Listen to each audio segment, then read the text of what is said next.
Right, folks, we got about 1 minute to start, so I'm just going to go put a couple signs on doors so people know where to go, and I'll be back in half a second.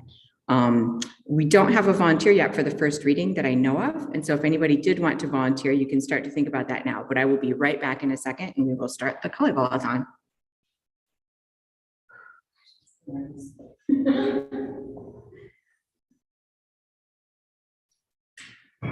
I have my full dress too, but I didn't want to put it on and then run around.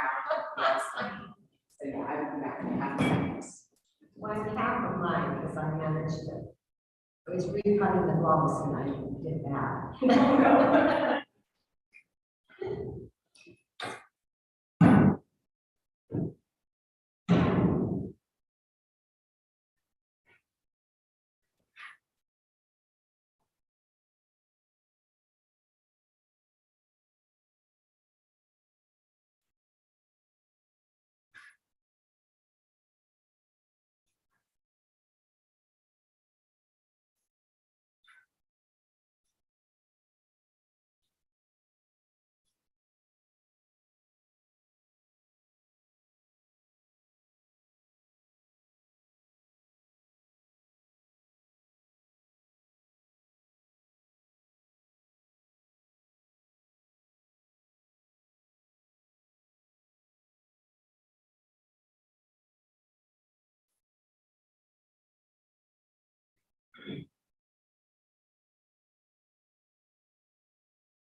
Dan, which ones did you say you're doing 3 and 5?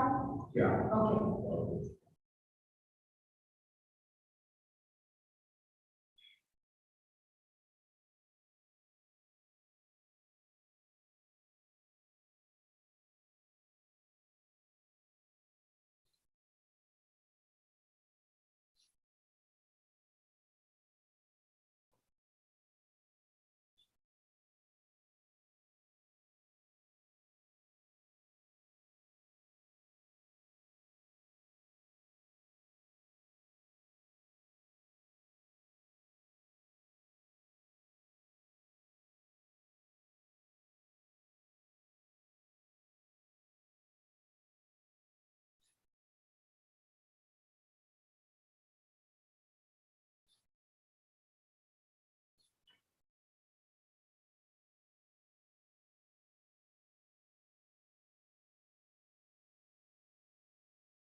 Ready?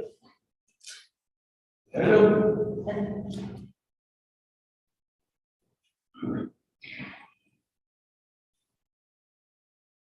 This must be the section of non-traditional students. Yes.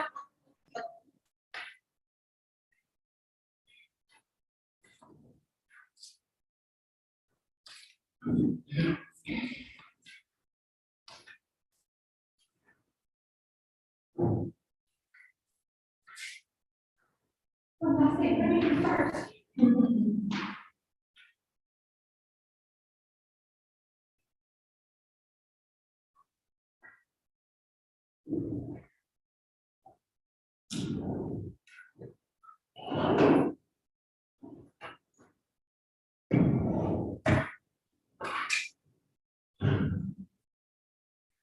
All right, everybody. So we can go ahead and get started. So welcome everybody to the 5th annual Kalevala Reading Marathon here at Finlandia University.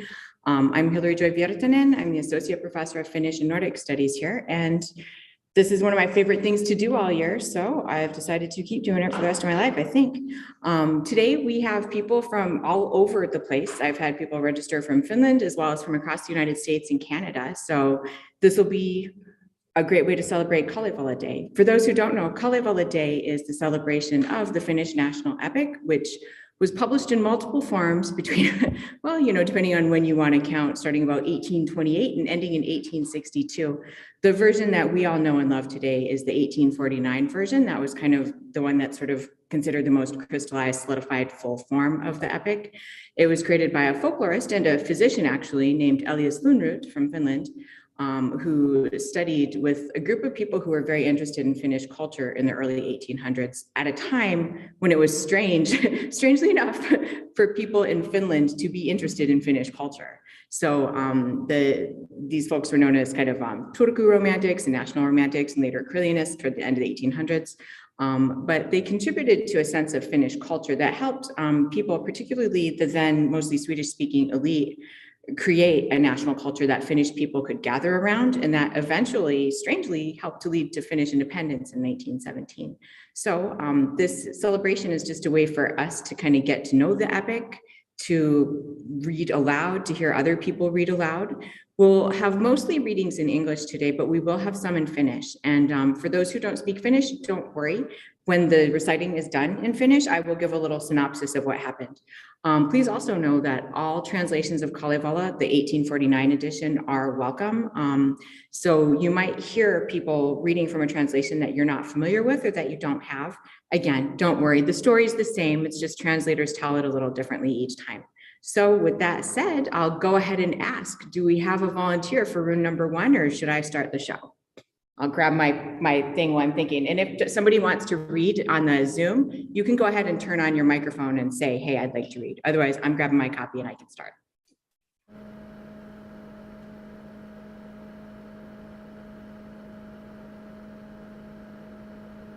Hey, Hillary. Yeah. I'll give it a try. Okay, great. Thank I you. haven't practiced it, so. Yeah. So we have Don Riotti here from Kentucky, who's also in our Kalevala class this semester. And Don, if you want to, you can turn on your video, but if you don't want to, you don't have to. So however you feel comfortable sharing. Where do I turn on the video?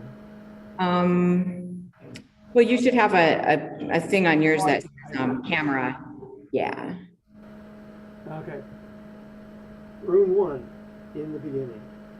I have a great mind, take into my head, to start off singing, begin reciting, reeling off a tale of kin, and singing a tale of kind.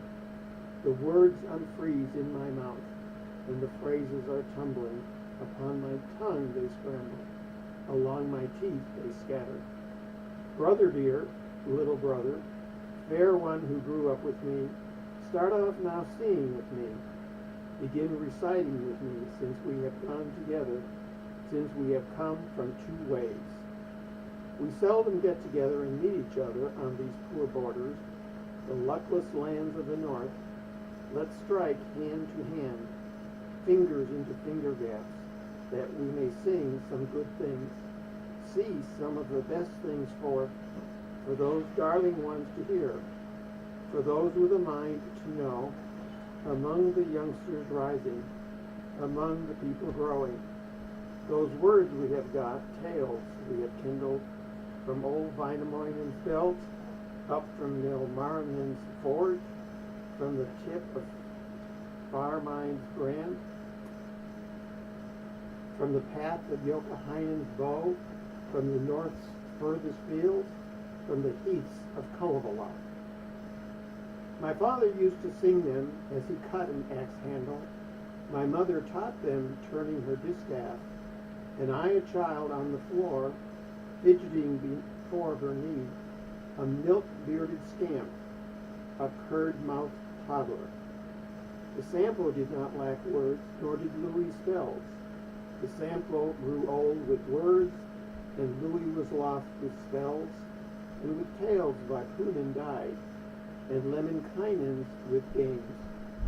There are yet other words too, and mysteries learned, snatched from the roadside, plucked from the heather, turned from the brushwood, tugged from the saplings, rubbed from a grass head, ripped from a footpath, as I went herding as a child in the pastures, on the honey-sweet hummocks on the golden knolls, following Black Buttercup, beside Bouncy the brindle. The cold told a tale to me, the rain suggested poems, another tale the winds brought, the sea's billows drove, the birds added words, the treetops phrases. I wound them into a ball and arranged them in a coil, slipped the ball into my sled and the coil into my sledge. I took it home in the sledge towards the kiln, put up in the shed loft in a little copper box. Long my tale's been in the cold, for ages has lain hidden. Shall I take the tales out of the cold, scoop the songs out of the frost, bring my little box indoors, the casket to the seat end under the famous roof beam, under the fair roof shall I open the world chest, and unlock the box of tales, unwind the top of the ball, untie the knot of the coil. I will sing quite a good tale, quite a fair one I'll beat out, after some rye bread and some barley beer. If beer is not brought and ale not offered, I'll sing from a leaner mouth. After water I will lilt, to cheer this evening of ours, to honor the famous day, or to amuse the morrow, and to start the morning. I heard it recited thus. I knew how the tale was made. With us the nights came alone, the days done alone. So was Wainamoinen born alone. The eternal bard appeared from a woman who bore him, from air-daughter his mother. There was a lass, an air-girl, a nice-natured daughter. She long remained holy, forever girlish, in the air's long yards, on its level grounds. Her times grew weary, and her life fell strange from being always alone, living as a lass in the air's long yards, in the empty wastes. So now she steps further down, launches herself upon the waves on a clear high seas, upon the open expanse. There came a great gust of wind, and the east nasty weather lashed the sea to foam, whipped it into waves.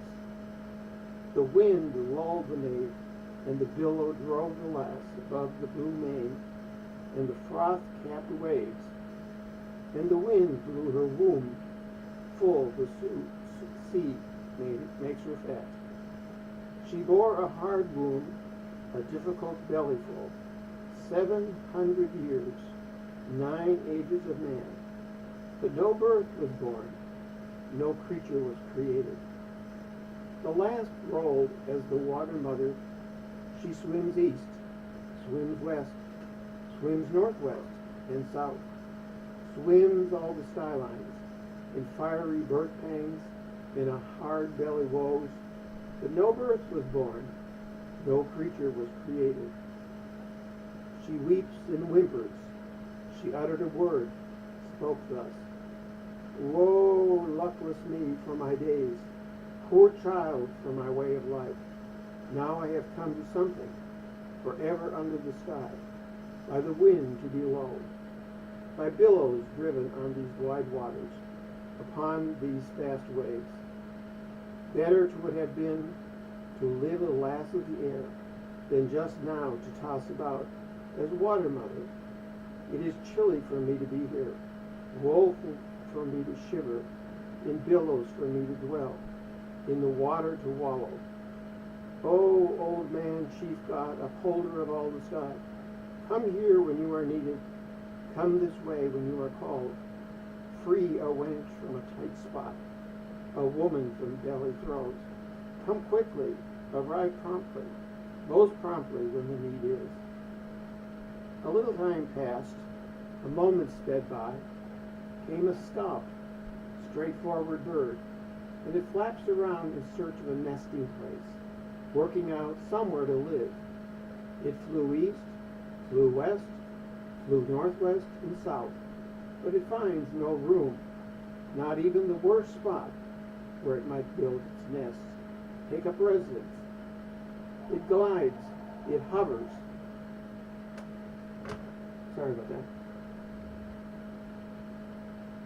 It thinks, considers, shall I build my cabin on the wind by dwelling on the billows? The wind will fell the cabin, the billows wear off my dwelling. So then the water mother, air, glass, raised her knees out of the sea, her shoulder blade from the wave, for to stop a nesting place. Sorry, again. That stop, pretty bird, glides and hovers. It spied the water mother's knee on the bluish main. Though it was a grass hummock, a clump of fresh sward, it flutters, it glides, and it lands on the kneecap. There it built its nest, laid its golden eggs. 6 eggs were of gold, an iron egg the 7th. It began to hatch the eggs, to warm the kneecap. It hatched one day, it hatched 2. Soon it hatched a 3rd as well. At that the water mother, ere last, feels that she is catching fire, and her skin is smoldering. She thought her knees were ablaze, all her sinews were melting, and she jerked her knee and she shook her limbs. The eggs rolled in the water, sink into the sea's billow. The eggs smashed to bits, broke into pieces. The eggs didn't fall in the mud, the fragments in the water. The bits changed into good things, the piece into fair things, and eggs' lower half became Mother Earth below, and eggs' upper half became heaven above. The upper half was yolk, because the sun became the sun for shining. The upper half that was white became the moon for gleaming. What in an egg was mottled became the stars in the sky. What in an egg was blackish became the clouds of the air.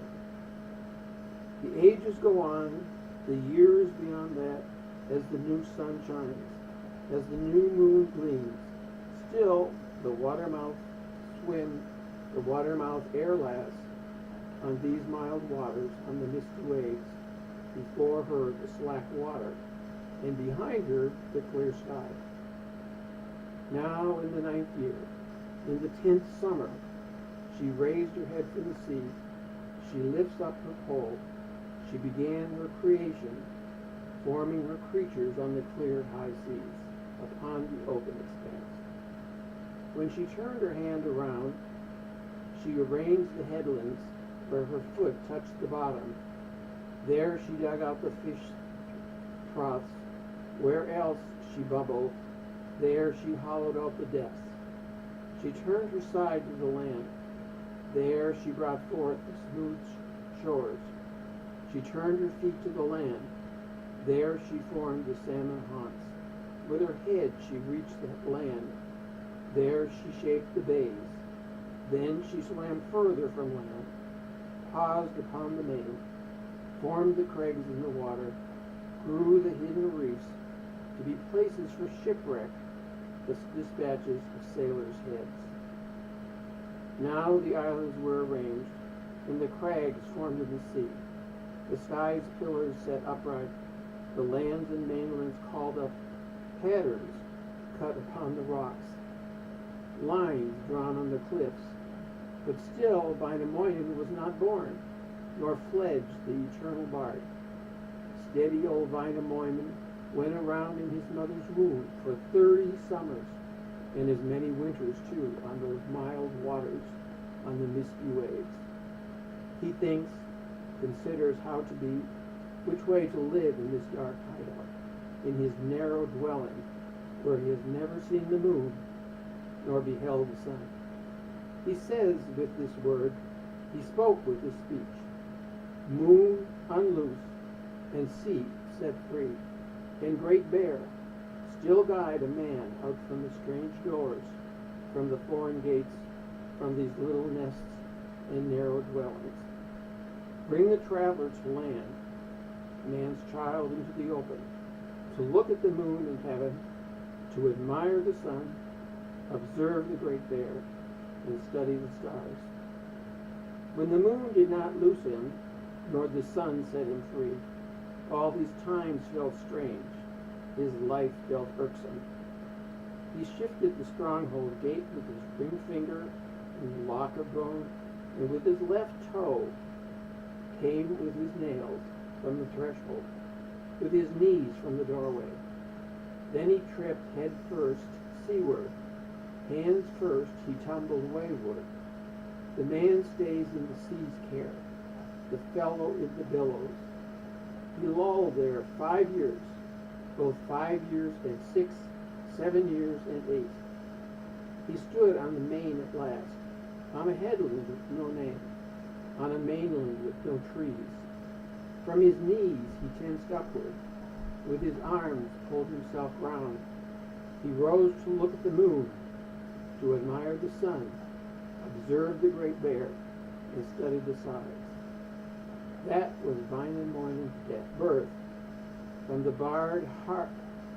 bold bard came to be, from the woman who bore him, from daughter, his mother.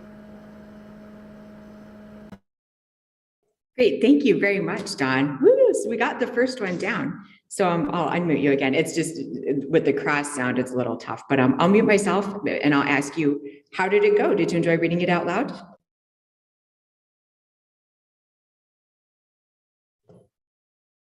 And I'm unmuting you, or you have to unmute yourself, I guess. Sorry.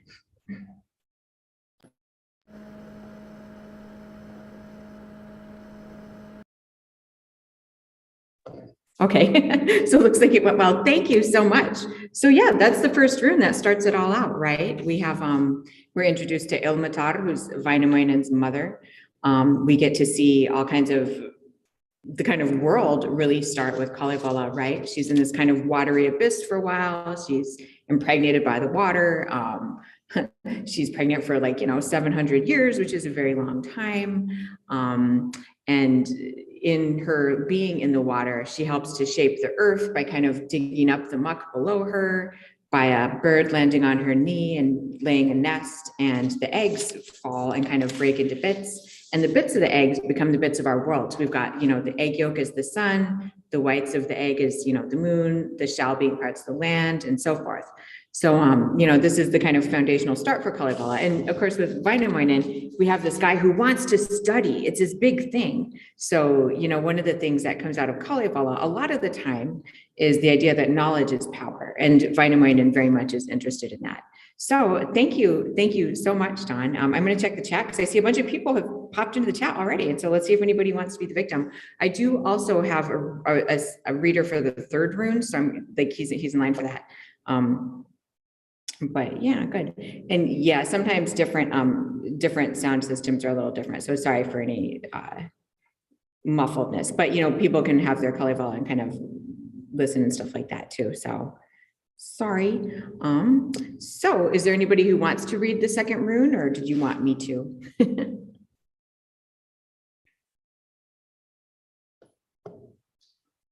I see no volunteers, so I guess I'll go ahead and get started. Oh, would you like to read? We have a victim. Yay, that means I get to drink more coffee. Are you referring to me? Oh, did you want to read, Jan? Sure, I'd be happy to read. Oh, because I do have a man walking up. Do you want to let her read, or do you want to read? Oh, is that okay?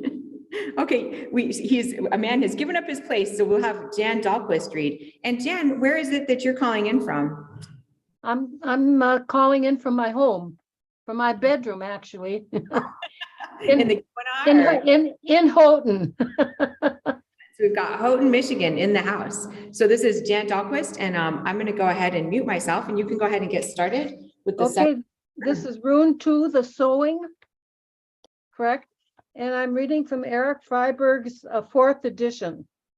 Excellent, thank you. Okay. Up stood Wainamoinen then, both feet planted firmly there on an island in the sea, in an empty, treeless land.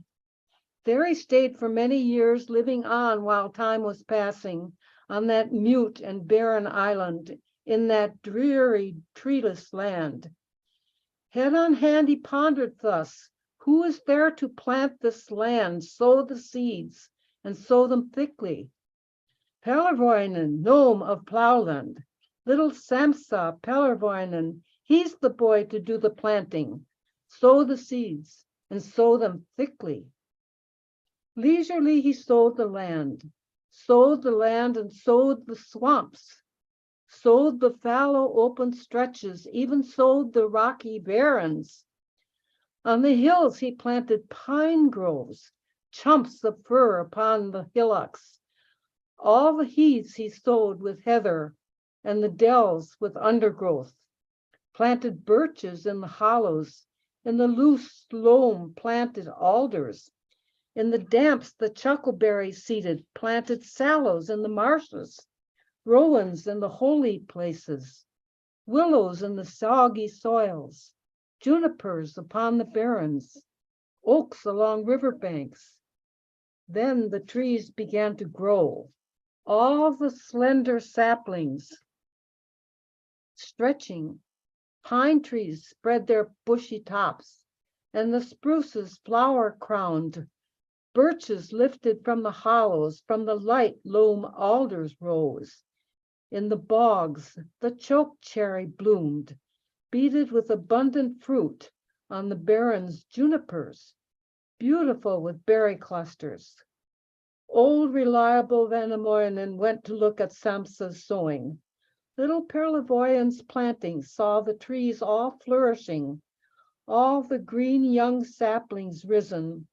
Only one, the oak, unsprouted, rootless was the tree of God. So he left the sorry thing, left it to its own devices, waited yet for 3 more days. For as many nights he waited. All the week's end went to look. Still the oak seed had not sprouted. God's own tree was still unrooted. All at once he sees 4 mermaids, even 5 brides of the water. They were mowing in a meadow, cutting down a crop of salt grass on that misty point of land at the head of Foggy Island. What they mowed, they raked together, raked it all up into windrows. Terces came up from the sea, from the waves the man arose, threw the mowings on the fire, on the blazing open fire, where it all burned down to ashes as the last sparks smoldered out. There was nothing left but ashes, just a dry, dead, ashen heap. Then the lover's leaf was added, Lempi's leaf with seminal acorn, whence arose a sturdy seedling like a strawberry double stemmed, growing lusty and luxuriant. Then it stretched its branches out, spread its leafy boughs abroad, as the air, leaf-laden, stifled, while the drifting clouds were stopped, and the hurrying cloudlets halted, and the sun could shine no more, nor the golden moonlight glimmer. Thereupon old Wainamoinen thought it over, pondered on it. Who is there to fell this oak tree, to become the big oak breaker? People cannot live this way, nor even fishes swim the waters, nor the sunlight does not shine, nor the golden moonlight glimmer. There is not a single person, not a fellow bold enough who can fell the awful oak, overcome the 100-headed. Here he called upon his mother. Oh, my mother, beautiful, you who gave me light and life, creation's daughter, my sustainer, send some spirit of the sea folk, and there are many in the waters, to cut down this awful oak and destroy this evil growth that prevents the sun from shining and the tender moon from gleaming. Out of the sea a man rose up from among the waves. He was not the tallest of the tall.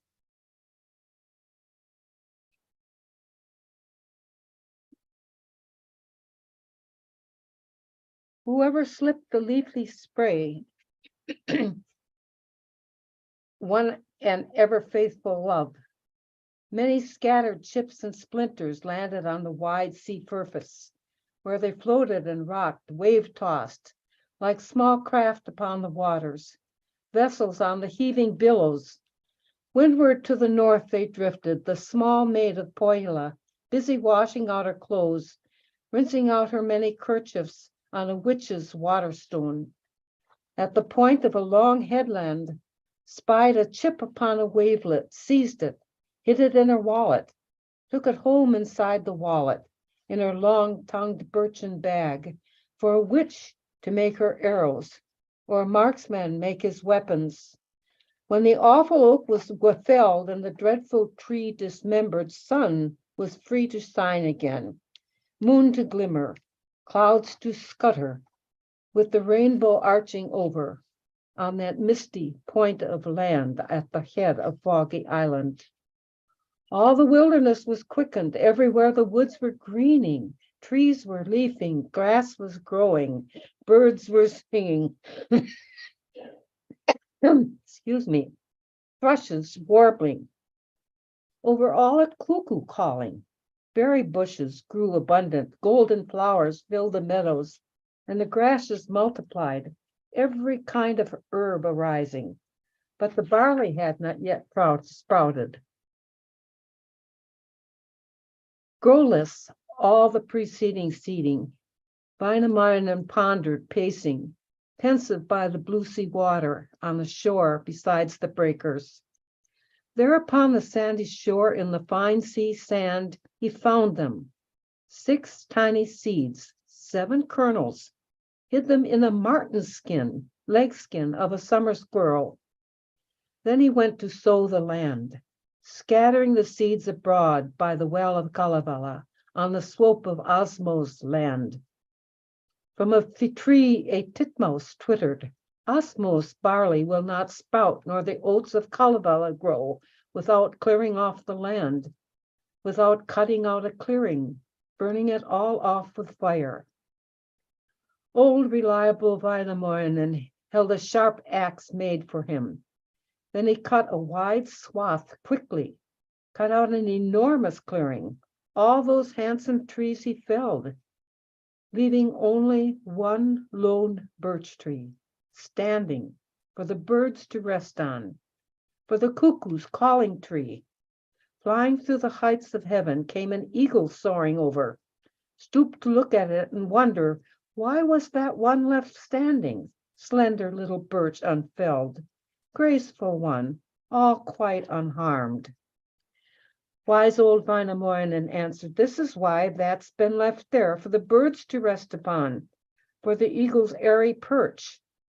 Said the eagle, bird of air, excellently you have managed to have left this birch tree growing, left this graceful tree upstanding for the birds to perch upon, even for myself to rest on.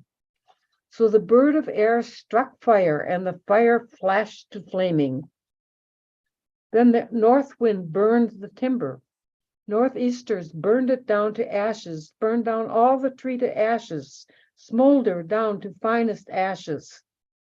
Then the staunch old Wainamoinen took the 6 found kernels out, shook the 7 grain seeds out, shook them from the marten skin, from the summer squirrel's leg, from the summer weasel's paw. Then he went to sow the land, scattering the seeds abroad, as he sang the sower's song. I am sowing, stooping over, through the great Creator's fingers by the hand of the Almighty, seeding down the fertile acres, these good acres of my clearings. Woman of the under earth, earthwife, mistress of the soil, make the turf push upward now, and the strong earth strain with growing. Earth shall never lack for vigor, never while the world endures, as long as nature showers her blessings and her daughters give their favors. Rouse, O earth, from your sleeping, God's own meadow wake from dreaming. Make the stalks grow tall and taller, and the stems grow high and higher. Let 1,000 seedlings rise, each one with 100 branches, from my plowing and my planting and the trouble I have taken. Ukko, Jumala on high, beloved Father of the heavens, holding sway among the clouds, ruler of the wandering cloudlets, hold thy court among the clouds and thy heavenly counsel give. Sprout a cloud up from the eastward, from the northwest raise another. Send one also from the westward, hasten others from the south. Send a misty rain from heaven. Sprinkle honey from the clouds over all the sprouting seedlings, down upon the rustling crops. Then did Ukko, God on high, paternal ruler of the skies, held his court among the clouds, gave clear counsel in assembly, sprouted up a cloud from eastward, from the northwest raised another, sent one also from the westward, hastened others from the south. Then he pushed the clouds together, edge to edge in one great mass, sent a misty rain from heaven, sprinkled honey from the clouds over all the sprouting seedlings, down upon the rustling crops. Then indeed a seedling rose, and the stump moss grew out greenly from the soft soil of the plowland, out of Wainamoinen's labor. Soon another day, 2 or 3 nights after that, no later than a week thereafter, old reliable Wainamoinen went to take a look at that, at his plowing and his planting, what his labor had produced, barely growing as he wished, with the young ears all six-sided and the stalks all triple-jointed. Here old Wainamoinen marveled, gazing, turning here and there. Thus just then came the springtime cuckoo, saw the single birch tree growing. Why has that been left there growing, slender little birch unfelled? Wise old Wainamoinen answered, this is why that's been left there, slender little birch tree growing, as a calling tree for you, cuckoo there, little cuckoo. Call away, sandy-breasted. Call out, cuckoo, cuckoo, cuckoo, let it ring, O silver-breasted. Call out evenings, call out mornings, even in the midday calling, to rejoice the skies above me, for the cheering of my woodlands, for the richness of my shores, and the good life all about me.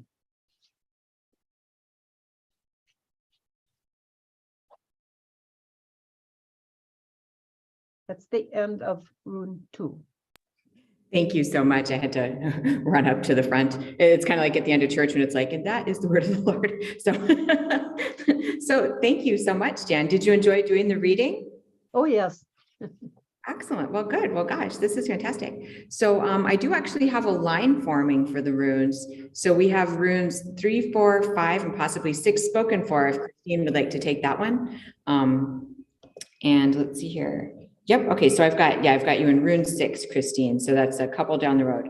But now we have Dan Mackey, who is an emeritus professor of Finnish studies and history here at Finlandia University. And we're in for a massive treat because he's going to do the Kilpalaulanta, or rune number 3, where Wainamoinen and Joukahainen have their fight. And I guess I should just say for rune number 2, you know, the main thing that happens is that the order of the world is being established here. The agricultural world that the people of Kalevala live in is being established by Wainamoinen doing, you know, burn beating. And at the end, we have him save a tree for some birds to sit in. And so, you know, he's saying, I need to have the earth be so that humans can use it, but he also knows that animals need to use it as well. And that's going to help him later in the story. So with that said, here is Dan Mackey of Finlandia University.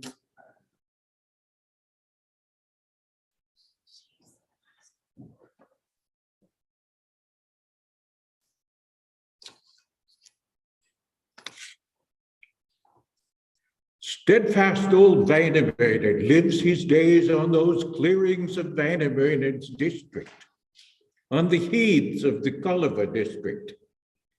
He keeps singing his songs, keeps singing, goes on practicing his art. Day after day he sang, night after night he recited recollections of ancient times, those profound origin songs which not all children sing, not even men understand in this dreadful time, in this fleeting final age. Far away the news is heard. The tidings spread quickly of Wainamoinen's singing, of the man's skill. The tidings spread quickly to the south. The news reached the north country. Joukahainen was young, a lean Lappish lad. Once when he was gadding about, he heard that remarkable charms, magic songs were being rattled off. Better ones intoned on those burned over tracts of Wainamoinen's district, on the heaths of the Kalevala district, better than what he himself knew, had learned from his father. He took that very badly, constantly envied Wainamoinen's being a singer better than himself. Now he came to his mother, to his esteemed parent. He vowed to set out, promised to go to those dwellings of Wainamoinen's district for a contest with Wainamoinen. The father forbade his son. The mother objected to his setting out for Wainamoinen's district for a contest with Wainamoinen. There they will bewitch you, enchant you right into the snow, straight into new fallen snow, right into the bitter cold air, so that you will not be able to turn your hands or move your feet. Young Joukahainen said, "Good indeed is my father's knowledge, my mother's even better, but my own knowledge is supreme. If I wish to rival, to be the equal of men, I will sing down my rival singers, enchant my enchanters. I will sing the best singer into the worst singer, sing shoes of stone onto his feet, wooden pads onto his hips, a stone weight onto his chest, a chunk of rock onto his shoulders, stone mittens on his hands, onto his head, a high-peaked hat of rock." Then he set out. He did not obey.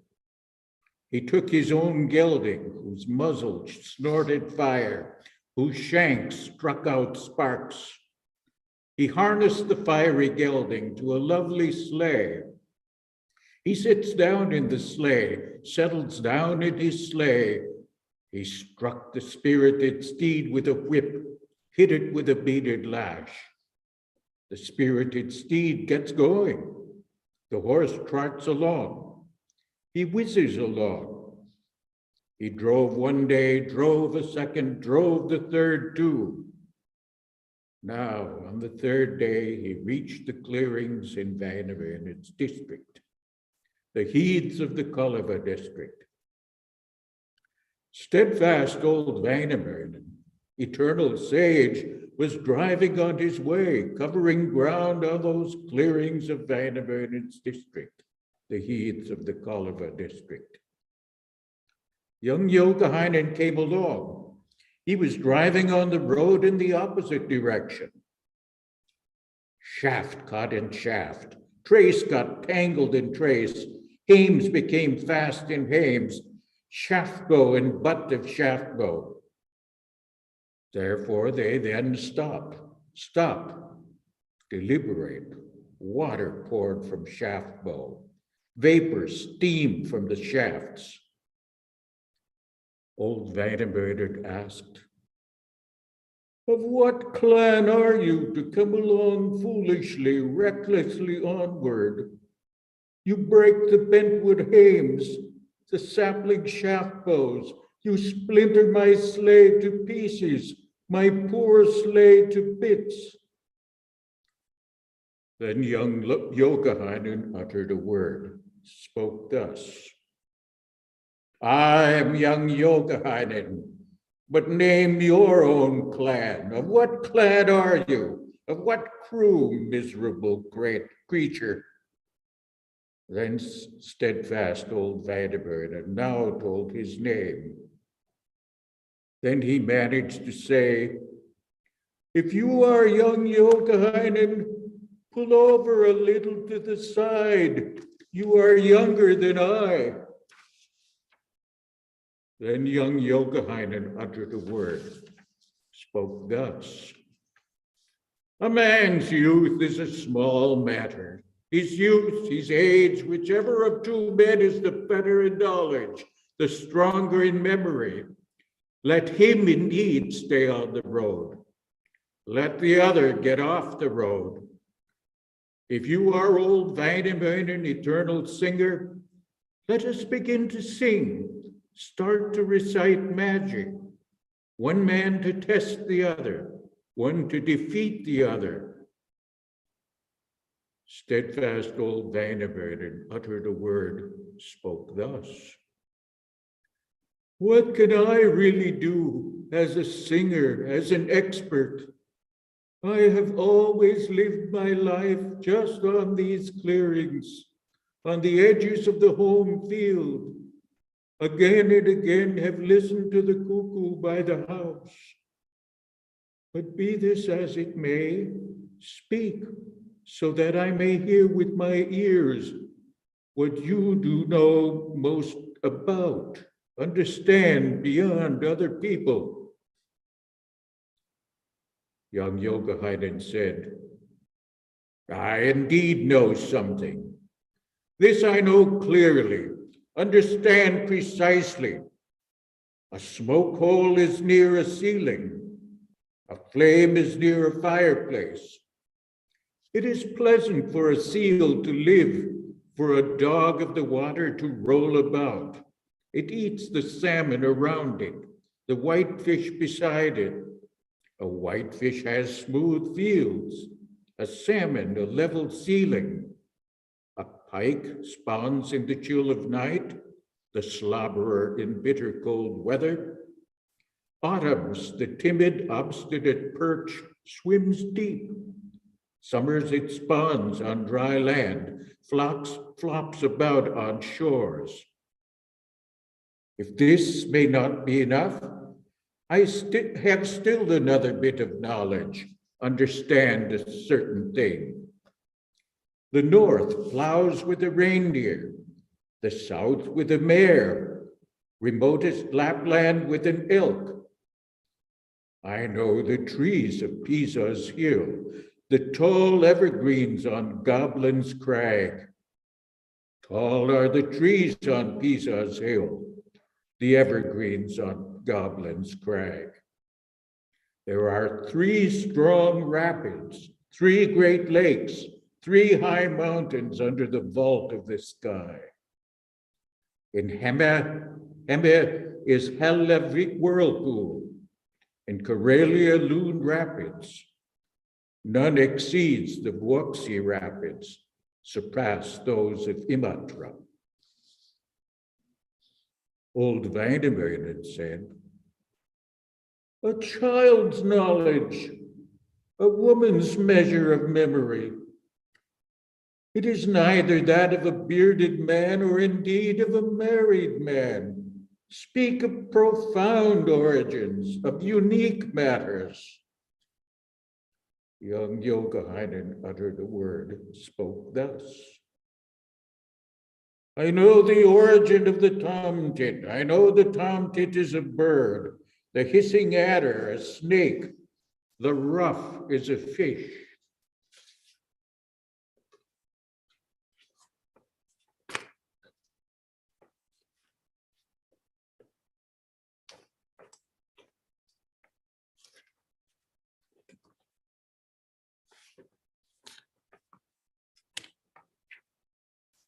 I know iron is brittle, black soil sour, sizzling hot water painful, being burned by fire bad.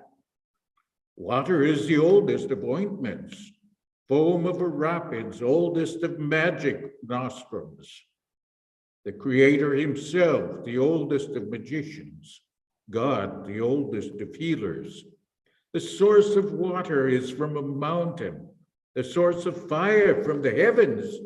The origin of iron is from rust. The basis of copper is a crag. A wet tussock is the oldest land, the willow the first tree, the foot of a tall evergreen the first habitation, a flat stone the first wretched cooking vessel. Steadfast old Vadebert had uttered these words. Do you remember anything more, or has your foolish talk now come to an end? Young Youkahainen spoke. I remember a little more. I remember that time when I was plowing the sea, hoeing out the hollows of the sea, digging deep spots for fish, deepening the deep places in the water, putting the lily ponds in place, overturning hills, heaping up blocks of stone. I already was the sixth man, seventh person when they were creating the earth, fashioning the sky, erecting the pillars of the sky, bringing the rainbow, guiding the moon, helping the sun, arranging the great bear, studying the heaven with stars. Old Vanemerd said, you are certainly lying about this. No one saw you when the sea was plowed, hoeing out the hollows of the sea, digging deep spots for fish, deepening the deep places in the water, putting lily ponds in place, overturning hills, heaping up blocks of stone. Nor were you probably seen, probably neither seen nor heard, when the earth was being created, the sky fashioned, the pillars of the sky erected, the rainbow brought, the moon guided, the sun helped, the great bear arranged, the heavens studded with stars. Young Youkahainen then uttered these words. If I do not happen to have intelligence, I will ask for intelligence from my sword, old Vanemerd, big mouth singer. Proceed to measure off our swords. Let the swords decide. Old Vanemerd had said, I do not think I am much afraid of those swords of yours. Your intelligence, your ice picks, your thoughts. But be that as it may, I will not proceed to measure swords with you, wretch, with you, miserable fellow. Then young Youkahainen screwed up his mouth, twisted his head around, clawed at his black beard. He uttered these words. Whoever does not proceed to measure swords, nor set out to fight a duel, him I will sing into a swine, change into a pig with lowered snout. Such men I enchant, one thus, the other so, strike dead onto a dunghill, jam into the corner of a cattle shed. Then old Vanemerd got angry and felt shamed. He began to sing, got to reciting. The magic songs are not children's songs, women's jokes. They are a bearded man's, which not all children sing, nor half the boys indeed. Not one bachelor and three in this dreadful time, in this fleeting final age. Old Vanemerd sang. Lakes splashed over, the earth shook, copper mountains trembled, solid boulders split, the crags flew apart, stones on the shore cracked. He bewitched young Youkahainen. He sang saplings onto his shaft bow, a willow bush onto his haves, goat willows onto the end of his traces. He bewitched the lovely basket sleigh. He sang it into a pond as fallen trees. He sang the whip with a beaded lash into shore reed off of the sea. He sang the horse with a blaze to the bank of a rapid as a rock. He sang the gold-hilted sword to the sky as flashes of lightning. Then he sang the ornamented shaft of the crossbow into a rainbow over the waters. Then his feathered arrows into speedy gallops. Then the dog with the undershot jaw, he sang into the ground as rocks. He sang the cap off the man's head into the peak of a cloud bank. He sang the mittens off his hands into pond lilies. Then his broadcloth coat to the heavens as a cloud patch. The soft woolen belt from his waist into stars throughout the heavens. He bewitched young Yogahynen himself, sang him into a swamp up to his loins, into a grassy meadow up to the groin, into a heath up to the armpits. Now young Yogahynen indeed knew and realized. He knew he had got on the way, got on the route to a contest in magic singing with old Vanemerde. He keeps trying to get a foot free. He could not lift his foot. However, he tried the other. Here his shoe was of stone.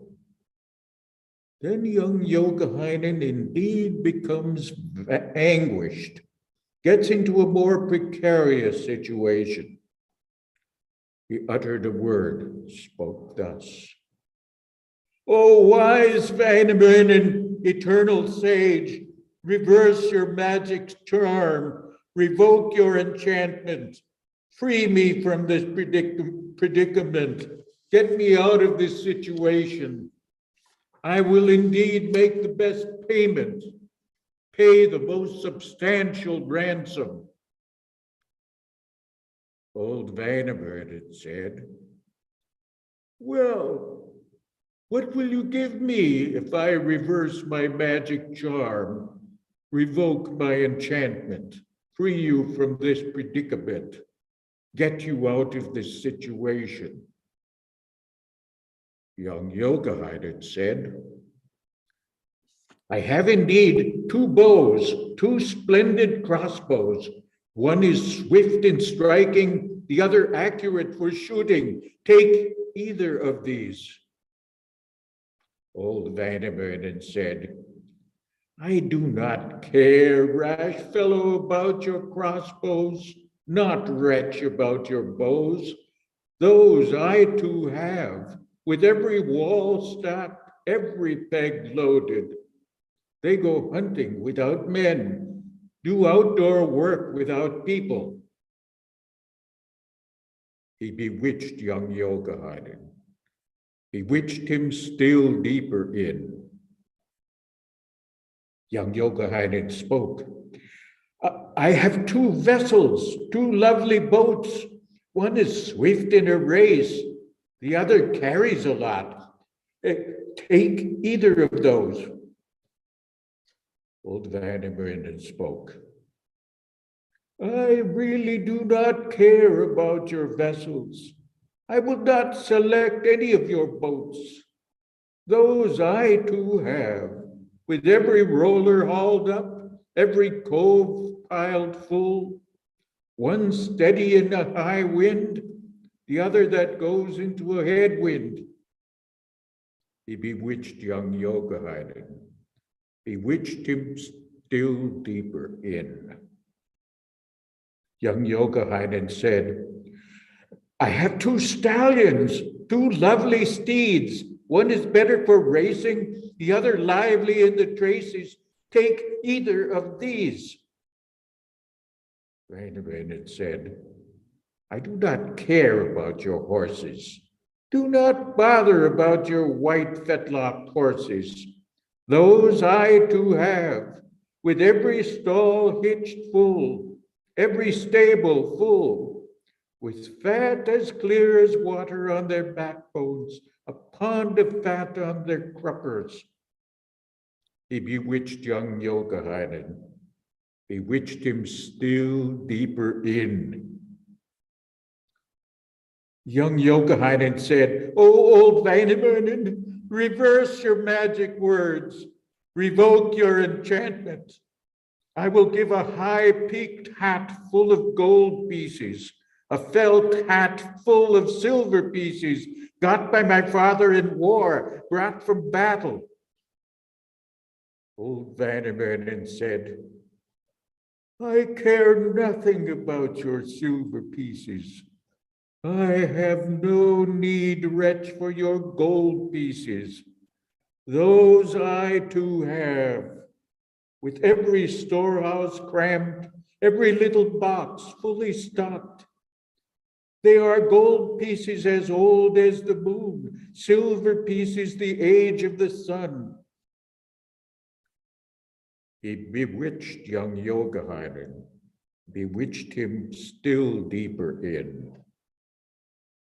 Young Youkahainen said, "Oh, old Väinämöinen, free me from this predicament. Release me from this situation. I will give you my windrows back home, surrender my fields of sandy soil. Free my own head." Old Väinämöinen spoke, "I do not want your windrows, useless person, not your fields of sandy soil. Those I too have, fields in every direction, windrows in every clearing. My own are better fields, my own windrows finer." He bewitched young Youkahainen, kept bewitching him further down. Then young Youkahainen at last grew desperate. When he was up to his chin in the mud, up to his beard in a bad place, up to his mouth in the mossy places, up to his teeth behind a rotten tree trunk, young Youkahainen said, "Oh, wise Väinämöinen, eternal sage, now sing your song backward. Grant me yet my feeble life. Set me free from here. The current is already dragging at my feet, the sand scratching at my eyes. If you will reverse your magic words, leave off your magic spell, I will give you my sister Aino. Give my mother's child to wash the cabin for you, to sweep the floor, to rinse out the wooden plates, to wash the blankets, to weave fine cloaks, to bake sweet bread." Then old Väinämöinen was exceedingly delighted when he got Youkahainen's girl to provide for his old age. He sits down on a song stone, seats himself on a song rock. He sang once, he sang twice, sang a third time too. He revoked his magic words, took back his spell completely. Young Youkahainen got free, got his chin free of the mud, his beard from the bad place, his horse from being a rock in the rapids, his sleigh on the shore from being a rotten tree trunk in the water, his whip from being a shore reed. He climbed slowly into his basket sleigh, flung himself limply into his sled. He set out in a sorry state of mind, with heavy heart, to hear his dear mother's, to his esteemed parents. He thunders along. He drove home strangely, wrecked his sled against the threshing barn with the shafts across the outer stairs. The mother began to speak her mind. The father says a word. "You wrecked your sled on purpose. You smashed the shaft deliberately. Why indeed are you driving oddly? coming home foolishly. At this, young Yogahinid shed tears, downcast, low in mind, high-peaked hat all askew, with white lips down in the mouth. His mother hastened to ask. She, who had experienced birth pain, got to inquiring, "What are you weeping about, my boy? What are you bewailing, you born of me as a young woman? Your lips are white, you are down in the mouth." Young Yogahinid said, "Oh, mother mine, you who bore me, now there has been a reason. Magic has taken place, cause enough for me to weep, for me to bewail the magic. That I will always bewail, will grieve about throughout my life. I gave away my sister Aino, pledged my mother's child to provide for Vainaberden, to be a spouse for the singer, a refuge for a dodderer, a protection for an old stick in the corner."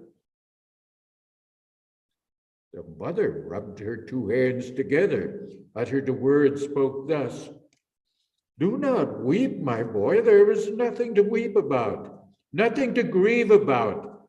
I have longed for that always. Throughout my life, wanted a great man in my clan, the brave one in my tribe, wanted Vainaberden as my son-in-law, the singer as my relative."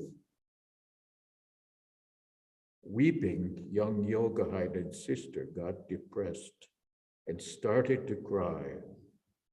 She wept one day, wept a second, prone across the outer stairs. She wept from great grief, from a dejected state of mind. The mother began to speak. "What are you bewailing, Aino, when you will be going to the home of a distinguished bridegroom, man of high estate, to sit by the windows, to prattle away on the wall benches?" The daughter uttered these words, "Oh, mother mine, you who bore me, I am indeed bewailing something.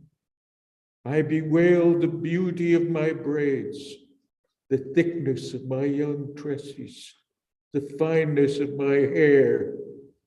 If they are to be covered up while I am young, be hidden while I am growing up, that indeed I will always bewail. The sweetness of the sun, the loveliness of the splendid moon, the charms of the whole sky, if while young I must give them up, if while a child I must forget them and leave them in my brother's workshop, by my father's window." The mother says to the daughter, the aged woman spoke to her child, "Be gone, crazy girl, along with your anxieties. Be gone, good for nothing, along with your weeping. There is no reason to get gloomy, no cause to get dejected. God's sun shines elsewhere in the world, not just on your father's window, at the entrance to your brother's gate. Likewise, there will be berries on the hill, strawberries on the cleared land for you to pick further off in the world, not just on your father's clearings, on your brother's burned over heaths."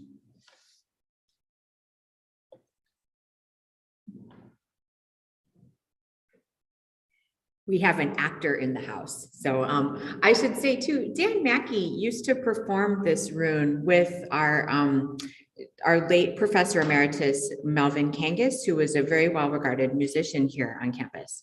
And so I'm really, really happy that Dan got to perform this year for us. So thank you so much, Dan. That was beautiful.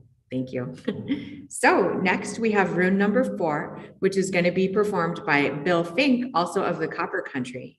And so while that's happening, I'm also going to have a costume change, so I'll be back in a minute.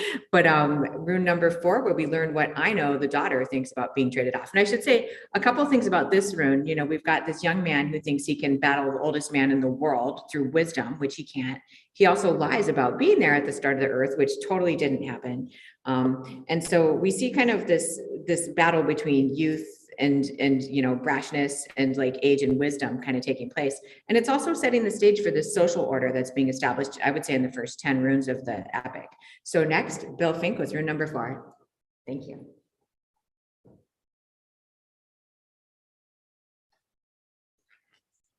I'm reading from the Oxford edition. The Drowned Maid. Now that I know the young maid, young Youkahainen's sister, went for a broom from the grove, for the bath whisk, from the scrub, broke off one for her father, another for her mother, gathered a third, too, for her full-blooded brother. She was just stepping homeward, tripping through alders, when old Wainamoinen came. He saw the maid in the grove, the fine hemmed in the grasses. He uttered a word and spoke thus. Don't for anyone, young maid, except me, young maid, wear the beads around your neck, set the cross upon your breast, put your head into a braid, bind your hair with silk. The maid put this into words. Not for you nor anyone do I wear crosses upon my breast, tie my hair with silk. I don't care for cargware. For wheat slices, I don't complain. I live in tight clothes. I grow on bread crusts by my good father and my dear mother. She wrenched the cross from her breast and the rings from her finger.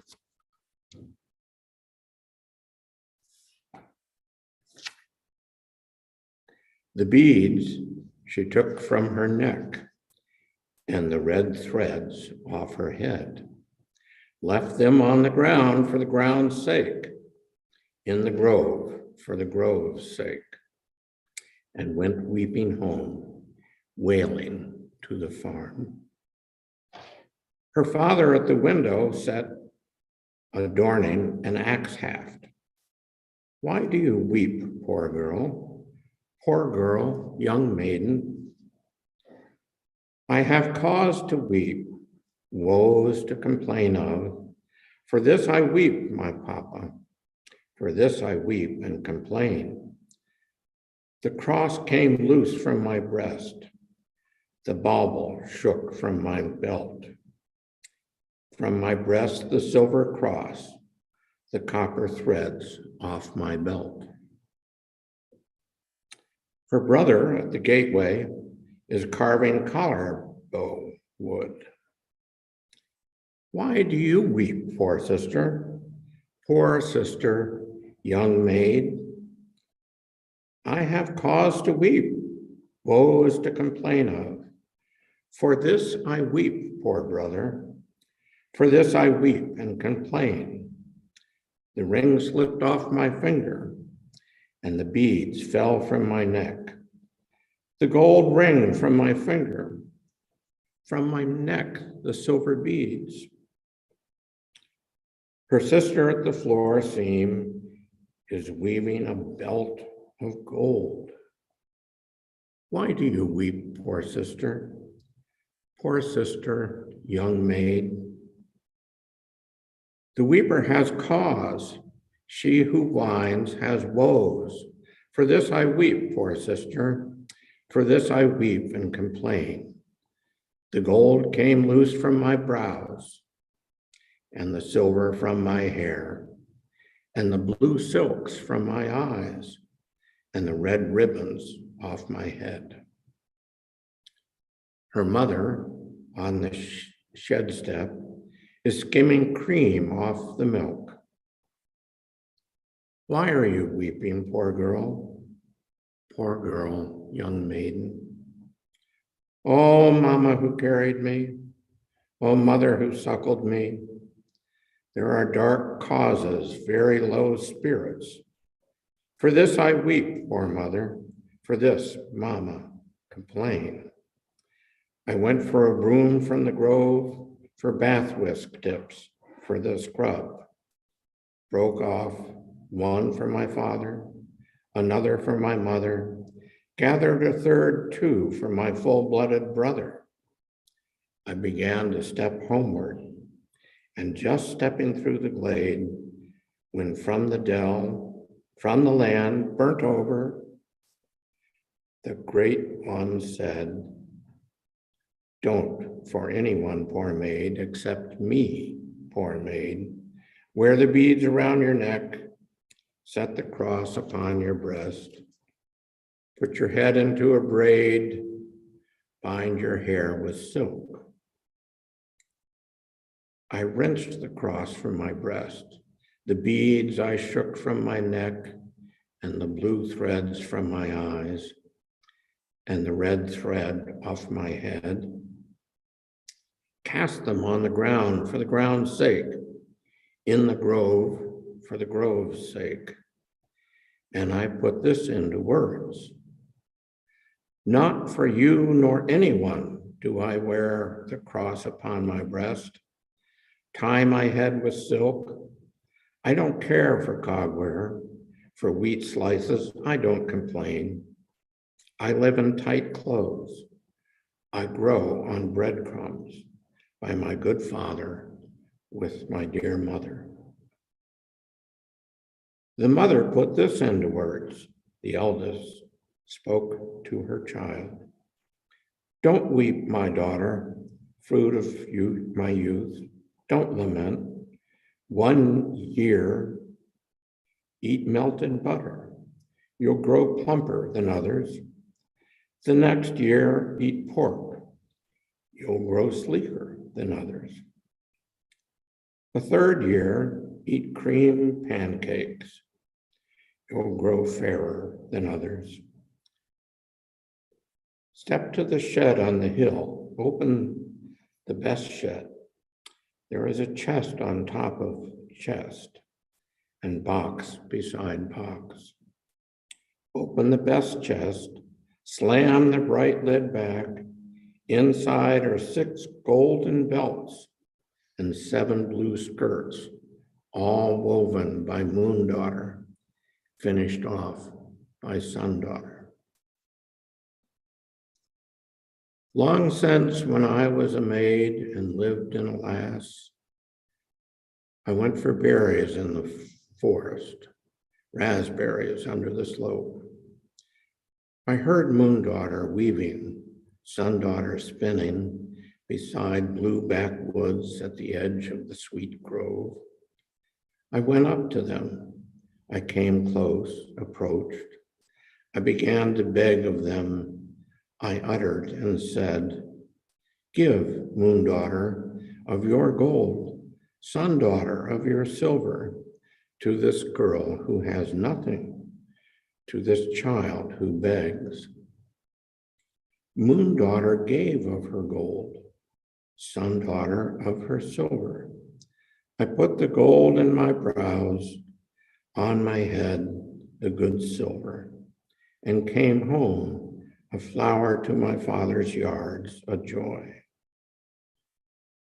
I wore them for 1 day, 2, till on the 3rd day I stripped the gold from my brows, from my head the good silver, took them to the hilltop shed, put them under the chest lid. There they have been ever since, all the time unlooked upon. Bind now the silks to your eyes, and to your brow lift the gold, around the neck the bright beads, the gold crosses on your breast. Put on a shirt of linen, one of hempen lawn on top. Pull on a skirt of broadcloth, on top of a silk belt. On top of it, a silk belt. Fine stockings of silk, handsome leather shoes. Twine your hair into a braid, tie it with ribbons of silk on your fingers, put gold rings, and on your hands, gold bracelets. Like that, you will come back home. You will step in from the shed to be your kinsfolk's sweetness. The softness of all your clan, you will walk the land of flower. You will roam a raspberry more graceful than you once were, better than you were before. The mother put that in words. That's what she said to her child. But the daughter did not heed, did not hear the mother's words. She went weeping to the yard, pining into the farmyard. She says, with this word, she spoke with this speech. How do the lucky ones feel? How do the blessed think? This is how the lucky feel. This is how the blessed think. Like water stirring or a ripple on a trough. How do the luckless feel? How do the callous think?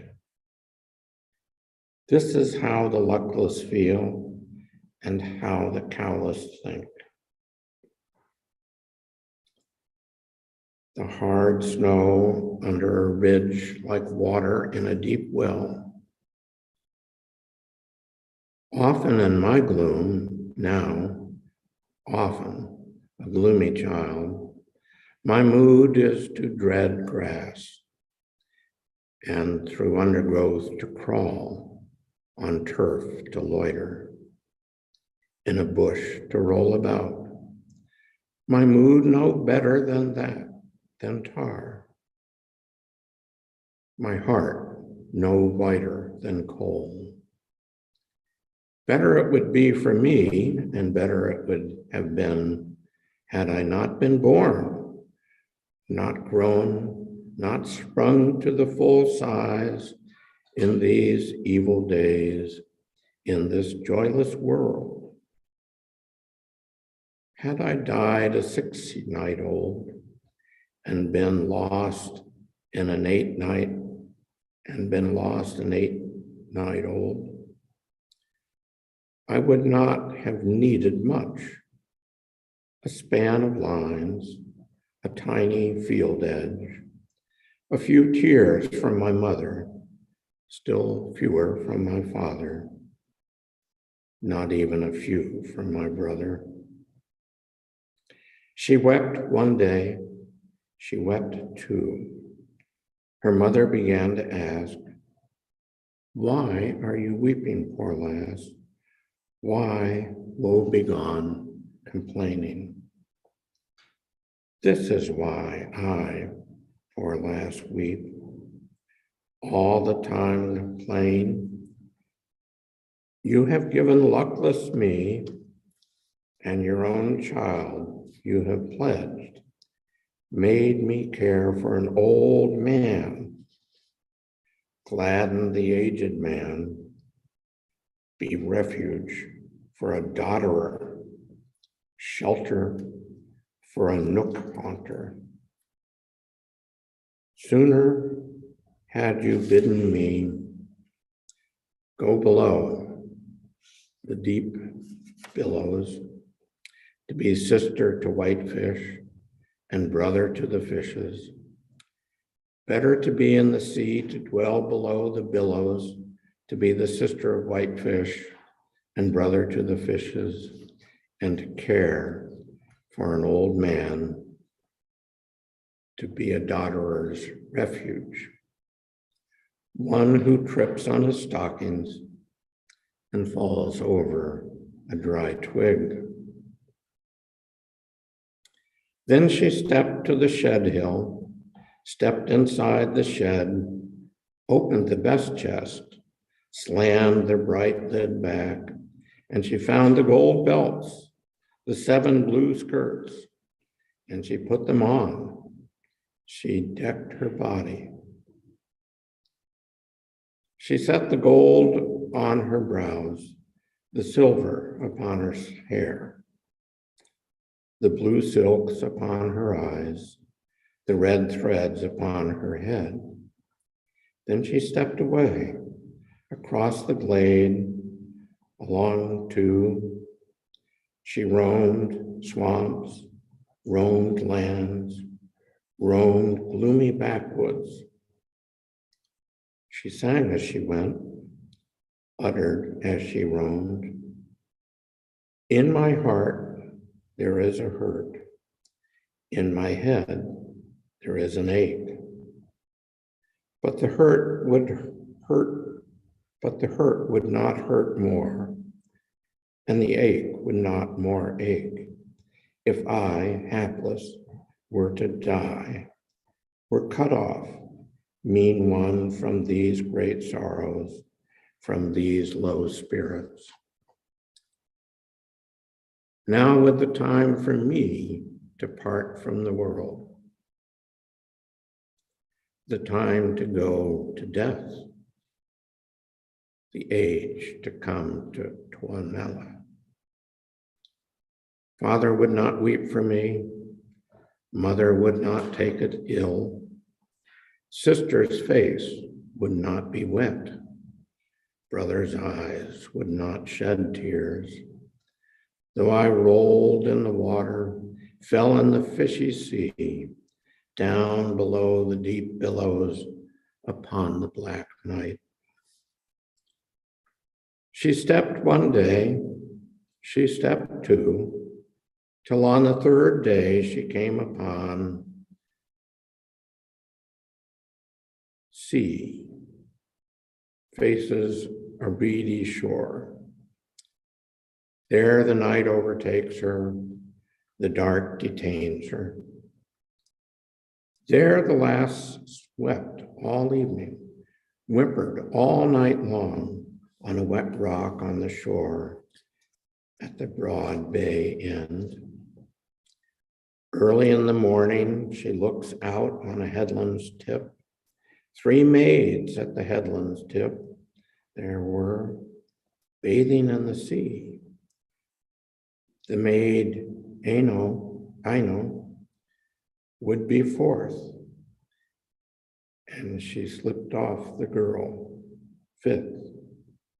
She cast her shirt on willow, her skirt upon an aspen, her stockings on the bare ground, her shoes upon the wet rock, her beads on the sandy shore, her rings upon the shingle. Her rock was bright on the main, a boulder glittering gold. She strove to swim to the rock. She would flee to the boulder. Then when she got there, she sits herself down upon the bright rock, on the glittering boulder. The rock plopped in the water. The boulder sank down and made the rock, and made with the rock, Aino beside the boulder. That is where the hen was lost when the poor lass died. She said she was dying, spoke as she was still rolling. I want to bathe in the sea, arrive to swim in the maids. And there I, a hen, was lost. I, a bird, untimely died. Let not my Father ever in this world draw any fishes from the mighty main. I went to wash at the shore. I went to bathe in the sea, and there I, a hen, was lost. I, a bird, untimely died.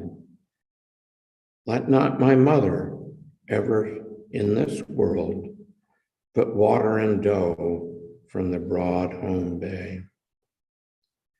I went to wash at the shore, I went to bathe in the sea, and there I, a hen, was lost. I, a bird, untimely died. Let not my brother ever in this world water his warhorse upon the seashore. I went to wash at the shore, I went to bathe in the sea, and there I, a hen, was lost. I, a bird, untimely died. Let not my sister ever in this world wash her eyes here at the home bay landing. Waters of the sea, so much blood of mine. Fishes of the sea, so much flesh of mine. Brushwood on the shore is a poor man's ribs. Grasses of the shore are her tousled hair. Such the death of the young maid, end of the fair little hen. Who now will carry the news, will tell it by word of mouth to the maid's famous home, to the fair farm? A bear will carry the news, will tell it by word of mouth. But the bear does not. It was lost among a herd of cows. Who now will carry the news? Who will it by word of mouth to the maid's famous home, to the fair farm? A wolf will carry the news, will tell it by word of mouth. But the wolf does not. It was lost among a flock of sheep. Who now will carry the news, will tell it by word of mouth to the maid's famous home in the fair farm? A fox will carry the news, will tell it by word of mouth. But the fox does not. It was lost among a flock of geese. Who now will carry the news, will tell it by word of mouth to the maid's famous home, to the fair farm? A hare will carry the news, will tell it by word of mouth. The hare said for sure, the news will not be lost on this man.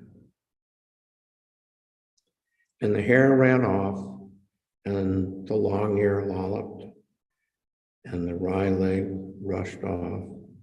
The cross mouth careered to the man's famous home, to the farm. To the sound of threshold it ran. On the threshold it squats. The sauna's full of maids, whisks in hand, they greet.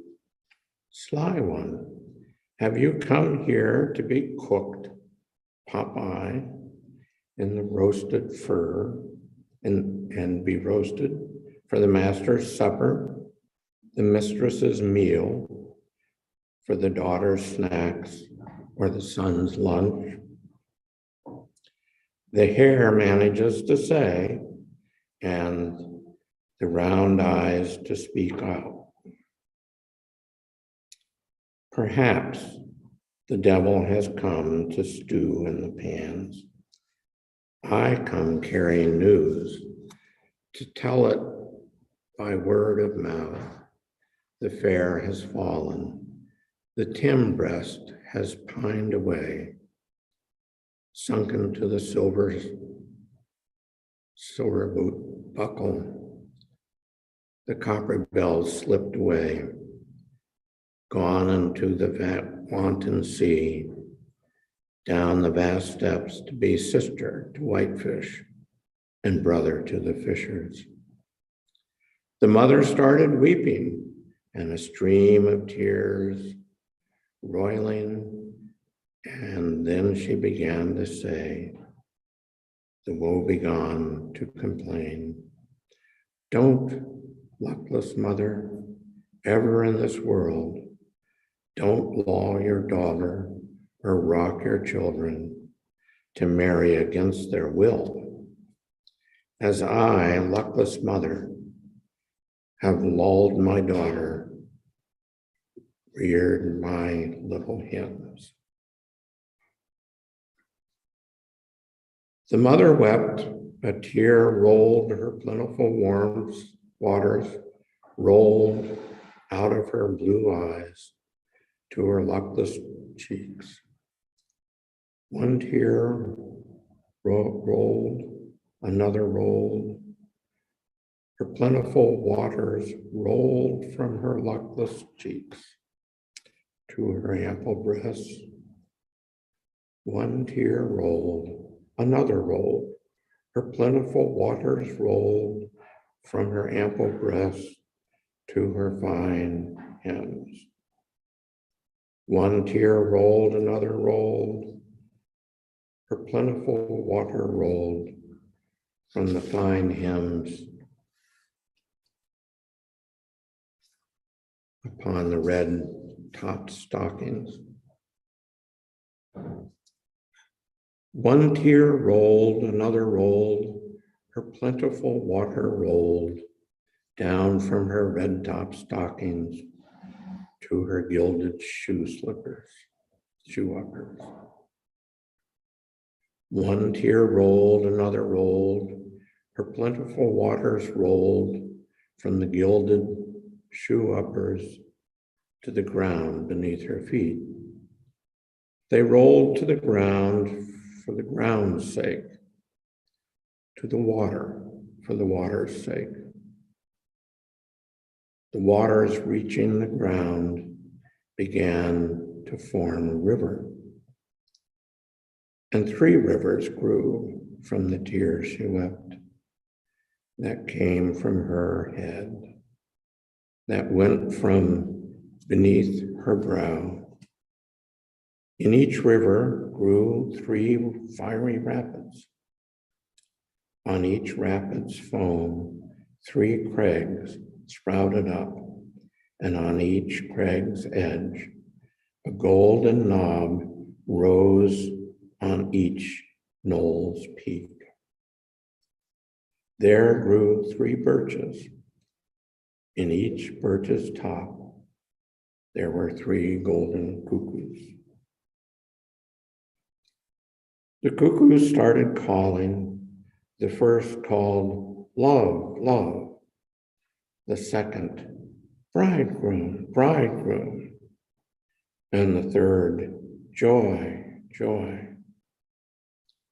That which called love, love, called out for 3 months to the loveless girl lying in the sea.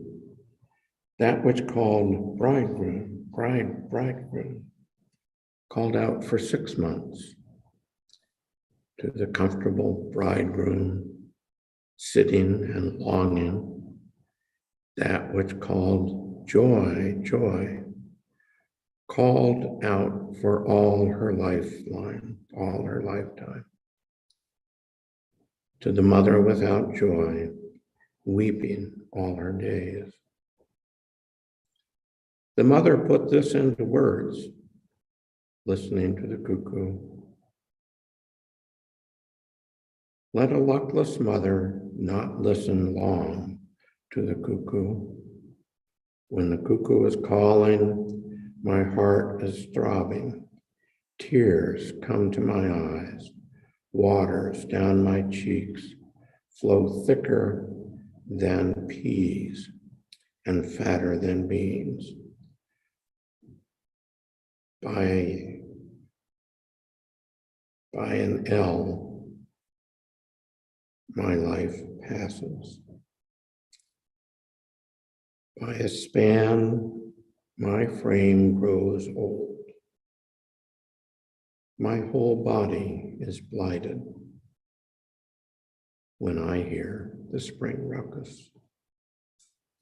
It's a really sad one, isn't it? Can we bring lights up? Yeah, I was gonna, I'll start on that as, I'll get Dan started. But thank you so much, Bill. So yeah, that was, Bill Fink reading poem number 4. So we see I Know has now died, and they have this kind of soft way that they play out her suicide, because it really is, and they make it look as though she got tricked by going to the water by some water sprites, which is a part of Finnish folklore that's fun. So next we're going to have poem number 5, and we're going to have Dan Mackey read again from Kalevala. And so I'm just going to adjust the screen here so that we can see things better. But next, Dan Mackey, and while he's doing that, I'm going to go around and adjust some lighting in here. So thank you.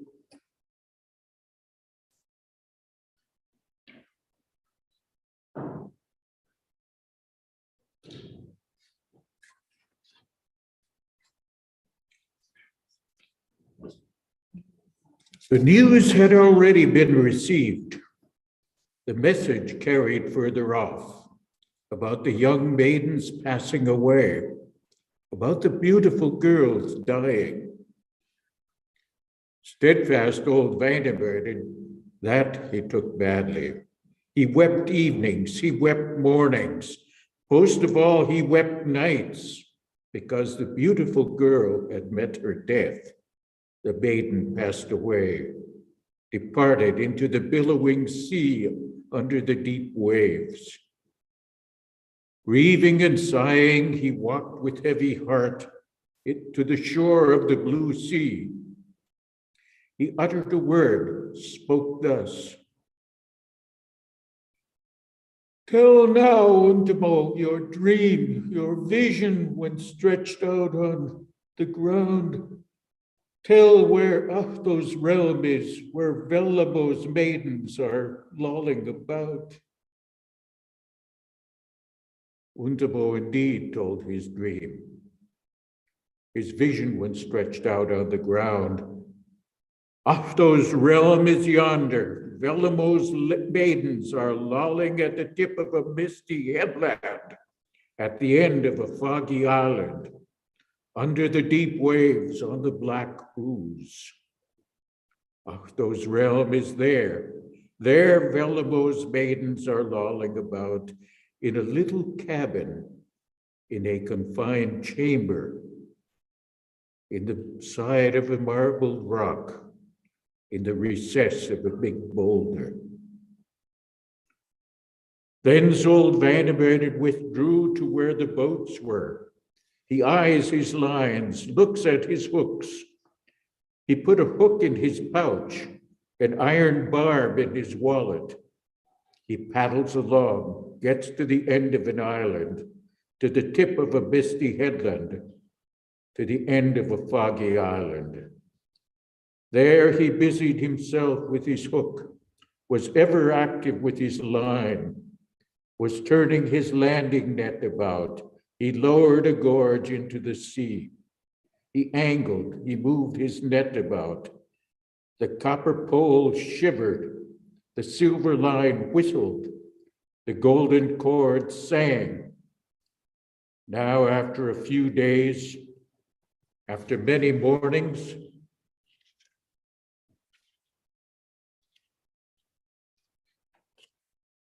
a fish took his angle, a sea trout his baited hook. He pulled it into his boat, hauled it into his floorboards. He looks at it, turns it over and over. He uttered a word, spoke thus. That fish is a fish. I really do not know. It is rather smooth for a white fish, lightish colored for a lake trout, lightish for a pike, finless for a female fish, remarkable for a male fish too, lacking a fillet, it is no maiden, lacking a bolt, no water girl, lacking ears, no chick, most fitly a salmon, a deep water perch. Wainoinen's knife is in his belt, the silver hilt in the sheath. He drew the knife from his side, the silver hilt from its sheath. In order to slice up the fish, cut up the salmon for morning meals, for mid-morning snacks, for salmon dinners, big meals. He began to cut up the salmon, to slice the fish with his knife. Like a flash, the salmon bounced into the sea. The beautiful fish flipped out of the bottom of the red craft, out of Wainoinen's boat. Then it raised its head, its right shoulder, where the fifth gust blew, on the sixth high wave. It raised its right hand, showed its left foot. On the seventh sea, on the ninth wave, from there, on these words, remarked and spoke thus: "Oh, you old Wainoinen, I did not come for you to cut up a salmon, for you to slice up the fish for morning meals, for mid-morning snacks, for salmon dinners, big evening meals." Old Wainoinen said, "Why did you come?" "I came indeed to be a chick by your side, to stay forever, to be a lifelong spouse, to open your bed, to fix your pillow, to wash up the little cabin, to sweep the floor, to bring fire into the house, to strike a flame, to bake a plump loaf, to bake honey bread, to carry a beer jug, to prepare a meal. I was not a salmon, not a deep sea perch. I was a girl, a young maiden, young Youkahainen's sister, for whom you were ever searching, looking for all your life. Oh, you wretched old man, stupid Wainoinen, when you did not understand how to keep Veldemo's maiden out of the waters, Ahto's favorite child." Old Wainoinen spoke, downcast, low in mind. "Oh, sister of Youkahainen, please do come again." Indeed, she did not come again. Never, never again. She now went away, slipped away, vanished from the surface of the water to inside a marbled rock, into a chink in a liver-covered stone. Steadfast old Wainoinen reflects on that, on how to exist, how to live. Now he wove a silken net, dragged the water with this way and that. Along the sound, the second time crosswise, he dragged the gentle waters, the spaces between the little salmon islands, those waters of Wainoinen's district, the isthmuses of the Kalevala district, the gloomy depths, the great expanses of the deep waters of Youkahainen's farm, the shore of the cove of Lapland. He caught plenty of other fishes. Of all water fishes, he was not able to fish up the one his heart desires. Veldemo's maiden of the waters, Ahto's favorite child.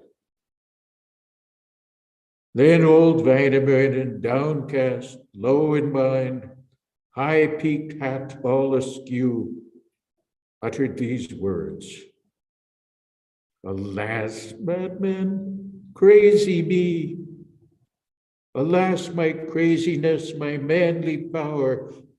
I used indeed to have some sense, was endowed with some power of thought, was allotted a generous heart, had such of yore, but Indeed, nowadays, in this dreadful time, in a wretched generation, my whole wit is only so.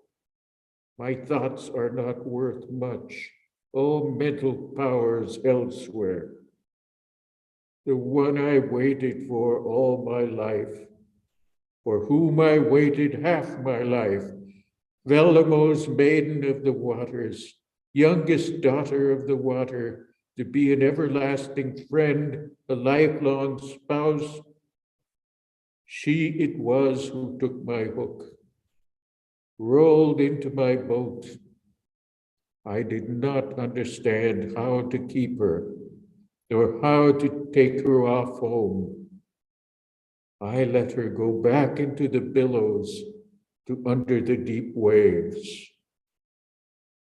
He went a bit of a way, walked, grieving and sighing. He proceeds toward home. He uttered a word, spoke thus. My cuckoos of old used to call by joyous cuckoos of yore. Formerly they called evenings, mornings, and once at midday too. What now suppressed the great voice, destroyed the beautiful voice? Grief suppressed the great voice. Anxiety reduced the precious thing. Therefore it is not heard crying out, singing at sunset, to delight my evening with music, to ease my morning. Now I do not indeed know how to exist, how to live, to dwell in this world, to travel about in these lands. If only my mother were alive, my parent awake, she would certainly be able to say how to bear up, how not to be crushed by anxieties, not lapse into distress in these evil days, in my dejected state of mind. The mother awoke in her grave, answered from beneath the waves. Your mother is still alive, your parent awake. She who is able to say how to be all right, how not to be crushed by anxieties, not to lapse into distress in these evil days, in your dejected state of mind. Go to the daughters of North Farm. There are prettier daughters, maidens twice as beautiful, 5, 6 times more spirited, not Yogahinen's loutish girls, churlish children of Lapland. From there, my son, marry the best of the daughters of North Farm, one who is attractive as to her eyes, beautiful as to her looks, always fleet of foot and nimble of movement. Thank you, Dan.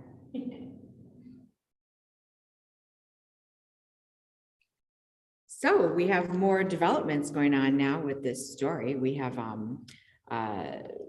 Väinämöinen getting ready to go out and find a girl on North Farm, right?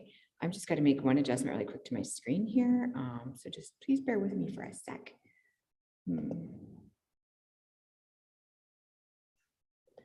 Sorry, you always learn stuff with the internet, don't you? Just one second here.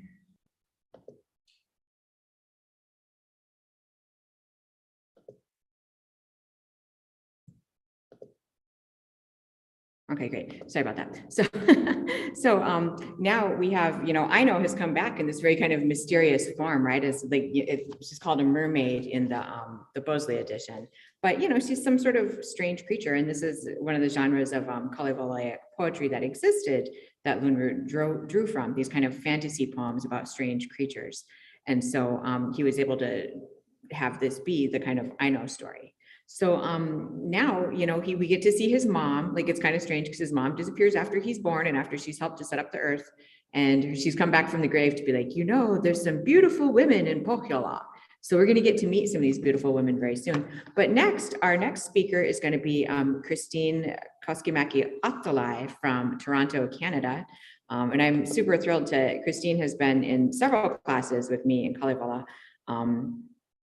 And so it's exciting to have her here to do this poem today. So she'll be doing poem number 6, which is A Brother's Revenge in the Bosley copy. And we'll see what Youkahainen does now that he's accidentally resulted in his sister dying.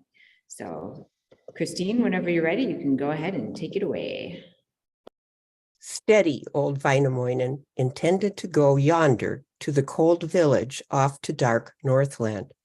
He took a stallion of straw, a horse of pea stalks, bridled the golden one, put the silver one's headstall on.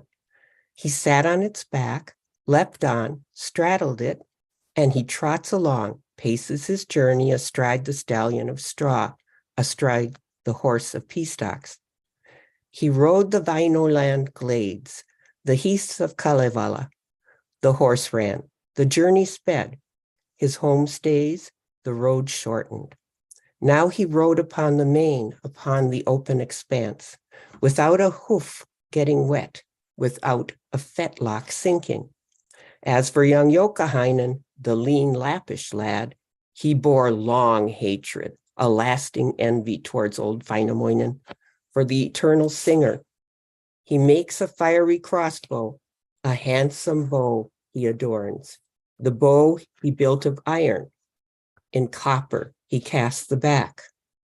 With gold he trimmed them, in silver worked them.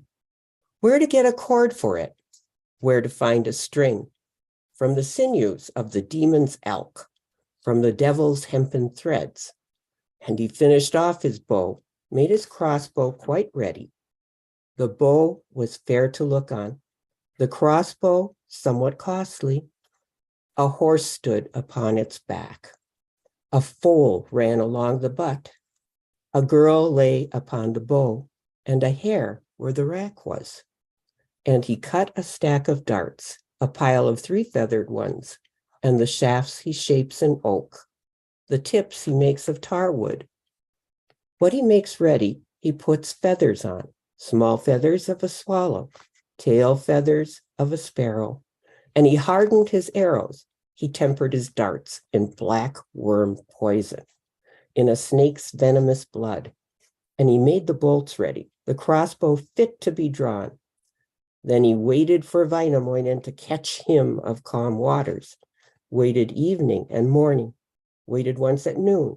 Long he waited for Wainamoinen, long he waited, unweary, sitting at windows, watching at the ends of huts, listening behind the lane, on his guard in the acre, the quiver full on his back, the good bow under his arm.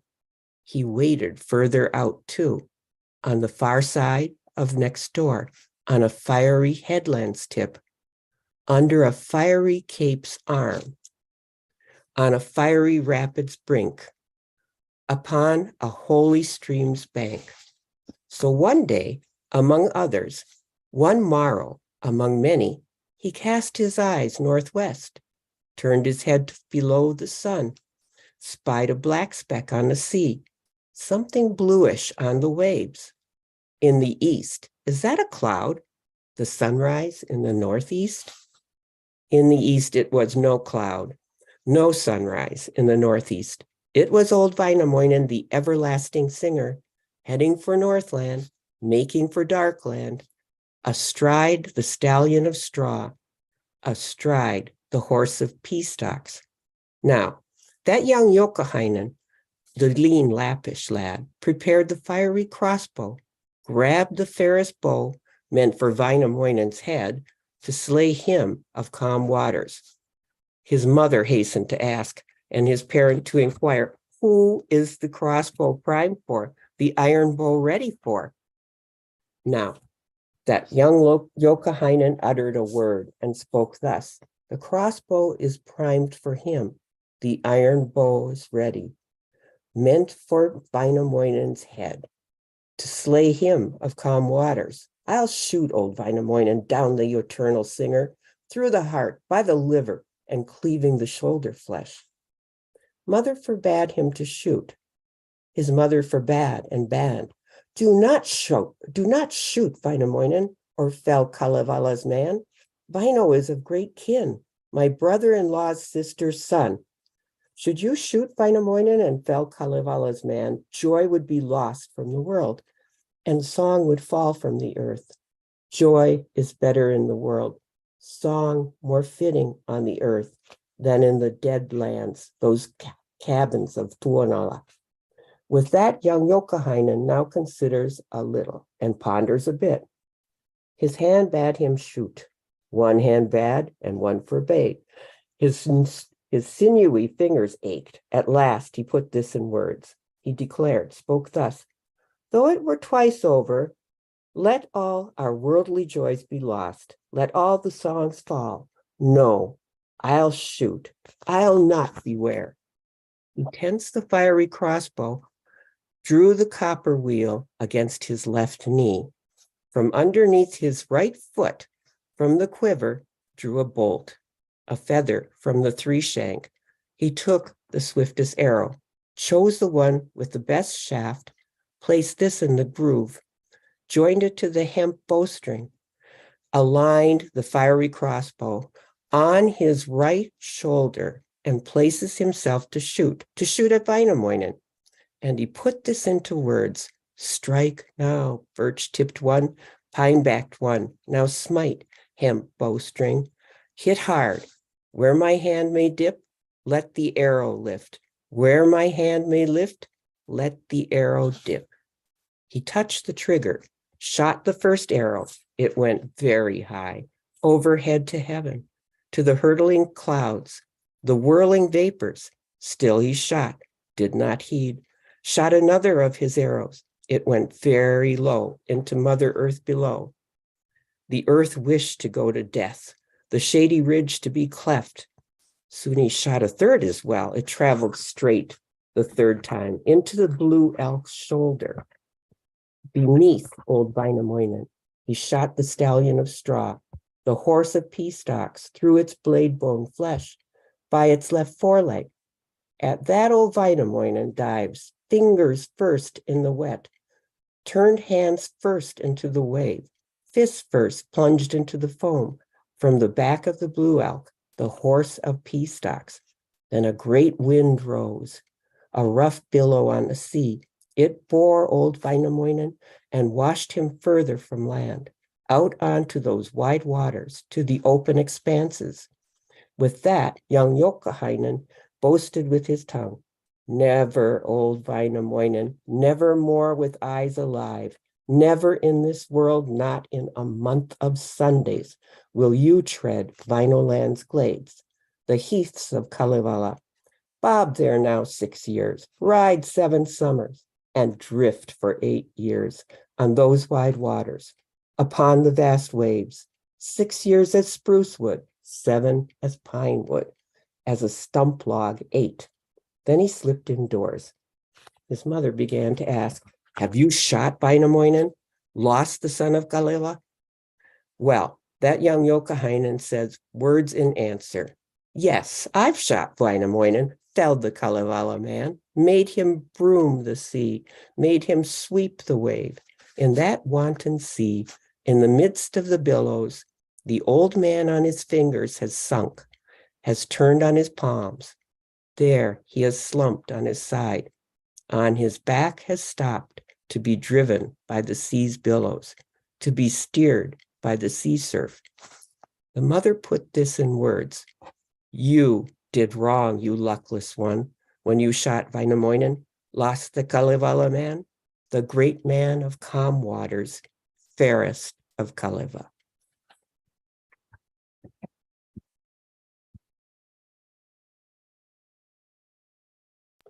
Great, thank you so much, Christine. So yeah, we have a little bit of a blood price going on, right? That kind of old Anglo-Saxon Viking old school way of, an eye for an eye, a death for a death, but it doesn't work out for Youkahainen, right?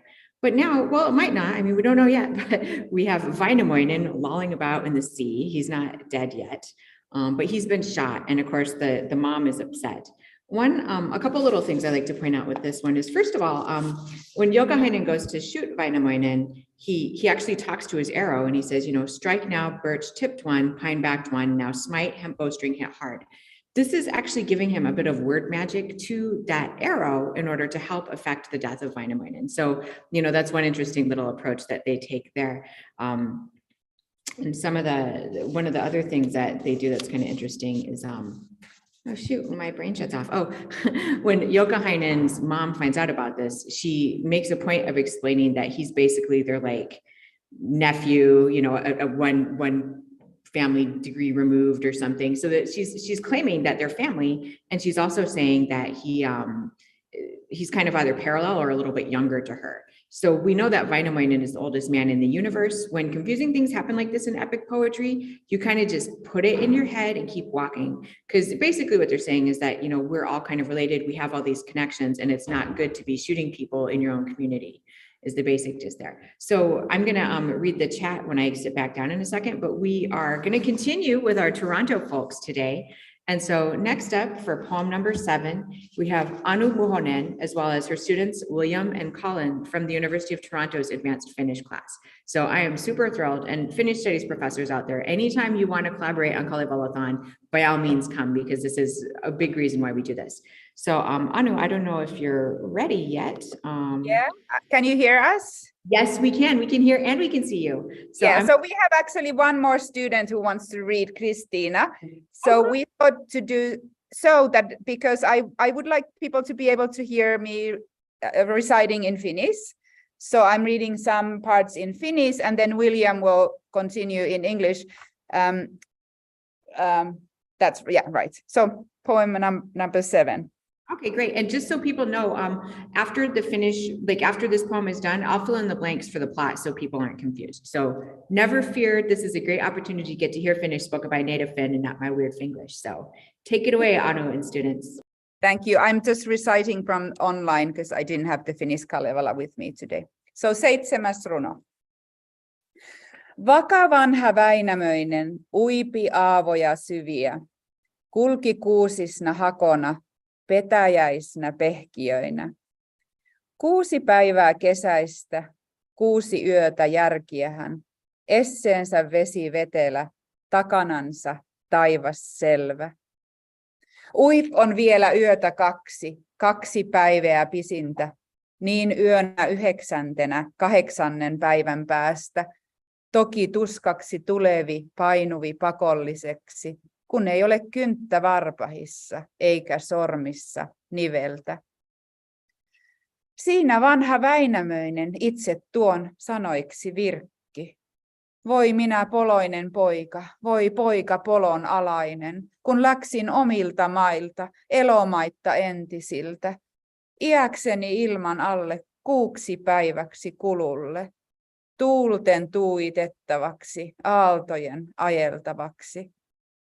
Näillä väljillä vesillä, ulapoilla aukeilla, vilu on täällä ollakseni, vaiva värjätelläkseni, aina aalloissa asua veen selällä seurustella. Enkä tuota tietäkänä, miten olla kuin eleä tällä inhalla iällä, katoavalla kannikalla. Tuulehenko teen tupani, vetehenkö pirtin veistän. And now William will continue. Do you want to read in Finnish or English? I can try to take those. Okay, let's do it. Okay, you can come here and sit maybe here. We're just moving around a little.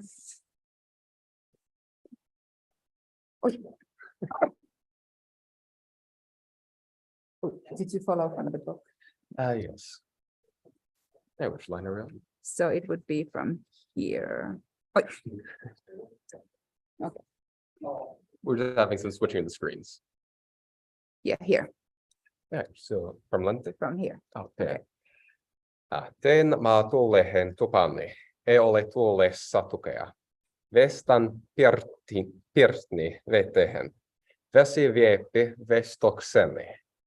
Länti lintunen Lappista, kokko lintu koillisesta. Ei ole koko suuren suuri, ehkä koko pienen pieni. Yksi siipi vettä viitsi, toinen taivasta lakaisi. Purstomerta pyyhätteli, nokkaluotoja lotaisi.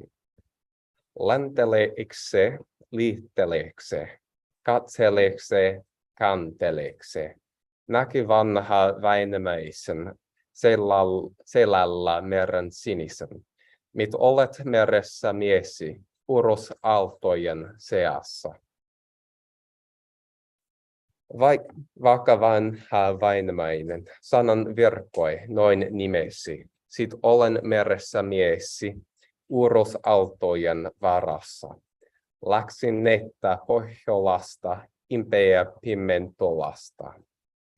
Ajoa kaurutimme, sulua meryttä myöten, niin päivänä muuttamana, huomenna moiniahana.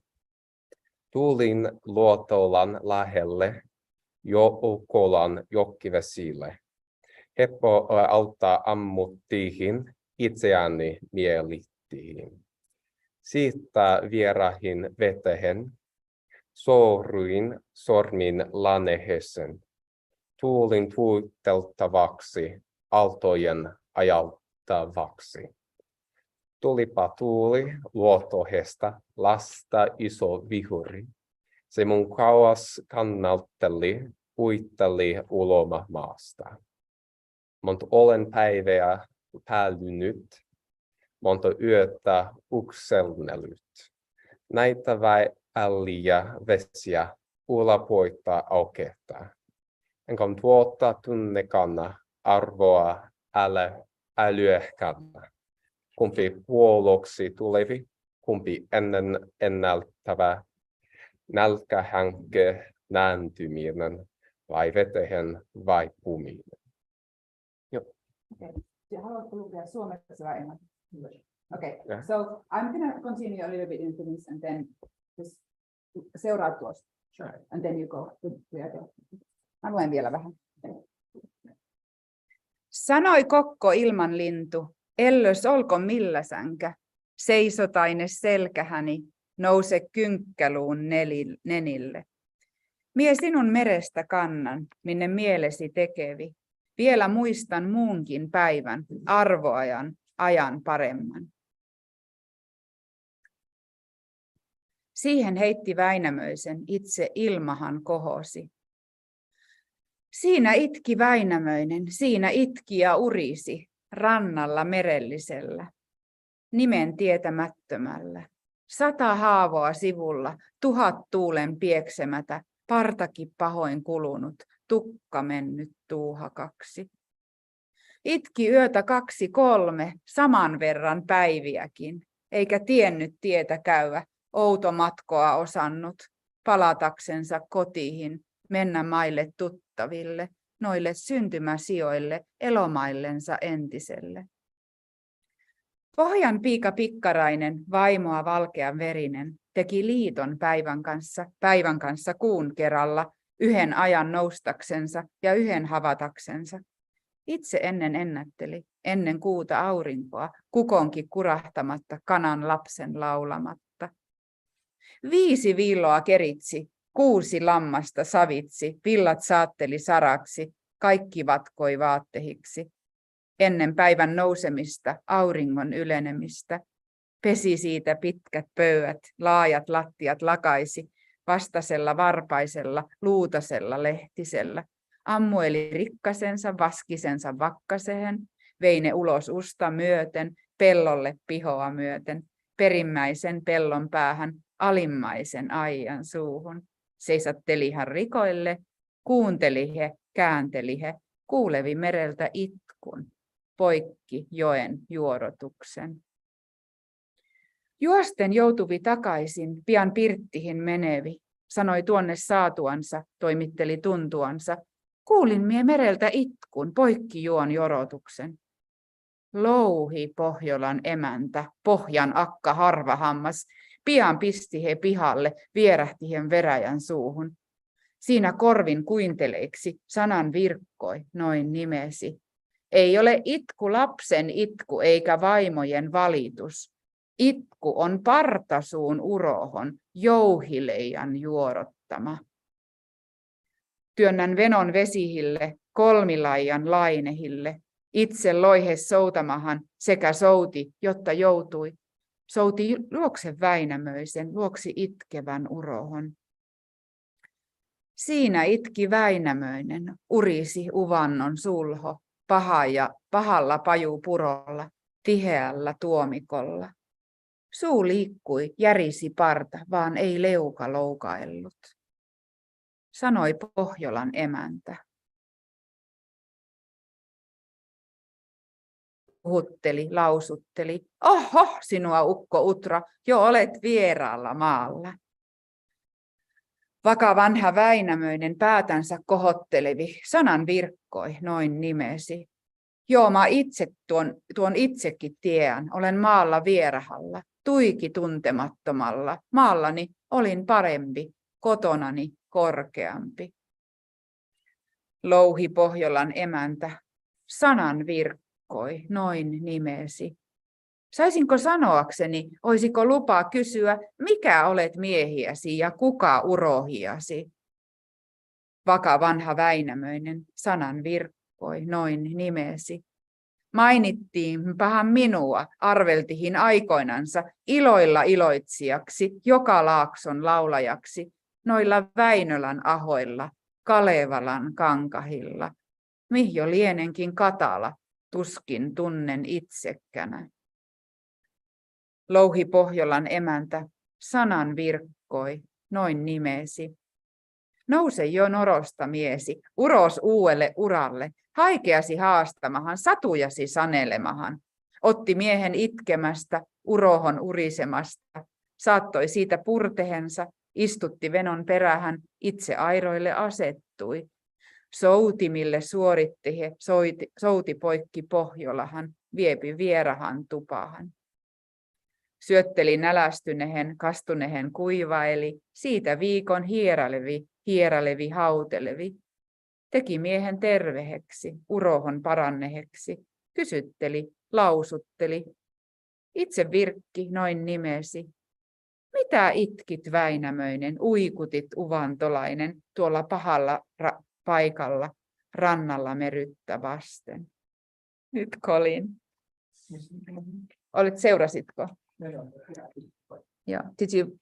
Seurasitko siitä? Okei. No niin. Vaka vanha Väinämöinen sanoi. Okay, siitä. Ole hyvä. Old reliable Väinämöinen said a word and spoke out thus. Cause enough there is for weeping, troubles enough for this complaining.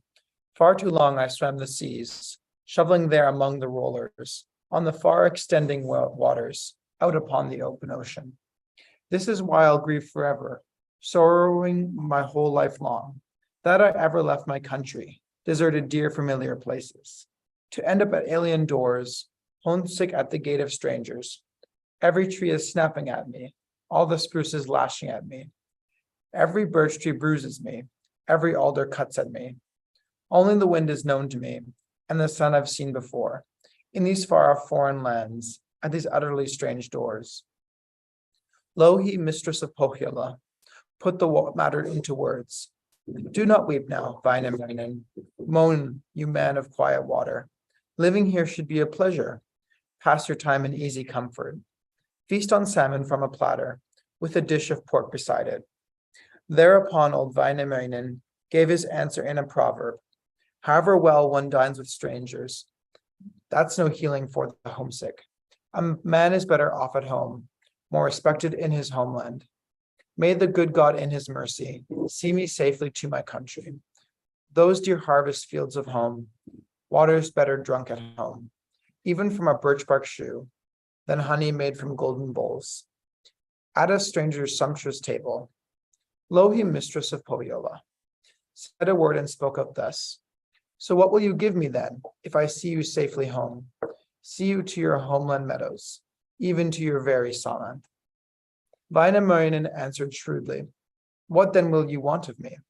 If you see me safely home, see me to my homeland meadows, to the singing of my cuckoo, where my lucky bird is calling. What of a peaked hat full of gold, felt hat full of silver pieces, Louhi, mistress of Pohjola, said a word and spoke out thus. Oho, you wise old Väinämöinen, you all-knowing seer eternal. I'm not asking for your gold, nor desirous of your silver. Gold is good for children's gewgaws, silver fit for jingling horse bells. Can you hammer out the sampo? Make it with its ciphered cover. Make it from a swan's quilled point, from the milk of a farrow cow, from a single barley corn, from a single fleece of ewe. Then I'll let you have my daughter. Give the maiden as your payment, and I'll see you safely home to the singing of your cuckoo. Where your lucky bird is calling, in your home field far away. Old reliable Väinämöinen said a word and spoke out thus. I can't hammer out the sampo, nor inscribe the ciphered cover. If you send me to my country, I will send you Imarinen. Who can hammer out your sampo and inscribe the ciphered cover. He's the man to please a maiden and to satisfy your daughter. He's a smith extraordinary, the most skillful of all craftsmen, who hammered out the vault of heaven, forged the skylid there above us, without leaving mark of hammer or a trace of tongues upon it. And now Christina. Kiitos. Ja vielä, we have Christina reading the rest. Louhi, mistress of Pohjola, said a word and spoke out thus. I will only give my daughter, promise my own child to him, who will hammer out the sampo and inscribe the ciphered cover.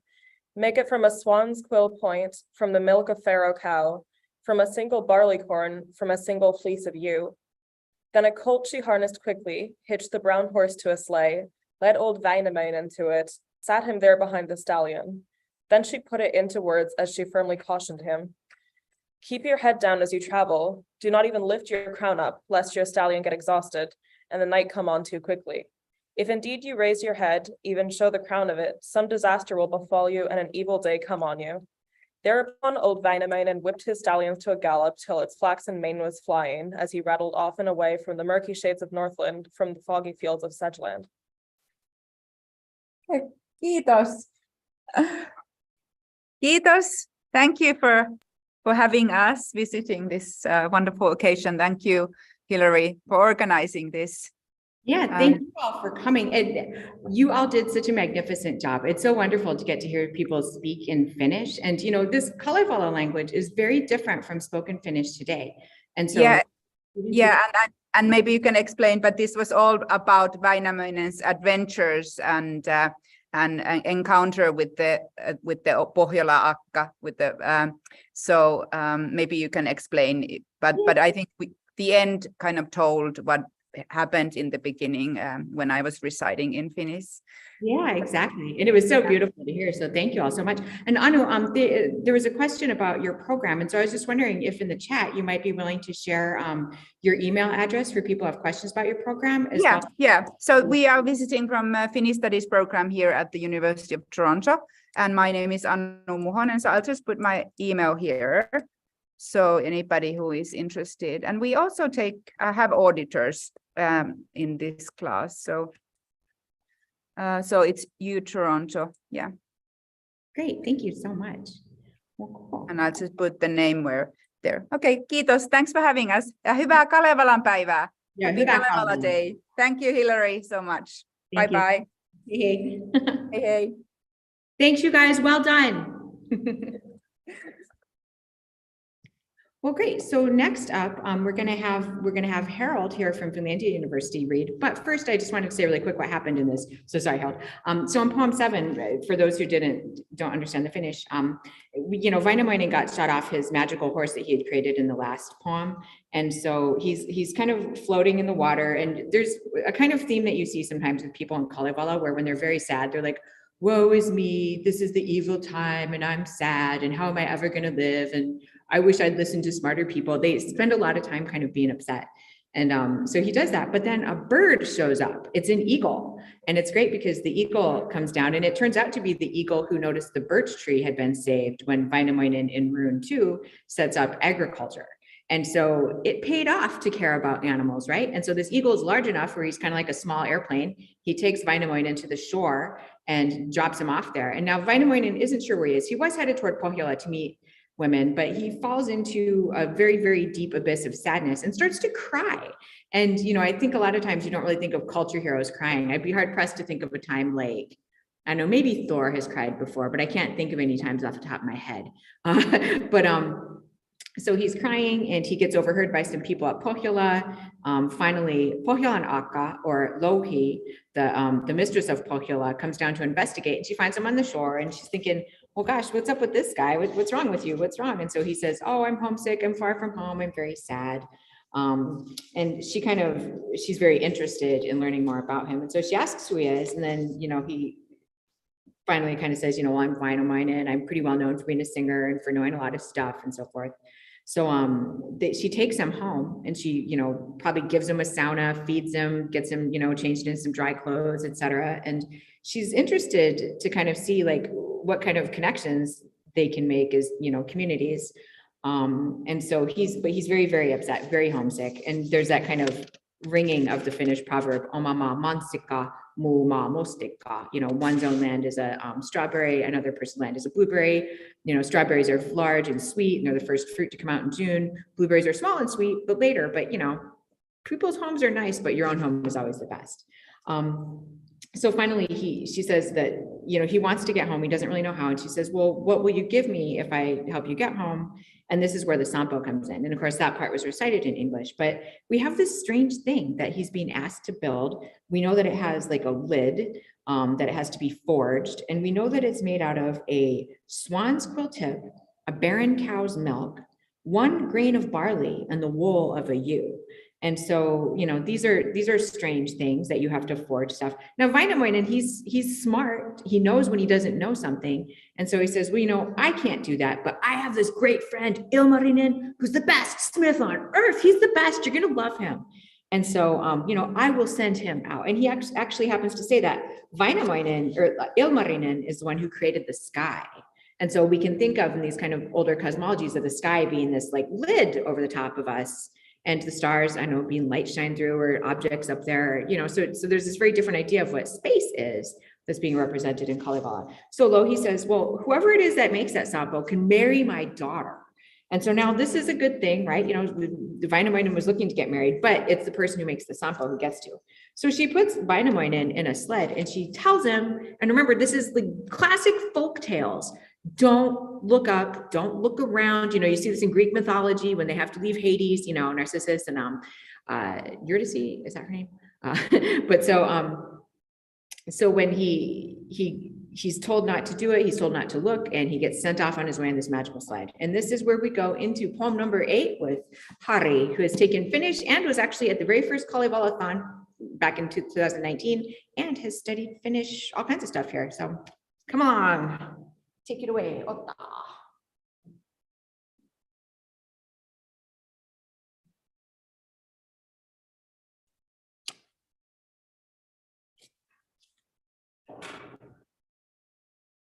Somebody set this stable.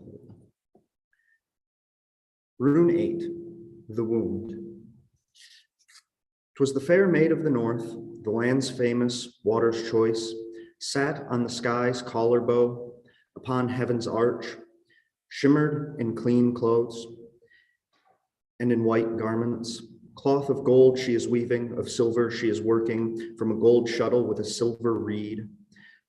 The shuttle whizzed in her grasp, in her hand the spool swiveled, the heddles of copper creaked, the silver reed slammed, as the maid wove cloth, worked cloth of silver. Steady old Wainamoinen is rumbling along, out of dark Northland, from dreary Sariola. He drove a bit of a way, a tiny way he traced, when he heard a shuttle buzzing up above his head. He lifted his head, glances heavenward. The arch is fair in the sky, the maid at the arch's edge. Cloth of gold she is weaving, of silver she is tinkling. Steady old Wainamoinen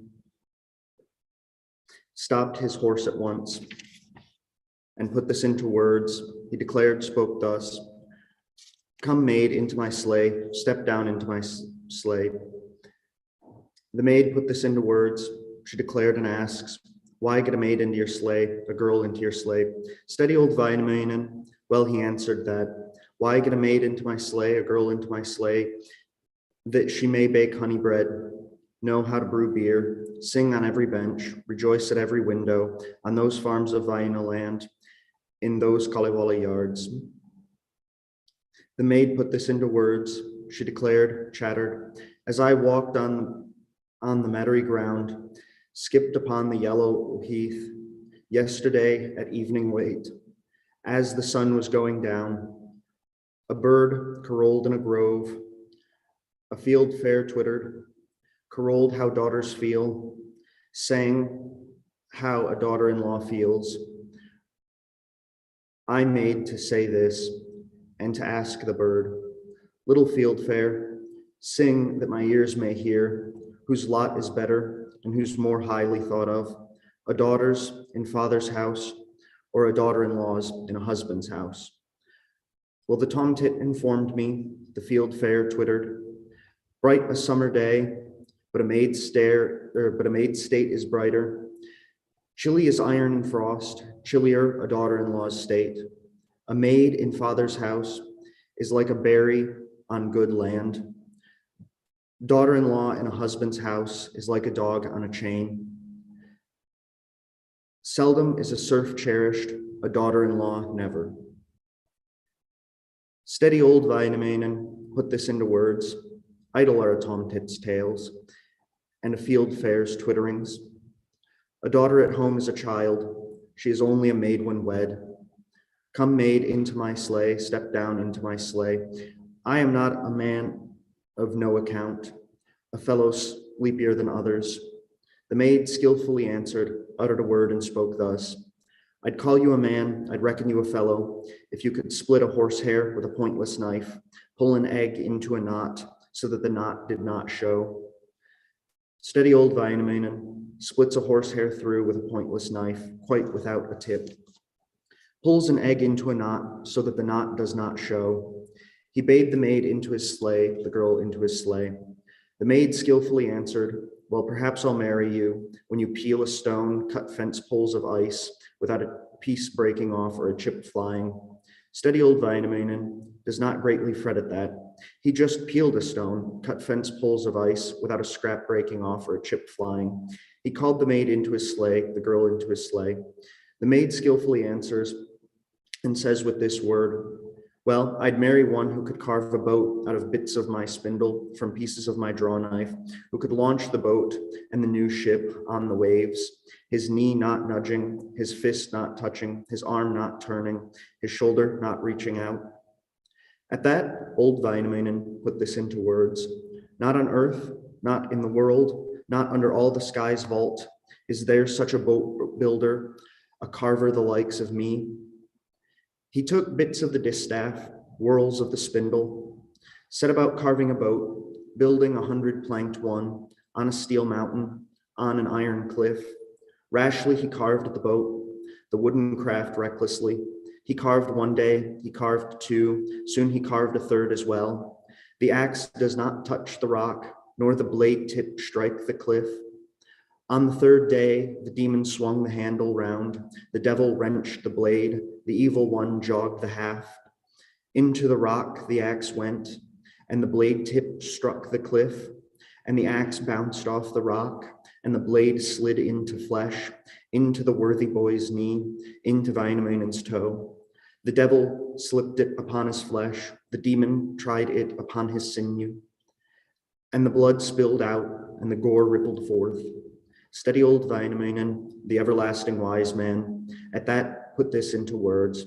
He declared and chattered thus, oh, you hook-beaked axe, you hatchet of even blade, did you think you had a tree to bite, a fir to attack, a pine to put down, a birch to meet with, when you slipped into my flesh, slithered upon my sinews?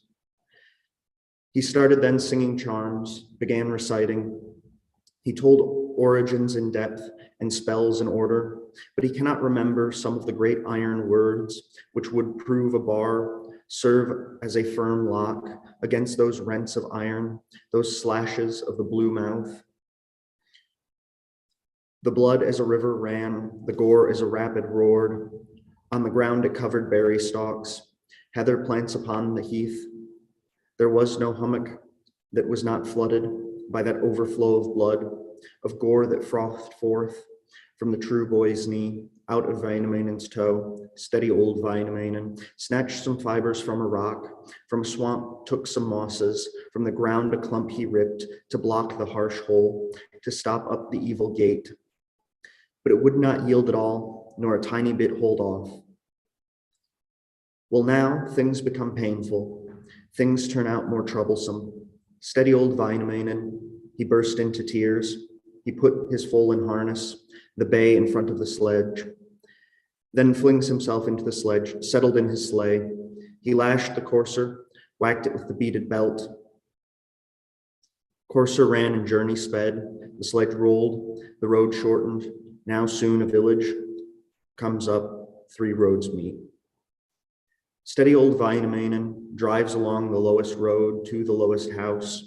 Over the threshold he asks, might there be one in this house who treats iron's toil, knows about a fellow's pain, explains injuries?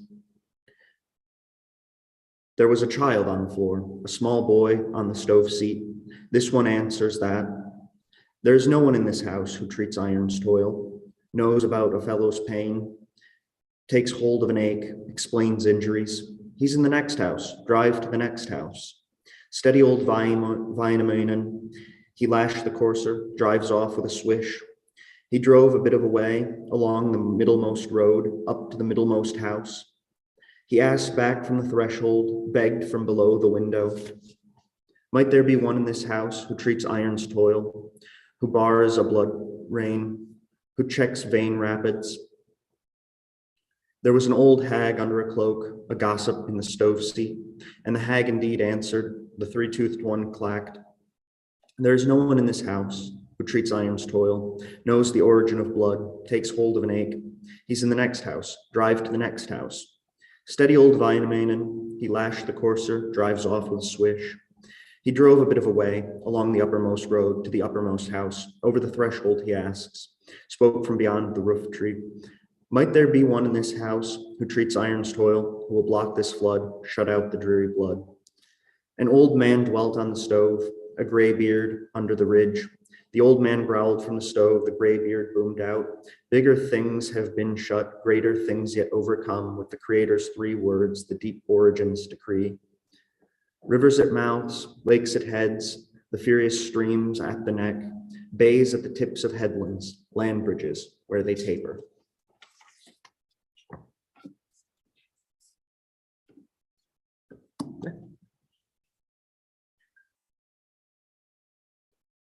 Just 1 second, because I just have to ask Kelly a question.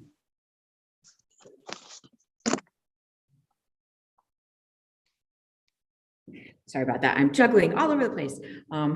So yeah, next. So now we're getting into some really cool stuff here with this wound. This is the next few poems are some of my favorites because we get to see this idea that knowledge is power. And so, you know, normal people, when they cut themselves in the knee, they maybe try to like stop the blood really quick and, you know, or freak out. Like me, I cut myself, I freak out and start crying and faint. And then, you know, people find me lying in a pool of my blood and deal with it later, but they usually call 911. We see that Wainamoinen, I mean, he's kind of funny because he starts bleeding and he does do some smart things. Like he puts kind of moss and lichen into the wound, which are known to have antiseptics. So we get folk medicine there and he goes for help. And again, you would expect help to be, hey, does anybody have any bandages or can someone call 911 or is there a paramedic? But instead he's, do you guys know the origin rune? So here we're going to see that this idea of knowledge is power in Kalevala is really embodied in the fact that one of the ways that you prevent bad things from happening or kind of stop bad things that are happening is by knowing about the origins of that thing. And so Wainamoinen, we're going to see, needs to understand the origins of blood. And it has a very interesting kind of and the origins of iron, actually.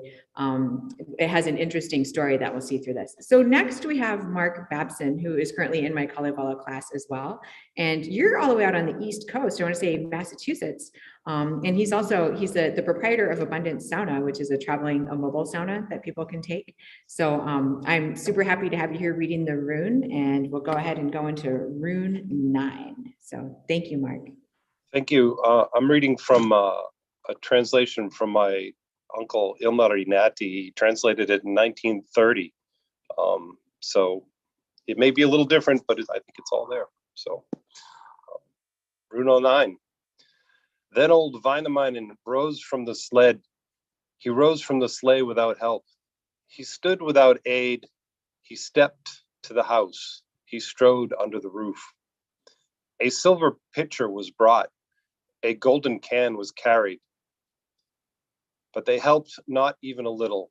They helped not at all to stop the blood of Wainamoinen, the gore of the brave hero. The old man growled from the oven. The gray-bearded barked. What man may you be? Which of the heroes? 7 vessels of blood, 8 tubs of gore from your wounded knee has flooded the floor. I remember the words, I've forgotten the first, that tell of the birth of iron, the origin of low slag. Old and Solomon Wainamoinen spoke and said these words, I know the origin of iron myself. I have learned the beginning of steel. Air was the mother of all. Water was the oldest brother. Iron, the youngest brother. Fire, the one in the middle. Ukko, creator of all, and now the god of air, separated water from air, and water from the land of continents. But poor iron was not yet born, not formed. Ukko, the god of air, rubbed his 2 hands. He rubbed them both on the end of his left knee. From that was born 3 maids, 3 spirits of the air, who were mothers of rust and the parents of blue blade. The supple maidens traveled. They walked the edge of the clouds. With overflowing breasts and aching nipples, they milked their milk to the ground. They relieved their aching breasts. The milk fell to the ground in bogs and on smooth waters. One milked black milk. She was the oldest maid. The second milked white milk. She was the middle maiden. The third squirted red milk. She was the youngest maiden. The black milk fell, became the rust of wrought iron. The white milk fell and became the base of steel. The red milk fell, became the ore of cast iron. Some time passed. Iron felt he should meet his older brother, make the acquaintance of fire. But fire grew wild. He flew into a great rage.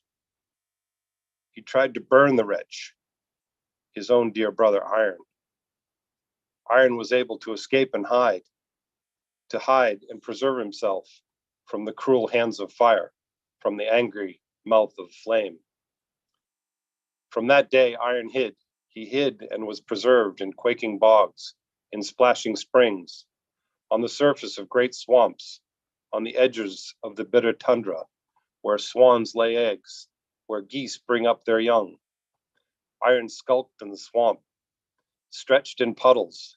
He hid a year, he hid a second, he hid yet a third, between 2 stumps, between 3 birch roots. He did not escape from the hands of cruel fire. He was forced to go a second time to the home of his brother Fire. He was forged into weapons and hammered into swords. The wolf loped into the swamp. The bear roared in the heath. The swamp shook under the wolf's feet. The moor moved under the bear's paws. And there rose the iron rust. There grew the ore for steel. In the footprints of the wolf, the heel marks of the bear. The blacksmith Ilmarinen was born. He was born, he grew. He was born on the charcoal hill. He grew in a mound of ashes, a copper hammer in his hand and a pair of tongs in his fist. Ilmarinen was born at night and set up his forge the next day. He sought a place for the forge. room to build his bellows. He saw a narrow swamp, a patch of wet ground. He went to look at it, to see it from nearby. There he placed his bellows. There he built his forge. He followed the trail of the wolf. He found the marks of the bear. He saw the seeds of iron. He saw the ore of the steel, in the wolf's large footsteps and the heel marks of the bear. In his own words, "Oh, you poor creature iron, you're in a bad place. You're in a low condition, in the swamp under the feet of wolves, in the heel marks of bears." He wondered, he thought, what would become of that if I pushed some in the fire, to set some in the forge? Poor iron was startled and frightened when he heard the name of fire, when the cruel flame was mentioned. Said blacksmith Ilmarinen, "There's no need to be disheartened. Fire will not burn his friend or abuse his own family. If you go into fire's house, into the place of flames, you will grow beautiful. You will rise finer than ever, as swords for men, as ends for women's laces." The next day, iron stirred from the swamp and washed out the mud, and was brought into the blacksmith's shop. The blacksmith forged it in the fire, shoveled it in the forge. He blew the bellows, he blew again, he blew the bellows a third time. The iron flowed like soup. It boiled in slag. It stretched like wheat paste, like dough of rye flour in the blacksmith's great fire in the heat of the great blaze. The poor iron screamed, "Oh, blacksmith Ilmarinen, take me out of this place, out of the red fire's pain." And the blacksmith Ilmarinen said, "If I take you out of the fire, you may grow wild, you may grow terrible, you may cut your brother and slice your mother's child." Then the iron swore. He swore an oath in the forge, on the anvil, under the hammers, under the sledges. He said these words and spoke these phrases. "There is wood to bite, heart of rock to eat. Without cutting my brother, slicing my mother's child, I will feel better and live an honorable life, as man's companion, as weapon of the wanderer, than in eating my own race, abusing my clan." Then blacksmith Ilmarinen, pounder of the ages, snatched the iron from the fire and set it on the anvil. While it was soft, he made sharp-edged tools, spears, hatchets, and all kinds of implements. Yet there was little wanting. There was something iron needed. A tongue of iron would not boil. A point of steel would not spring. Iron would not grow hard until it was dipped in water. Blacksmith Ilmarinen thought about that a while. He mixed a little ash with a little bit of lye and tempered the liquid in the hardening bath. The blacksmith tasted with his tongue. To him, it tasted fairly good. He spoke and said, "This is not quite right for tempering fluid, a hardened bath for iron." A honeybee rose from the ground, a blue wing from the sod. He flew, he soared over the blacksmith's shop. The blacksmith spoke and said, "Honeybee, swift little man, bring me your honey on your wing. Bring me your nectar on your tongue. From the heads of 6 flowers, from the spikes of 7 grasses, from the steel being made, the iron being forged." A hornet, bird of Hisi, watched and listened from the crack of the roof under a shingle while iron was made and steel constructed. He flew with a buzz. He threw horrors of Hisi and added poison of vipers, black venom of serpents, stingers of ants, the secret hates of toads into the hardening bath, into the tempering water. The blacksmith Ilmarinen, an unequaled craftsman, thought and took it for granted that the bee had returned and brought honey and carried nectar. He spoke and said, "Now it is good for me, this tempering water, this hardening bath." He thrust in the steel, he wet the iron, he took it from the fire and removed it from the forge. That is why iron is bad. That is why steel went berserk. The evil one broke its oath. It ate its honor like a dog. The wretched cut his brother, held his kin to his mouth, and started blood to flow, the gore to spurt. The old man growled down from the oven. The bard sang, the head roared. Now I know the birth of iron and the habits of steel. Oh, you lowly iron, base slag, steel that is bewitched. So that is how you were made. That is how you grew wild and became powerful. You are not big yet, not big, not small, not very handsome, and not very angry when you lay as milk. When you lived as liquid in a young girl's breast, under the arm of the maid, on the edge of the long cloud, under the air. And now, and you were not big then, not big and not small. Then you lay as liquid.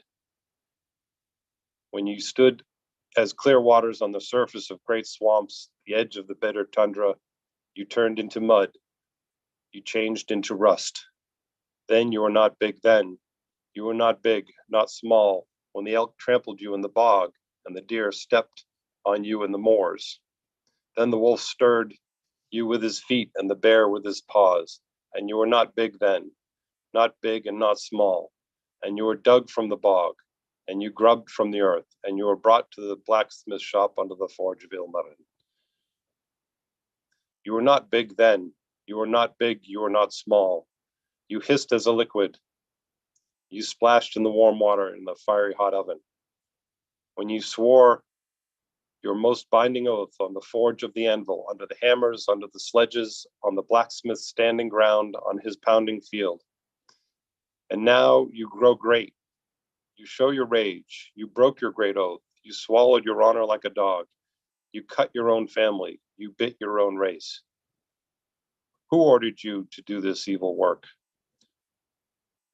Who to do this shabby deed? Who is your mother? Who is your father? Your older brother? Not your younger sister or other one in your family. It was not your mother, not your father, not your older brother, not your younger sister, not anyone in your family. You committed this outrage yourself, and the deed, the color of death. Now come and see your work. Come and heal your bad wound. Before I tell your mother, before I complain to your parent, your mother has more work.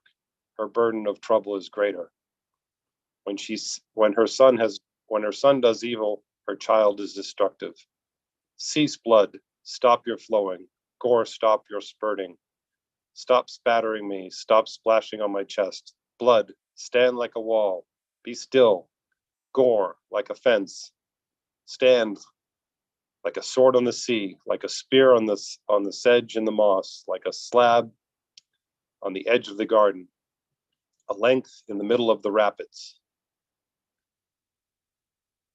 But if you still wish to move, have a mind to stir, then move in flesh and slide in the bones. You are better inside, handsomer in the skull, running in the veins, sliding in the bone, than you are running on the ground and dripping in the dust. Your place, milk, is not on the ground, not on the turf, innocent blood, not in the hayfield, man's life, not in the knoll, hero's gold. Your place is in the heart. Your cellar is in the lungs. Go back there quickly. Run as fast as you can. You are not a river to flow.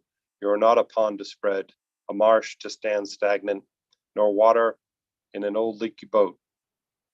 Be content to stop dripping, dear stuff. Red blood, stop falling. Stop falling, be staunched. Tira's rapids once ceased to flow, and then Toinala's river stopped. The ocean dried, the heavens dried, and the great drought summer in the powerful year of fire.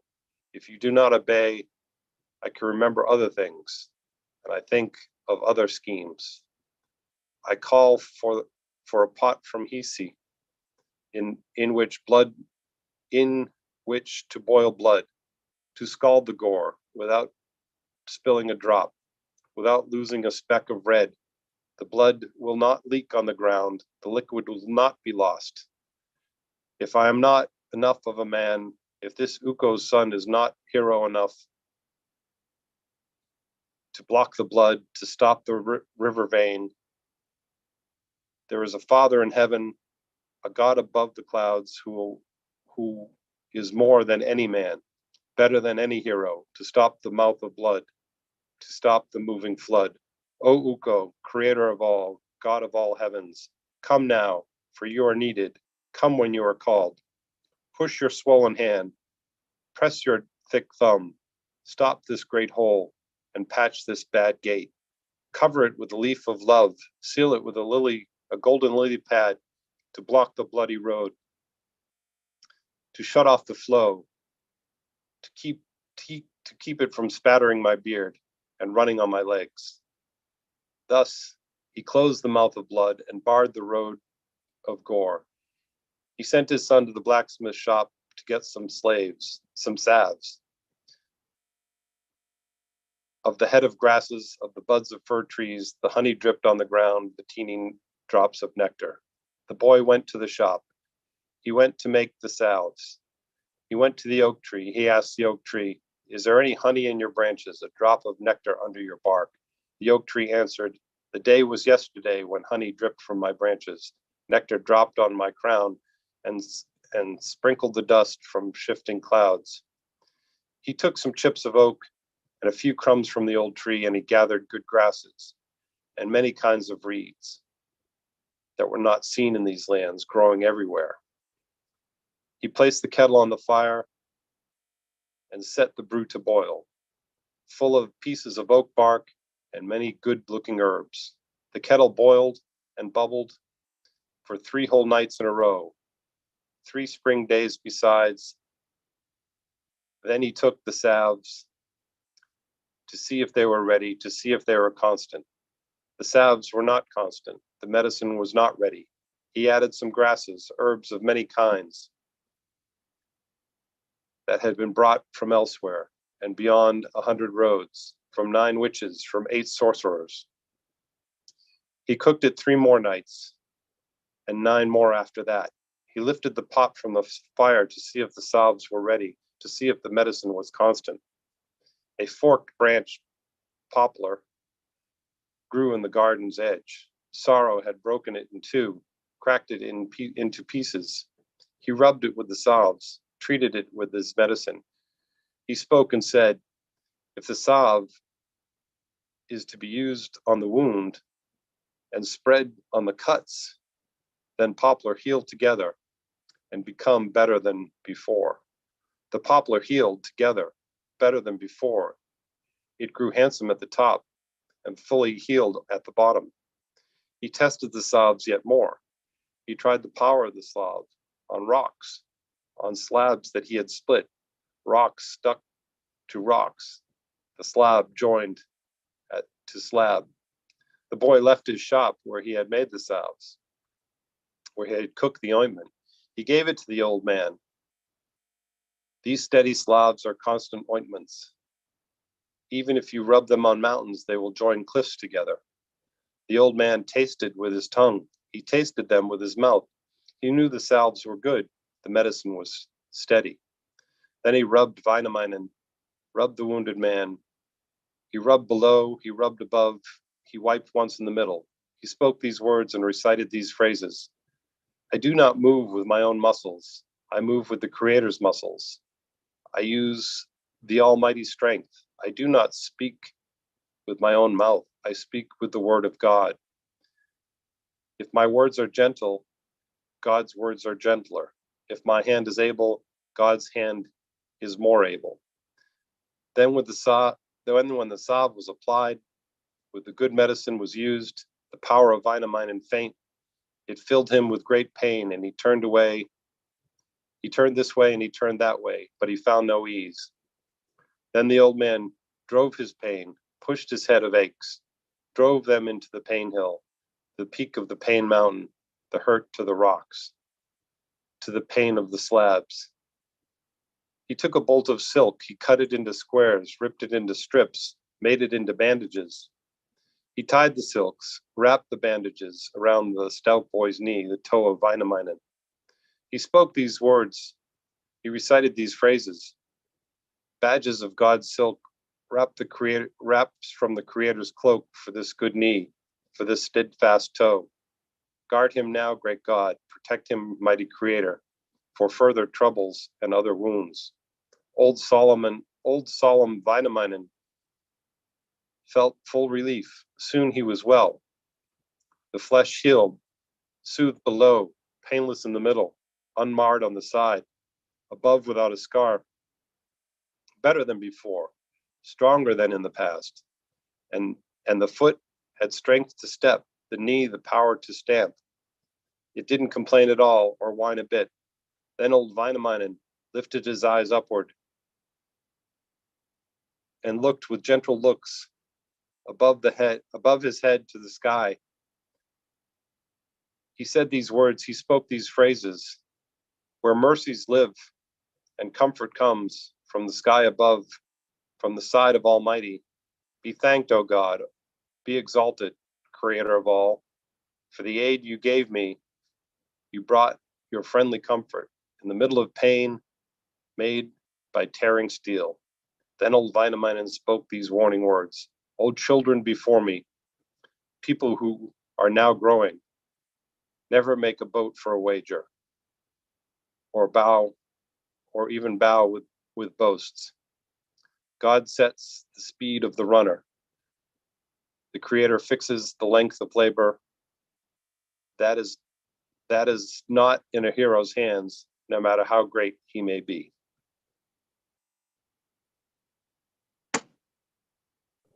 Great, thank you so much, Mark. And it's really exciting. I hadn't, when you hear about different translations of Kalevala, it's great to hear that there's ones existing that people don't even really get to see. And so that was one thing I was really thrilled to hear about from you. And I appreciate you sharing, Arun, with us. That's one cool thing about translating is that people do a pretty good job of keeping faithful to what it says in Kalevala, like in the Finnish version, although there's a lot of room to choose just different words to make it sound more like you like. And, different translators have different approaches. Some actually like to have it be in the meter, right? The Kalevala Peter Pumpkin Eater meter. Other people like to try to have it rhyme. Other people like to try to stick very closely to the words. So there's all kinds of choices that people can have when they translate. And so thank you for sharing Ilmari's translation. I should say also, Mark, and I have to keep an eye on the YouTube and stuff. And one of your friends in the YouTube commented about, oh, I didn't know that was Ilmari's real name. So apparently he has some sort of famous nickname in your neck of the woods, but you can check on the YouTube to see that if you want. So next we have another Kalevala student right here from Houghton who's going to read, and this is Kathleen Arton. And she's also Kathleen and I are both wearing folk dresses. And since you don't get like the full body state of us, you'll get to see but we're both wearing Finnish dresses today. So Kathleen, you'll be doing, oh, and just the one last thing I'll say, I'm sorry, I get excited about folk poetry, So, in this poem, we see that he uses this song to really help to affect the end of the bleeding. And there's multiple parts to it. One important part is to let the thing that's harming you, this case, flowing blood, know that you know its origins and you know where it came from. And so we have the strange story of the three women lactating the different types of iron, and Ilmarinen turning iron into something humans are going to use. This is very interesting because you can actually date this story approximately. The Iron Age comes to Finland 500 BC, so there would have been no need to have an iron deity before that time. And Ilmarinen before that was very much associated with like weather and fire and wind and air and some other things. But these are all things you also need for forging. So he morphs as a sort of deity and as a sort of figure over time in Kalevala. And this is one of the poems you can see that very sharply. And you get these old mythologies, and you also get these kind of, folk medicine.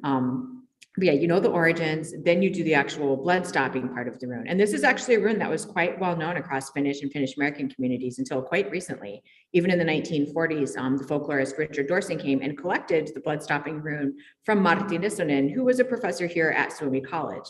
So, it's something that has stayed with Finns for quite a long time. But next, Kathleen, go ahead and take us to the forging of the Sampo. So we're going to see the item being built out of all the strange things.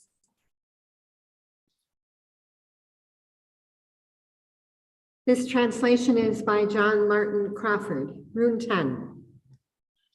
Väinämöinen the magician takes his steed of copper color, hitches quick his fleet foot courser, puts his racer to the snow sledge. Straightway springs upon the cross seat, snaps his whip adorned with jewels. Like the winds, the steed flies onward, like a lightning flash.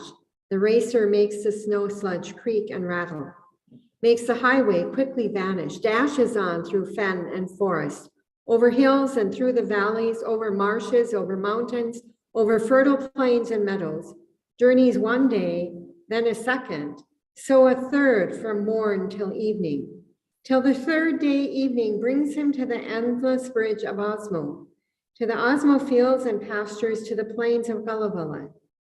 When the hero spake as follows, may the wolves devour the dreamer, eat the Laplander for dinner. May disease destroy the braggart, him who said that I should never see again my much-loved homeland. Never more behold my kindred, never during all my lifetime, never while the sunshine brightens, never while the moonlight glimmers on the meadows of Wainola, on the plains of Kalevala. Then began old Wainamoinen, ancient bard and famous singer, to renew his incantations. Sang aloft a wondrous pine tree till it pierced the clouds in growing with its golden top and branches, till it touched the very heavens, spread its branches in the ether, in the ever-shining sunlight. Now he sings again, enchanting, sings the moon to shine forever in the fir tree's emerald branches. In its top he sings the great bear. Then he quickly journeys homeward, hastens to his golden portals, head awry and visage wrinkled, crooked cap upon his forehead. Since as ransom he had promised Ilmarinen, the magic artist, thus to save his life from torture on the distant fields of Northland in the dismal Sariola. When his stallion he had halted on the Osmo field and meadow, quickly rising in his snow sledge, the magician heard one knocking, breaking coal within the smithy, beating with a heavy hammer. Wainamoinen, famous minstrel, entering the smithy straightway, found the blacksmith Ilmarinen, knocking with his copper hammer. Ilmarinen spoke as follows, "Welcome, brother Wainamoinen, old and worthy Wainamoinen. Why so long hast thou been absent? Where hast thou so long been hiding?" Wainamoinen then made answer, these the words of the magician. "Long indeed have I been living. Many dreary days have wandered, many cheerless nights have lingered, floating on the cruel ocean, weeping in the fens and woodlands of the never-pleasant Northland, in the dismal Sariola. With the Laplanders I've wandered, with the people filled with witchcraft." Promptly answers Ilmarinen, these the words the blacksmith uses. "O thou ancient Wainamoinen, famous and eternal singer, tell me of thy journey northward, of thy wanderings in Lapland, of thy dismal journey homeward."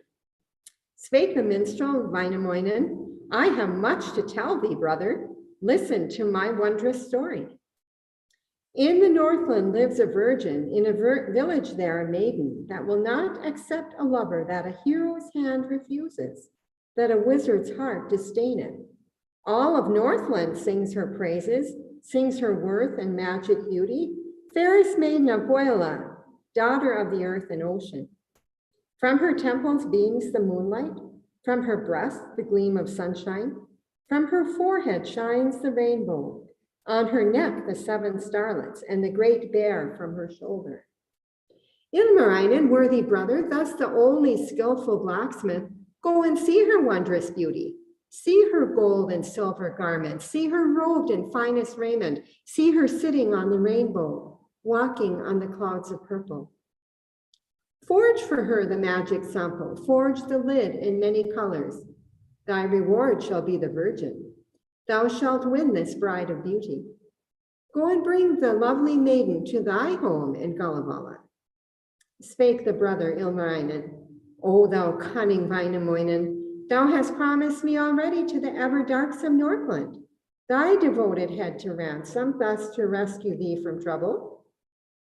I shall never visit Northland, shall not go to see thy maiden, do not love the bride of beauty. Never while the moonlight glimmers shall I go to dreary Boya, to the plains of Sariola, where the people eat each other, sink their heroes in the ocean, not for all the maids of Lapland. Spake the brother Wainamoinen, I can tell thee greater wonders. Listen to my wondrous story. I have seen the fir tree blossom, seen its flowers with emerald branches on the Osmo fields and woodlands. In its top there shines the moonlight, and the bear lives in its branches. Ilmarinen thus made answer, I cannot believe thy story, cannot trust thy tale of wonder, till I see the blooming fir tree with its many emerald branches, with its bare and golden moonlight. This is Wainamoinen's answer. Wilt thou not believe my story? Come with me and I will show thee if my lips speak fact or fiction. Quick they journey to discover, haste to view the wondrous fir tree. Wainamoinen leads the journey, Ilmarinen closely follows. As they near the Osmo borders, Ilmarinen hastens forward that he may behold the wonder.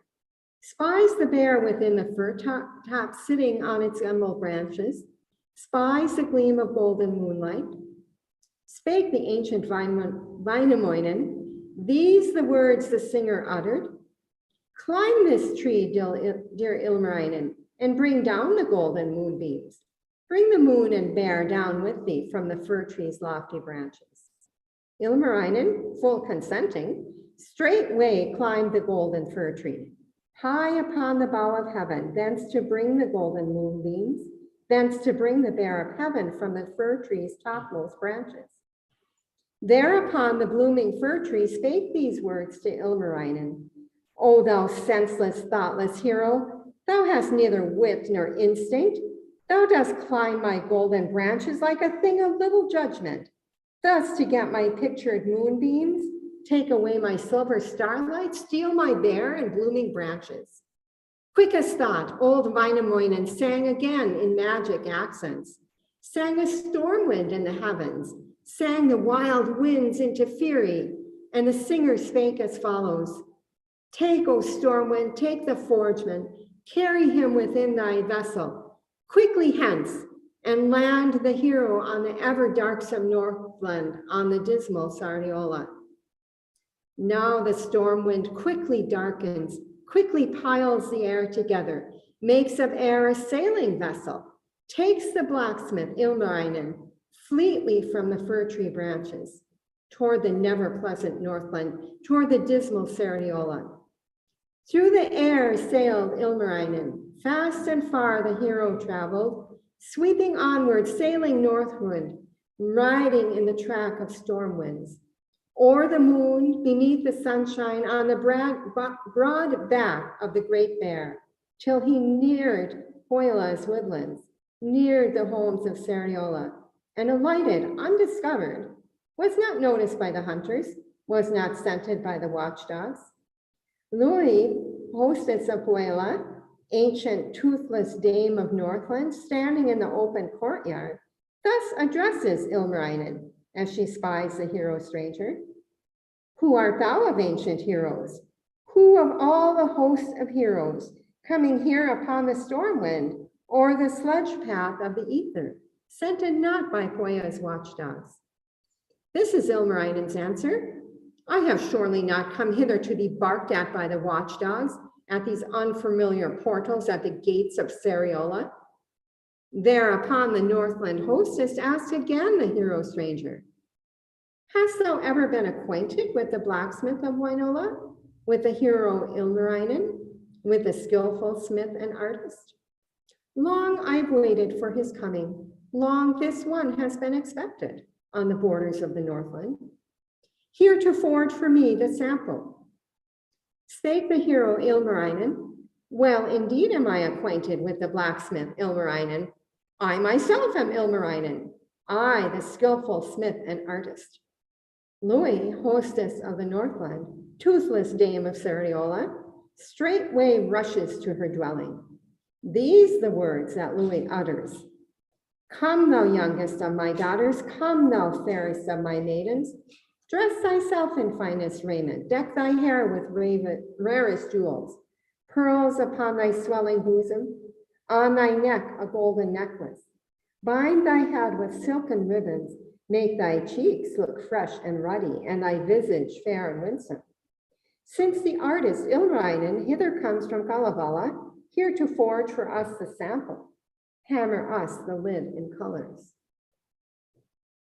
Now the daughter of the Northland, honored by the land and water, straightway takes her choicest raiment, takes her dresses rich in beauty, finest of her silken wardrobe. Now adjust her silken fillet, on her brow a band of copper, round her waist a golden girdle, round her neck a pearly necklace, shining gold upon her bosom, in her hair the threads of silver. From her dressing room she hastens to the hall, she hastes and listens, full of beauty, full of joyance, ears erect and eyes bright beaming, ruddy cheeks and charming visage, waiting for the hero stranger. Louhi, hostess of Pohjola, leads the hero Ilmarinen to her dwelling rooms in Northland, to her home in Sariola, seats him at her well-filled table, gives to him the finest viands, gives him every needed comfort, then addresses him as follows. O thou blacksmith Ilmarinen, master of the forge and smithy, canst thou forge for me the sample? Hammer me the lid in colors? From the tips of white swan feathers, from the milk of greatest virtue, from a single grain of barley, from the finest wool of lambkins? Thou shalt have my fairest daughter recompense for this thy service. These the words of Ilmarinen. I will forge for thee the sample, hammer thee the lid in colors. From the tips of white swan feathers, from the milk of greatest virtue, from a single grain of barley, from the finest wool of lambkins. Since I forged the arch of heaven, forged the air a concave cover, ere the earth had a beginning, thereupon the magic blacksmith went to forge the wondrous sample, went to find a blacksmith's workshop, went to find the tools to work with. But he found no place for forging, found no smithy, found no bellows, found no chimney, found no anvil, found no tongs, and found no hammer.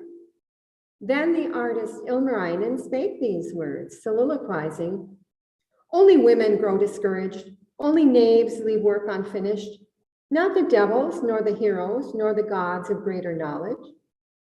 Then the blacksmith Ilmarinen sought a place to build a smithy, sought a place to plant a bellows on the borders of the Northland, on the Pohja hills and meadows, searched one day and then a second. Ere the evening of the third day, came a rock within his vision, came a stone with rainbow colors. There the blacksmith Ilmarinen set at work to build his smithy, built a fire and raised a chimney. On the next day laid his bellows. On the third day built his furnace and began to forge the sample.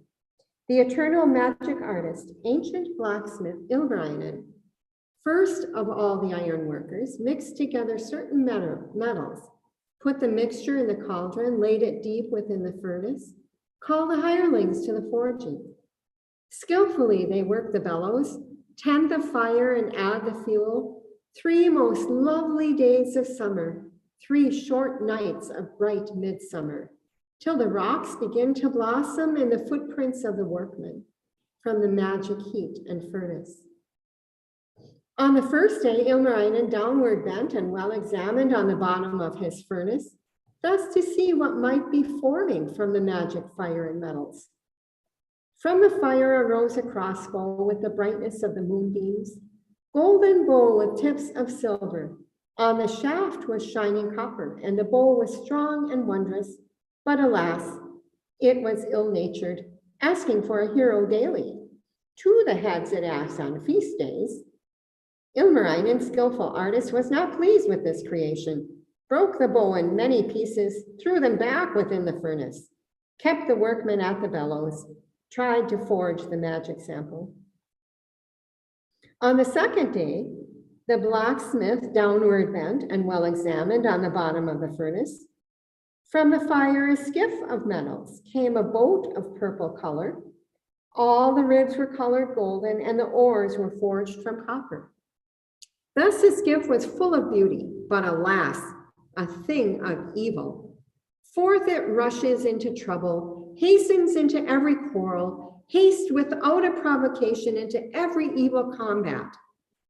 Ilmarinen, metal artist, is now pleased with this creation, breaks a skiff in many fragments, throws them back within the furnace, keeps the workmen at the bellows, thus to forge the magic sample.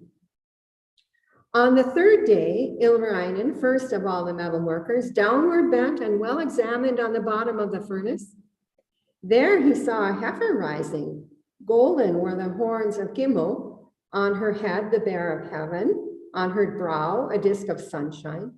Beautiful the cow of magic, but alas, she is ill-tempered, rushes headlong through the forest, rushes through the swamps and meadows, wasting all her milk in running. Ilmarinen, the magician, is now pleased with this creation, cuts the magic cow in pieces, throws them in the fiery furnace, sets the workmen at the bellows, thus to forge the magic sample. On the fourth day, Ilmarinen, downward bent and well examined to the bottom of the furnace, there beheld a plow in beauty rising from the fire of metals. Golden was the point and plowshare, and the beam was forged from copper. And the handles, molten silver. Beautiful the plow and wondrous, but alas, it is ill-mannered. Plows up fields of corn and barley, furrows through the richest meadows. Ilmarinen, the metal artist, is now pleased with this creation. Quickly breaks the plow in pieces, throws them back within the furnace, lets the winds attend the bellows, lets the storm winds fire the metals. Fiercely vie the winds of heaven, east wind rushing, west wind roaring, south wind crying, north wind howling. Blow one day and then a second, blow the third from morn till even. When the fire leaps through the windows, through the door, the sparks fly upward, clouds of smoke arise to heaven. With the clouds, the black smoke mingles as the storm winds ply the bellows. On the third night, Ilmarinen, bending low to view his metals on the bottom of the furnace, sees the magic sample rising, sees the lid in many colors. Quick, the artist of Wainola forges with the tongs and anvil, knocking with a heavy hammer, forges skillfully the sample. On one side, the flour is grinding, on another, salt is making, on a third is money forging, and the lid is many colored. Well, the sample grinds when finished, to and fro the lid in rocking, grinds one measure at the daybreak, grinds a measure fit for eating, grinds a second for the market, grinds a third one for the storehouse.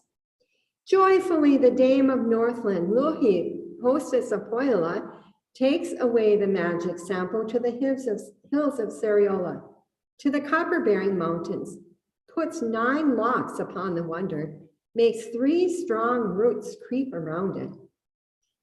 In the earth they grow 9 fathoms, 1 large root beneath the mountain, 1 beneath the sandy seabed, 1 beneath the mountain dwelling.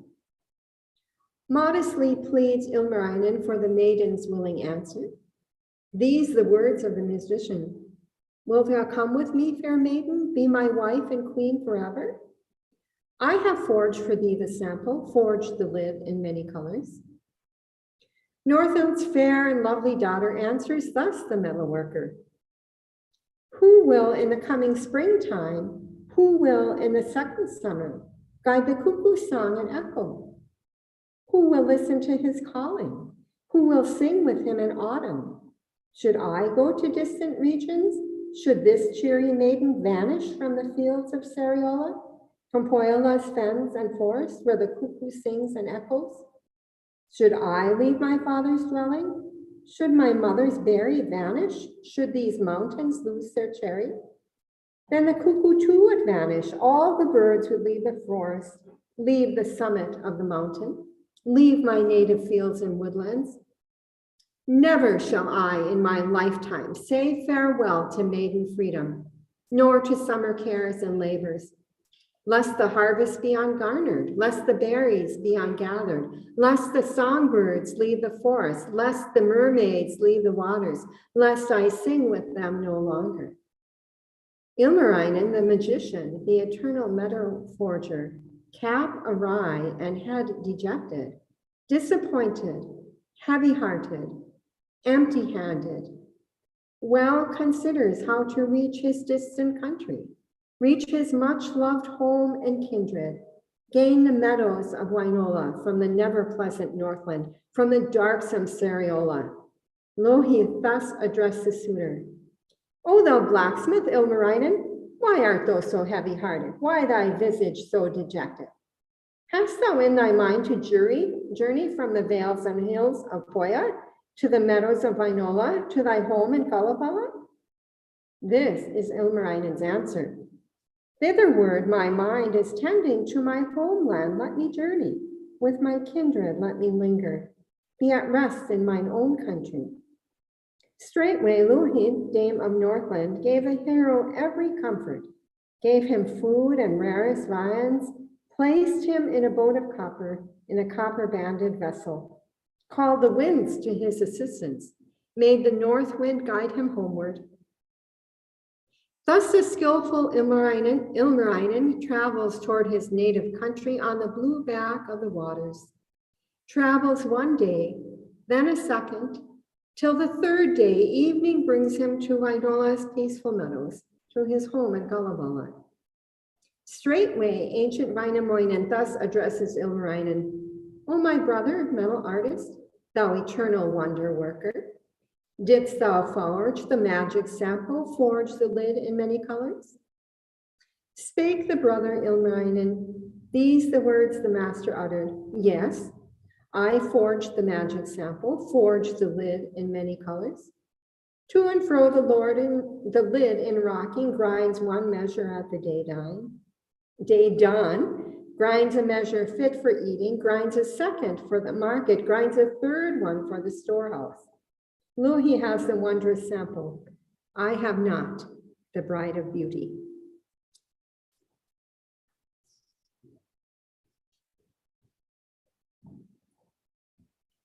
Thank you so much, Kathleen. And I realized I didn't move this slide, so I'll do that really quick.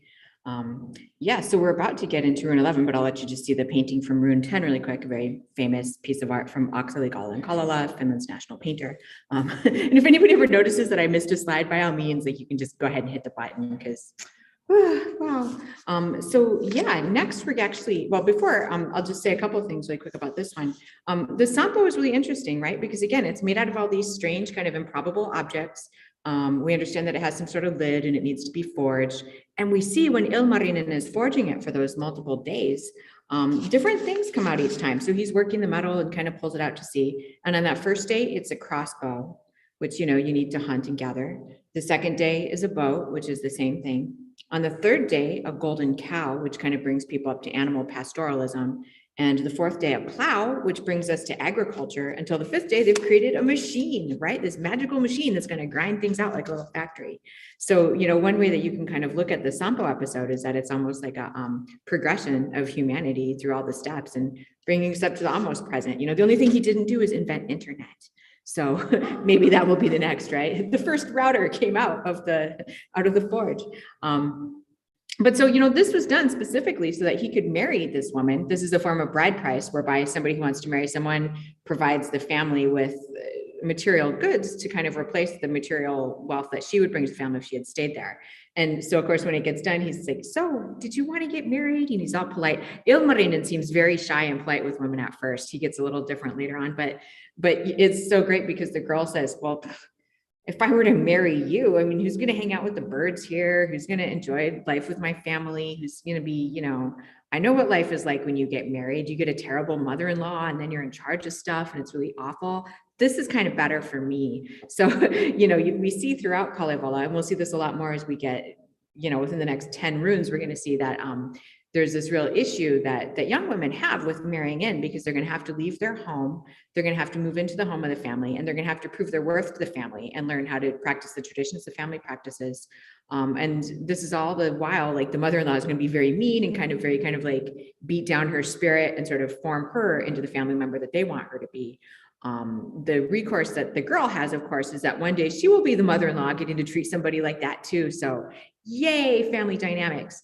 But you know, Ilmarinen, he's now made a machine, which he was supposed to be able to marry someone for. She says no. And Ilmarinen is a very good guy. He believes in consent at this point. And he's like, okay, I guess I'll just go home then. So good, Ilmarinen, good on you. You take this to court, get your machine back, but we'll see how this works. So next we have a treat. We're going to have some performers actually from all around, from what I understand, led by Karen Ba, who's going to demonstrate some of the Kalevala singing techniques and kind of traditions. So we'll get to actually hear Runo singing in different forms. So Karen, I don't know if you want to pop up. Yes, I'm here. Can you hear me? Oh my gosh, yes, and multiple people in front. So this is super exciting. So yeah, the next rune we're going to have is going to be rune 11. I'm going to switch it over. And we're going to a completely different episode. And so you all are going to get to introduce us to Lemminkainen. And Lemminkainen is a young man. He's like Joukahainen. He's kind of college age. He's got a lot of testosterone, and he is in love with ladies, all of them. So we'll learn all about him. So I'll go ahead and I'm going to mute myself, and you can set this up as you like. And yay. Okay, Kiitos, Hilary. So I'm Karen Ba, and I lead the Suomi Sing-Along group on Facebook. I put the email for us, but you can also look at Facebook, Suomi Sing-Along. We do monthly sing-along, regular Finnish songs, and then once in a while we do Runo Laulu singing. And I've got two of my friends here. We're in Minneapolis, and we're going to sing together, so you get kind of a choir feel. We have Michelle Ranta and Sarah Stengel. And I see online there's a couple other of our folks on, Sandy and Sheila. So we've got kind of a few folks. Now, since we're on Zoom, you guys won't be able to sing along with us, without being on mute, but feel free to sing along with us in your living room. This is a traditional tune. We're going to start with a traditional tune that probably many of you have heard, that the Kalevala is sung with, if you've ever heard them. And then partway through, we're going to switch to a different tune. There are many tunes, and we're going to switch to a more happy-go-lucky tune halfway through. And so I put in the chat this sort of nonsense words that you can sing along with us. You'll catch on how it goes because they repeat a lot. Lurialale is one of the nonsense lines, and then it says hele ilale lurialale. It just repeats a lot. So if you can't get all the words to the Kalevala in Finnish, you can at least sing that part. But that's like towards the end of this, we'll switch to that. So we're going to do two different tunes, and I will be the lead singer for now, and we're going to switch up who's going to lead and who's going to follow. So when you can sing along with whatever, but usually people would sing along with the people following with the group. Okay. Aika on ahtia sanoa, viti kättä viretellä, ahti poika saarelainen, tuo on lietolemmin poika, kasvoi kaulissa korkeassa, luoda ahmahannen monsa, laimman lahen perällä, kaukoniemen kainalossa. Kalloin siinä kauko kasvoi, ahti ahvenini lenne. Tuli mies mitä parahin, pukesi punaverinen, joka päästänsä pätevi, kohatansa velpoavi. Vaan tuli vähän vialle, tavoitansa turmiolle. Aino oli naisissa eläjä, yli öitä eitsilöissä. Nojen impien iloissa, käsäpäien karkeloissa. Kylli oli saaren neiti, saaren kukka, kasvoi koisa korkeassa, yleni ymplenehossa. Istuen ison majoilla, perän penkin notkumilla, Kauan kasvoi, kauas kuului, kaukoa tuli kosijat. Neien kuuluhun kotiin, kaunoiseen kartanoon. Kosi päivä pojalle, eikon mennyt päivällä. Päivän luona paistaamaan, kesäisillä vireillä. Kosi kuhut pojalle, eikon mennyt kutolla. Kun luona kummotamaan, kevät ilman kiertämään. Kosi tähti pojalle, eikon mennyt tähtellä. Pitkin öitä pilkimään, talvisilla taivailla. Tulevi virosta sulhot, toiset tuolta inkereltä. Ei poneiti mennytkään, itse vasten vastaeli. Suota kultanne kuluvi, hopeanne oikenevi. En lähde minä Viroon, en lähde lupoakana. Viron vettä soutamaan, saarellista sauvomaan. Syömään Viron kaloja, Viron lentämme pomaahan. Enkä lähde inkerelle, penkerelle, pänkerelle.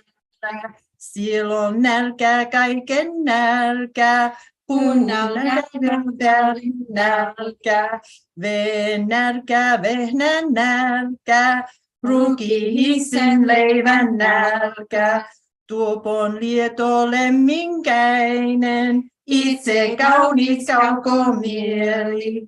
Lähteäksensä lupasi saaren kukkoa kosiin. Tuota mointa morsianta, kaunokaista kassapäätä. Emo kilteä kekesi, varoitelli vaimo vanha. Ellei menkö poikaseni, parempiin itseäsi. Ei suottaneet sinua, saaren suuren sukuun. Sanoi lieto lemminkäinen, virki kaunis kaukomieli. Jos en ole korjaa, sultani aivan suuri. Mie valitsen varrellani, voitan muilla muoillani. Aina kiltää viime monsa, lähtemästä linninkäistä. Saaren suureen sukuun, lahjahammat herää. Siellä piiat tilkoavat, naiset nauravat sinua. Mitä huoli lemminkäinen, itse tuon sanoiksi virkki. Kyllähän näisten naurun sopi tyrkyset tyttären. Potkaisen pojan poveen, käsi kannon kainalohon. Siinä on päähyven kipilkan, para hankki parjauksen. Emo tuone sanoiksi virkki, koipolojen päivä jäävi. Nauraisitko saaren naiset, pitäisi pyhäiset piiat, niin sitä sora tulisi, sota suuri lankeaisi. Saisi kaiken saaren suon, 100 miestä miekoanensa. Palasi suna poiloisen, yksinäisen ympärille. Mitä huoli lämmenkainen, varoituksista emonsa. Ota vihuvan orosen, valjaski valion varsan.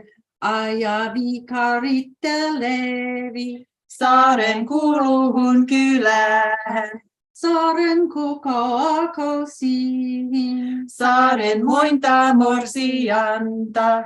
Nauroi naiset lämminkaista. Pia pisti pilkkojansa. Kun ajoukumasti kulle. Kammalasti kartanolle. Ajo korjan askumohon. Veräjähän jerähytti. Siinä leitolemmen kai. Murti suuta vänti päätä. Murti mustoa haventa. Itse tuon sanoiksi virki. En ole tuotten En ole nähnyt enkä kuullut. Naisen nauravan minulle. Pian pilkkoja suannut. Mitä huulillemmenkainen. Sanan virkoinoin nimesi.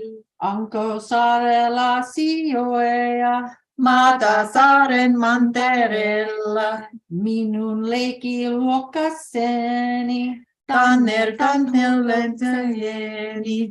Saarenin pieneloissa. Kassapäijän karkeloissa. Saarenin puettan ovat. Niemen niet vastoavat. Onpan saarella sijoa. Maata saaren mantarella.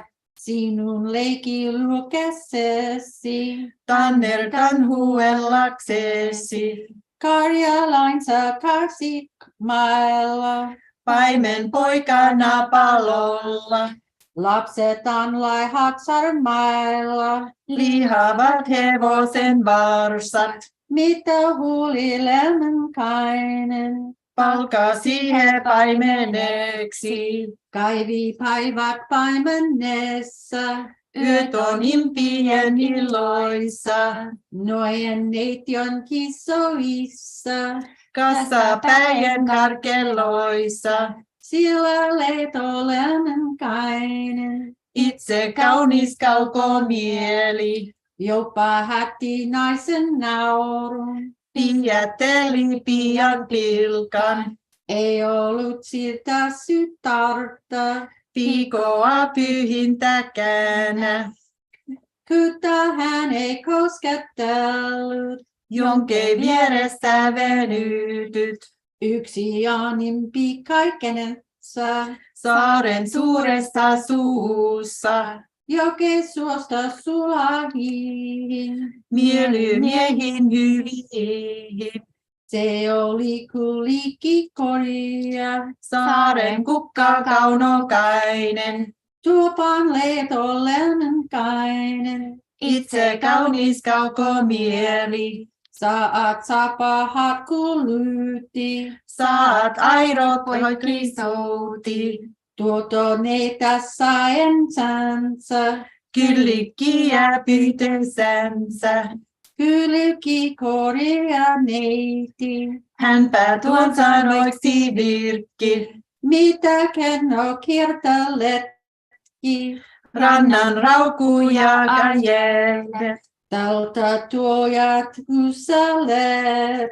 Tiina voitat jesuvelet. En mä tästä äänen joua.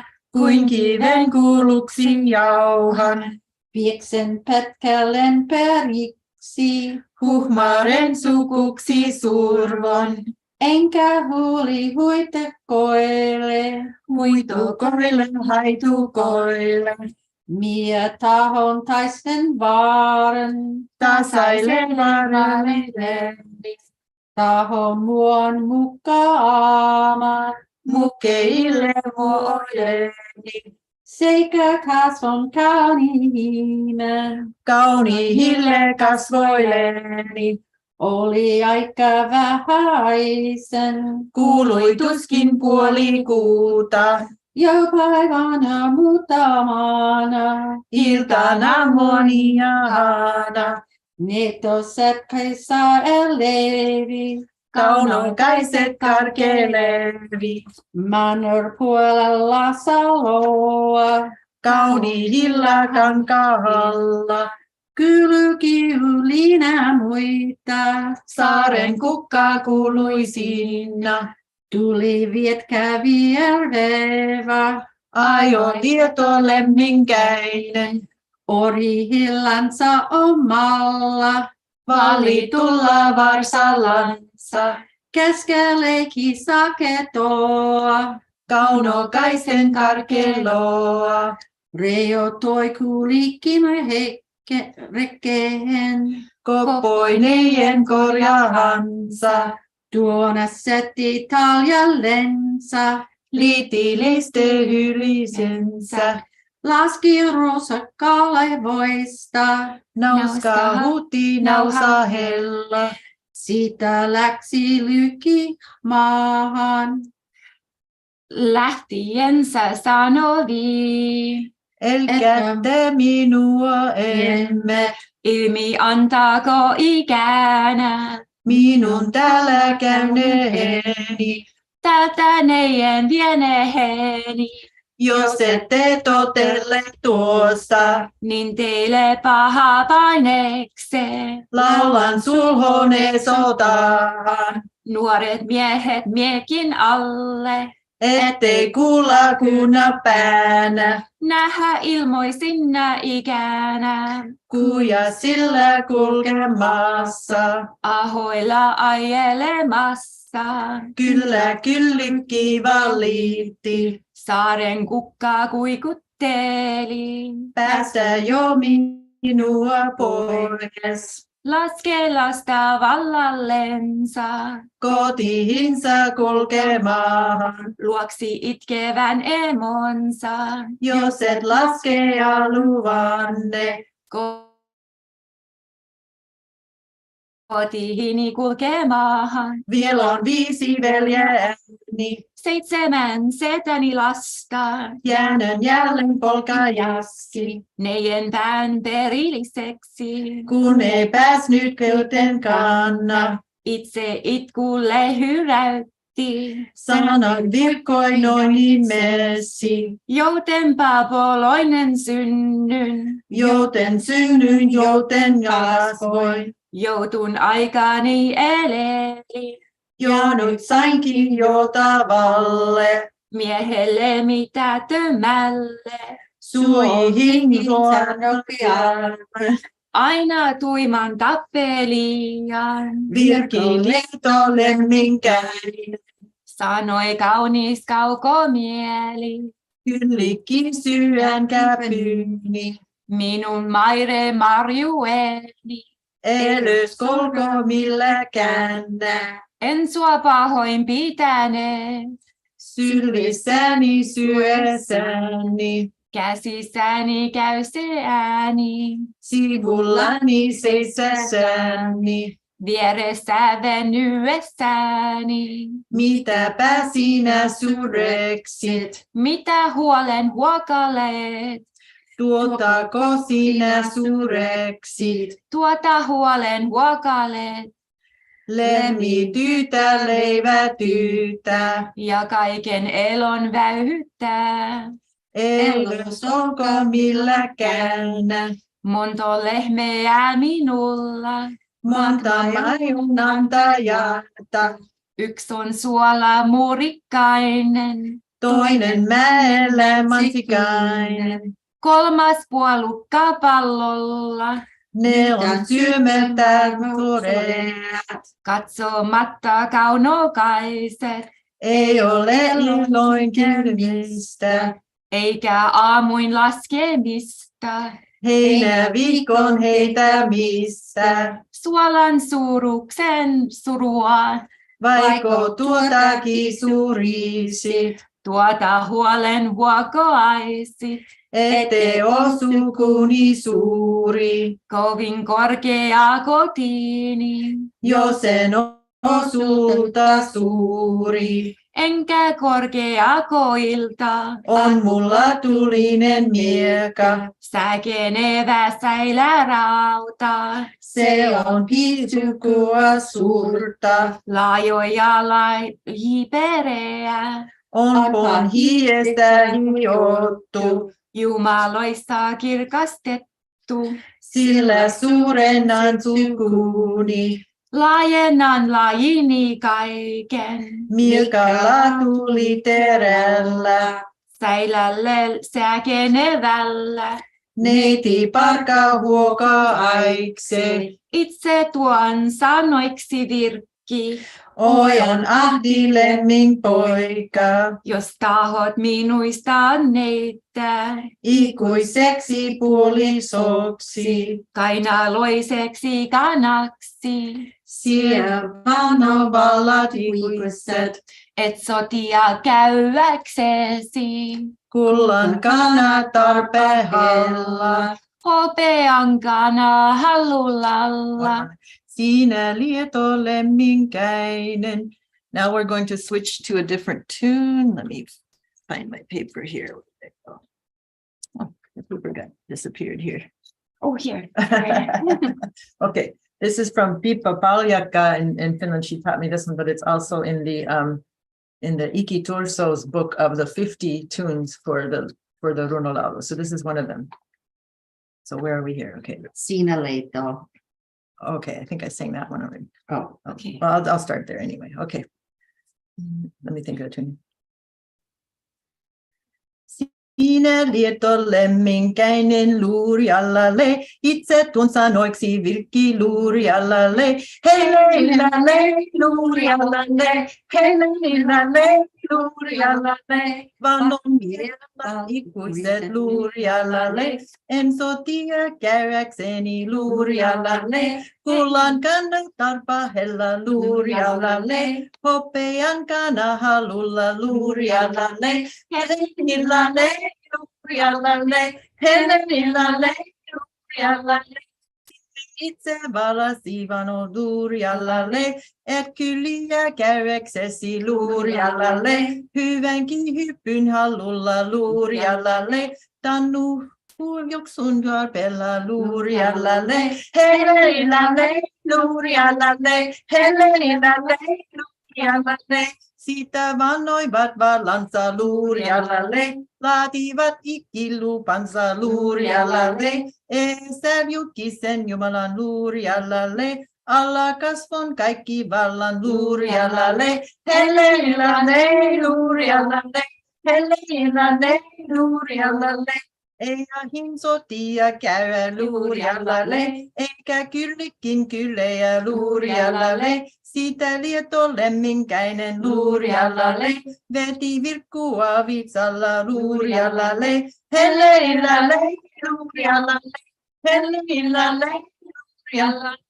Löi oritta ohjaksella luuri allalle, itse tuon sanoiksi virki luuri allalle. Ja hyvästi saaren nurmet luuri allalle, kuusen juuret tervaskonnot luuri allalle. Helenillalle, luuri allalle, helenillalle, luuri allalle. Joitolen kesän kävellyt luuri allalle, talvet kaiket tallallellut luuri allalle. Piileskelen pilviöillä luuri allalle, paetan pahalla sällä luuri allalle. Helenillalle, luuri allalle, helenillalle, luuri allalle. Tätä pyytessäni luuri allalle, alli ja alella seni luuri allalle. Ajoa hyppitelevi luuri allalle, jo kohta koti näkyvi luuri allalle. Helenillalle, luuri allalle, helenillalle, luuri allalle. Neiti tuon sanoiksi virki luuri allalle, itse lausui noin nimesi luuri allalle. Tupa tuolla tullottavi luuri allalle, nälkäräily näkyvi luuri allalle. Helenillalle, luuri allalle, helenillalle, luuri allalle. Kenen on pituutupanen luuri allalle, kenen koti kunnottaman luuri allalle. Se on lieto lemminkäinen luuri allalle, sanan virkkoin nimesi luuri allalle. Helenillalle, luuri allalle, helenillalle, luuri allalle. Ellä siinä suuretuvista luuri allalle, kuka ellä huoneista luuri allalle. Tuvat toiset tehtä ennen luuri allalle, paremmaiset pantanehe luuri allalle. Helenillalle, luuri allalle, helenillalle, luuri Do you want to lead? Oh, sure.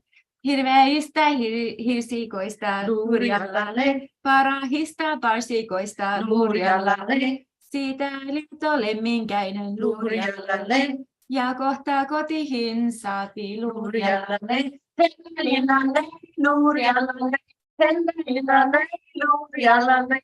Ruoksi armaahan emonsa luurialalle, tykkää valtaa vanhempinpansa luurialalle. Emo tuon sanoiksi virki luurialalle, itse lausui noin nimesi luurialalle. Hellelilalle, luurialalle, hellelilalle, luurialalle.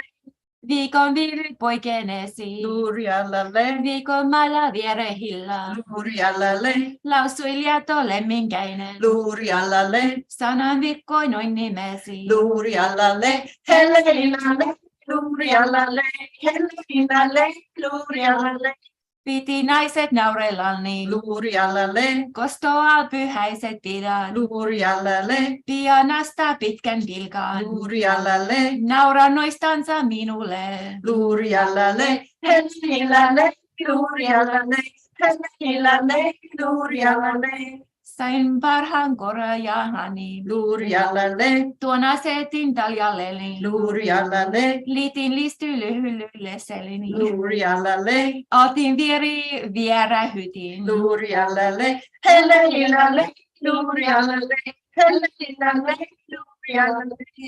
Sillä maksoin naisten naurun luurialalle, pikojen ilopiainen luurialalle. Oi emoni kantajani luurialalle, äitini ylentäjäni luurialalle. Hellelilalle, luurialalle, hellelilalle, luurialalle.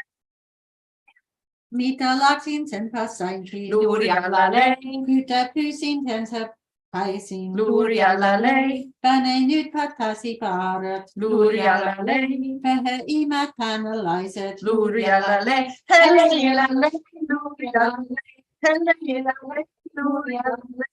Mattana maalla luurialalle, nuoren neitien kerralla luurialalle, emo tuunasaksi virkoi luurialalle, itse lause ja patkisi luurialalle. Hellelilalle, luurialalle, hellelilalle, luurialalle.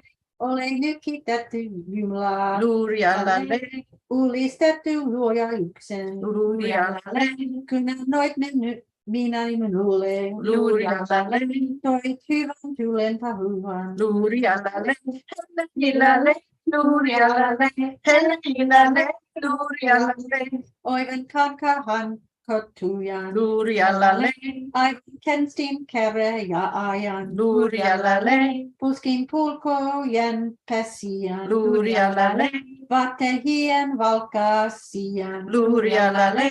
Hellelilalle, luurialalle, hellelilalle, luurialalle.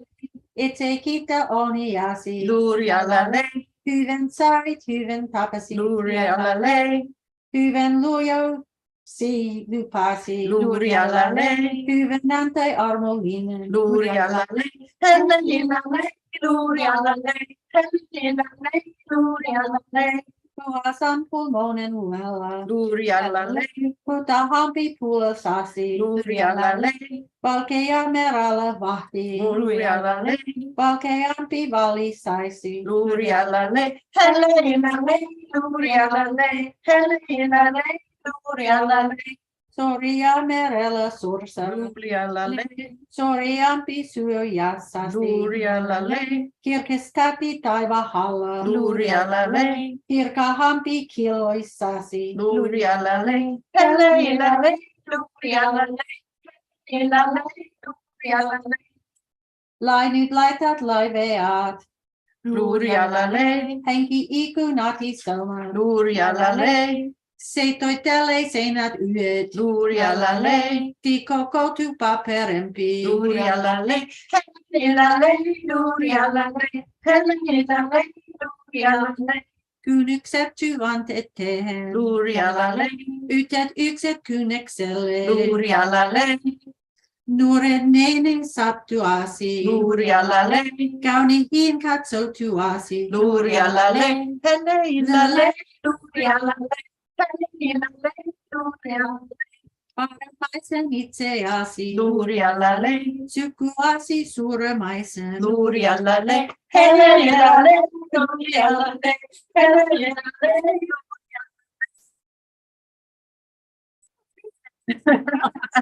That was super. I hope you could sing along at home or in your, wherever you are. Yeah, I felt bad because the people, there's a handful of people here in person, and also the people on YouTube. We've probably got like, I don't know, 25 or 30 people involved in this on various forms right now. Wonderful. Some people like. So you got the choir effect going where you're at. Yeah. So this is super cool. Thank you very much. So I guess I should ask, like, what got you all into rune singing? How did you get into this?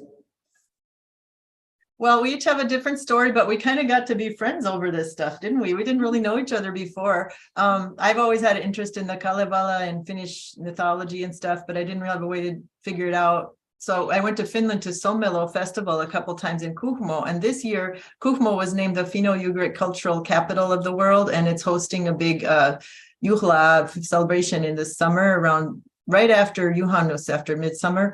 So if you can travel, go to Finland this year, go to Kuhmo, which is really close to the Russian border. It's right in that area where Lenrut collected these runes, and they have a festival every year, but this year it's extra special.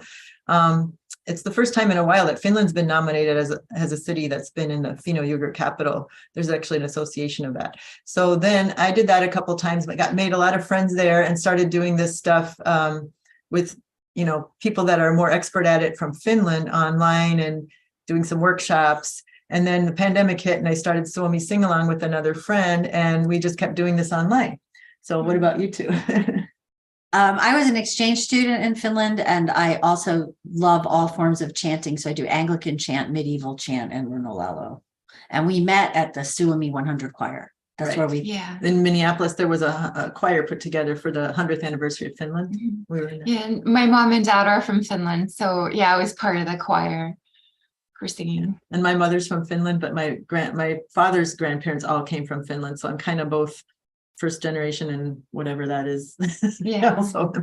And so yeah, and we're working on a project to get some teachers in Finland, voice teachers who know Finnish folk singing, to teach us. And so if you're interested, and these ladies don't know about that yet either. So if you're interested in getting some sort of small group lessons, send me an email to suomisingalong@gmail.com, and with your contact information.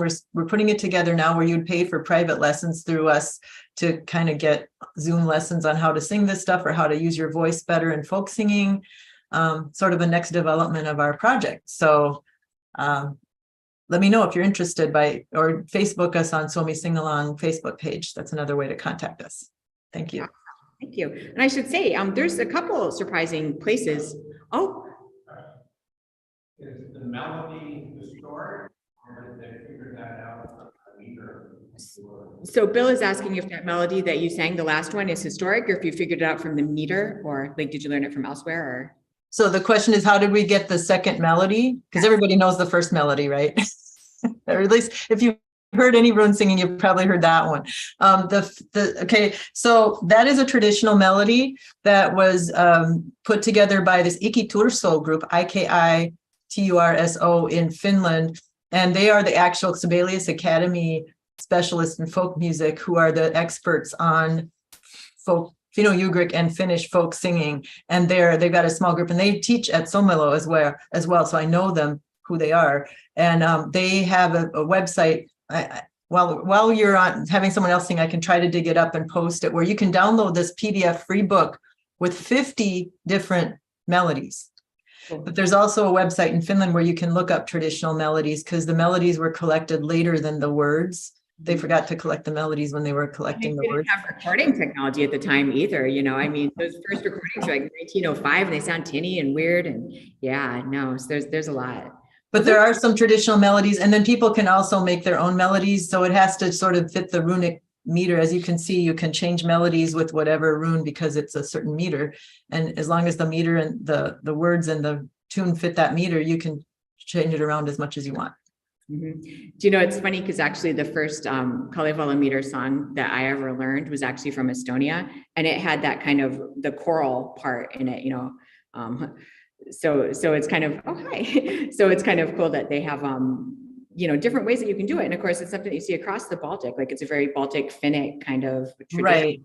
And And so different groups had different traditions of call and response versus solo singing. And so the Finns might have tended to be, well, it's more Karelian actually. They might have tended to be more solo singing, but then the other groups were also a little bit more like group singing. And it also depended on the function of each of the runes, and each of the songs had different functions. So they're put together in the Kalevala as an epic story, but really each one had different functions. Some might have been incantations, some might have been wedding songs, some might have been work songs. Like the last tune was more like a flour grinding song. You can see how you can sit down at a stone and grind your flour all day with that tune. So women were probably sitting together singing along to get their work done, and men had songs that they would sing when they were fishing or hunting or whatever. So there were different, and there were ceremonial functions to some of them. I don't know what those all are, but I know that they had different functions in the culture way back. Yeah, and actually my Kalevala class covers some of that. So if anybody ever wants to study Kalevala online, I offer it every 2 years, completely online. So wonderful. Thank you, Hillary. Thanks for letting us sing. Yeah, so no, this is super cool, and I really appreciate this. I'm just going to give a rundown of what happened, because there's a lot of actually really dark stuff that happened, even though the singing was bright. And actually, I've got a question from Kathleen really quick. So if you were in a song battle or a singing battle, would you be considered more skilled if you were making up the tune as you were going along, or if you were adhering? So she's asking, like, and actually I can answer this. In competitive singing situations whereby you might have people kind of sharing Kalevala stories back in the olden days, where we could kind of consider it a singing battle, but not quite like Vainamoinen and Joukkohainen. You know, the question is like, what was considered excellent, right, among singers? And so, you know, I mean, singers, there's this real tension between kind of sticking to what the words are and then kind of branching out a little bit. And also between knowing like the songs and knowing when your audience wants you to kind of go short and to go long, right? And so these are all parts, and this is true of actually any culture that has an oral tradition, is knowing when it is that your personal audience is going to appreciate what it is you're doing, and when they're going to particularly find you artful. And so a lot of the people that they were finding artful in Kalevala were people who had, you know, learned some of the kind of more arcane songs and kind of fit it in. And so actually in my Kalevala class, I point out, and this is true of a lot of epic singing, actually, it's true, especially, this was something folklorists came up with. It's called the oral formulaic theory. And the idea is basically that people who become adept at rune singing and, you know, epic singing and other kind of long form oral traditions like this, they have these different kind of tools in their kit that they use, their mental tools. So one of them would be to have something called stock epithets. And you see this a lot, like with just the poem we read, you know, the Lieto Lemminkainen, there's this kind of like a phrase, it's kind of like the young, brash Lemminkainen. At Vanha Vaka Vainamoinen, that's when a lot of people know it means like an old, wise Vainamoinen. And that phrase particularly fits 8 syllables, which fits 1 line of Kalevala. And so, you know, you have those things. They also have repetition and parallelism. And so you might repeat certain actions. Like you especially see that with, well, in this one, you know, right? Like, what does Lemminkainen care? They keep saying that over and over again. And it's because they're showing that he's being brash and being really awful human, but they're also showing that, you know, they know that line, it takes up particular 8 feet or 8 beats. And so they have a couple seconds to kind of come on to the next thing.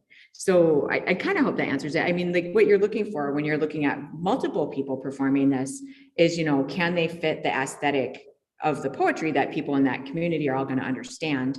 Are they able to kind of carry this story in a way that people feel fits, you know, what the characters would be like and fits their understanding of it? And so, of course, you know, I mean, Kalevala meter poetry takes off in a culture that doesn't have much writing, doesn't have mass communication like we do.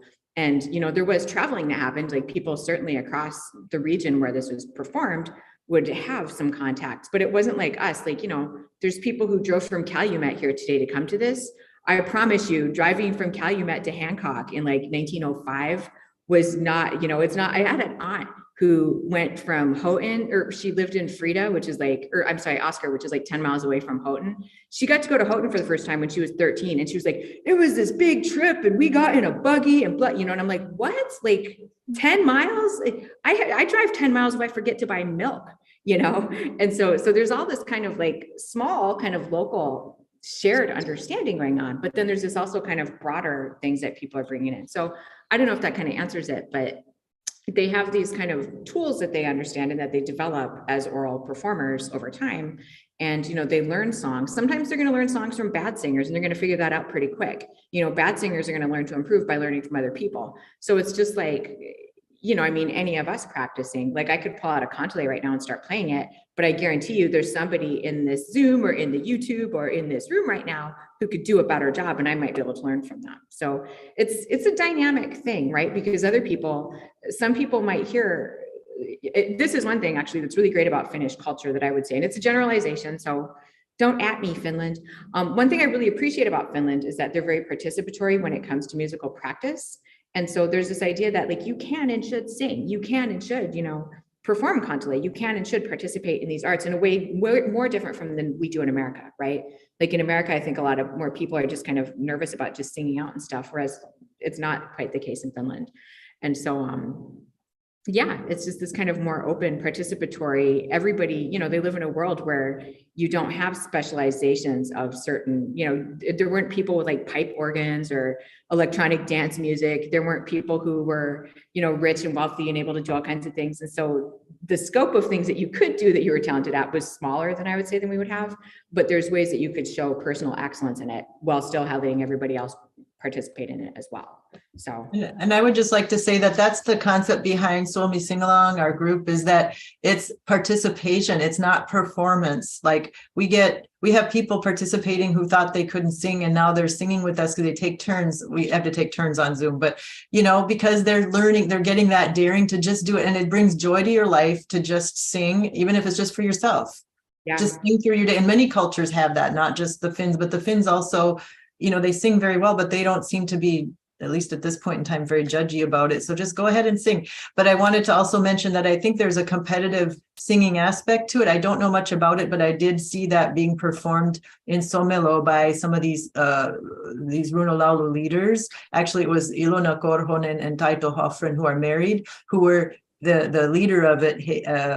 Heikki Laitinen kind of gave them a signal and they were on and they had to compete with each other to come up with lines. It was really crazy. Like, I didn't know how they did it. And I don't know much about how it works, but there is this competitive aspect to it that your question brought up. And I don't know much about it, but it might be worth looking into.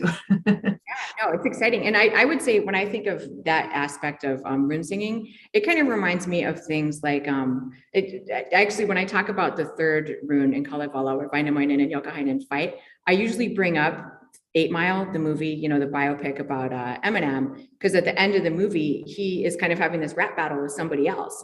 And they're trying to, what it would be called, quieting each other, right? Like kind of putting each other down and stopping the other one from thinking of a comeback. So, there's a lot of oral traditions that do that. Your mama jokes do that. You do that a lot with rap. You do that with Runo singing, right? You do that with voguing. Like if you ever see anybody like Vogue dancing. So, there's so many ways that people are competitive in this way that's still also participatory. So that's one thing I really like about Kalevala. But I suppose I should give the rundown really quick of this, because I don't know how long Seth has to read the next rune, but I want to make sure he can get up here. So so this is, this is the story of Lemminkainen. We've just left the kind of first part of we've completed over 20% of Kalevala so far. So this is great. But one of the things that you see with this is that we've got this young man named Lemminkainen. He lives with his mom. They're poor and they live on this island. So he doesn't have a dad, which means that they have this kind of socioeconomic structure that's not the best. Back in the olden days, they didn't have things like Social Security. They didn't have survivor's benefits. So, the fact that he's in a single home, he's like apparently the only person. They do mention like one serf at one point, but there's not very many people to create the workforce needed to live. And so they're living kind of on the edges. And Lemminkainen is somebody who hires himself out. Like he goes and works on other farms in order to live and survive. And his mom kind of lives out in the bush a little bit. But Lemminkainen, he's young and he's lusty and he's like college age and he loves the ladies.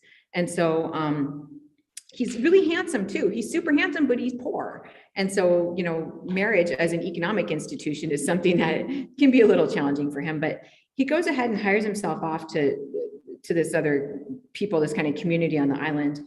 And he just meets all these girls and he goes around and like gets with all those girls. It's it's pretty bad. I mean, it's just as bad as it sounds. It's, 2 a.m. bar time for Lemminkainen every night, and all the ladies meet him that way. There's one girl who will not, and her name is Kyllikki. And Kyllikki is the prettiest. She comes from the highest socioeconomic class in the town. Like she's the prize. And she's not at all interested in Lemminkainen. And so he goes ahead and kind of keeps trying to talk to her, and his mom keeps saying, look, you can't just keep hitting on this woman. She's not going to take you, da, da, da, da, da. And he keeps insisting that he's going to get a love match. She keeps insisting that's not the case. She can't fall in love with someone like us because we're too broke for her. But he doesn't really pay attention. And so he goes ahead, and like his mom keeps on, and his mom, like we'll see his mom throughout this, she keeps being like, Lemminkainen, don't do that dumb thing. And Lemminkainen keeps doing the dumb thing. And then she keeps being like, all right, I guess I'll sort out your mess. She probably has like the bail bondsman on speakerphone so that she can pay off his bill. But so he goes and starts kind of trying to hit on these women, and the women are all laughing at him. And he's really surprised that women are laughing at him, because usually they really kind of take him up. He goes ahead and he's a herder. He's gone off and slept with all the ladies. It's really bad. And he's trying for Kyllikki, and she is not at all interested. So she and her friends go out one day, and they're hanging out, and Lemminkainen shows up on his horse and snatches her and just tears off into the woods with her. Now that is extremely problematic for women of the past, when all of a sudden you're alone with a young man who everybody knows has intentions for you, and you're in a space alone where nobody else can vouch for you. And this is because now she cannot vouch for her virginity after this, right? And virginity for someone who's highborn and who's considered an economic catch is kind of what you need to keep if you're a woman in these terrible circumstances. So she's been forced now to deal with this situation. She's not the high price kind of super prize lady that she once was. And it's all because of this really unfair burden that women had at that time, and still do to an extent. So when he snatches her off, she realizes that all of her chances are gone. Any great guy she wanted to marry in her village is never going to ask her to marry her, because she's been alone with Lemminkainen, whether or not they did anything, which I'm pretty sure Lemminkainen did something to her, which is terrible. So she agrees, okay, I guess I'll marry you, but you got to promise not to go out and like pick fights with people and go off to war. You need to stay home and be stable. And he says, okay, well, you need to stay home and not hang out with your girlfriends. You don't get to go out singing at night with your friends anymore. You got to just stay home and chill. So she's like, all right, well, yeah. And so he pretends that he's really well off as he's driving her over to his place. And, this is really great. You're going to love it. We have cows. We have all this stuff. And then she sees this house as she comes along, and she's like, wow, what poor, sad people live there. And he's like, oh, it's us. We live there. That's our house. So, now she knows, like she's totally been had, and it's really bad. But Lemminkainen's mom goes ahead and meets them, and she's so excited. She's like, wow, who's this girl? And Lemminkainen says, well, I let all the girls know who's in charge. They're all not virgins now. And here I've got myself a new wife. So it's, it's really bad what he's done. It's really appallingly bad. And we should take it as appallingly bad what he's done. But so the mom's excited. She's got the best looking girl in town as her daughter-in-law. She's got someone who's going to help her do the work, because again, they're poor, their lives are very difficult. And this is going to bring us on to the next part. So he has married up, she has married down, and she can expect a kind of difficult life after this. But the thing to keep in mind is that she has promised not to hang out with her friends, and he has promised not to go out and pick fights. And so with that, I'm going to go ahead and bring up Seth Dahl, who will read the next rune, if my computer will let me. So this is rune number 12. And Seth actually has studied, he was also one of the very first Kalevalathon readers here. So he and Harold have both been here since the beginning, and he also has studied Finnish and Kalevala here. So here we go. Are you reading in English or Finnish or what?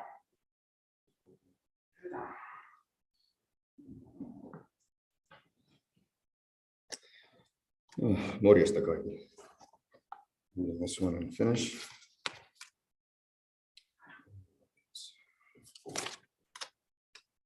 This isn't going to fall over, is it? Your computer, Dr. Say what? This is stable. Oh, yeah. Okay. It's not. I will not assault technology. Okay.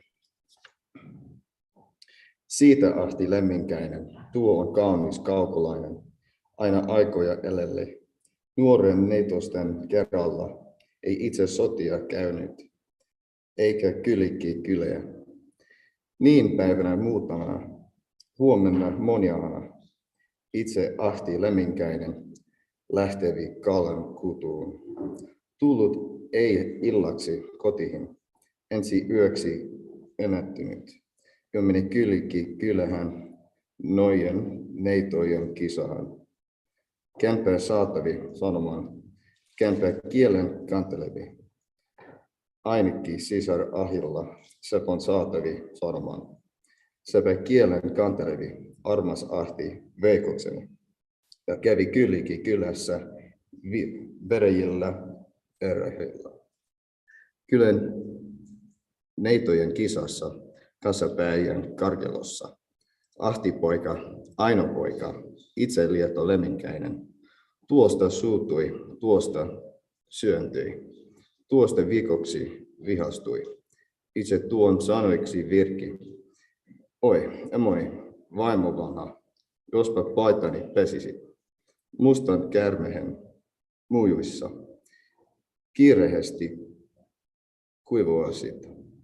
Mun sotahan menekseni Pohjan poikien tulille, Lapin lasten tanterille, jo kävi kylässä, perjillä, virehillä. Nojen neitojen kisassa, kassapäijän karkelossa. Kyllä kyliki sanovi, nainen ensi enettävi. Oho, armas ahtiseni, ellos lähtekö sotaan. Näin, mä unta maateseni, sikein levettäni. Tuli ahojana, ajeli, valkea välähteli. Aivan ikkunan alaste, periseinen penkareste. Siitä tuiskahti tupahan. Koskena,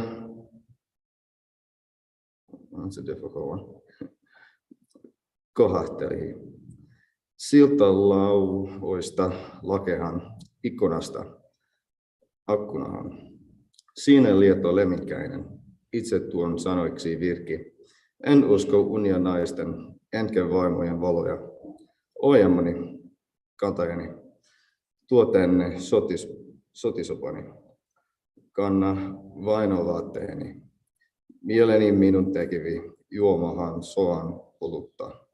Suon mettä maistamahan. Tuon emo sanoiksi virki. Oi, on asti poikaseni, ellos lähtekö sotahan. On meillä oloista koissa, läpäisessä leikerissä, tapin tammisen takana. Tuon sinulle juoksesi, jos on joisit kaiken päivän. Sanoin lietto lemminkäinen, en huoli koto-oloista. Ennen juon joesta vettä, melan tervaisen terältä. Makean on juokseni, kuin kaikki kotoiset kalat. Tuo tänne sotisopani, kanna vainovaateeni, lähden Pohjolan tuville.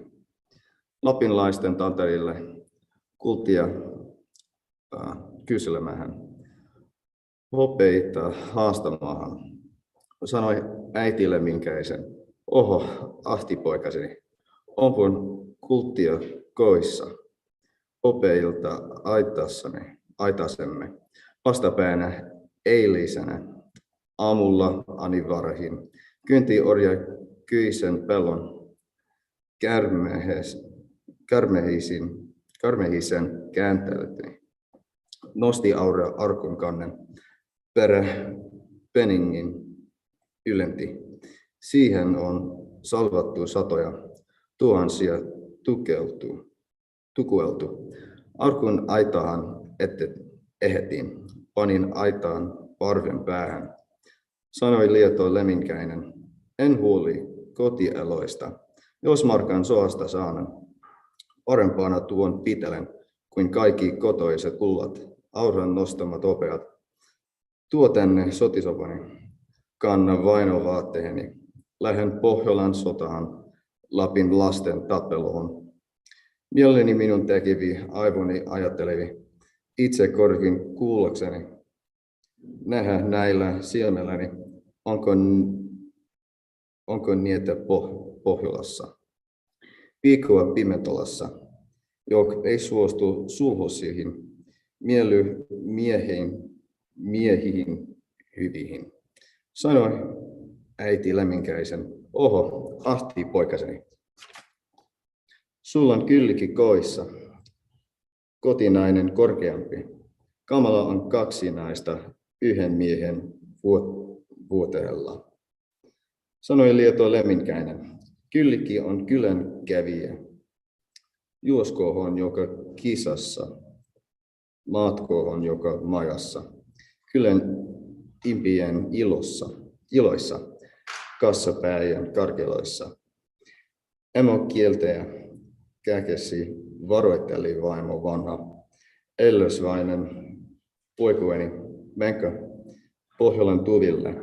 Ilman tie on tietämättä, ilman taion jo taitamatta. Pohjan poikien tulille, Lapin lasten tantarille. Siellä Lappiin laulevani,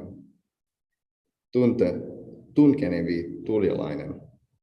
Suin sytehen, päin savehen, kypeneihin, kyynesvarsin. Kuorin kumiin, poroihin, alaviin, paateroihin. Niin sanovi lemminkäinen, joo minua nojat noitui, kyyt kirroille. Kolki 3 lapalaista, yhtenä kesäisenä yönä alasti alakirjalla. Ilman vyötä vaatteita, rikoriiman kiertämättä. Senpä hyötyivät minusta sen verran katolat saivat, niin kirves kivestä saapi, napakaira kalloista, järky jäästä, iljanesta, tuoni tyhjästä tuvasta. Tosinpa oli uhattu, tosinpa kävi käteen. Mielivät minua panna, uhkasivat uutuvella. Soille sotkuu portahiksi, silloiksi likasioille, panna leuan liettehäsen, parran paikahan, pahahan. Vaan minäpä mies mokoma, en tuosta kovin hätäilyt. Itse loimme loitsijaksi, sain itse sanelijaksi. Lauloin nojat nuolinensa, ampujat asehinensa. Velhot veitsirauhointensa, tietäjät teräksinensä. Tuonon koskehan, kovahan, kinamiehen, kaukeahan, alle koprun korkeimman, alle pyrteen pahimman. Siellä nojat nukkukohut, siellä maakohut, katehet, kunnes heinä kasvanevi, läpipään, läpi kypärin, läpi nojan olkapäin, halki hartialihojen, nojalta makoavalta, kahtelta nukkuvalta. Ainapa emo epäsi lähtemästä lemminkäistä. Emo kielti poikaansa, nainen miestänsä epäsi. Ellösväinen menkökänä tuonne kylään, pimeähän, pohjoillahan. Tuho ainakin tulevi, tuho poikoa päätöistä, hukkoa lietolemminkäistä. Jos sanot saalla suulla, enpä tuota uskokana.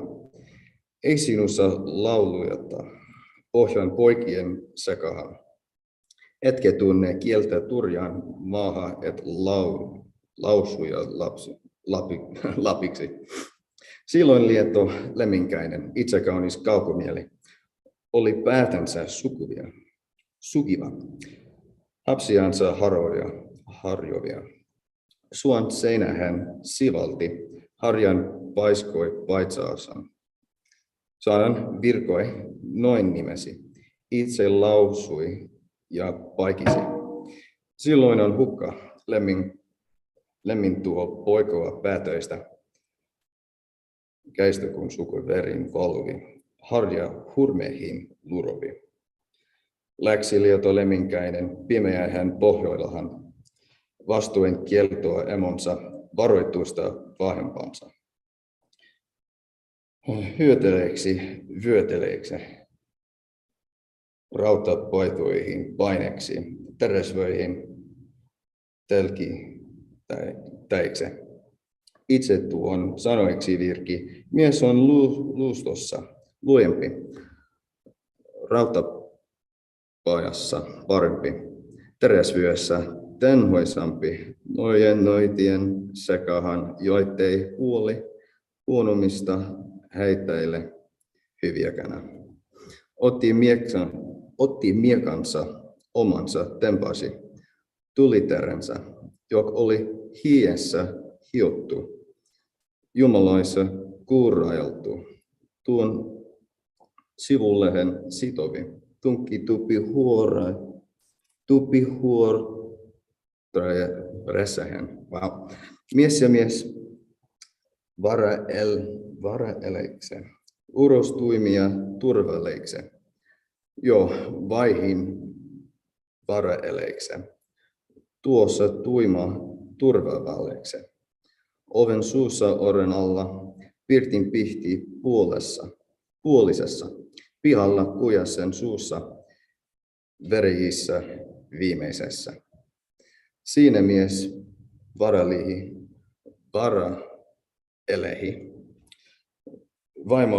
vaimollesta väessä.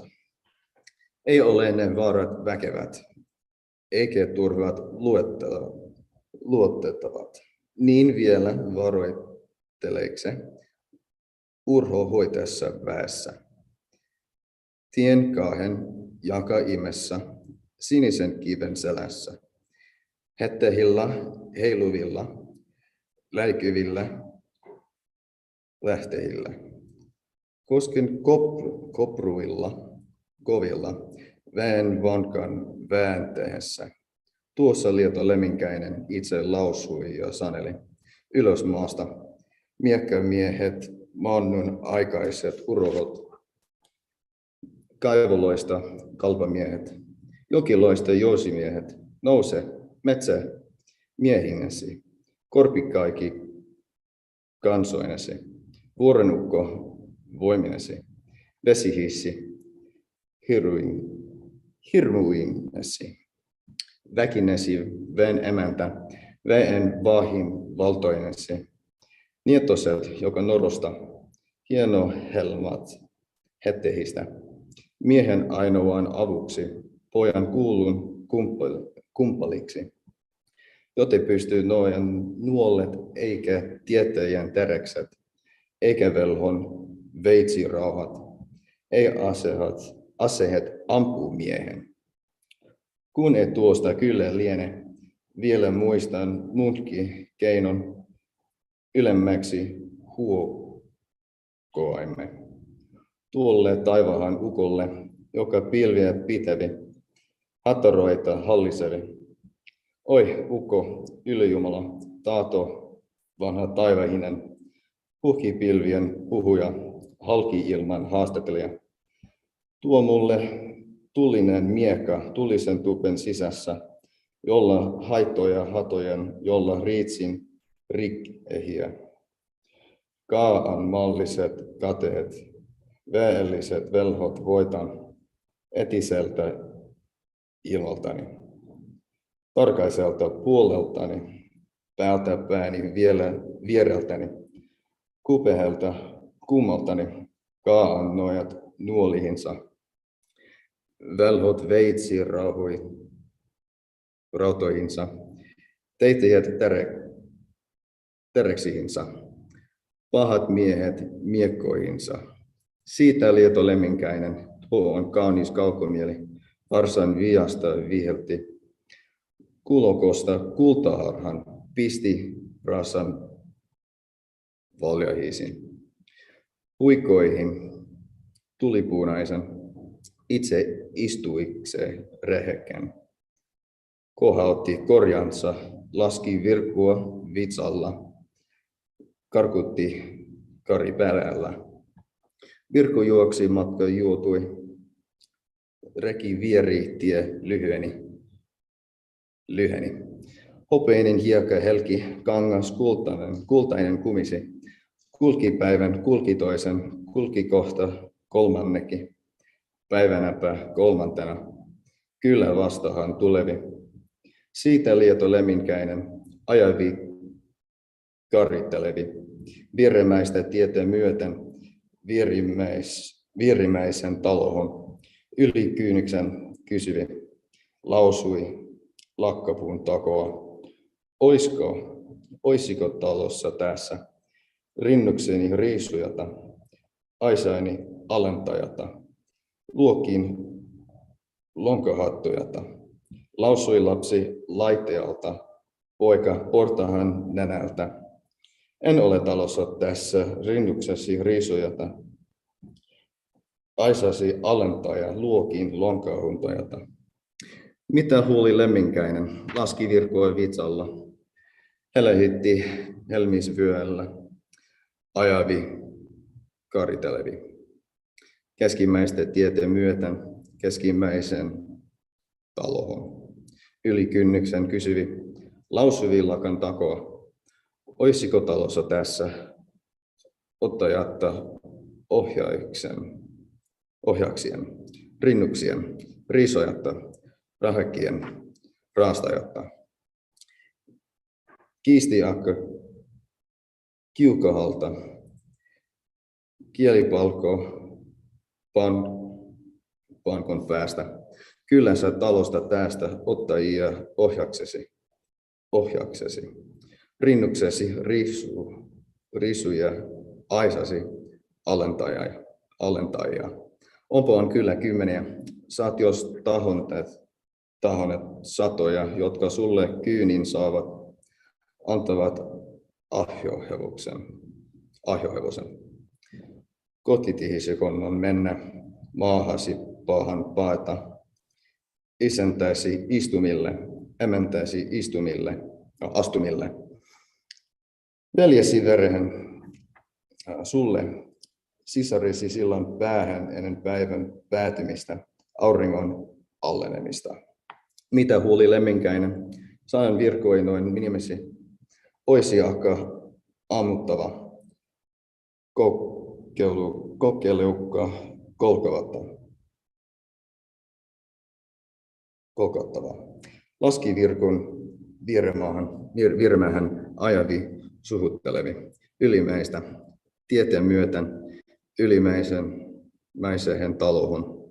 Siinä lieto leminkäinen, lähettessänsä taloa. Sanovi sanalla tuolla, lausui tuolla lauseella.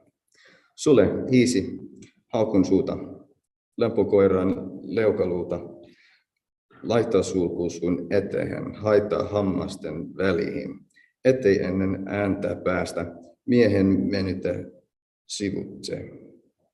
Niin pihalle tultuansa lyöpi maata ruoskallansa.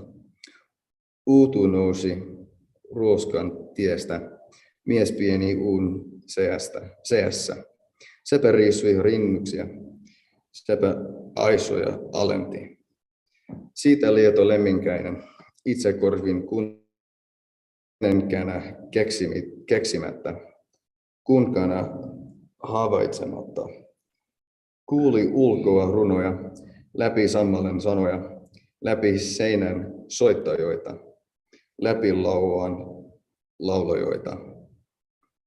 Katsahti tupahan tuosta, pilkisteli piilokkali.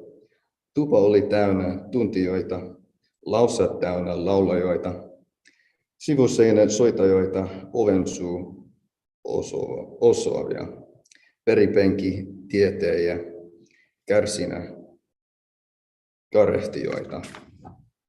Lauloivat Lapin runoja, hiien virtä vinguttivat.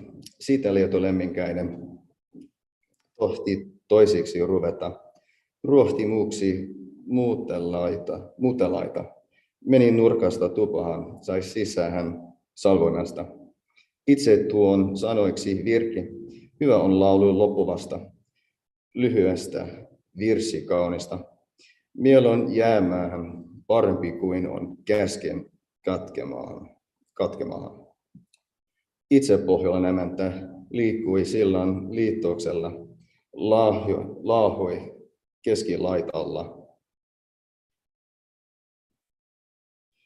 Sananvirkoinoin nimesi olipa täsäinen koira, raki rauhan karvallinen, lihan syöjä, luun purja, veren uuelta vetäjä.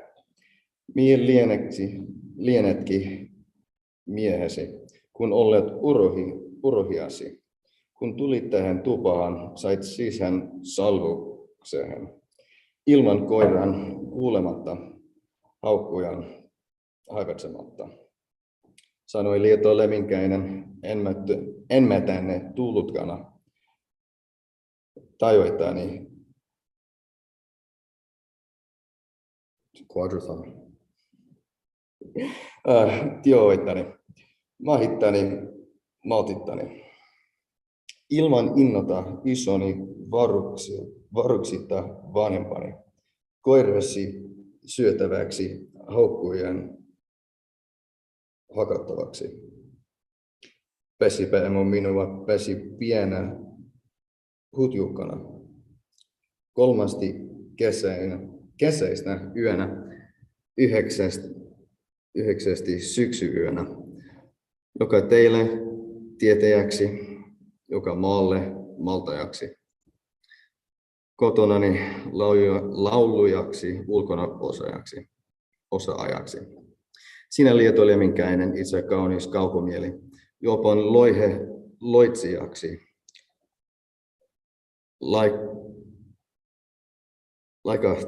laikahti he laululahjaksi. Tultaiksi turkinhelmat valoi, silmät valkeata, Leminkäisen lauliessa. Lauloi laulajat parhaat pahimmiksi laulajiksi. Kivet suuhun syrjin syösti paet lappeihin latelle. Parahille lautajille, taitavimmille runoille. Niin lauloi mokomat miehet, minkä minne, kuinka kunne, ahoille, vesattomille, maille kyntämättömille, lampiin, kalattomihin, aivan ahventomihin.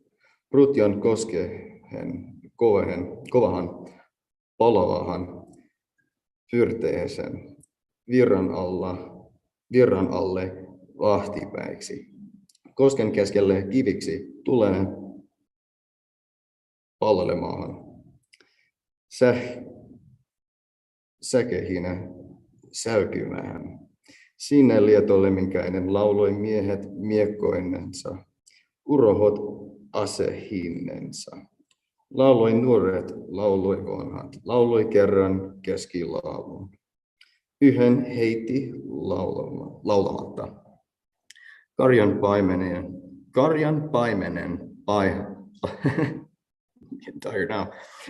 paimenen pahaisen.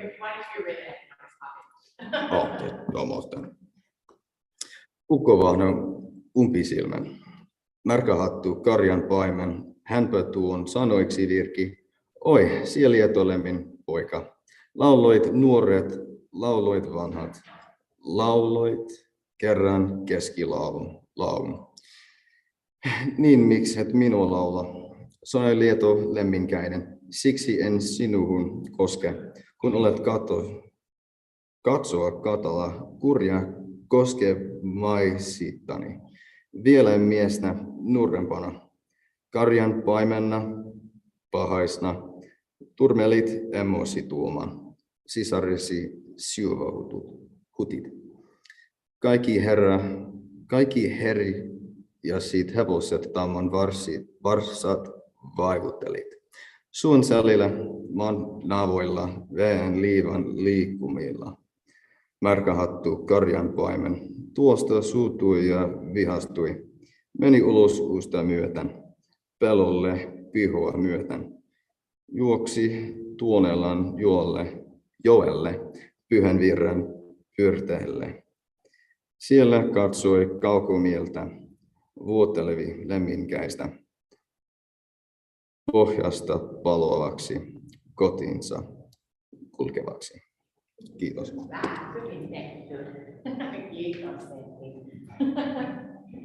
This is where we need to like throw, it's, you know, it's like the true spirit of a marathon where we should have people with cups of water, like throwing them at people when they're done.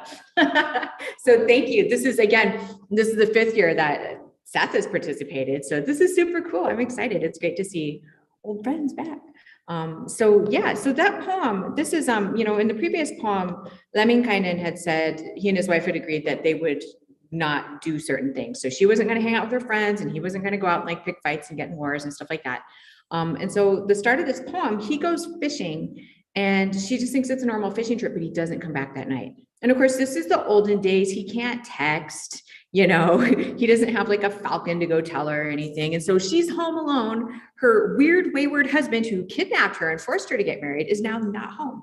And so she assumes that he's out being bad. So she's like, well, forget that guy. I'm going out with the girls. And so she goes out with the girls. But it turns out Lemminkainen, despite the fact that he's an only child, has this sister who likes to rat on people. So rat sister Anneke goes ahead and tells, hey, did you know what? Do you know what your skank wife did? Sorry, I like to speak this in kind of normal language for those listening. But so Lemminkainen gets totally mad. And, you know, it's not Kyllikki's fault because she didn't know. But he says, that's it. I'm going up to Sapmi. I'm going to go beat some people up and stab them and it's going to be fun. And everybody's like, no, I'm really sorry. Please don't do that. And he doesn't listen to her. And the mom also is like, please don't do this. You know, we have beer at home. You can stay here and get drunk and we don't care. Just don't go. And he says, no, I'm going up to Sapmi. I'm going to Lapland and I'm going to start some stuff. You know, and they keep asking, saying, hey, you know, we've got enough treasure at home. We've got beer. We've got all kinds of fun. You can stay. But he says, no, I'm going up to Lapland and I'm finding myself a different woman. No, this is in a society where you can't get divorced under normal circumstances. You can leave each other, but you're not divorced. And also you can't have multiple spouses. So this is going to be a problem for him, but he's decided that he's going to do it. And the mom says, please don't do this. Come on, you know, really bad things are going to happen. There's some really, really powerful wizards up in Sapmi who can kill you. And he says, please, I'm really good. So again, we've got a young man who thinks he's the best at everything, going to go off and do things. And he says that he's really good as a singer, and perhaps he is, you know, a fighting singer who can kind of smite people. But so the mom finally says, come on, look, this is going to be your problem. Like, you can't do this. It's going to be your ruin. And so he takes a comb and throws it at her and says, if this comb starts to bleed, you'll know something bad happened to me. If not, I'm out having fun. So goes and leaves. And so he does this kind of weird magic to kind of guard himself against women in his home area, to guard himself against men, to guard himself against water. He does all this kind of magic work on his way over there. He asks Ukko to kind of help him a little bit, to send him a sword.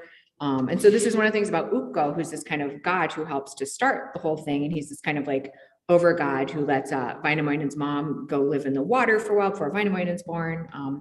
Ukko is kind of distant, like he doesn't really talk to people and do much, but if you shout out, hey, Ukko, I could use a sword, he will send you a sword. It's kind of, okay, one just fell, sorry. But, you know, so this word magic with these deities. So anyway, he goes up to Sapmi, he goes to Pohjola and shows up there and, well, he kind of goes to some other places first. He stops along the way and people keep saying, no, you can't stay here. No, you can't stay here. And when he finally gets up to, he finally gets to Pohjola and he shapeshifts so that they can't see him right away.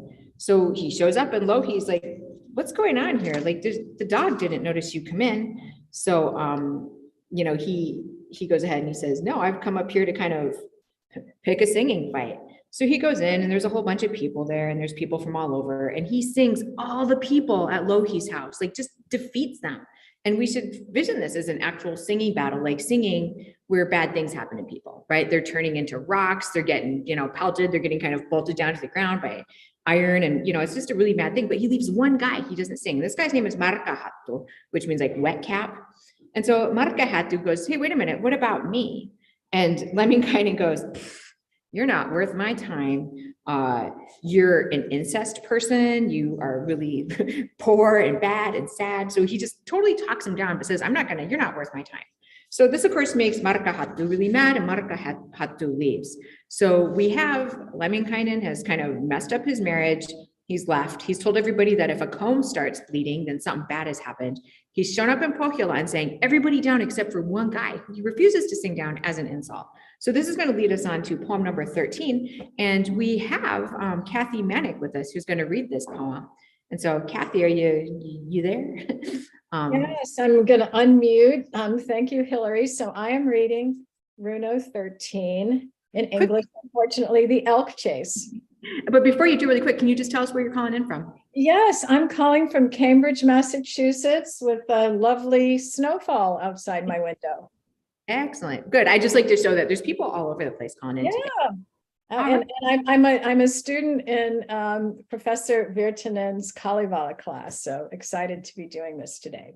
Yeah, this is super. Runo 13, and I'm using the Freiberg translation. Runo 13, the elk chase. Said the wayward Lemminkainen to the dame of Pohjola, give me now one of your maidens. Bring your girls out here to me. Very best of all the bevy, tallest of the flock for me. Said the dame of Pohjola, I won't give you any daughter, nor push forward any virgin, not the best one, nor the worst one, not the tallest, not the shortest. You've a wedded wife already, bedded housewife of your own. Answered wayward Lemminkainen, then I'll bind at Kulikki, bind her at a neighbor's threshold, bind her at a stranger's gate. Here I'll get a better woman. So bring out your daughters for me, most adorable of virgins and the loveliest of the braidheads. Said the dame of Pohjola, no, I will not give my daughter to a ne'er-do-well like you, nor to any man unworthy. Come and ask me for the girls, for the flower-headed ones, when you ski the demon's elk down from the far back demon's country.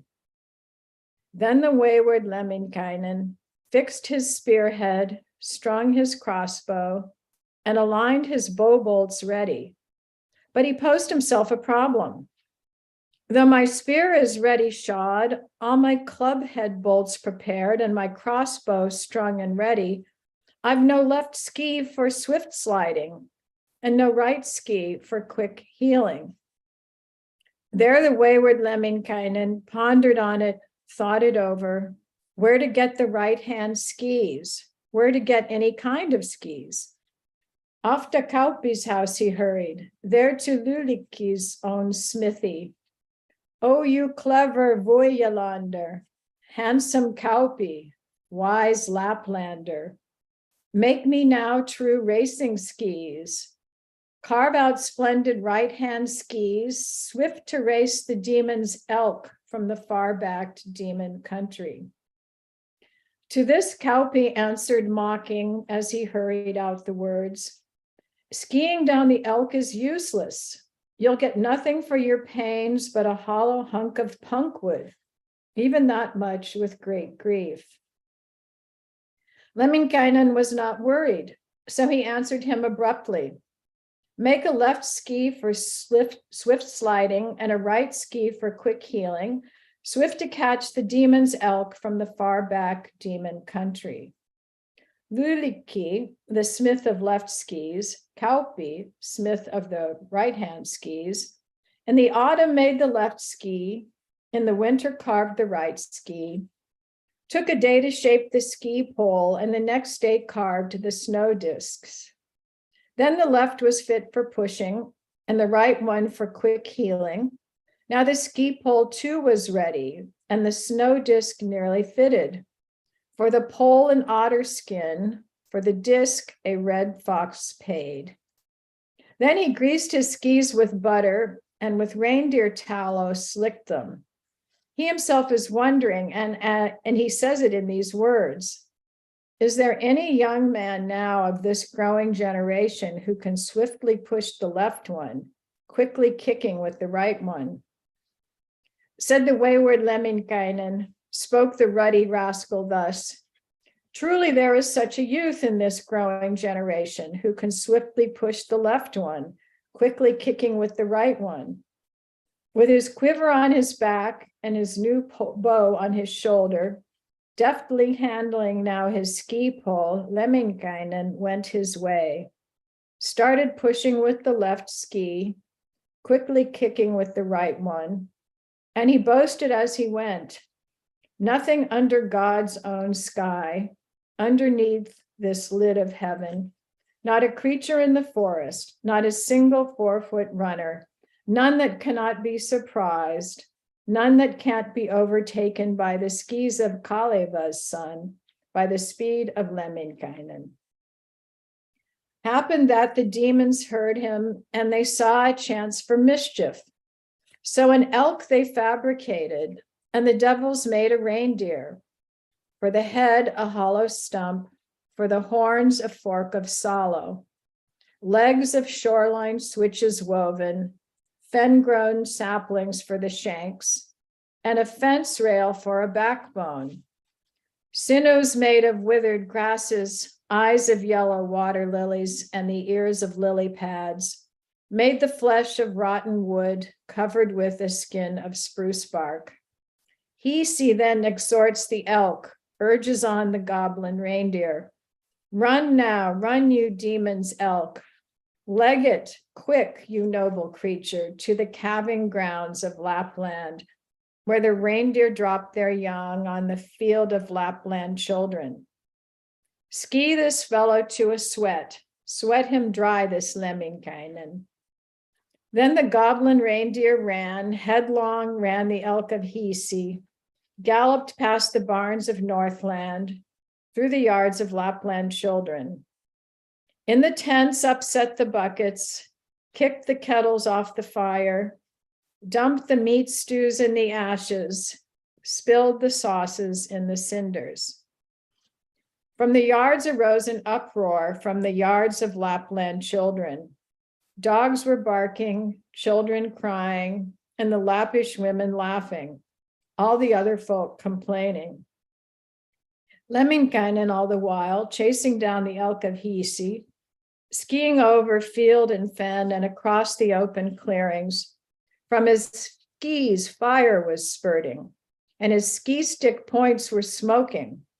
But the elk ran out of sight and out of hearing. He skied over hill and hollow, and the lands beyond the sea, over demon wildernesses, heaths of Kalma, the great grave spirit, and before the mouth of doom. Back of Kalma's great estate, the grave spirit tilts his head up, and the mouth of doom is open wide to take the fellow in and to swallow Lemminkainen. But he missed him altogether, could not manage it in time. Still there was a spot unskied, backwoods corner still untouched in the Northland wild back country, in the barrens of broad Lapland. Even to that place he skied to explore that backwoods corner. Thus, as he was getting nearer, there he heard a great commotion from the far back Northland country, from the yards of Lapland children. He heard the barking of dogs, crying of Lappish children, Lapland women loudly laughing, and the other Laps complaining. Then the wayward Lemminkainen turned his skis in that direction where he heard the watchdogs barking in the yards of Lapland children. When he got there, he inquired, why were all the women laughing? Women laughing, children crying, and the old folk all complaining. What were the gray dogs barking for? This is why the women laughed. Women laughed and children cried. Why the old folk were complaining and the gray dogs all were howling. Through the yard a goblin ran the slick hoof, ran the demon, overturning tubs and buckets, kicking kettles off the fire, dumping meat stews in the ashes, spilling sauces on the cinders. Thereupon the ruddy rascal, he the wayward Lemminkainen, slid his left ski on the snow like an adder in the stubble, and the bog pine ski, the right one, slithered like a living serpent. As he started, pole in hand, these commands he flung back at them. Let the menfolk all be carriers of the elk I'll capture. All the women here in Lapland, let them scour out all the kettles. All the children here in Lapland, let them gather all the kindling. All the kettles here in Lapland, all for cooking of the elk. Kicking, straining all his muscles, he put on a burst of speed. With the first kick out of sight, with the second out of hearing, with the third kick flank to flank, overtook the demon's elk. Then he snatched a maple stake with a loop of birchen withes, tied the goblin to the stake in an oaken pen, and said, "Stand there now, you elk of Hisi. Dance, you pretty prancing reindeer." There he stroked the creature's back, smoothing down his handsome hide. "There's a soft bed for me here. What a smooth pad that to lie on with a sweetheart by my side. Sweet young chick just budding out."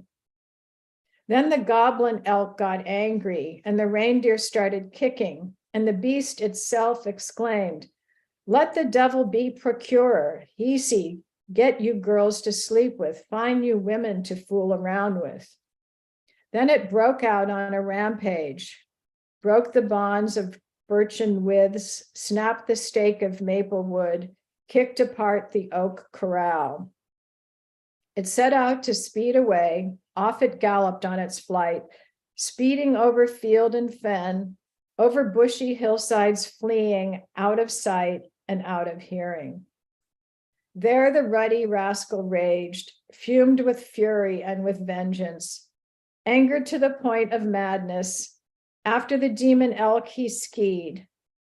When he kicked off for the start, at the strap the left ski broke, breaking, cracking at the foot plate, and the right ski at the heel as his pole's point popped away and the disc came off its fittings, as the elk of Hisi galloped till its head was out of sight.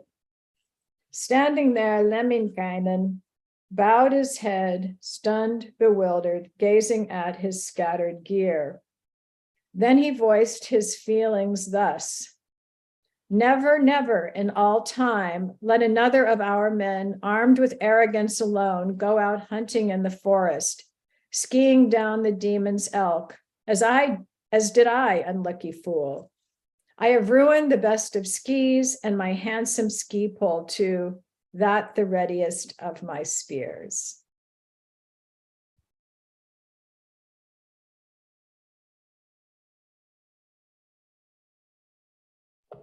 Great, thank you so much, Kathy.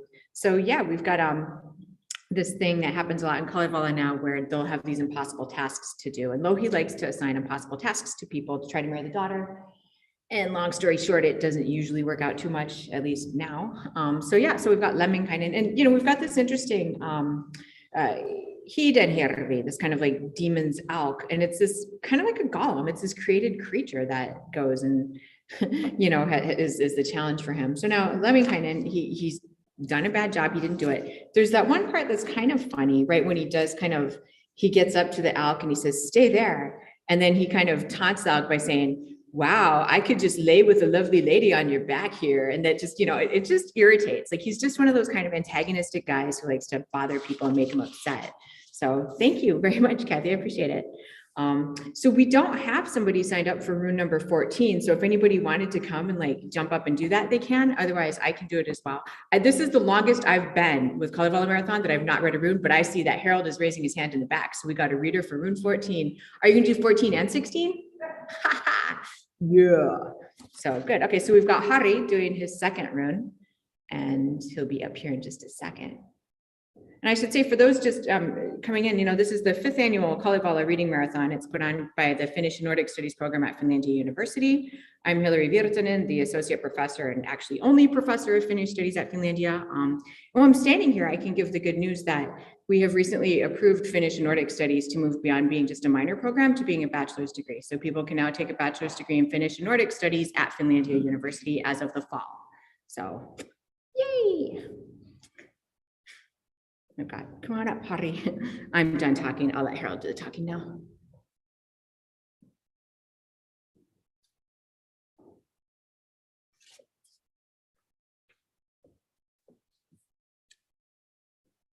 Rune 14, elk, horse, swan. Then wanton Lemminkainen thought and considered which path he should press upon, which trail he should go along. Should he leave the demon's elks and make his way home, or should he keep on trying, skiing at his ease, to please the forest mistress, gladden the backwoods lasses? He says with this word, he spoke with this speech, O old man, chief God, that is, Heavenly Father, make me now straight skis.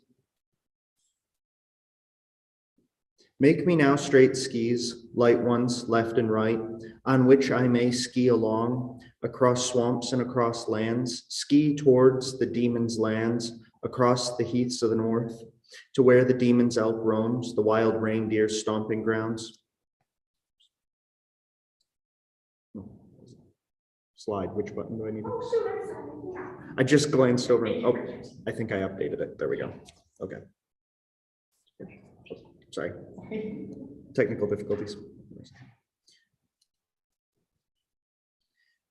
Make me now straight skis, light ones left and right, on which I may ski along, across swamps and across lands, ski towards the demon's lands, across the heaths of the north, to where the demon's elk roams, the wild reindeer's stamping grounds. I go from men forestward, from fellows to outdoor work, along Tapiola's roads, and through Tapio's house. Hail mountains, hail slopes, hail slowing spruces, hail grizzled aspens, hail one who hails you. Be kind forests, soften wilds, and bend precious Tapio. Bring a man to the islet, let him lead him to that mound, where a catch is to be made and a prey task carried out. Niriki, Tapio's son, clear-skinned man, red-helmeted, carve notches along the lands, blaze a trail upon the slopes, that this fool may feel the way, this utter stranger may know. The roads as I seek, pray and beg for game. Mielikki, forest mistress, clear-skinned crone, fair to look on, set gold in motion, silver wandering, in front of the man skiing, in the steps of the one who begs. Take golden keys from the ring at your thigh and open Tapio's shed and shift the forest stronghold on the days of my hunting, at the times of my prey search. Should you not care to yourself, then force your wrenches, put in your hirelings, order those who take orders. Surely you are no mistress if you do not keep a wench, not keep 100 wenches, 1,000 order takers, guardians of all your stock, cherishers of all your wealth. Tiny forest wench, mead-mouthed, maid of Tapio, play a honey sweet whistle on a mead sweet whistle pipe in the ear of the kindly, the pleasant forest mistress, that she may hear soon and rise from her bed. For she does not hear at all, hardly ever wakes, though I keep begging with golden tongue beseeching. Then wanton Lemminkainen, all the time gameless, skied on swamps and skied on lands, skied through the hard wilds, on God's hills of coal, the demon's heaths of charcoal. He skied one day, he skied two, till on the third day he climbed a great hill, rose on a great rock, cast his eyes northwest, across swamps northward. Tapio's houses appeared, and the doors gleamed gold, from across a swamp northward, from under a slope, from scrub. That wanton Lemminkainen straightway went up, came near and approached, below Tapio's window. He crouched down to look, thought through the sixth window. There the givers dwelt, and the wealth dames lolled, in plain working clothes, in dirty tatters. Wanton Lemminkainen said, "Why, forest mistress, do you dwell in working clothes? In kiln rags wallow, quite black to look on, of appearance grim, wicked of aspect, your frame ugly to behold." When I walked through the forest, there were 3 strongholds, one of wood, one of bone, and the third of a stone stronghold. 6 golden windows were at each stronghold's corner. I peered in through them as I stood below the wall, the master and the mistress of Tapio's house, Tellero, Tapio's maid, and Tapio's other folk. With them were swarming in gold, sauntering all in silver, the forest mistress herself. That kindly forest mistress had her hands in gold bracelets, fingers in gold rings, head adorned with gold, her hair coiled with gold, ears dangling with gold, her neck with good beads. Sweet forest mistress, forest land's honey sweet crone, cast off your hay shoes, shed your birch bark burning shoes, take off your kiln rags, drop your working shirt, dress in lucky clothes, put on shirts for game, on the days of my stalking, at the times of my prey search. I fill up with boredom, in this idleness, at all this time without game, for at no time do you give, hardly ever look after, boring the joyless evening, long the day without a catch. Old forest gray beard, sprig-hatted, lichen-coated, dress the forest in linens, clothe the backwoods in broadcloth, the aspens all in cloth coats, the alders in their best clothes, in silver deck out the firs, set up the spruces in gold, the old firs in copper belts, and the pines in silver belts, the birches in golden flowers, the stumps in golden trinkets. Dress them as of old in your better days, as the moon the spruce boughs shone, and as the sun the pine tops, the forest smelt of honey, and the mead of blue backwoods, the glade edges of wart, swamp edges of melted butter. Forest girl, sweet maid, Tuulikki, daughter of Tapio, drive the wealth towards the slopes, towards the most open glades. If it be stiff in running or lazy in galloping, take a lash from a thicket, a birch out of a wild dell to tackle its loin and prod its armpits. Let it run swiftly, quickly dash along in front of the man seeking in the steps of one who plods. When the wealth reaches the track, goad it up the track, form with your 2 palms a rail on 2 sides, lest the wealth swerve past, sheer away from the roadside. But if the wealth does not swerve past, sheer it away from the roadside, guide it forward by the ears, bring it by the horns trackward. Trunk lies across the road, well, push it aside. Trees on the ground in the way, well, snap them in 2. It will come upon a fence, knock the fence askew, leaving a gap 5 widths high and 7 stakes wide. A river will lie in front, a brook flow across the road, sea silk for a plank, red broadcloth for stepping stones. Bring it from across the straits, drag it across the waters, from across Northland's river, from across the rapid foam. Master of Tapio's house, mistress of Tapio's house, old forest graybeard, golden forest king, Mimerki, forest mistress, dear game-giving forest crone, blue cloaked thicket dame, red socked swamp mistress, come now to change gold to trade with silver. My gold is old as the moon, and the sun's age my silver, gained with defiance from war, with threats from a fight, but coins wear out a purse, tarnish in a money bag, when there's no one to change gold to trade with silver.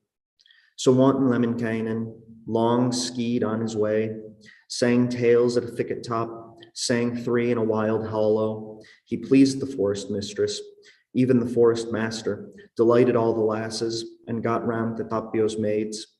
They chased, they hounded the demon's elk from its lair, behind Tapio's slope, the bounds of the demon's stronghold, in front of the man seeking for the reciter to catch. He, wanton Lemminkainen, let fly his lasso at the demon elk's shoulders, the camel colt's neck, so that it did not kick wildly. As he stroked its back, the wanton Lemminkainen put this into words. Lord of the woods, land master, fair one living on the heath, Mielikki, forest mistress, dear, generous forest crone, come now, take the gold, pick out the silver, put your linen on the ground, your best hempen stuff spread out underneath the gleaming gold and the glittering silver, without dropping it, getting it dirty. Then he set out for Northland, and he said when he got there, I've skied for the demon's elk, from the demon's furthest fields. Hag, give me your girl, give me the young bride. Louhi, mistress of Northland, this one answered that I'll only give you my daughter and the young bride when you've bridled the great gelding, the demon's bay horse, the demon's foal whose jaw froths from the demon's furthest turfs. Then wanton Lemminkainen took his golden reins, a silver halter, set off in search of the horse to listen for the grass mane on the demon's furthest tufts, and he trips along, whistles on his way to a green acre, a holy field's edge. There he seeks the horse, listens for the grass hue, the yearling's bridle at his belt, shouldering the foal's harness. He sought one day, he sought two, till on the third day he climbed a great hill, clambered upon a rock's back. He cast his eyes eastward, turned his head to below the sun. On the sand, he saw the horse, the grass mane among the spruces, and its hair flashed fire, and its mane billows smoke. Lemminkainen says, O old man, chief god, old man, keeper of the clouds, governor of the vapors, open heaven up, the sky all into windows, rain iron hailstones, drop icy coolers, on the mane of the good horse, on the demon's blaze brow's flanks. That old man, high creator, God above the clouds, rent the sky into a rage, heaven's lit in half. He rained slush, rained ice, he rained iron hail, smaller than a horse's head, but bigger than a man's head, on the mane of the good horse, into the demon's blaze brow's flanks. Then wanton Lemminkainen went over to look at it, to inspect it from close by, and he put this into words. O good horse of demon land, mountain foal of frothing jaw, put now your golden muzzle, slip your silver head into golden rings among silver bells. I shall not treat you badly, drive you all that hard. I'll drive you a tiny bit, but a little way, yonder to Northland's cabins, to a stern mother-in-law. And when I slap you with the thong or smack you with a lash, I shall slap with silk, smack with a cloth hem. The demon's bay horse, the demon's foal, whose jaw frothed, thrust then its golden muzzle, slipped its silver head into golden rings among silver bells. So wanton Lemminkainen now bridled the great gelding, put the golden one, bridled the golden one, put the silver one's headstall on. He leapt on the good one's back, on the demon's blaze brow's flanks. He lashed the courser, thrashed it with a willowy switch, and he drove a little way, cantered up a fell, up the north side of a hill, the top of a snowy slope, and came to Northland's cabins. He went indoors from the yard, said when he got there, when he reached Northland, I've bridled the great gelding, the demon's foal I've harnessed, from a green acre, a holy field's edge, and skied for the demon's elk, from the demon's furthest fields. Now, hag, give me your girl, give me the young bride. Louhi, mistress of Northland, well, she put this into words, I'll only give my daughter and the young bride when you have shot the swan from the river, from the stream, the splendid fowl, out of Tuoni's black river, from the holy stream's whirlpool, at a single try, raising a single arrow.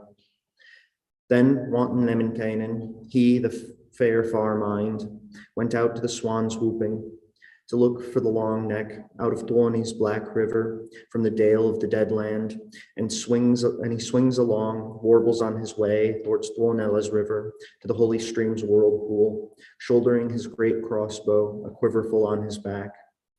Drip Cap the herdsman, the old blind man of Northland, is at Tuonela's river, at the holy stream's whirlpool, looking, turning round for Lemminkainen's coming. One day, among others, he saw wanton Lemminkainen arriving and coming close, there at Tuonela's river, beside the furious rapid and the holy stream's whirlpool.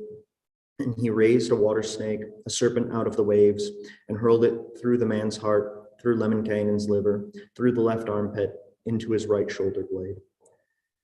Now wanton Lemminkainen felt a grievous pain. He uttered a word, spoke thus: "That was the worst thing I did, not remembering to ask my mother, her who bore me for 2 words by all accounts, 3 would have been quite a lot, how to be, which way to live in these evil days.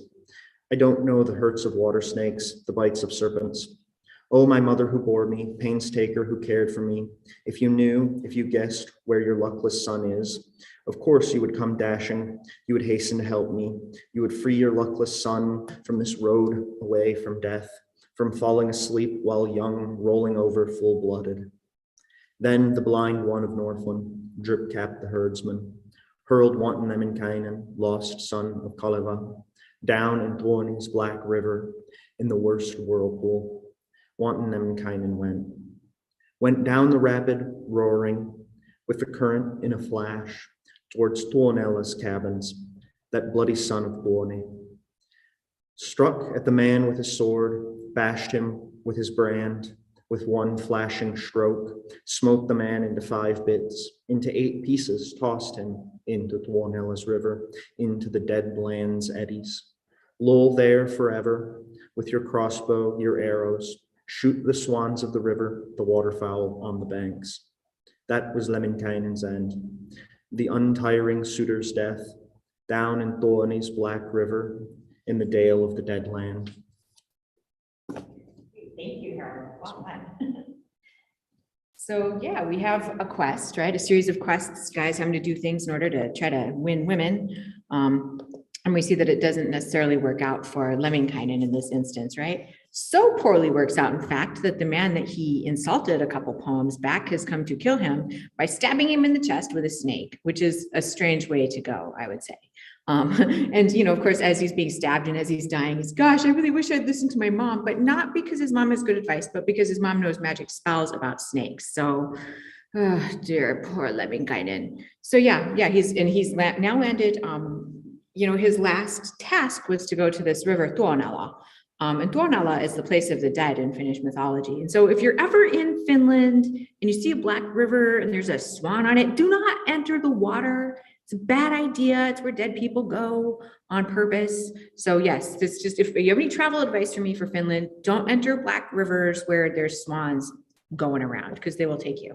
So thank you very much, Harold. And now we've got a riveting part of this story now. So we now have Lemminkainen dead, and the women in his family are waiting around at home to see what's happening with him. I haven't seen any volunteers, so I think I might read just because I haven't yet. So let's see how this works. We've got resurrection. The wanton Lemminkainen's mother at home keeps thinking, where's Lemminkainen got to? Where has my far mind vanished that he's not heard coming from his travels in the world? The luckless mother does not know, nor the mean one who bore him, know where her flesh is moving, where her own blood is rolling, whether on a piney hill, heathery heathland, or was he on the high seas, on the froth-capped waves, or in a great war, a dreadful revolt, in which blood reaches the shin, redness is knee-deep. Where could he be? Kyllikki, the handsome wife, looks about and turns about in wanton Lemminkainen's home on Farmine's farm. She looks in the evening at his comb, on the morrow at his brush, and one day among others. One morrow among many, blood was leaking from the comb, gore was oozing from the brush. Dun, dun, dun. Kyllikki, the handsome wife, uttered a word and spoke thus. Now my man has gone from me, my fair Farmine has vanished, on travels without shelter and on unknown roads. Blood is leaking from the comb and gore is oozing from the brush. Then Lemminkainen's mother herself looks upon the poem, and she gave way to weeping. Woe, luckless me for my days, afflicted one for my times. Now the son of luckless me, now hapless me, my offspring, has come upon evil days. Ruin to the worthy boy, downfall to wanton Lemminkainen. Now the comb is pouring blood, and the brush is oozing gore. With her fists she grasped her hems, and with her arms her clothes, and soon she ran a long way. She both ran and sped. The hills thudded as she went, the marshes rose, the slopes sank, the highlands came down, the lowlands went up. She came to Northland's cabins, asked about her son. She asked and she spoke, "You, mistress of Northland, where have you led Lemminkainen? Where have you dispatched my son?" Louhi, mistress of Northland, this one answered that, "I know nothing of your son, where he's gone and vanished. I sat him in a stallion sledge, a most fiery one sleigh. Could he have drowned in slush, gone solid on sea ice, or got into the wolf's mouth, the jaws of the dreadful bear?" Lemminkainen's mother said, "Surely you have lied. No wolf eats my kin, no bear fells Lemminkainen. With his fingers, he strangles wolves. With his hands, he fells bears." Oh, tough guy. "Look, if you will not say where you have led Lemminkainen, I will smash the new kiln's door and break the Sampo's hinges." Oh, the Sampo has a door. Okay, that's a new clue, right? The mistress of Northland said, "I fed the man full. I let him drink his fill, entertained him till he drooped. I sat him in a boat's stern and sent him over the rapids. But I cannot imagine where the mean wretch has got to, whether in foaming rapids or in swirling streams." Lemminkainen's mother said, "Surely you have lied. Tell the truth with care and have done with lies. Where you led Lemminkainen, lost the Kalevala man, or else it will be your doom and you will meet your death." The mistress of Northland said, "Suppose now I tell. I set him to ski for elk, to flay the king of beasts, to bridle great geldings, and to harness bulls. I made him search for the swan, hunt the holy fowl. Now I cannot imagine what has come by way of ruin, by way of hindrance turns up, that he is not heard coming to ask for bride, to beg for a girl." The mother sought the one gone astray, for the lost she longs. So now she's going to shapeshift. She ran great swamps as a wolf, trod the wilds as a bruin, waters as an otter roamed. Lands she walked as a pismire, as a wasp headland edges, as a hare lake shores. Rocks she shoved aside and stumps she tilted, moved dead boughs to the roadside, kicked dead trunks to form causeways. Long she sought the one astray, long she sought but does not find. She asked trees about her son, longed for her lost one. A tree talked, a fir tree sighed, an oak skillfully answered, "I have worries of my own without worrying about your son. For I was formed for hardship, was put here for evil days, to be chopped up for stacking, to be hewn down for I'll say twigs, to pine away for kiln wood, and to be felled for slash and burn." Long she sought the one astray, long she sought and does not find. She comes upon a small road, to the road she bows. "O small road, God's creature, have you not seen my son, my apple of gold, my staff of silver?" The road skillfully answered, it both declared and chattered, "I have worries of my own without worrying about your son, for I was formed for hardship, was put here for evil days, for every dog to run on, for every horseman to ride on, every hard shoe to walk on, and every heel to scrape." Long she sought the one astray, long she sought but does not find. And she comes upon the moon. To the moon she bows. "Darling moon, God's creature, have you seen my son, my apple of gold, my staff of silver?" That moon, God's creature, skillfully enough answered, "I have worries of my own without worrying about your son. For I was formed for hardship, was put here for evil days, to travel the nights alone, to shine in the frost, to keep watch over winters, and to vanish for the summer." Long she sought the one astray, long she sought and does not find.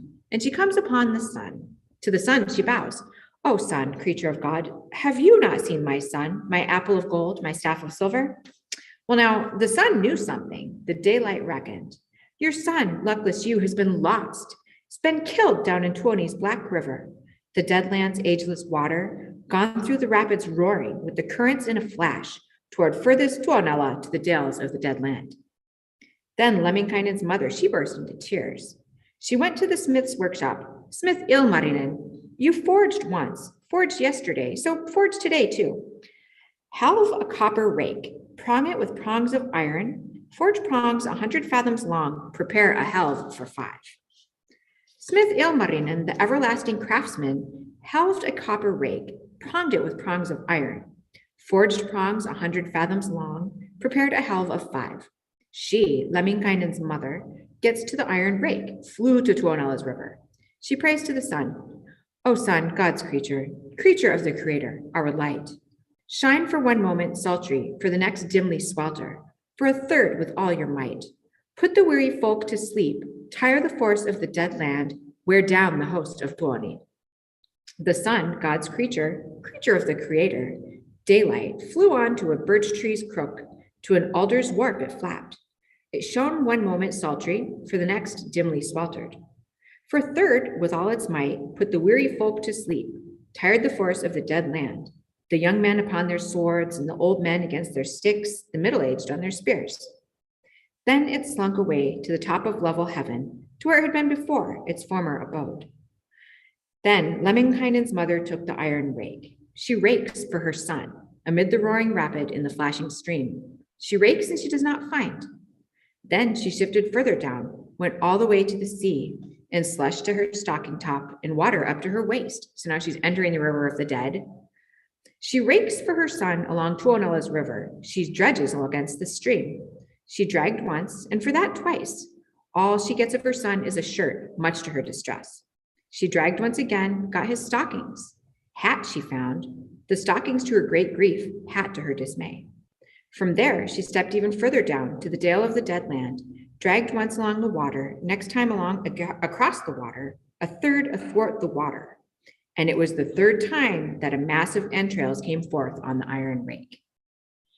Massive entrails it was not, but wanton Lemminkainen, he, the fair Farmind, stuck on the rake's prongs, by his ring finger and by his left toe. Wanton Lemminkainen rose, and Kalevala's sun came up on the copper rake, on top of the clear waters, but there was a bit missing. One hand, half his head, a lot of other scraps, and breadth as well. There his mother thinks, and weeping she says, could a man still come from this, a new fellow recover? Oh, sorry, just realized wrong picture. A raven happened to hear, and this answers that. There is no man in one gone, in one come to grief. By now, whitefish have eaten his eyes, a pike has split his shoulders. Let the man go in the sea, push him into Tuonela's river. Perhaps he'll become a cod, do well as a whale. Then Lemminkainen's mother will not push her son. She dredges once more with the copper rake along Tuonela's river, both along it and across. She gets some hand, gets some head. She gets half of a backbone, the other half of a rib, and many other scraps, built from them some of a son, worked on wanton Lemminkainen, joining flesh to flesh, bones to bones fitting, and limbs to their limbs, sinew to sinew fractures.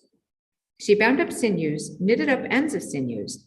The yarn of sinew she tells over, saying with this word, sweet woman of the sinews, sinew daughter, sweet woman, comely spinner of sinews, with the sweet spindle, the copper distaff, and the iron wheel. Come here when you are needed. Walk this way when you are called. A bundle of sinews in your arms to bind up the sinews, knit up sinew ends, in the wounds that are cloven, in the gashes that are torn. Should not enough come of that, there's a lass upon the air, in a copper boat, in a red-sterned craft. Come, lass, off the air, made from heaven's pole, row the boat down the sinews, shake it down the limbs, row through gaps in bone and through cracks in limbs. Put the sinews in their place and set them in their setting. Face to face, the big sinews, the arteries eye to eye, overlapping set the veins, the small sinews end to end. Then take up a fine needle, threaded with a silken thread. Sew with fine needles, with tin needles stitch, knit up sinew ends, with silken ribbons bind them. Should not enough come of that, you yourself, God of the sky, harness up your foals, make ready your steeds. Drive with your bright sleigh through bone and through limb, through muscles and through slippery sinews. Join bone up to flesh, sinew up to sinew end, silver the bone gap and gild the sinew fracture. Where the membrane is broken, make the membrane grow. Where a sinew is fractured, knit up the sinew. Where the blood has spilt over, make the blood roll on. Where bone has gone soft, fit some bone in there. Where some flesh is loose, join it together and bless it into its place and set it into its setting, bone to bone and flesh to flesh and limbs to their limbs. Thus Lemminkainen's mother made the man form to the fellow with the life he had before, with the looks he used to have. She had the sinews all told, the sinew ends bound, but had not the man talking, not the child speaking. Then she put this into words. She declared and spoke thus: Where now may ointment be got, a drop of mead brought to anoint the weary one, to tend the ill befallen, that the man may find his words return to his tales. O bee, bird of ours, king of forest flowers, go now to fetch some honey and to find some mead out of pleasant forest land, from careful tapiola, from many flower petals, from the husks of many grasses, to be ointments for the sick and to heal the ill. The bee, a brisk bird, forthwith wafted off into pleasant forest land to careful tapiola. It pecked flowers upon a lay, cooked honey from its tongue, from 6 flower tips, from 100 grass husks. So it comes panting, travels doubling up, all its wings drenched in mead, its feathers in melted honey. She, Lemminkainen's mother, took up those ointments, with them anointed the weary one, tended the ill befallen, but no help came from them, no words came to the man.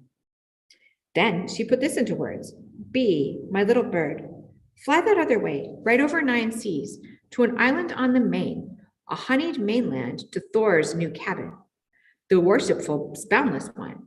There's pleasant honey there and good ointment there, which will suit sinews and be good for limbs.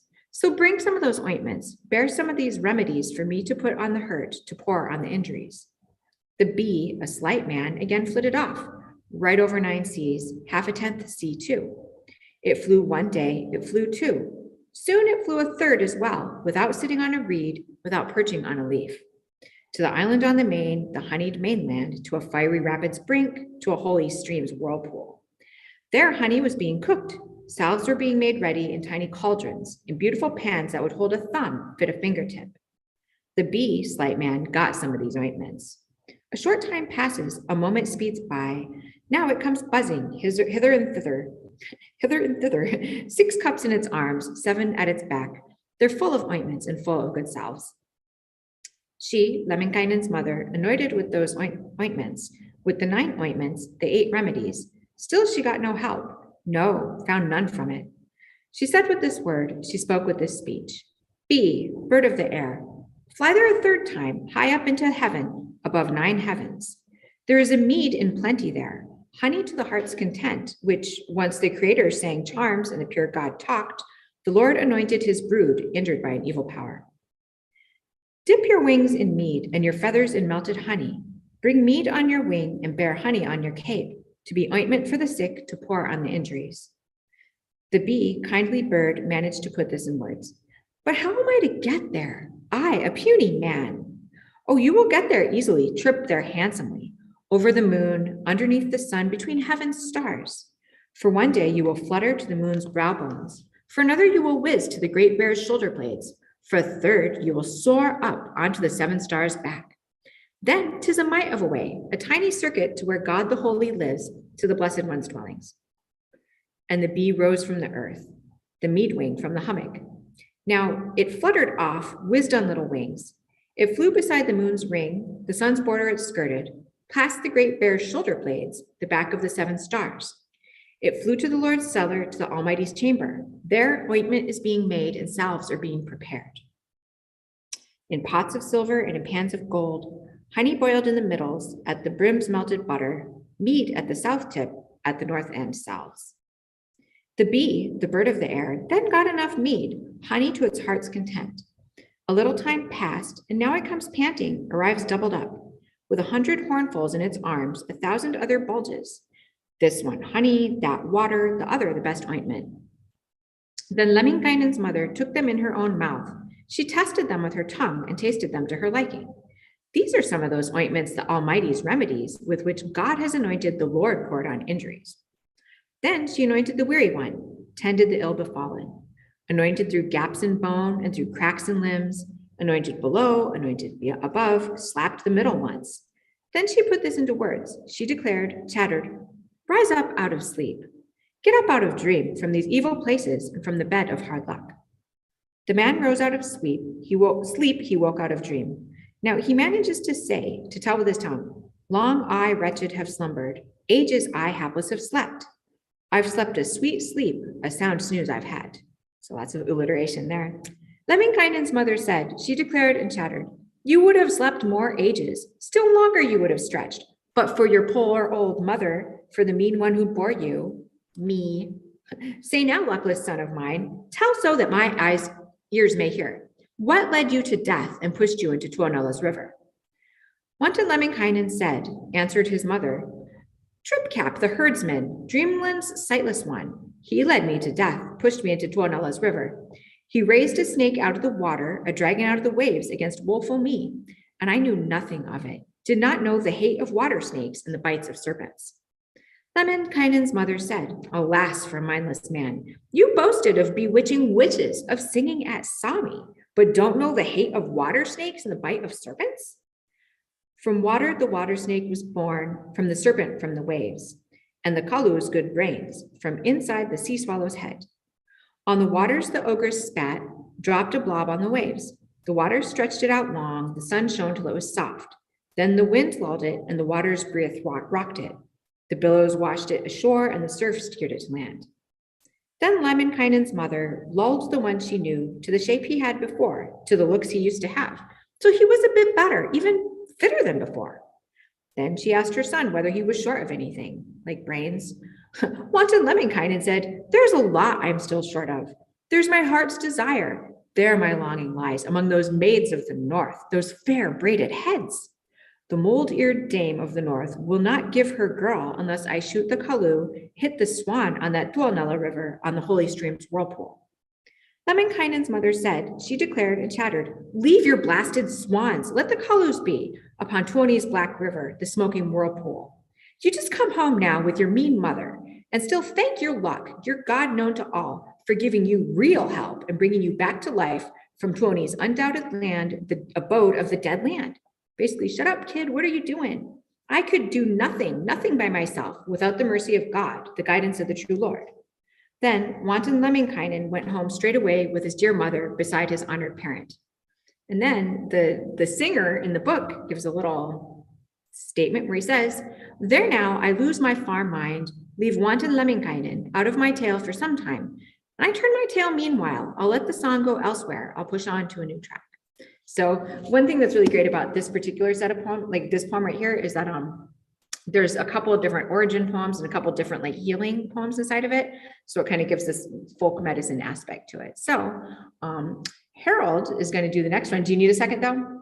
Oh, okay, cool. Okay, so he's going to do poem number 16, whereby we see Väinämöinen working to build a boat. Oh, first I will change the slide. There we go.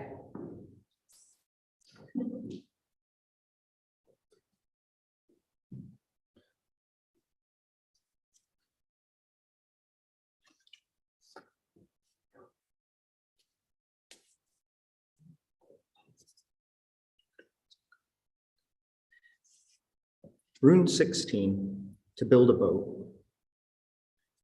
Steady old Väinämöinen, the everlasting wise man, was about to carve a boat, work on a new craft, on the misty headland's tip at the foggy island's end. But the craftsmith needed trees, the boat builder planks.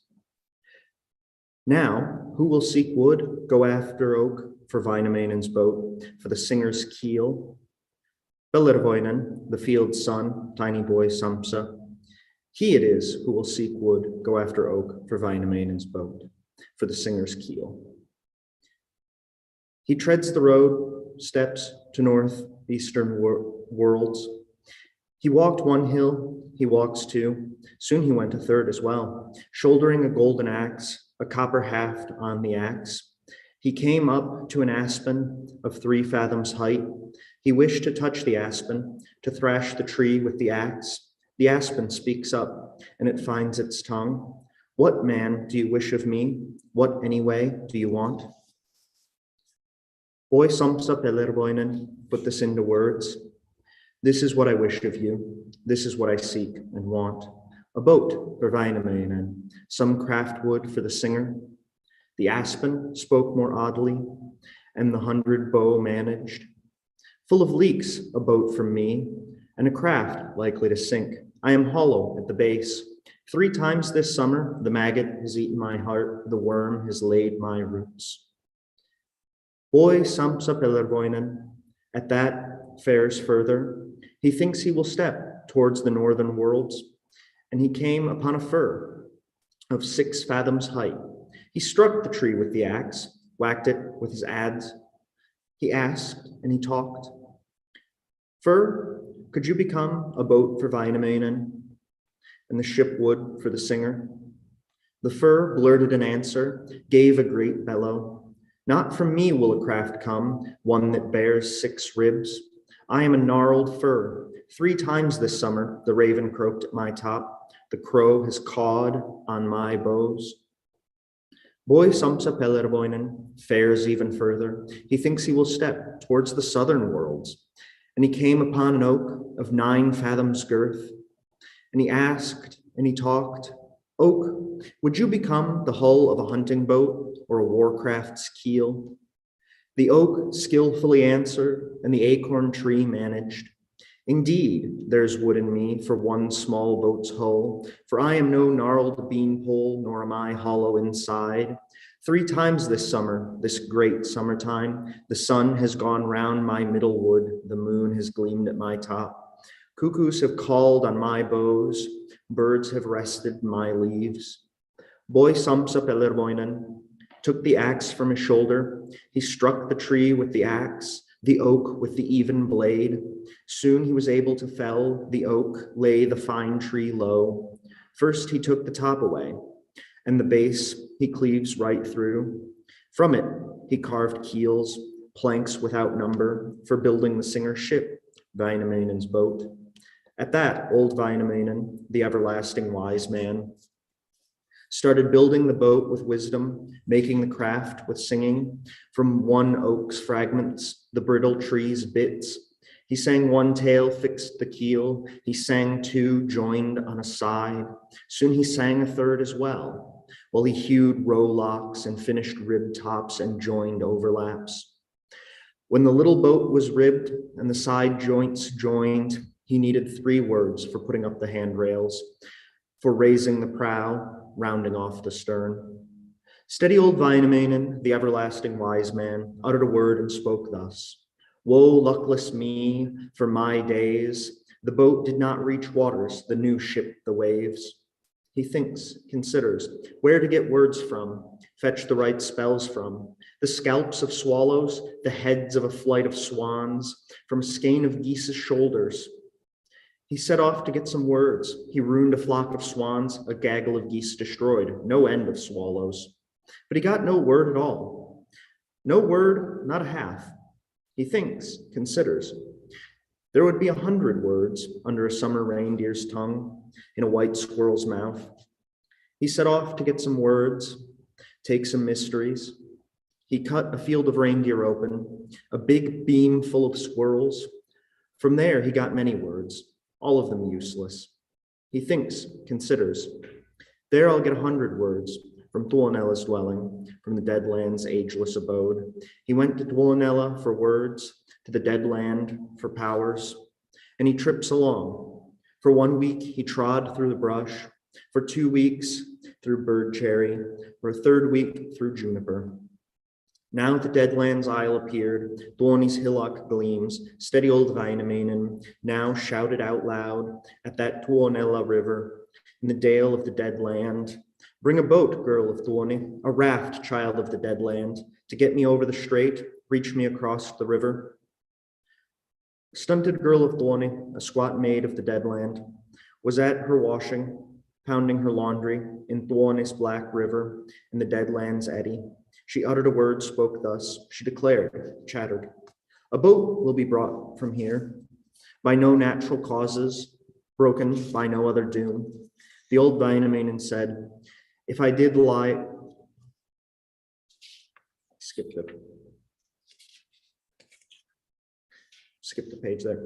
A boat will be brought from here, if the reason is stated. What led you to death, killed by no disease, taken by no natural causes, shattered by no other doom?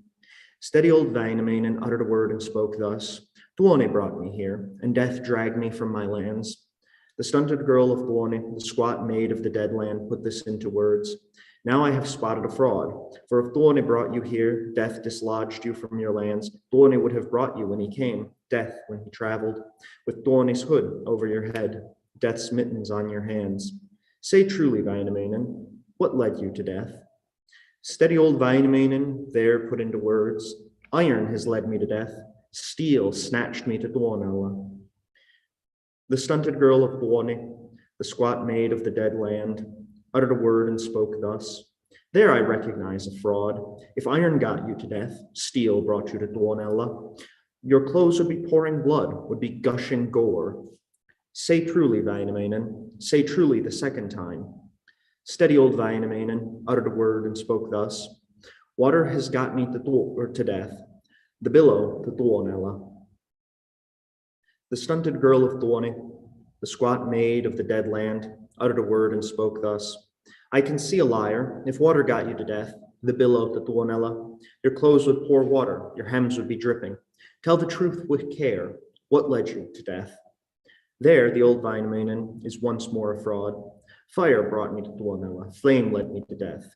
The stunted girl of Tuoni, the squat maid of the dead lands, put this into words. I can guess a liar. If fire had brought you to death, flame to Tuonela, your curls would be scorched, your beard badly burnt as well. Old Väinämöinen, if you want a boat from here, tell the truth with care and have done with lies about how you came to death, killed by no disease, taken by no natural cause, broken by no other doom. The old Väinämöinen said, if I did lie a little, was a fraud the second time, now I'll tell the truth. I was building a boat with wisdom, making a craft with singing. I sang one day, I sang two, till on the third day, the poem sledge smashed, the phrase runner snapped. I've come to Tuonela for a spike, to the dead land for a drill, to build my sledge with, to make my song sleigh. Now bring a little boat here, make ready your raft for me, to get me over the strait, reach me across the river.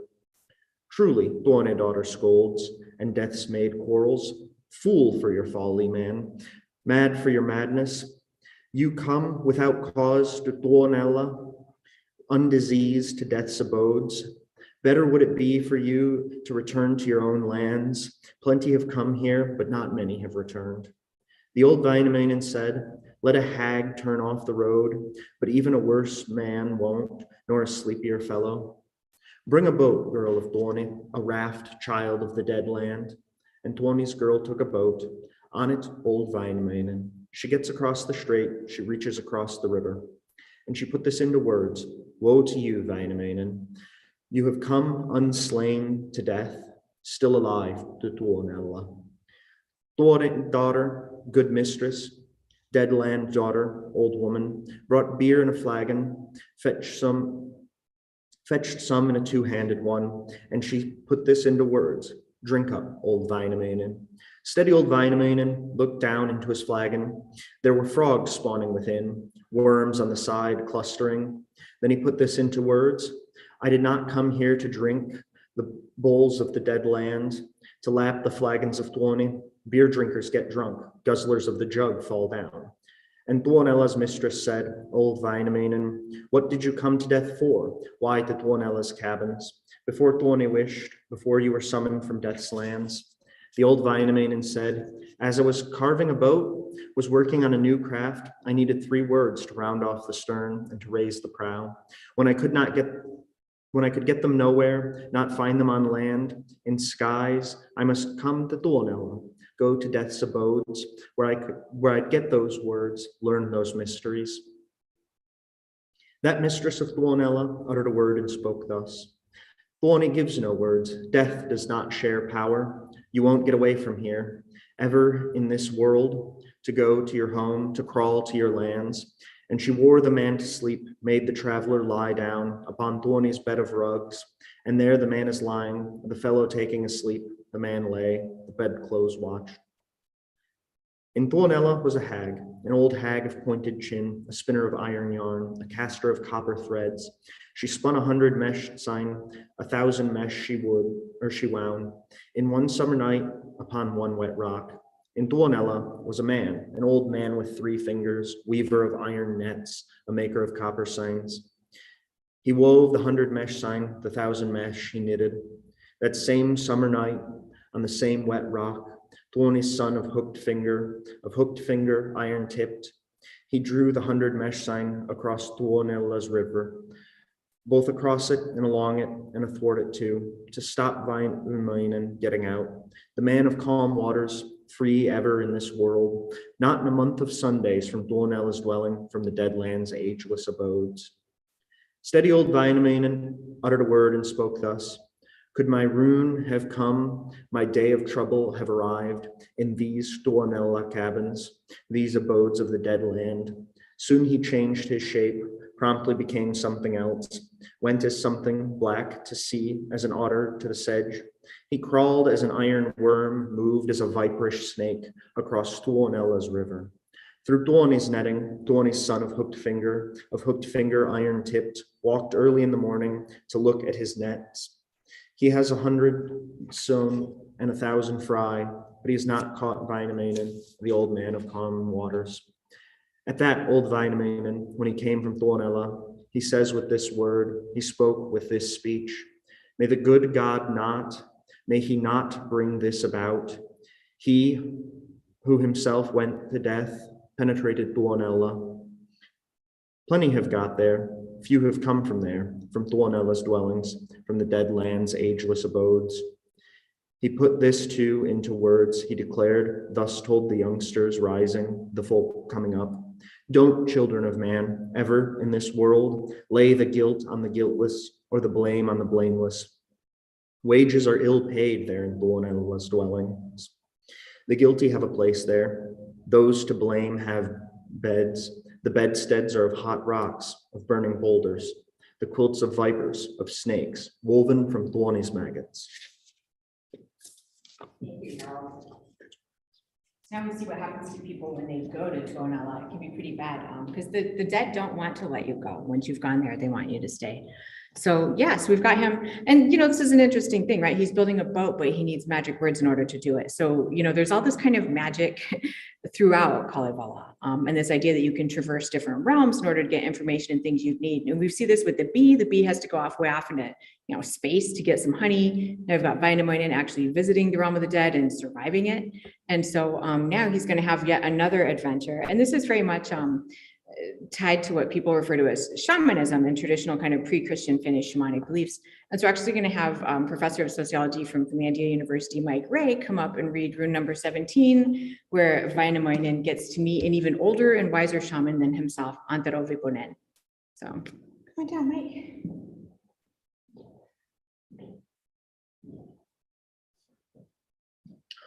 Hello, yes. And Hilary was pointing out to me that actually a large part of this rune is technically a spell against indigestion. So I was a bit mystified as to what Vipunen's spell was, but that's what it is. Okay. Though the staunch old Vainamoinen failed to get the spells he needed from the haunts of Tuonela, timeless caverns of the dead, still he kept on puzzling, pondering, with his head upon his hand, where the words might yet be gotten to fill in the magic charm. Then a passing herdsman told him where they might be likely searched for. You can get 100 spells, 1,000 strands of magic verse from the mouth of Vipunen, belly of the verseful one. To get there, you must travel on a path that must be followed. It's not the best of journeys, nor the very worst of passes. For the first stunt, you must run on the points of women's needles. For the second, you must skip on the sword points of the swordsmen. For the third stunt, you must stride on the edge of battle axes. But the staunch-owned Vainamoinen made his mind up to attempt it. Then he hurried to the smithy where he spoke to Ilmarinen. Oh, you smith, you Ilmarinen, forge me shoes and gloves of iron, iron shirt and iron cowl staff. Make it steel, and all for pay. Make the core of it from steel, wrought iron on the outside only. I am off to get great magic, to unriddle mighty secrets from a belly full of magic, from the mouth of Vipunen. Said the forthright Ilmarinen, Vipunen has passed away. Long ago he disappeared from the laying of his traps, from the setting of his snares. You'll get no magic there, no, not even half a word. Wainamoinen did not heed him and proceeded on his way. For the first day, lightly stepping on the points of women's needles. For the second day, gaily skipping on the sword points of the swordsmen. For the third day, widely striding on the edges of battle axes. Verseful Vippanen now lies rich and oldest lore of magic underground with all his verses, stretched out, sleeping full of riddles. On his shoulders grow an aspen, birches rising from his temples, alder thicket on his jaw, willow bush upon his beard, squirrel spruce upon his forehead, from his teeth an old pine growing. Wainamoinen, when he got there, drew his sword, bared his blade, drew it from its leather scabbard hanging from the goatskin belt, felled the aspen from the shoulders, cut the birches from the temples, from the jaws the spreading alders, bush of willow from the beard, squirrel spruces off the forehead, from the teeth the tall old pine. Then he drove his iron cowstaff into the mouth of Vippanen, straight between his grinning gums and between his trembling jaws, as he shouted to arouse him, "Slave of a man, it is time to wake from sleep beneath the earth. Waken from your long, long dreaming." At once, the verseful Vippanen did awaken from his dream, felt an agonizing pain, an excruciating anguish, clamped his teeth upon the cowl staff, biting on the weak wrought iron, but he could not bite it through, could not crack the steely core. As old Wainamoinen waited, standing by the open mouth, one foot slipped, the other slid, sliding on the giant's jawbone into the mouth of Antero. Then the verseful Vippanen opened his enormous mouth till he swallowed man and sword, gulped them down into his gullet. Cried the verseful Vippanen, "I have eaten many a morsel, eaten lamb and eaten kid, eaten beef and eaten boar, but never anything like this, nothing with a taste like this." Said the startled Wainamoinen, "Maybe now my ruin has come. Day of doom descended on me in the cavern of this demon, in this graveyard cave of Kalmar." And he wondered what to do, how exist or how survive. In his belt, he had a knife, handle carved of curly birchwood. Out of that, he makes a boat, conjures merely with his magic, rows and slips it through the gut, in the belly of the giant, through the gut from end to end, scouring every nook and corner. But old verseful Vippanen was not greatly troubled by that, whereupon old Wainamoinen turned himself into a blacksmith, and became an iron worker, turned his shirt into a smithy. From the sleeves he made the bellows, with his fur coat as the blowers. From the pant leg made the air pipe, from the socks the mouthpiece for it. Set his knee up for the anvil, used his elbow as a hammer. Then he hammered, banged away, forging, working diligently, through the whole night without resting, all day without taking breath, in the belly of the wise one, mighty man with mighty magic. Verseful Vippanen, astounded, cried out in alarm and wondered, "If a man, who are you there, and what sort of creature? I have eaten men by hundreds, by the thousands swallowed them, but never anything like this. To my mouth hot coals are rising, firebrands on my tongue are burning, cinders choking up my gullet." "Get away from here, you gruesome, go, you evil of the earth, before I go and get your mother. Call upon your honored parent. If I tell your mother on you, drop just one word to the old one, she will bear a greater burden, an enormous torment to her, that her son is doing evil and behaving very badly. I can see no reason for it, nor can even guess the cause why you, demon, fastened on me, where you, death's head, ever came from to bite and eat, gnash and gnaw. Are you really a disease? Were you made by the Creator, doom decreed by Jumala, or a conjured black illusion wrought by other power than his, sent here as a heathen hireling, a thing performed for money only? If you're a god made illness, doom decreed by Jumala, so be it. Creature to Creator, on his mercy then I cast me. God does not reject the good nor cast away the innocent. If it's just a bad illusion, then an ill devised by others, surely I can learn your lineage, your birthplace and your origin. There of old the ills began, from the haunt of sorcerers, whence black magic emanated, from the pastures of the singers, from the dens of sly deceivers, from the meadows of magicians, from the graveyards of the heathen, heathlands, in the ground beneath the ground, from the houses of the dead, in the courtyard of cadavers, soggy soil and crumbling earth, rattling gravel, squeaking sands, from the dampness of the hollows, mossless fens and quaking bogs, and from overflowing fountains, from the cave of Hiesi's coppice, from the fissures of 5 mountains, from the top of Copper Mountain, from its highest peaks of copper, from the rustling of the spruces, from the hollow humming pinewood, from the tops of punky pines, from the rotting evergreens, from the yapping place of foxes, ski trails of the swift elk runners, from the stony lair of Bruin, from the bear's own rocky cave, from the way back fields of Northland, from the wide extent of Lapland,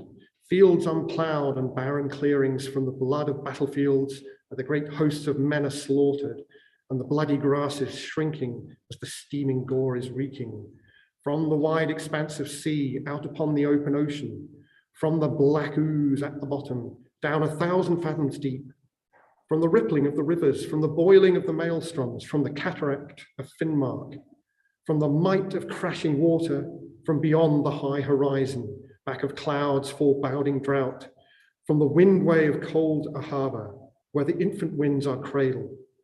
Was it there, you black magician, where you too originated? Is it from there that you came to torment an innocent heart and abuse a harmless belly, eating, gnawing, biting, crunching? Shrivel up, you hound of Hiesi, mongrel out of Manala, out, you toad, now from my bowels, out of my liver too, earth's horror.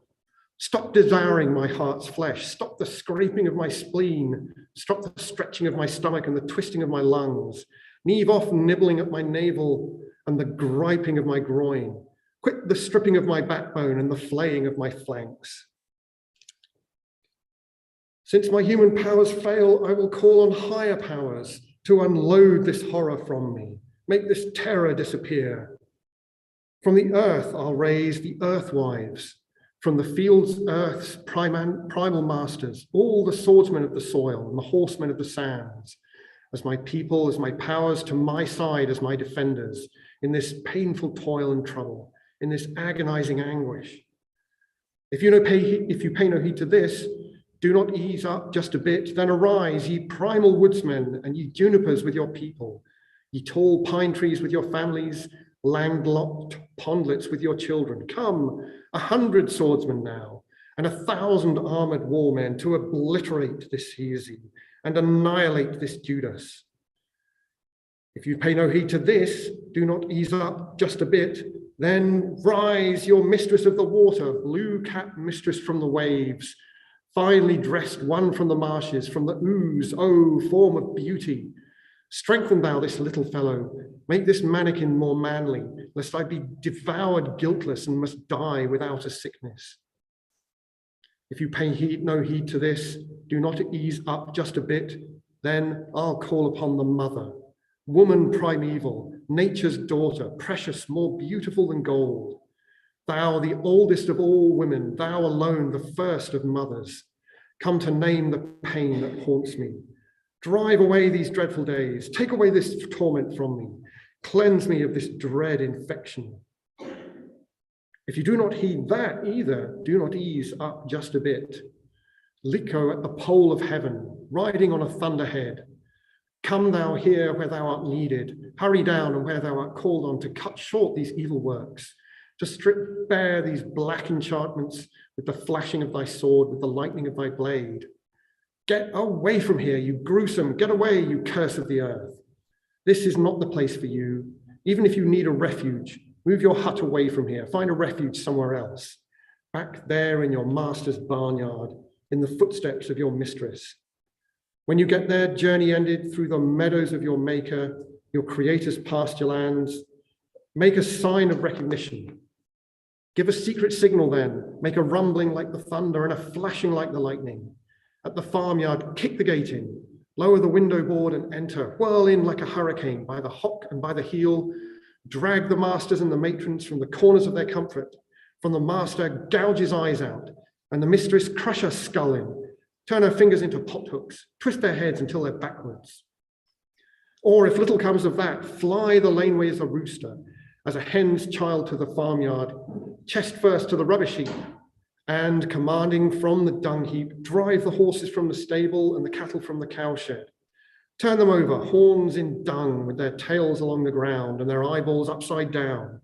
With a quick twist, crack their necks. Maybe you're a windborne sickness, driven by the wind stream here, gift of spring wind Ahava, by his chilly breath escorted. Go away then as you came, and depart upon the windway, on the sledway of the spring wind, without perching on a tree, without resting on an alder, to the crown of Copper Mountain, to the highest peaks of copper, lullabied by rocking winds, swayed by breath of Alava. Maybe you've come from heaven, back of clouds foreboding drought. Then go back up there again, soaring to the upper air, to the sprinkling of the clouds and the twinkling of the stars, there to glow in fiery splendor on the highway of the sun and the halos of the moon. Or if waterborne, you plague, driven hither by the sea waves, then go back to where you came from, down beneath the sea waves running, there along the muddy bastions and along the watery ridges, there to rock repeatedly to the dreary beat of breakers.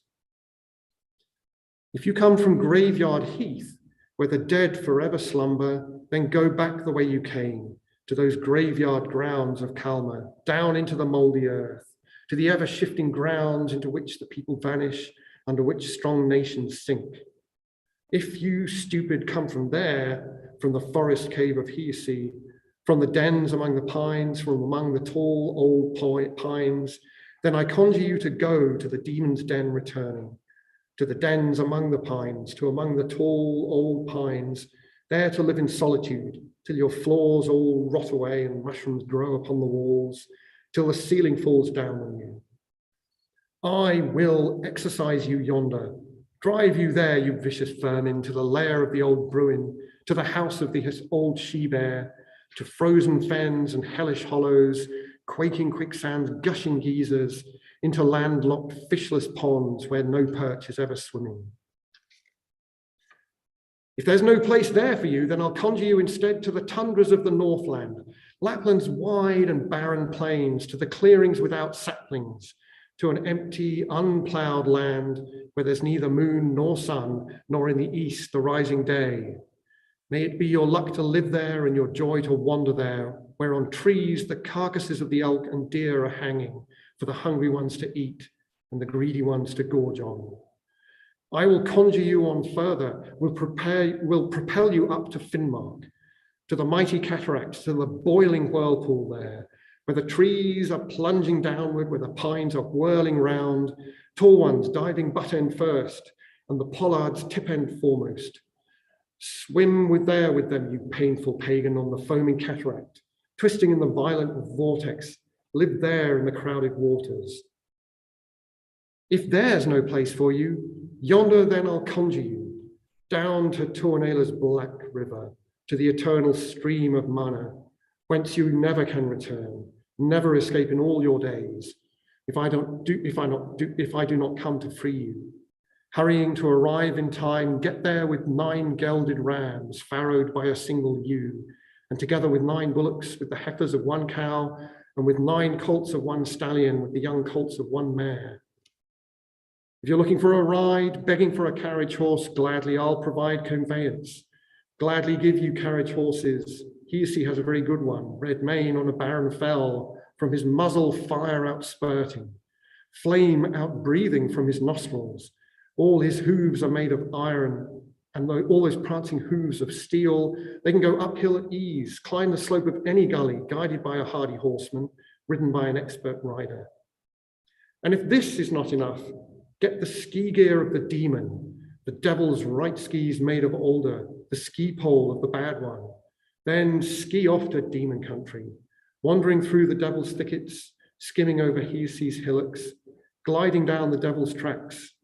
If a rock is in the way, may it crumble into fragments. If a pine bough lies there lengthwise, may it also break asunder. If a man stands upright there, send him sprawling to one side. Go on now, you one too many, move along, you devil's brat. Quick before the day is dawning or the morning star appears, now before the sun has risen, quick before the cockcrow sounds. Time to run away, you bad one, and you evil one to flee, while the moonlight still is shining so that you can see your way. Mongrel dog without a mother, if you do not quit and leave me, I will get the claws of eagles, talons of the red blood drinker, flesh out ripping beak of buzzard, tearing talons of the hawk, and with these I'll crush you, toad, fix you, nasty creature, till not a head or hair can stir, not a breath to breathe a sigh. Formerly the demon, always the true devil, mother-born, varnished at the break of day in the hour of Dumala's waking. When his saving light appears, won't you quit and leave me now? Go, you motherless abortion, vanish, dog without a master. Now depart, you motherless mongrel, with the ending of night, with the fading of the moon. Wainamoinen now responded, this is such a pleasant place to pass the time agreeably. Liver serves me well for bread, and the juices make for good drinking. Lungs are very good for stewing, belly fat the best of eating. In your heart I'll set my anvil, sink it deeper in your heart flesh. Come down harder with the hammer, bang upon the sorest places, so that never in all your days will you ever have relief.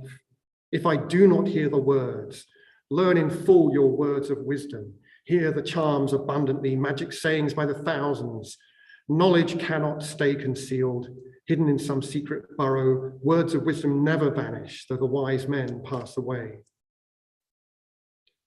Then the verseful Vipunen, oldest sage and oldest wisdom, in his mouth the greatest magic, in his bosom endless power, opened up his ark of sayings and revealed his store of verses for good singing, best of chanting, of the deepest origins from the very birth of time, which not every child can copy, nor even grown-ups understand in these dreadful days of evil, in this last and fleeting age.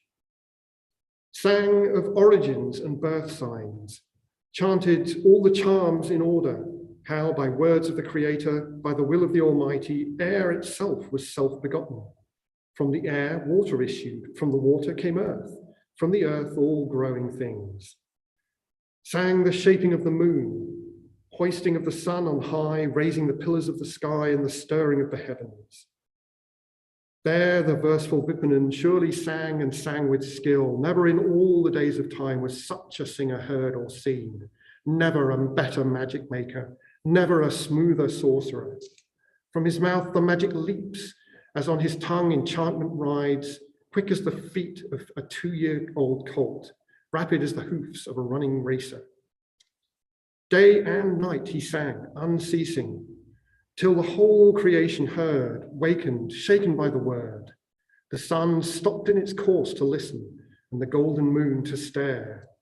On the sea, the waves stood still, and the billows in the bay, all the rivers forgot to run, and the Finnmark rapids rested. Moveless stood the falls of Vuoksi, even Jordan's river hearkened. Now that all the spells were spoken, and he had the charms he needed to repair his broken song sled, Wainamoinen was quite ready to escape out of the moor, out of the belly of the verseful, from the bosom of the big one, away from Vipunen entirely. Said old Wainamoinen then, "Oh, you Antero Vipunen, open up your mouth much wider, stretch it up and stretch it under. If I could get from gut to ground, I would head for home and quickly." Then said Vipunen the verseful, "I've drunk and eaten many things and devoured them by the thousands, but never anything like this one. Before I ate, old Wainamoinen, in your coming you did well, now do better in your going." Therewith Antero Vipunen, with his gummy grin agape, opened up his mouth much wider, stretched it up and stretched it under. Vaina lost no time in leaving, leaping through the mighty mouth, from the belly of the verseful, from the bosom of the big one, sprang out from the gaping jaws, landed running on the heath as if he were a golden squirrel or a golden-breasted martin. Then he went on, stepping briskly till he had reached the craftsman's smithy, said the forthright Ilmarinen. Have you learned the words already to complete the precious charms, how to fix the gunwale firmly, how to fasten on the stern, and to set the prow stern posts? Staunch old Wainamoinen answered, yes. 100 spells already, magic sayings by the 1,000, snared them from secret places, lured them from hidden crannies. So he went back to his vessel, to his place of magic working. Then he got his boat completed as he fixed the gunwale firmly, finished off the stern end neatly, lined the prow and stern posts up, built the boat without a tool touch, without whittling off a sliver. Pretty cool. That was an extremely long answer. I know, I'm sorry. No, the spell, he was covering all the possible bases of what the cause of indigestion could be. Yeah, folk medicine, you had to be really thorough since there's no actual chemical involvement or medical interventions. So yeah, that's my favorite, I think, of like one of my top like 3 maybe runes, because it's all about the nature of knowing things. And I especially love it. Like it's really funny. Like in Kalevala, there's these points where humor comes out.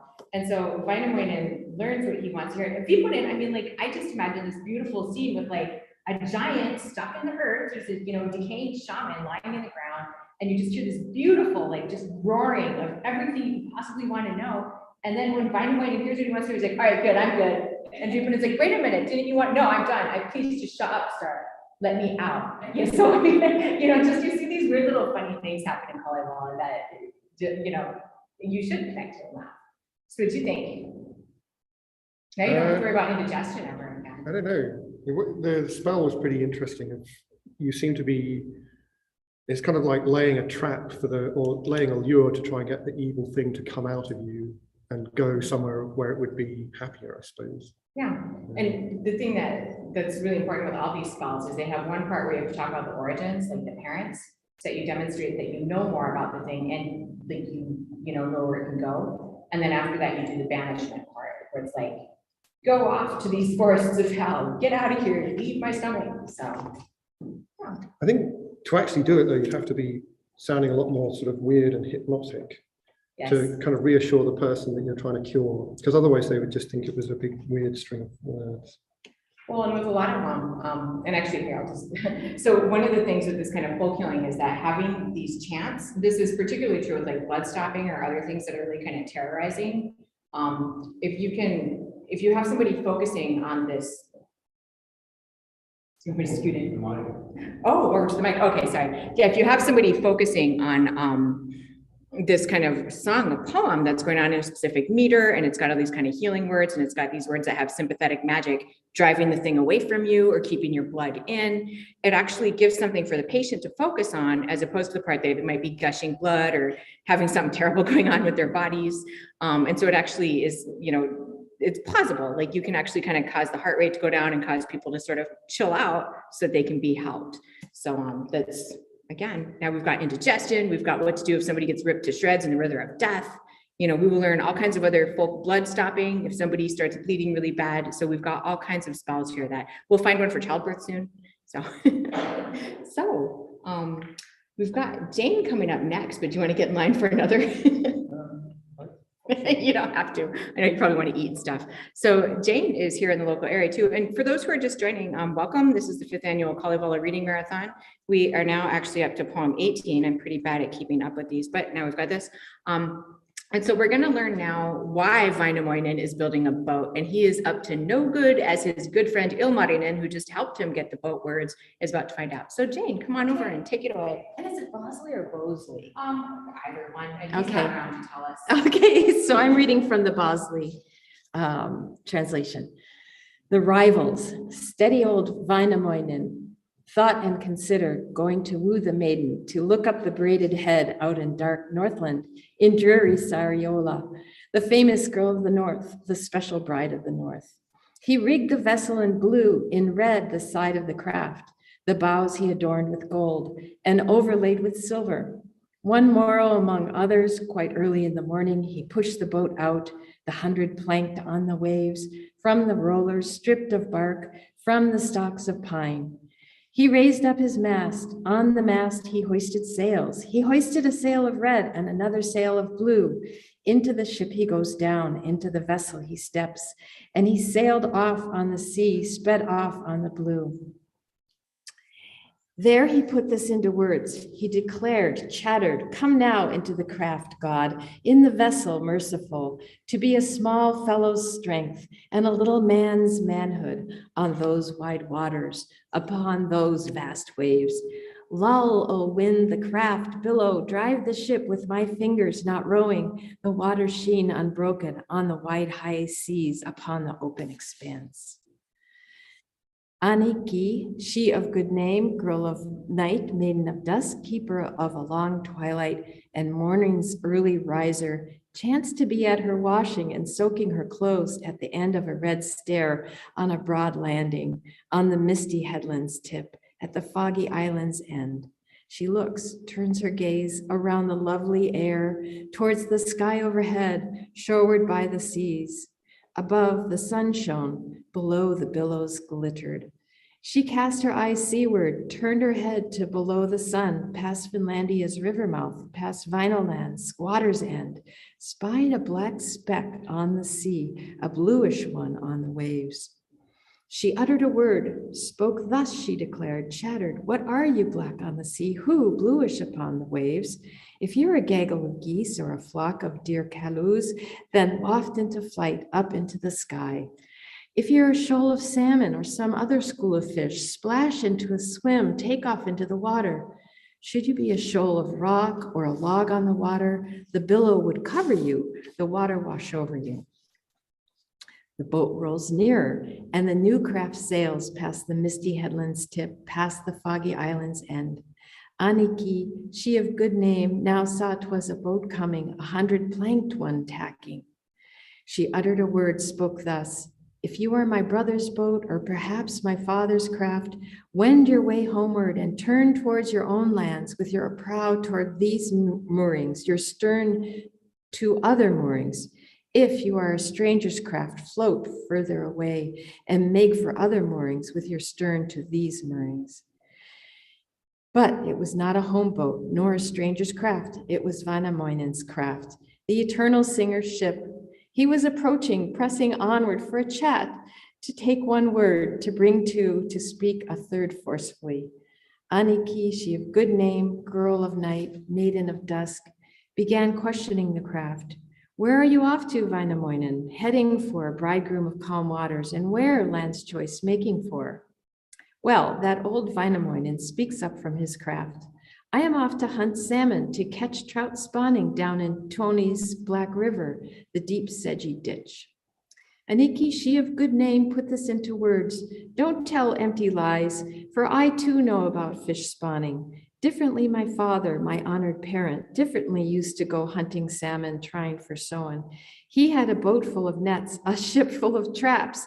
In it were seines, in it lines, water beaters on the side, fishing spears under the thwart, long poles in the stern. Where are you off to, Vainamoinen, roving to calm waters, man? The old Vainamoinen said, I am off in search of geese, to sport for bright wings, to bag slobber chops upon deep German straits on the open expanses. Aniki, she of good name, uttered a word and spoke thus, I know one who speaks the truth. I can spot a fraud as well. Differently, my father, my honored parent, differently, used to drive off after geese, busy himself with red mouths. He had a big crossbow strung, a handsome bow drawn, a black dog chained up, the chain bound fast to the bow. The cur ran along shore roads, the pup scampered over rocks. Tell the truth, Vainamoinen, where after all are you bound? The old Vainamoinen said, and what if I were going to those mighty wars, to those well-matched fights in which blood reaches the shin, redness is knee-deep? But Aniki keeps saying, the tin breast persists, I know warmongering too. When my father used to go to those mighty wars in those well-matched fights, he'd 100 men rowing, 1,000 sitting about crossbows, bristling at the prow, swords bare at the thwarts. Now tell me the truth without lying or fooling. Where are you off to, Vainamoinen, heading for calm waters, man? Then the old Vainamoinen uttered a word and spoke thus. Come, girlie, into my craft. Maid, into my little boat. Then I'll tell the truth without lying or fooling. But Aniki says a word, the tin breast reboot. May the wind fall on your craft, the gale on your little boat. I will overturn your craft and topple your bows if I do not get to hear the truth, where you mean to go to hear the truth told with care and the end of lies. Then the old Wainamoinen uttered a word and spoke thus. All right, I will tell the truth. If I did lie a little, I am off to woo the maid, to beg for the lass, out in dark Northland, in dreary Sariola, the man-eating, the fellow-drowning place. Aniki, she of good name, girl of night, maiden of dusk, when she knew the truth without lying or fooling, left her veins unrinsed, and her veils unrinsed, and her clothes unsoaked on the broad landing at the end of the red stair. In her hand, she scooped her clothes, in her fist, she grasped her hems, then she was away. She broke straight into a run, and she comes to the smith's home, and she steps into the workshop. 'Twas a smith, Ilmarinen, the everlasting craftsman, was forging an iron bench. One of silver was working, an ell of dust on his head, a fathom of coal on his shoulders. Aniki stepped to the door, uttered a word, and spoke thus. Brother Smith, Ilmarinen, O everlasting craftsman, forge me a little shuttle. Forge me some fine rings, 2 or 3 pairs of earrings, 5 or 6 belt chains, and I'll tell the truth without lying or fooling. The smith Ilmarinen said, if you tell good news, I will forge you a shuttle. I will forge some fine rings. I'll forge a cross for your breasts. Your ringlets I'll mend. If you tell bad news, I will smash your old ones too, thrust them from you in the fire, shove them down into my forge. Aniki, she the good named, put this into words. Smith Ilmarinen, look, you think of marrying her who once you pledged with gifts, set aside to be your wife. You're always tapping away and all the time hammering. All summer you shoe a horse. All winter you work iron. All night you repair your sleighs and all day you make bobsleighs to go off wooing, to get to Northland. Now, smarter ones are leading, cleverer ones are ahead, taking your own girl, snatching your darling, who you look for 2 years long, 3 years long you wooed. Wainamoinen's on his way on the blue high seas in the stern of a gold prow with a paddle of copper bound for dark Northland, for dreary Sariola. A pain assailed the smith, a heavy moment the blacksmith. The tongs slipped out of his grasp. From his hand the hammer dropped. The smith Ilmarinen said, Aniki, dear sister, I'll forge you a shuttle. I'll forge some fine rings, 2 or 3 pairs of earrings, 5 or 6 belt chains, heat the honey sweet bath hut, stoke up the mead sweet sauna with faggots chopped fine with little splinters. Make a bit of ash and some lye stir up to wash my head with, whiten my body from autumn-hued coal, winter-hued forging.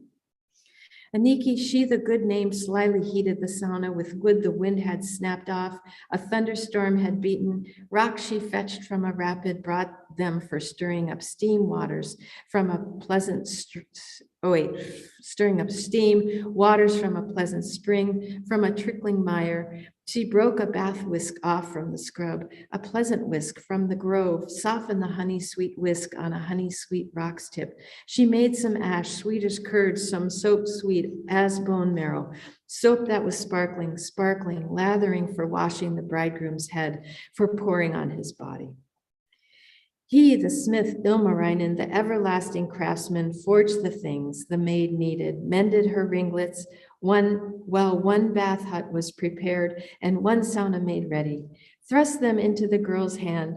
The girl put this into words.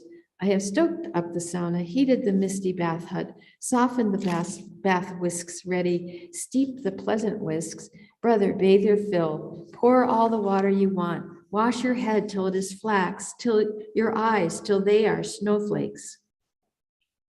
Then the smith Ilmarinen himself went to bathe, and he bathed his fill. He doused himself white, washed his eyes till they glistened, his eyebrows till they bloomed, his neck till it was hen's eggs, all his body white. He came in from the sauna, came unrecognizable with his face mighty handsome, with his cheeks flushing, and he put this into words. Aniki, my dear sister, bring now a shirt of linen, fetch hard-wearing clothes, and with them all get ready and fit to be a bridegroom.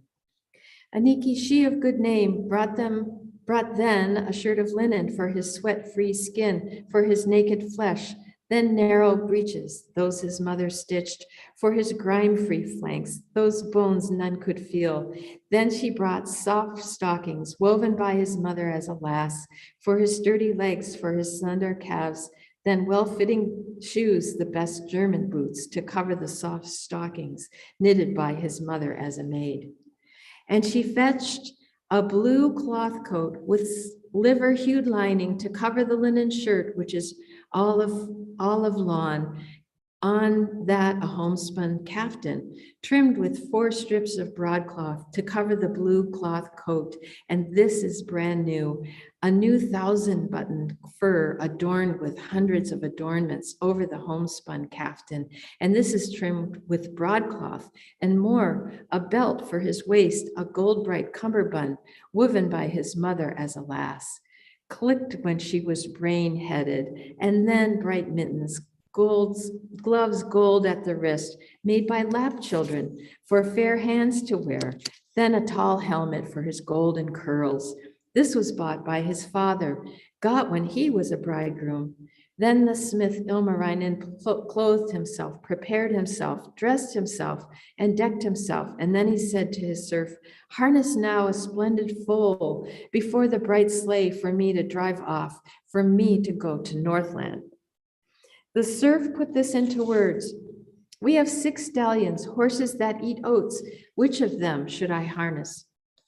The smith Ilmarinen said, take the best stallion, stick the foal into harness, the bay in front of the sledge, and put on 6 cuckoos, 7 bluebird bells to drone on the collar bow, to thud against the traces, so that the fair ones will stare, the lassies admire. Take a bear skin there for me to sit on. Bring another, a sea beast skin, to cover the bright sleigh. That perpetual serf, the hireling, bought for money, stuck the foal into harness, the bay in front of the sledge, put on 6 cuckoos, 7 bluebird bells to drone on the collar bow, to thud against the traces, took a bear skin there for his master to sit on, brought another, a sea beast skin, to cover the bright sleigh. He, the smith Ilmarinen, the everlasting craftsman, prays to the old man and worships the thunderer. Old man, drop new snow, fling down fine, fresh snow, snow for the sleigh to slide on, fresh snow for the sledge to skim. And the old man dropped new snow, flung down fine, fresh snow. It covered the heather stalks, hid berry stalks on the ground. Then the smith Ilmarinen seats himself in the steel sledge. He says with his word, he spoke with his speech, go now, luck, upon my reins, God into my little sledge. Luck will not snap the reins. God will not break the sledge. He took the reins in one hand, seized the thong in the other. He hit the horse with the thong, put this into words. Gee up, Blazebrow, off with you, Hempmane, get moving. He drives it, leaping along sandy sea ridges, beside mead-sweet straits, across an alder's ridge shoulders. He drove clattering on shores, jingling on shore sands. Gravel flew into his eyes. The sea splashed upon his chest. He drove one day, he drove 2. Soon he drives a 3rd, till on the 3rd day he startles Wainamoinen. He uttered a word, spoke thus, he declared, chattered, old Wainamoinen, let us make a pact in case we compete in gifts, compete in wooing, not to take the maid by force, marry her against her will. The old Wainamoinen said, I for one will make a pact not to take the maid by force, marry her against her will. To him the maid shall be given who takes her fancy, without long yearning, without bearing a grudge for ages. They drove on from there, each on his journey. The craft ran, the shore rumbled, the stallion ran, the ground shook. A little time passed, a moment sped by. Now a gray dog barked, and the stronghold's hound bayed in dark Northland, in murky Sariola. It whined at first more softly, more fitfully growled on its rump, nudging the field edge, and its tail sweeping the ground. The master of Northland said, just go, girl, and see why the gray dog was barking, the floppy ear yapping. The girl skillfully answered, I've no time, my dear father. There's a big buyer to muck out, a big herd to be seen to. There's a thick grindstone to turn and fine grains to sift. The grindstone's thick, the grains fine, the grinder puny. Soft the stronghold's demon barked. Fitfully the gray one growled. The master of Northland said, just go, hag, and see why the grizzled one barks, why the stronghold's floppy one yaps. The hag put this into words. I've no time nor intention. There's a big household to feed, breakfast to be got ready, thick bread to be baked, dough to be patted. The bread's thick and the grains are fine, the baker puny. The master of Northland said, hags are always in a rush, daughters are always busy, even roasting on the stove seat, even stretched out in bed. You go, son, and see. The son put this into words. I've no time to look. There's a blunt axe to sharpen, a thick log to hew, a big stack to cleave, and faggots chopped fine to stow. The stack's big, the faggots fine, the clever puny. The stronghold's tyke kept barking, the stronghold's hound bayed, the fierce pup bow-wowed, and the island's guard complained, its rump hard against the field and its tail curled round. The master of Northland said, no hoary one barks a lie, no aged one speaks idly. It does not snarl at fir trees. He went to see for himself, steps across the yard to the furthest field, to the outmost barnyard. He looked along the dog's snout where its nose pointed. He watched towards the windy hilltop, the alder ridge's shoulders. Now he saw the truth, why the gray dog was barking, and the land's choice was at work, and the fluffy tail lilting. There was a red boat sailing on the seaside of Love Bay. There is a bright sleigh speeding on the land side of Meadwood. He, the master of Northland, quickly goes indoors, under the roofs makes his way. He uttered a word, spoke thus, strangers are coming on the blue high seas, driving up in a bright sleigh upon that side of Meadwood, sailing up in a big ship upon this side of Love Bay. The mistress of Northland said, how shall lots be cast about the coming strangers? Oh, my little wench, put rowan twigs on the fire, the choice wood into the flame. If it oozes blood, then war is coming. But if it oozes water, we'll live on in peace. The tiny wench of the north, the meek serving maid, stuck rowan twigs on the fire, the choice wood into the flame. It oozes no blood at all, not blood nor water. It oozed out honey. It was trickling mead. A crone spoke from the corner, an old hag under a cloak. If the wood oozes honey and is trickling mead, then those strangers arriving are a great bridal party. Then the mistress of Northland, the hag, the girl of the north, quickly slipped out to the yard, tripped out into the farmyard, casting their eyes seaward and turning their heads to below the sun. There they saw what was coming, a new craft sailing, 100 planked one tacking on the seaside of Love Bay. The vessel shone blue and red the side of the craft, a clear-skinned man in the stern with a paddle of copper. They saw a stallion running and a red sledge careening, a bright sleigh speeding on the land side of Meadwood. It had 6 golden cuckoos on the collar bow calling, 7 bluebird bells upon the traces singing, a full-blown man in the back, a fine fellow at the reins. The mistress of Northland said, she declared, spoke thus, which will you care to marry when they come desiring you to be a friend forever and a hen under their arm? He who comes in the vessel, who sails up with the red boat on the seaside of Love Bay, that is old Wainamoinen. He brings wealth by ship and treasures on board. He who dries up in the sleigh, speeds in the bright one on the land side of Meadwood, that's the smith Ilmarinen. He brings empty lies, a sleigh full of spells. When they come indoors, bring mead in a flagon. Fetch some in a 2-handled one. Put the flagon in the hand of him you care to marry.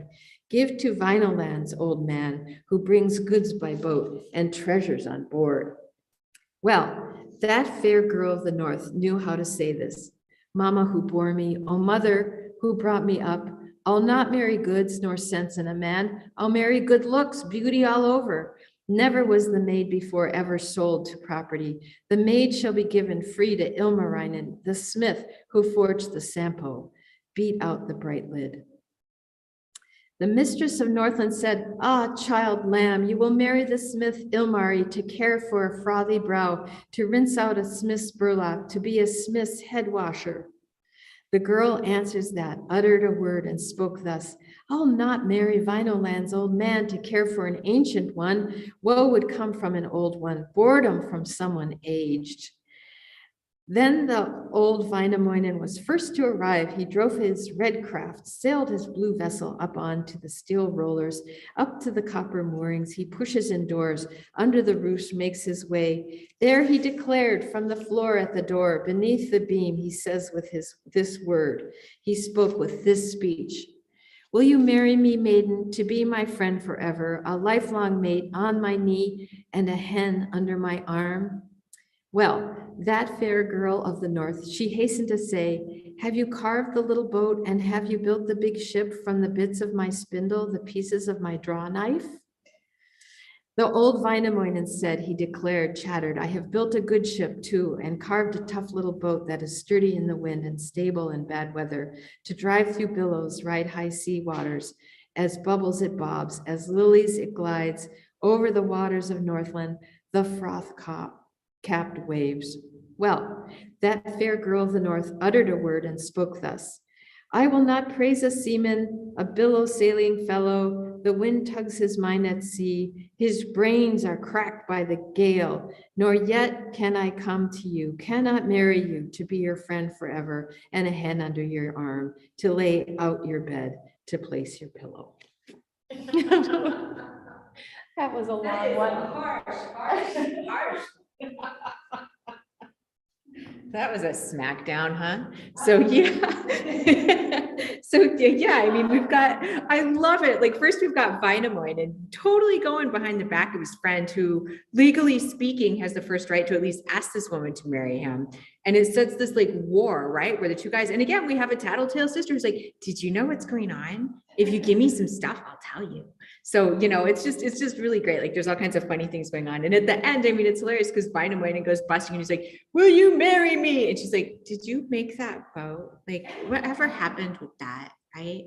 And of course, then and he's like, "Oh, I made it. She's like, "Yeah, well, I know. I don't think so." So thank you very much, Jane. Yeah. So next we have Emil Anton, who is calling in from Finland. And so Emil, you can go ahead and, open up your mic and everything and tell us where you're at in Finland. Hello, can you see me? Yes. Okay, great. I am in Vantaa, next to Helsinki, close to the airport. Ooh. So those of us who have been to the airport know precisely where Emil is right now. So yes, and welcome back. I'm a guide here as well, so I'll show you around if you ever come here. Oh, super cool. Oh, good. Well, I'll try. I've never done this properly, like a whole rune, but kerta se on ensimmäinenkin, as they say in Finnish. So all right. So 19. Siitä Seppo Ilmarinen, taikoja iän ikuinen, itse tungeikse tupaahan, kaivaiksen katoksen alle. Tuotiihin Simoa tuoppi, mettä kannu kannettiihin, Seppo Ilmarin käteehen, Seppo tuon sanoiksi virkki.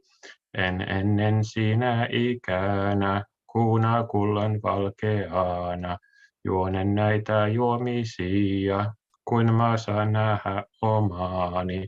Onko valmis valvattiini, valmis valvateltavaani? Tuopon Pohjolan emäntä, sanan virkkoin noin nimesi. Vaivon suuri valvatissa, vaivaa valvateltavassa.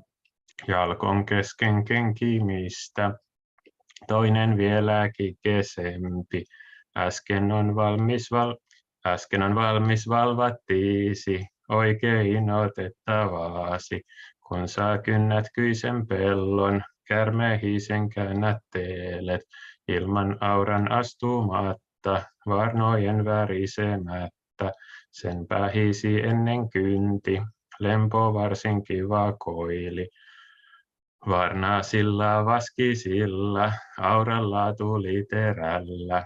Oma poikani poloinen heitti kesken kyntämättä. Silloin Seppo Ilmarinen meni neitonsa tupaahan. Itse tuon sanoiksi virkki, yön tyttö hämärän neito. Muistatko ajan mokooman, kun kuvasin uuden sammon? Kirjokannen kalkutteelin, sievannoit ikivalaasi. Esä julkisen Jumalan, alla kasvon kaikki vallan. Tullaksesi toivottelit mulle, miehelle hyvälle, ikuiseksi ystäväksi, kainaloiseksi kanaksi. Nyt ei äiti anna kaana, työnnä mulle tyttöänsä, kyntämättä kyisen pellon, kärmehisen kääntämättä. Antoi morsian apua, työnti neito neuvokia. Oho Seppo Ilmarinen, takoja iän ikuinen, auraa kultainen kuvoa, hopeinen huolitteele. Sillä kynnät kyisen pellon, kärmehisen käännät teelet. Tuopon Seppo Ilmarinen, kullan ahjohon asetti, hopeansa lietsi miehen, tuosta aurasen takoovi. Takoi rautaiset alukset, teräksiset säärystiimet, ne on päällensä pukevi, säärillänsä säätelevi. Rautapaitaa hän paneikse, teräsvöihin vyöteleikse. Otti rautarukkaasensa, noutikin tahat kiviset, sai siitä tulisen ruunan, valjasti hyvän hevosen, läksi pellon kynnän päähän, vainion vakoan taahan. Näki päitä pyöriviä, raivoja ratisevia, sanovi sanalla tuolla, hoimato Jumalan luoma. Kuka nosti nokkoaasi, kempää käski ja kehoitti, päätä pystyssä piteä, kaulan vartta kankeaata. Pois nyt tieltä poikelaite, tungeitte kuulohon kurja, alas kursohon kuoite, heilauta heinikkohon. Jos tuolta pääsi nostat, ukko pääsi särkeneevi, nuolilla teräsnenillä, rakehilla rautasilla. Siitä kynti kyisen pellon, ako eli maailma toisen, nosti kyitä kynnökselle, kärmehiä käännökselle. Sanoi tuolta tultuansa, jos nyt kynnin kyisen pellon, vako elin maailma toisen, kärmehisen käännätteelin. Joko tyttö työnnetään, annetaan ainoiseeni. Tuopon Pohjolan emäntä, sanan virkkoin noin nimeesi. Äsken neiti annetaan, tyttö täältä työnnetään. Kun saa tuonen karhun, suistanet suen maanalan. Tuolta tuonelan salosta, maanalan maajan periltä. Sata on saanut suistaa maahan, tullut ei yhtään takaisin. Siitä Seppo Ilmarinen meni neitonsa tupaahan, sanan virkkoin noin nimeesi, tyttö minulle määrättiin. Suistoa suet manaalan, tuonen karhut tuokseeni, tuolta tuonelan salosta, manalan majan periltä. Antoi morsian apua, työnti neito neuvokia. Oho Seppo Ilmarinen, takoja iän ikuinen, teräksestä tehkö suitset, päitset rauhasta rakenna. Yhdellä vesikivellä, 3 kosken kuohumilla, niillä tuonen karhut, suistaneet suet maanaalan. Siitä Seppo Ilmarinen, takoja iän ikuinen, teräksestä suitti suitset, päitset rauhasta rakenti. Yhdellä vesikivellä, 3 kosken kuohumilla. Kävi siitä suistaa maahan, itse noin sanoiksi virkki. Utu tyttö terheneeter, seulalla utua. Terhenistä tepsutteele, viljan vierimäsi joille, jottei kuule kulkevaksi, ei koneestani pakeene. Sai suutosen suitsi suuhun, karhun rauta kahleheesen, tuolta tuonen kankahalta, sinisen salon sisästä. Sanoi tuolta tultuansa, anna akka tyttäreesi. Jo olen tuonut tuonen karhun, suistanut suen manaalan. Tuopon Pohjolan emäntä, sanan virkkoin noin nimeesi. Äsken alli annetaahan, sinisotka suoritaahan. Kun saat suuren suomuhauin, liikkuvan kalan lihaavan, tuolta tuonelan joesta, manalan alan tehestä, ilman nuotan nostamatta, käsiverkon kääntämättä. Sata on saanut pyytämään, tullut ei yhtenä takaisin. Jopa tuskiksi tulevi, läylemmäksi lankeaavi. Meni neiton sattupaahan, itse tuon sanoiksi virkki. Työ minulle määrättiin, aina entistä parempi. Saa suuri suomuhauki, liikkuva kala lihava. Tuonne mustasta joesta, Manelan ikipurosta. Verkotoina nuota toina, ilman muuta pyyksettä. Antoi morsian apua, työntiin ei neuvokkia. Oho Seppo Ilmarinen, elles olko milläskään. Taop on tuulinen kokko, vaakalintu valkeinen. Sillä saanet suuren hauin, liikkuvan kalan lihavan. Tuonen mustasta joesta, Maanalan alan tehesta. Se on Seppo Ilmarinen, takoja iän ikuinen, takovi kokon tulisen, vaakalinnun valkeisen. Kourat rauhasta kuvasi, teräksestä temmot tiimet, siiviksi veneen vieret, itse siiville yleeni. Selkäähän sijoitteli he, kokon kynkkää lunnenille. Siitä neuvoi kokkoansa, vaakalintu avaroitti. Kokkoseni lintuseeni, menes lennä kunne käsken. Tuonen mustalle joelle, Manalan alan tehelle. Iske suuri suomuhauki, liikkuva kala lihava. Tuo kokko komea lintu, lenteä leikuttelevi. Lenti hauin pyöntäähän, hirmu hampaahan hakuuhun. Tuonne Lanjoelle, Manalan alan tehelle. Yksi sipi vettä viisti, toinen taivasta tapaasi. Kourat mertaa kuopaeli, nokka luoto jalo taisi. Siitä Seppo Ilmarinen lähtee viharoa maahan. Tuonne Lanjokea, kokko luona vahti maahan.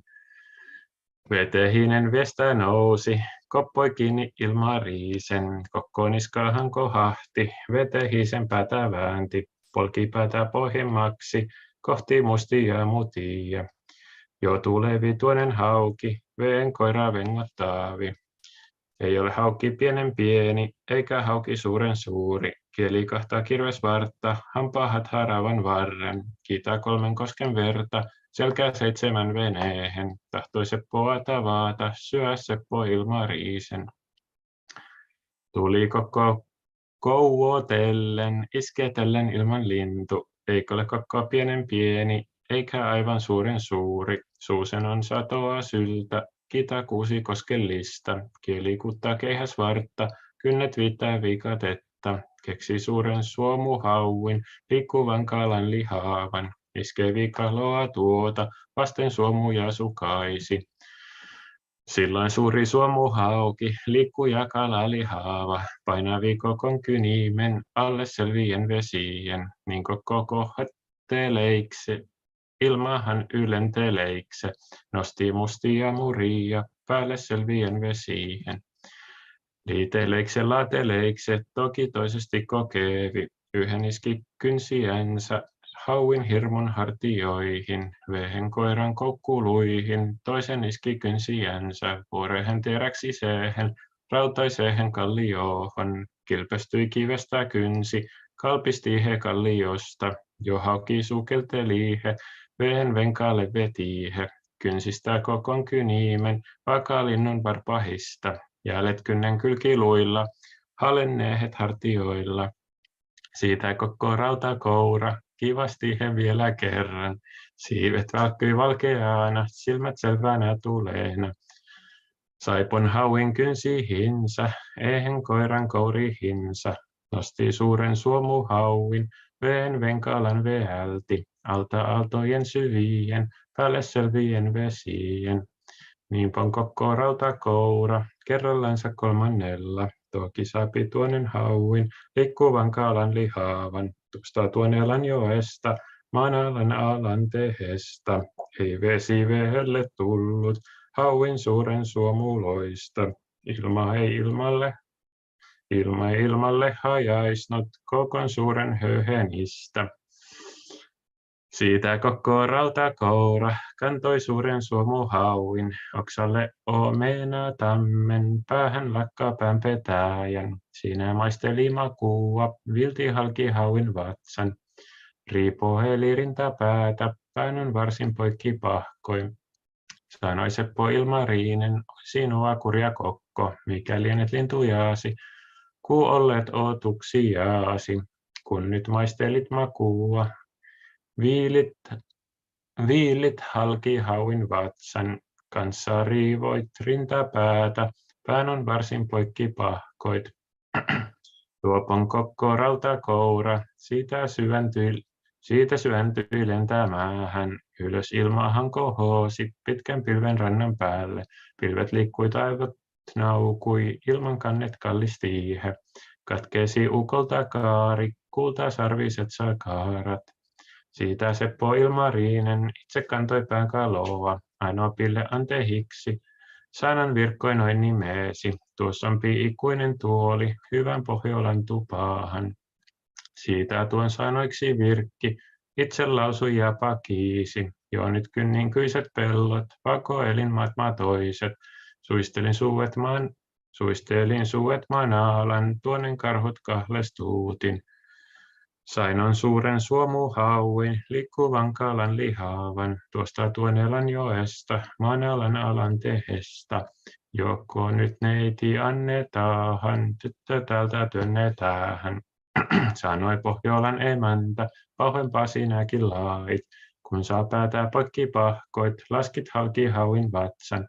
Vielä riivoit rintapäätä, kanssa maistelit makua. Silloin Seppo Ilmarinen itse tuon sanoitsi virkki. Ei saalis viatta saa, paikoilta paremmiltaana. Saati Tuonelan joesta, maanalan alan tehestä. Jokon valmis valvattiini, valmis valvateltavaani. Sanoi Pohjolan emäntä, itse lausui ja nimeesi. Jo on valmis valvattiisi, valmis valvateltavaasi. Annettavaan alliseeni, sorsaseni suorittaava, Ilmariselle Sepolle, ikuiseksi istujaksi, polviseksi puolisoksi, kainaloiseksi kanaksi. Olipa lapsi lattialla, lauloi lapsi lattialta, jo tuli tulville näille, liika lintulinnahamme. Lenti koko koillisesta, halki taivaahan havukka, siipi iski ilman äärtä, toinen lainetta lakaisi, purstua merta pyhätteeli, päähyt taivoa tapaasi. Katseleikse, käänteleikse, liiteleikse, laateleikse. Liiti miesten linnan päälle, nokalla kolistelevi. Miesten linnan rautakatto, ei siihen sisälle pääsnyt. Katseleikse, käänteleikse, liiteleikse, laateleikse. Liiti naisten linnan päälle, nokalla kolistelevi. Naisten linna vaskikatto, ei siihen sisälle pääsnyt. Katseleikse, käänteleikse, liiteleikse, laateleikse. Liiti neitten linnan päälle, nokalla kolistelevi. Neitten linna linakatto, jo siihen sisälle pääsi. Liiti linnan patsahalle, siitä laski hellaelle. Liikahutti linnan lauan, istui linnan ikkunalle. Seinälle se linä sulka, 100 sulkaa salvoimelle. Katselevi kassapäitä, tukkapäitä tunnusteli. Neiti parvesta parasta, kassapäistä kauni hinta. Heleintä helmipäistä, kukkapäistä kuuluisinta. Siitä kokko kouraisevi, haavulinto haivertaavi. Iski parvesta paraahan, sorsajoukosta somimman. Heleimmän, hempeimmän, verevimmän, valkeimman. Senpä iski ilman lintu, kynsi pitkä piirrelytti. Kuu oli pystypään piolta, sekä varrelta valittu. Sulkaasiltahan sulaavin, hienokaisin höyheniltä. Siitä Pohjolan emäntä, sanan virkkoin noin nimeesi. Mistä tiesit teltamoinen, kuulit kultainen omena. Tämän neien kasvavaksi, tuukan liina liikkuvaksi. Huohtiko hopeat neien kullat sinne kuului. Sinne paistoi meidän päivät, meidän kuuhuet kuumotti. Lausui lapsi lattialta, vasta kasvava karehti. Siitä tiesi teltamoinen, onnen myrä-tien osasi. Neien kuuluuhun kotiin, kauniihisen kartanoon. Hyvä oli isosta huuto laivan suuren laskennalta. Emosta sitä ei parempi, leivän paksun paistannalta. Vehnää leivän leivonnalta, vierahan ravitsennalta. Siitä tiesi teltamoinen, äkkiotoinen älyysi. Meidän nuoren nousne heksi, impyen ylenne heksi. Kun kävi pihat se kerran, astui aittojen alatse, varsin aamulla varaahin, aivan aikaa huomenessa. Noki nousi nuoraisesti, saavuu paksusti pakeeni. Neien kuulustaa koista, kasvavaisen kartanosta. Neiti oli itse jauhamassa, kivenpuussa kikkumassa. Kivenpuu käkenä kukkui, laklana kiven lapatta. Kiven siili sirkkuuseena, kivihelmeenä heläsi. Kävi sitä toisen kerran, astui pellon pientä retse. Neiti oli vataramaalla, keikkui keltaa kankaahilla. Paineli punapatoja, keitti keltaa kattiloita. Kävi kerran kolmannenkin, neien akkunan alatse, kuuli neitosen kutovan, pirtakässä piukkoavan. Sukkulainen suikahteeli, kuin kärppää kiven kolossa, pirka eli pirran piit, kuin on tikkapuun kylessä. Käärilauta käännähteli, kuin orava oksa puussa. Siitä Pohjolan emäntä sanan virkkoi noin nimesi. Kutti neitoseeni, enkö jo sanonut aina. Elä kuusissa kukaahu, elä laula laksoloissa. Näytä kaulan karevuutta, käsivarren valkeutta. Ripeyttää rinnan nuoren, muunan muohon muhkeutta. Kaiken syystä syöttelin, keikutin tämän kesosen, jopon kerkeän keväimen, jopa toisen toukoajan. Latiomme pilopirtti, pienet piloikkunaiset, neien kangasta kutoa, neljän niisin niukutella, ettei kuule Suomen sulhot mankosiat. Lausui lapsi lattialta, 2-viikkoinen kajaahui. Helppo on hepo salata, sorajouhi suojaella. Paha on neitoinen salata, hiivus pitkä piilotella. Laatisit kivisen linnan keskelle meren seläistä. Siellä piikoja piellä, kanojasi kasvatella. Eipon piile piat siellä, epäimpyet yleene. Ettei pääse suuret sulhot mankosijat, miehet pystyisin kypärin, heposet teräskapein. Itse vanha Väinämöinen, allapäin pahoilla mielin, kotiinsa kulkiessa, sanan virkkoi noin nimesi. Voi minua mies kuuluista, kunnen tuota tunteen hunna, naijan nuorella iällä. Etsiä elon ajalla, kaikkiansa sekatuvi, joka nuortaa naimistansa, lasna lapsen saamistansa, pienenä perehtimistä. Siinä kielti Väinämöinen, epäsisuvantolainen, vanhan nuorta noutamasta, kaunista käkeämästä. Kielti uimasta uhalla, veikan vettä soutamasta, kilvoin nettää kosjomasta, toisen nuoremman kerralla. That was great. So have you done that before? It's like you need to, that's why, you know, a lot of times with these rune singings are like, we need a little ale to wet the mouth, right? Yeah, I don't think I'd ever done a whole rune, but I'd done I practiced a little bit. But, It's cool. yeah. It's cool too, because even, I mean, once you get into that pattern, sometimes you'll trip up, and that happens to everybody, but like, you can get into it. And so you can get really fast. And actually, we've had a couple people recite and actually sing a little bit and finish today. And I recommend that for students learning the language too. Like, it's a great way to practice just getting through, because I think Americans, we can be very intimidated by how long Finnish words can get and all the songs and all the, consonants. But that was really beautiful, Emil. Thank you so much. Thank you. I am happy to be able to participate. Yeah. It's almost midnight here, so I'll be going to sleep soon. Or actually I have to pack because I'm going to Rome in the morning. So. Ooh, have fun. That sounds fantastic. Yeah, but keep in touch. Thank you so much for taking your time, and happy Kalevala Day. Yes, you too. This made my Kalevala Day. Yeah. Gosh, that was super cool. Gosh, you never know what's going to happen with Kalevala Day. So this is great. I'm really thrilled. And so gosh, what next? We are on rune number 20 now. I don't have any reserved readers, so if anybody wants to pop in and jump in, you can. You would like to, Jan? Fabulous. Let's do this. So now we're getting into, and I should say for everybody, if you're reading and you suddenly need to stop, I can always pop in. So I basically have, I have like all these versions of Kalevala right in front of me. There's only a few I don't have. And so should anybody need to pause, you can just be like, Hilary, pop in.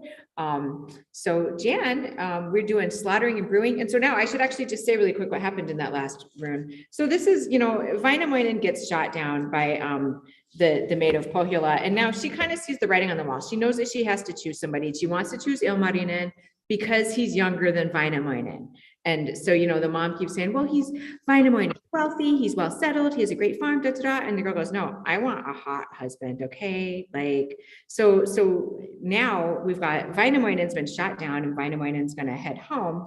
And now we've got Ilmarinen pops in. And so Ilmarinen just has a couple of tasks that he has to do. First of all, he has to plow a field, like a farming field that's full of vipers, which I guess is kind of common. I should say in Finland, like the way that they talk about snakes in Kalevala, you think the place would be like this snake and error zone, but it's really not. There's, just one type of poisonous snake. But anyway, so he has to plow some snakes.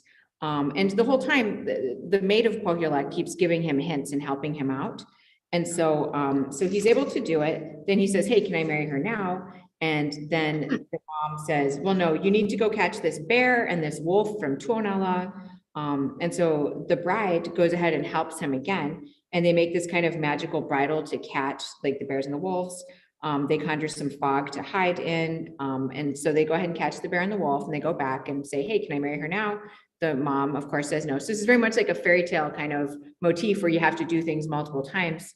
And so the third time she says, you have to get this pike, like a northern pike fish, out of the river of Tuonela. And so of course, Ilmarinen's a little worried about this, but what he decides to do is he's going to forge an eagle, a fiery eagle, to help him catch this pike. And so like, it's this magic bird. He's telling the bird what to do. He should be in charge of it. But what happens is like, while the eagle's going down and catching the pike, a water sprite, a Vehtahinen, comes out of nowhere and kind of gets in the way. And so he's kind of pushing around, fighting with the pike. And then the eagle gets involved, and he goes and he swoops the pike up out of the water and gets him away from the water sprite. But at the same time, he also lets the pike down, and like a normal bird starts eating the fish because he doesn't know any better, which makes Ilmarinen mad. So finally, like Ilmarinen is able to bring the fish back, but he's only got the fish head really. And Louhi's saying, well, God, where's my fish? Like, what is this? This is a mess. And he's like, come on, lady, what are you talking? Like, I got the fish, it's dead. What more do you want? And so finally, she says, okay, you guys can get married. So there's this one symbolic song a child sings about how an eagle has come and found their little henlet. And now, it's kind of going to make a new world for these people. So there's all this kind of symbolic poetry about when two families get back together, and that a good husband is going to bring a good reputation, that, you have to have kind of equal parties into a marriage to make sure that it's a worthy marriage for them. So this song is kind of about how how parents have to give up their kids when they grow up, you know, whether you're sending them to college, whether they're getting married, whatnot, there's that point where you have to let go. And that's what this song is about. Finally, Wainamoinen realizes that he's probably going to be a bachelor for life. You know, he's like 700 years old. It's kind of hard to get a young woman to get to marry him. And so he gives just one little word of a moral of a story. He says, Wainamoinen forbade the old from seeking the young, forbade swimming recklessly and rowing rashly and competing for a maid with another younger man. He realizes he's not going to win. So I'm sorry about that, Jan. I just wanted to make sure people know, but go ahead and pop into rune number 20, where we're going to start to see the preparations for a wedding. Okay, in Eric Freiberg's edition, he calls this the brewing of the ale. And I'm not going to continue this, but I will start with now what shall we sing about? With what song shall we roll along? We shall sing this kind of song, with the story entertain you. That's as far as I'll go. All the feast of Pohjola, drinking bouts there of the godly, all was thoroughly made ready, all provided long beforehand in the house of Pohjola. In the log-built halls of Northland, what provisions did they gather? What supplies had been collected for the doings there at Northland? For the big crowd's drinking bout, serving of the country people, and the feeding of the throng. In Karelia grew an ox, monstrous bull in Finland fattened. It was neither big nor small, just an ordinarily bull calf. As its tail swung in Hami, its head swam in the Kimi River. Length of horn 100 fathoms, 1.5, its muzzle thick. For a week, a weasel ran round the yoke from end to end, and the flight from horn to horn took a swallow all day long. In a hurry reached its goal without resting on the way. Summer squirrel ran a month from its nape to the tail's end, and it did not even get there, did not make it in 1 month. It was this unwieldy bull calf, this gigantic finished bullock, they escorted from Karelia to the edge of Northland's meadow. 100 pulled it by the horns, and 1,000 by the muzzle, as they guided it along, led it up to Pohjola. As the ox came lumbering on by the mouth of Sedgeland Bay, snatching hay tufts by the springs, its great backbone grazed the clouds. But there was no able striker who could kill the awesome monster, not one lad of Pohjola, even that numerous kindred in the rising generation, nor among the older people. The old foreigner came forward, Virokinus, the Karelian. He addressed the ox and said, "Wait, you wretched bullock, wait till I get my mighty mallet. If I bang you with my cudgel, knock you on the skull with it, never in a second summer will you turn your snout around, swing your clumsy muzzle about on the border of this meadow by the mouth of Sedgeland Bay." Thus the old man moved against it. Virokinus went to strike it, worshipful one to attack it. Then the bullock swung his head with its black eyes rolling madly. Up a fir tree sprang the old man, Virokinus, in a thicket, worshipful one up a willow. Now they hunted for a striker, butcher for the monster bullock, from Karelia's flowering meadows, from the wide farmlands of Finland, from the placid land of Russia, from the venturous land of Sweden, from the way back fields of Lapland, from the magic might of Finnmark, even out of Tuonela. When Manala, beneath the earth, sought him, but they did not find him, hunted but discovered no one, still they hunted for a striker, went on searching for a butcher, sought him on the clear sea surface, even on the endless combers out of the sea, a man arose, dark man, on a gentle sea swell, from the lucid, clear sea surface, from the wide and open ocean. Though he was not the biggest, he was not the very smallest. In a bowl he might have slept, or beneath a sieve stood upright.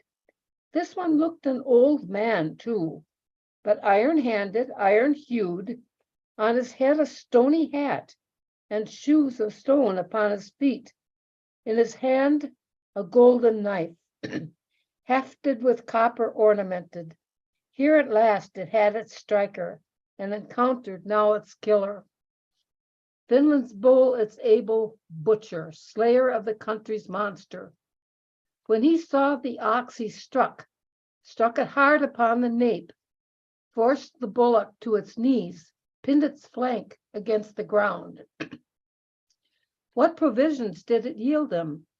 Not so much, not so little, just 100 tubs of beef, sausages 100 fathoms, 7 bolts with blood were laden, and 6 hogsheads tamped with tallow for the feast at Pohjola, for the banquet there in Sedgeland.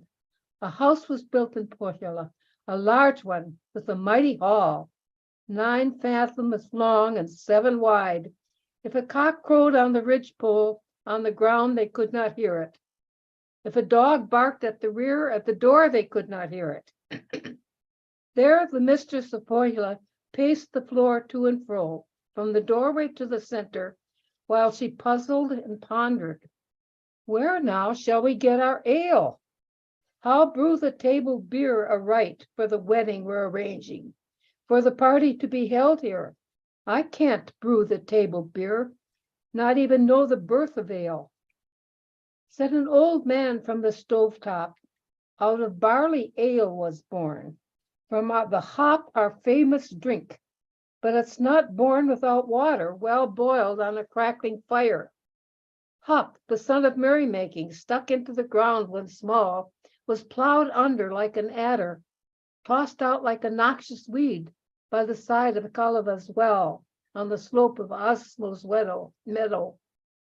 There the little shoot came up as the green and viney seedling, twined around a little tree, climbing upward to the treetop. Old man Good Luck sowed his barley in the new plowed field of Osmo.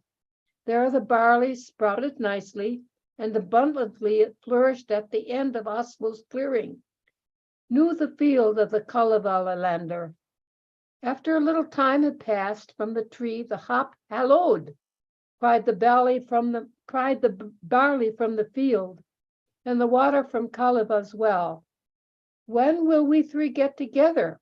When unite with one another? Living singly is so lonely, 2 or 3 together happier. Osmo's daughter, brewer of ale and maker of the table beers, went and took the grains of barley, picked up just 6 kernels of it. Then she added 7 hop pots and 8 dipperfuls of water, put the kettle on the fire and began to boil the mixture. And she cooked the barley beer in one hasty day of summer on the misty point of land at the head of Foggy Island, where she put it in a tub in a new-made birch wood cask. Though the mixture was well boiled, still the brew did not ferment. What should be put in, she wondered. What ingredients should be looked for as a quickener for the ale, starter for the table beer?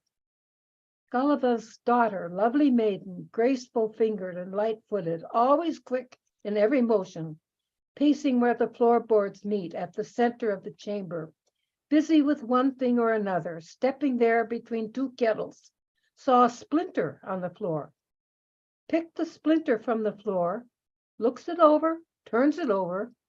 What would come of this, I wonder, in the hands of some fair maiden, fingertips of some good virgin, if I put it in her hand, fingertips of that good virgin. So she put it in her hand, fingertips of that good virgin, with both palms, with both hands. The young maiden, that good virgin, rubbed it onto both her thighs. A white squirrel was delivered, said the first virgin to her offspring, then advised her little squirrel. Little squirrel, woodland treasure, earth, sea light, and woodland flower, run now quickly where I tell you, and I urge you to that pleasant forest land, to the woods of watchful Tapio. Scamper up a little tree, slyly up a bushy topped one to avoid the eagle's talons, lest the bird of air should strike you. Bring some fir cones from a fir tree and some scalings from a pine cone. Bring them to the maiden's hand for the brew of Osmo's daughter. Well, the squirrel knew its way, bushy-tailed to make the circuit, ran that great long distance quickly, and traversed the space between, across one forest and along another, slantwise through a third, to that pleasant forest land, to the woods of watchful Tapio. There it saw 3 timber fir trees, and saw also 4 small pine trees. In a hollow climbed a fir tree, on the heath ran up a pine tree, and the eagle did not catch it. Bird of air did not strike it. From the fir, it broke off fir cones, from the pines some tufted needles. In its claws, it hid the fir cones, and in its paws, it wrapped them up. Brought these to the maiden's hand, fingertips of that good virgin. Osmo's daughter gladly put them in her ale and table beer. But the ale is not fermenting, and the young drink does not quicken. Osmo's daughter, brewer of ale and maker of the table beers, once again reflected on it. Now what should be added to this as quickener for the ale, starter for the table beer? Kalevala's daughter, lovely maiden, graceful fingered and light-footed, always quick in every motion, pacing where the floorboards meet at the center of the chamber, busy with one thing or other, stepping there between 2 kettles, saw a wood chip on the floor.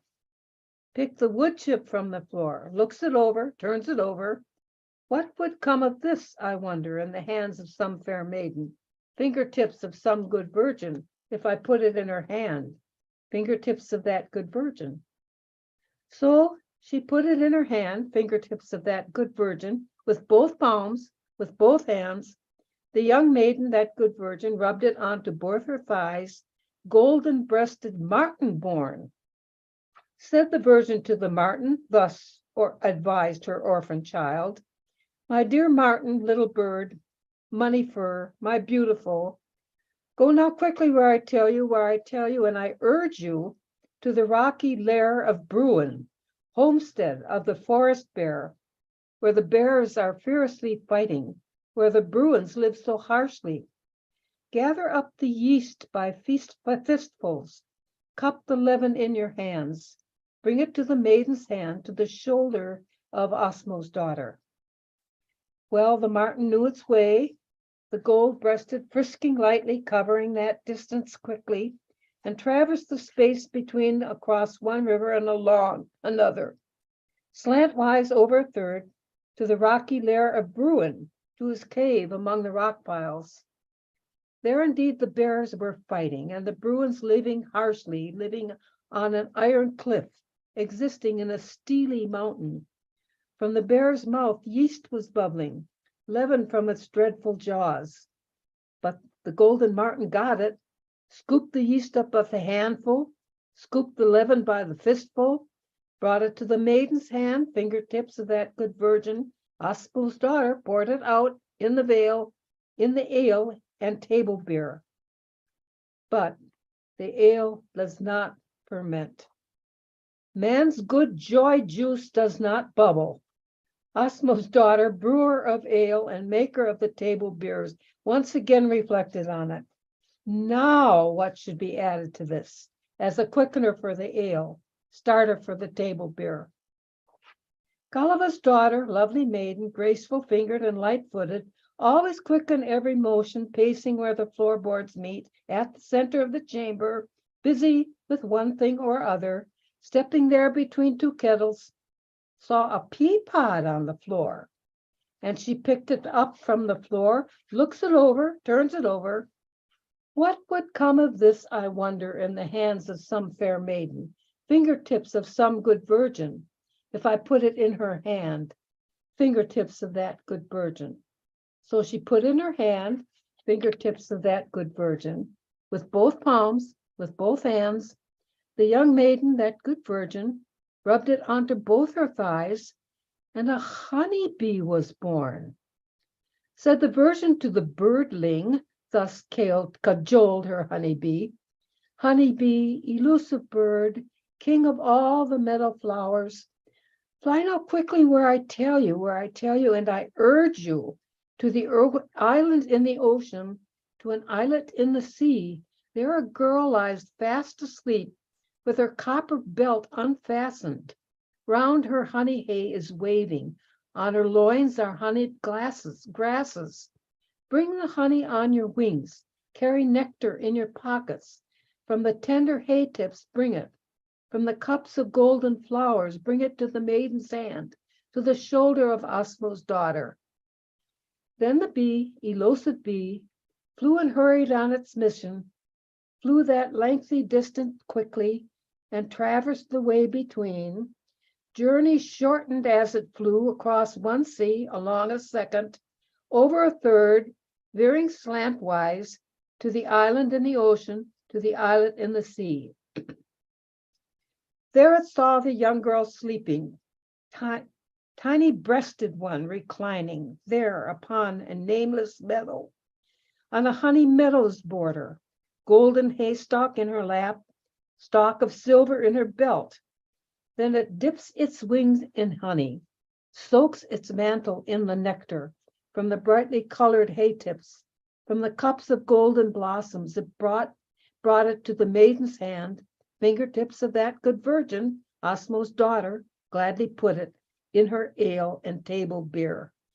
Then the ale began fermenting, the young drink to bubble over, foaming in the wooden tub, in the new made birchwood caul, foaming high up to the handles, wanting to run up and over, flooding down along the floor. After a little time passed by, like a tiny rash of rain, men arrived there for the drinking, most especially Lemminkainen, who got drunk. The man far-minded, very drunk, the rummy rascal, on the ale of Osmo's daughter, on the beer of Kalevala's daughter. Osmo's daughter, brewer of ale, and maker of the table beers, put the matter into words. Ah, the miserable day of mine when I brewed this awful ale, such unheard of table beer, foaming up and foaming over, blowing down the floor. From the tree a redbird sang, from beneath the eaves a thrush. No, the brew is not a bad one. It is really good, quite a good drink. All it needs is to be barreled, aging in a stone-built cellar, in a good stout oak wood barrel, banded tight with copper hooping. Such the origin of ale and the birth of table beer, beverage of the Kalevalalanders. Then it got so good a name and its famous reputation, for it was indeed good ale, excellent beverage for the prudent, warmed the women up to laughter, got the menfolk in good humor, and the sillies into clowning, even made the pious merry. Then the mistress of Pohjola, having heard how ale was born, got a big new wooden tub, which she poured half full of water, nicely measured in the barley, with a lot of hop pods added. She began to boil the ale, to prepare the potent tonic in the new-made wooden tub, in the new-made birchwood caul. For long months the stones were heating and all summer water boiling. Stands of backwoods logs were burned, wells of water carried off, so that tree sparse were the backwoods, and low in water were the wells, by the time the ale was brewed and the table beer was ready for that mighty Northland party, for that hardy crowd of drinkers. On the island, smoke was rising, fire at the headland point, and indeed, thick smoke was climbing, filling up the air with smog from the blazing fireplaces. Many fiercely burning fires covered half the Northland acres, and all wide Karelia darkened. All the people came to stare, and in one voice cry out, "Where does all that smoke there come from?" and the smog up in the air is too small to be a war smoke, yet it's too big for a herder's campfire. Lemminkainen's gentle mother, very early in the morning, went for water from the spring. When she sees the thick smoke floating over the northern land, she says, "Those must be the smokes of war, beacon fires sending signals." Ahti, Islander himself, he the handsome man, far-minded, watches, turning here and there, thinks it over. And he wonders, I must go and see it nearer, watch it from a closer vantage where that smoke is coming from and the smog that fills the air. Could they be the smokes of war, beacon fires sending signals? So he went to see up closer what the source of fire might be. They were not the smokes of war, beacon fires sending signals. They were only brewing fires for the ale and the table beer at the mouth of Sedgeland Bay, in the shelter of the headland. There he glowers, one eye crossed, the other squinting, with his mouth a little crooked, watching there. At length he spoke, calling from across the bay, "My good mother-in-law to be, you kind mistress of the north, brew a special batch of ale, boil a worthy table beer for regaling all the crowd, especially for Lemminkainen at his very own wedding to your lovely younger daughter." Now at last the ale was ready, man's good joy juice well prepared. Now the red ale had been brewed, lovely table beer fermenting, to be laid away to sleep in the deep and stone-built cellar, there inside an oakwood barrel, there behind a bung of copper. Then the mistress of Pohjola started all the stew pots cooking, kettles bubbling, skillets singing, and she baked the good fat loaves, shaping up huge barley cakes for the friendly country people, and to feed the big crowd coming to the feast at Pohjola. Drinking bout in foggy Sedgeland, now the loaves of bread were baked and the barley cards were ready. The barley cakes were ready. Quickly a little time passed by like a tiny rash of rain. Ale was bubbling in the barrel, in the cellar beer was restless. If my drinkers would but come, if those guzzlers would but get me a worthy wobbler, skillful singer. So they sought a singer for it. Worthy warbler, skillful singer, one entranced with music's beauty. Tried a salmon as a singer, then a pike to be their cuckoo. But the salmon is no singer, and the pike is not a cuckoo, for the salmon's jaws are crooked, and the pike's teeth far apart. Once again they sought a singer, worthy singer, clear-voiced warbler, one entranced with music's beauty. Tried a young boy as a singer, boy to be their singing cuckoo, but a young boy is no singer, nor a drooly mouth a cuckoo. Young boy's tongue is stiff and clumsy, and the palate undeveloped. Impatient now, the red beer threatens, and the young drink starts to conjure, pent up in an oak wood barrel and behind a bung of copper. If you do not get a singer, worthy singer, clear-voiced warbler, one entranced with music's beauty, I will kick the hoops apart and run right out through the bottom, said the mistress of Pohjola, sending out her invitations, messengers to make the rounds. Little maid, most faithful servant, call the common folk together, crowd of menfolk to the drinking, call the wretched, call the poor, call the blind and even cripples, even sleigh-bound paralytics. Row the blind here in the dories. Have the lame ones come on horseback, and the cripples in the sleighs. Summon all the Pohjolanders, summon all the Kalevalanders, and invite old Väinämöinen and an official singer for us. But don't ask the man far-minded, not that Ahti Islander.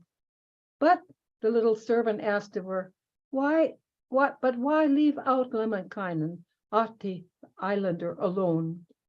Says the mistress of Pohjola, here is why you do not ask him. That one, wayward Lemminkainen, just because he's always brawling, always looking for a fight, acted shamelessly at weddings and at parties causing scandal, and has laughed with virgin maidens, ruffling up their Sunday garments. But the little servant asked her, how am I to recognize him as to leave him uninvited? I don't know the house of Ahti, homestead of the man far-minded. Said the mistress of Pohjola, you will know him well enough, that one, Ahti Islander. He is living on an island surrounded by the sea, the rascal, by the widest of the bays in the shelter of Cape Far. Then the maiden made the calls in 6 directions, and in 8 the invitations. Summoned all the Pohjolanders, summoned all the Kalevalalanders, even the lean and landless peasants, workmen in their narrow bunks. Ahtiland, the one and only, he alone was uninvited. So I like this humorous continuation of, no Ahti of the island, no Lemminkainen, stay away. So thank you so much for reading that, Jan. And this one, we get another useful spell. If you need to know how to brew beer, you need to know the origins of it. So, we got any brewmeisters in the house, that's what you do right here in Kalevala. So next up, we're going to have Mary Mills, who's actually a student here at Finlandia University, read. And so she's going to be reading about the wedding itself. And one thing that I should, let's see here, what did I want to say? There was one thing that was kind of funny here. I forget. I read this book once a year, so my brain is scrambled. So anyway, Mary Mills, come on up. She has been to Finland now twice and is studying Finnish right now, but I won't pressure her into making it. Please stop. There the mistress of Pohjola, the old wife of Segelin, waited. She was busy out of doors, tending to her household chores. There she heard a great commotion. Huh? Oh, oops, yeah. Yep, nice, okay. There she heard a great commotion. On the marshes, whips were cracking, sleighs came rumbling on the shore. She looked northwest and looked southward, wondering what it might portend. What are these folks spying for on my shores, oh wretched me? Could it be a big war party? She went out to see more closely, to examine things more nearly, and it was not a big war party, just the bridegroom's own big party, goodly crowd of country people with her son-in-law among them, the mistress of Pohjola herself. Foggy Segelin's old wife said, when she saw her son-in-law, oh, I thought the wind was roaring or the woodpile rumbling down, breakers thrashing on the shore, pebbles rattling on the shingle. I went on to look more closely, to examine things more nearly, but no wind at all was roaring and no woodpile rumbling down, breakers thrashing on the shore, pebbles rattling on the shingle. It's the bridegroom's party coming twice 100 strong. How do I know my son-in-law in the midst of all these people? As I know the chokecherry tree from among the other trees, or the oak tree from the brushwood, or the moon from the stars of heaven. He rides on a black stallion, as if on a hungry wolf, or a raven chasing prey, or the lion bird, the griffin. On the shaft boughs bells are ringing, 6 gold orioles are singing, 7 other bells are jingling, 7 blue ones on the traces. There's a clatter in the lane, clank of shafts along the well path. Now the bridegroom is arriving, with his party at the farmyard, in the midst of all his people, goodly crowd of country people. Son-in-law is not the first one, nor is he the very last one. Up, boys, and outdoors, you lads, to the farmyard, all you tall ones, to undo the horses' breastbands, loose the traces, lower the shafts, bring the bridegroom to the house. There the bridegroom's horse is running, and his basket sleigh is coasting into the yard of the mother-in-law, and she shouts, ho, you slavey, handsome hired man of the village, go attend the bridegroom's stallion with the white blaze on its forehead, and undo its coppered harness to remove its tinny breastband. Leather traces, sapling shaft bows, take the son-in-law's good stallion, lead it with the greatest care, by silken rein and silver bridle, to the softest place for rolling, to a soft and level meadow, where new fallen snow lies softly on the milk-white pasture land. Water my son-in-law's young horse, water it at the nearby spring, still unfrozen, bubbling over, under root of golden fir, under bushy branching pine tree. Feed my son-in-law's young horse from a golden splint work basket, from a copper bushel feed him, loaves of cleanly sifted barley, mash of boiled up summer wheat, and with well-ground summer rye. Take the bridegroom's stallion then, to the most appropriate manger, to the highest, driest place, to the rearmost farmyard stable, tie it by a golden loop, to a ring of iron fastened, to a stanchion curly grained, give it half a peck of oats, and a second one of hay tips, and a third of fine bran middlings. Curry well the bridegroom's stallion with a comb of walrus bone, so that not a hair is broken, not a long hair out of place. Cover it with a silver blanket, golden hood, and cloth of copper. Now, you village boys, good fellows, take the son-in-law inside, with no hat to hide his hair and no gloves upon his hands. Wait now, let me look and see. Can he get into the house? Or must we take the very doors off, pull the jambs down, lift the lintel, sink the threshold, break the door wall, and remove the very ground sill? No, the bridegroom cannot enter our good gift beneath the ceiling till we take the very doors off, pull the jambs down, lift the lintel so as not to knock his hat off, sink the threshold, break the door wall, and remove the very ground sill, for the son-in-law is too tall. He is taller by a head, higher by an ear at least. Let the lintels now be lifted, that he need not doff his hat. Let the threshold so be sunken, that his shoe heel does not touch it.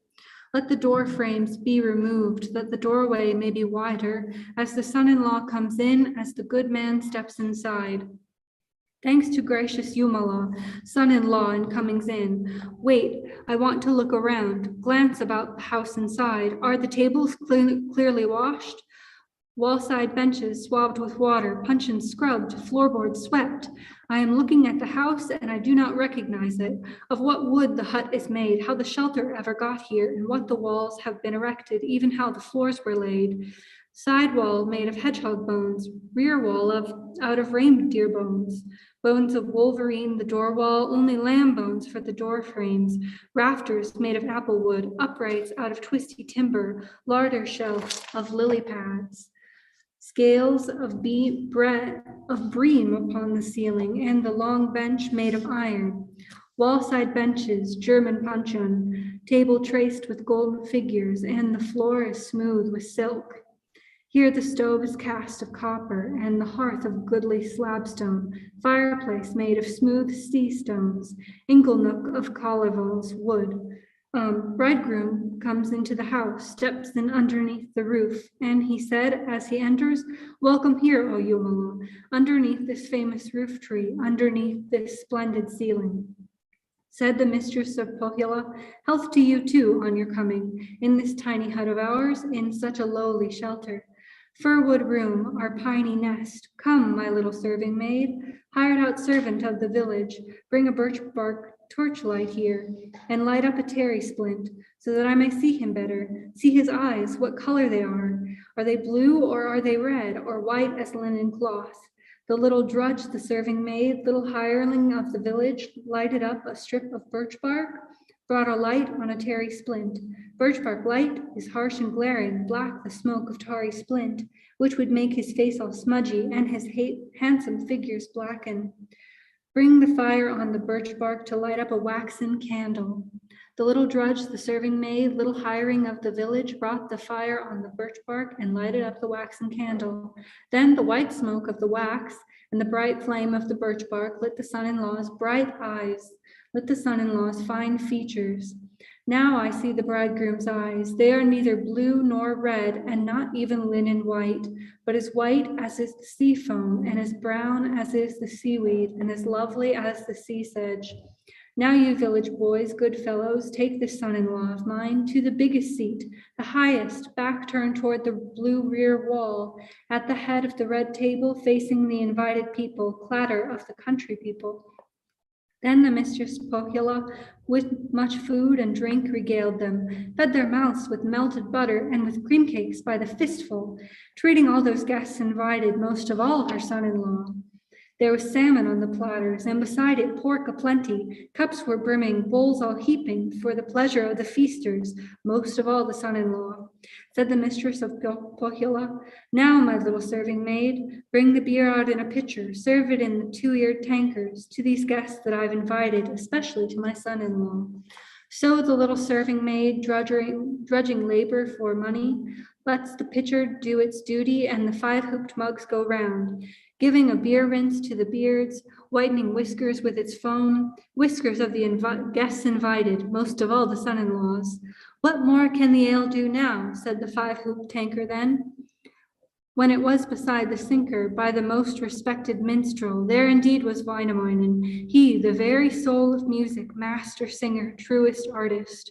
First he took his ale, then said, "Oh, you ale, you pleasant brew, let no man drink up for nothing. Set them all to singing now, golden mouths to cuckooing." Household masters may be wondering, all the mistresses are puzzling. Have our songs already withered? Have the tongues of joy departed? Or perhaps I made bad ale, had a run of weaker brew, since our singers are not singing and good poets saying nothing. All our dear guests not cuckooing, no joyance from our cuckoos calling. Who will do the singing here? Who indeed is singing now? At this Pohjola's great banquet, joyful drinking bout at Sedgeland. Here the benches will not sing if the singers on them do not, nor the floors make recital if the walkers on them will not, nor the windows merry make if their masters will not do so, neither will the table edges if the sitters at them will not, nor can smoke holes celebrate if those below them are not singing. On the floor a child was sitting, milk-beard infant on the stove bench. Said the child from the floor, spoke the boy child from the bench end. "I'm not very big in years, not so stout in body either. But however that may be, if the fat ones will not sing, nor the stout men raise their voices, ruddy-faced ones will not regale us, I, the lean lad, will tune up. Dry stick of a boy will carol. From this meager flesh I'll sing, from these juiceless loins make music, from the pleasure of our evening, in honor of this famous day." Then an old man on the stovetop put the matter into words. "What is there to children's singing but the cooing of the bratlings? Fancy fibs are children's ballads, and the songs of girls are empty. Leave the singing to this wise man who is sitting on the bench here." Then old Wainamoinen spoke.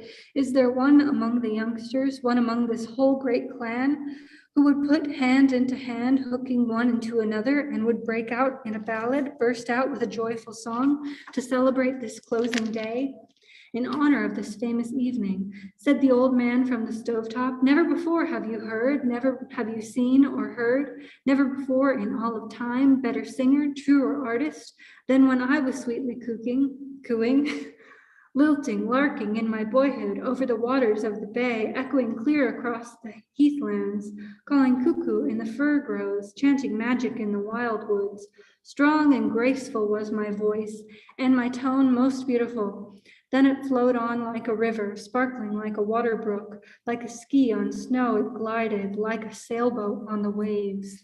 Now I hardly dare to tell, hardly even understand what destroyed that mighty voice and untuned those precious notes.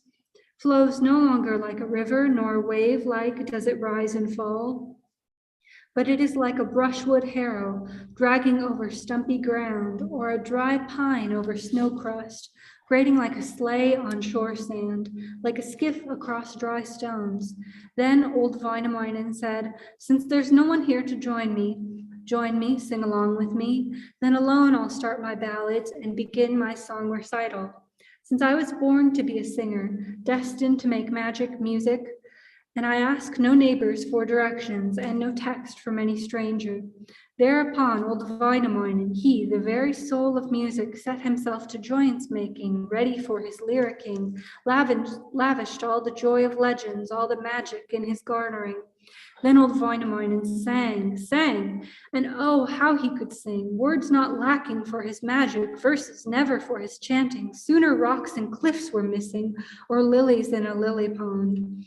There old Wainamoinen chanted, making merry all the evening, women all with laughing mouths. All the men in joyful humor listened breathless in their wonder at Wainamoinen's vast production, for it was a marvel to them, even to all airy beings.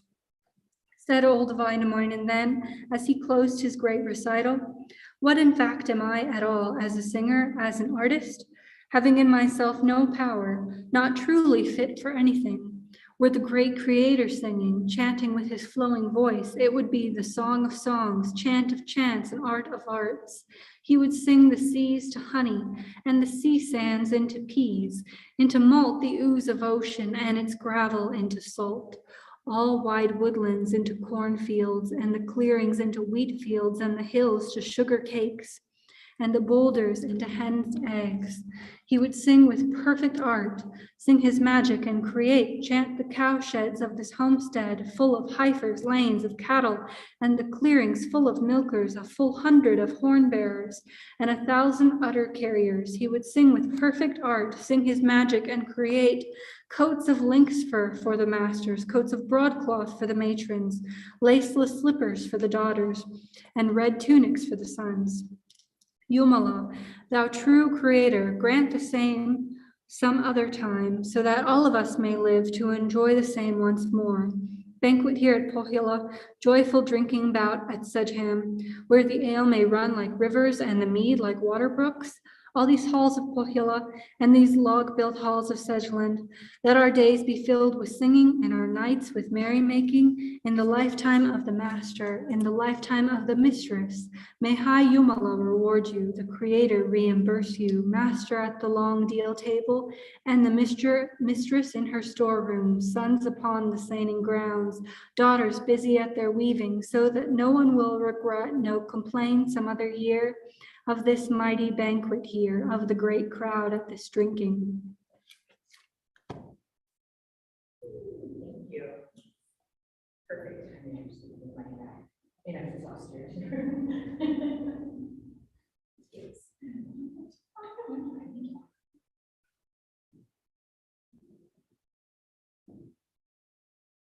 So I remembered the thing I was going to say about the last poem is that it's really hilarious how Lemminkainen is just so full of himself that he assumes that they're preparing for a wedding for him.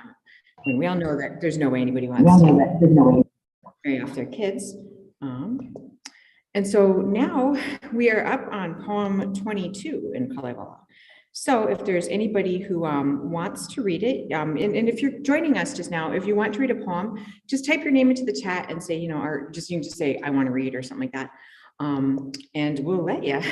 But oh, okay. And I see we do have Austin Karanen, who's actually a student in Kalevala, who will read poem number 22. So yeah, go ahead and take it away. And welcome to other folks who are here too. And I should just say really quick, so this is our 5th annual Kalevala Reading Marathon hosted at Finlandia University's Finnish and Nordic Studies program. I'm Hilary-Joy, the Associate Professor of Finnish Studies here. And I'm just really happy to get to do this again. This is one of the highlights of my teaching year. So Austin, go ahead and take it away. All right, can everyone hear me good? Yep. All right, perfect. All right, 22, Laments. When the wedding was well drunk and feasted that feast, the wedding in the cabins of Northland, the Darkland feast, the mistress of Northland said to Ilmarinen, the son-in-law, what do you sit, well-bore one, land's choice, gaping at? Is it at father's goodness or mother's sweetness, or else at the room's whiteness, the wedding party's beauty? No, not at father's goodness, nor mother's sweetness, nor yet at the room's cleanness, the wedding party's beauty. At your last goodness you grape, at the young maid's sweetness, at your love's whiteness, your braid head's beauty. Bridegroom, my splendid brother, you have waited long. Wait still, for your love is not ready, your lifelong spouse not prepared. Half of her head is in plates, half is unplated. Bridegroom, my splendid brother, you have waited long. Wait still, for your love is not ready, your lifelong spouse not prepared. One sleeve has been sleeved, the other has yet to be. Bridegroom, my splendid brother, long have you waited. Wait still, for your love is not ready, your lifelong spouse not prepared. Only one foot has been shod, the other has yet to be. Bridegroom, my splendid brother, long you have waited. Wait still, for your love is not ready, your lifelong spouse not prepared. One hand has been gloved, the other has yet to be.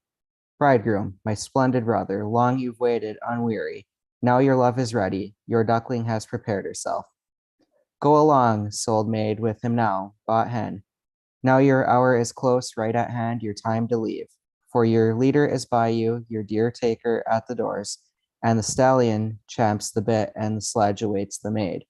Since you were keen on money, quick to give your hand, eager to become betrothed,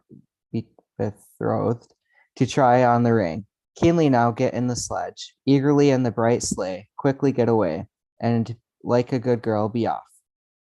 Young maid, you scarcely glanced to either side, or puzzled your head if you'd done a deal you regretted, to weep over forever, to whimper over for years, when you left your father's home, shifted from your birthplace, from your kindly mother to the farmlands of your parent.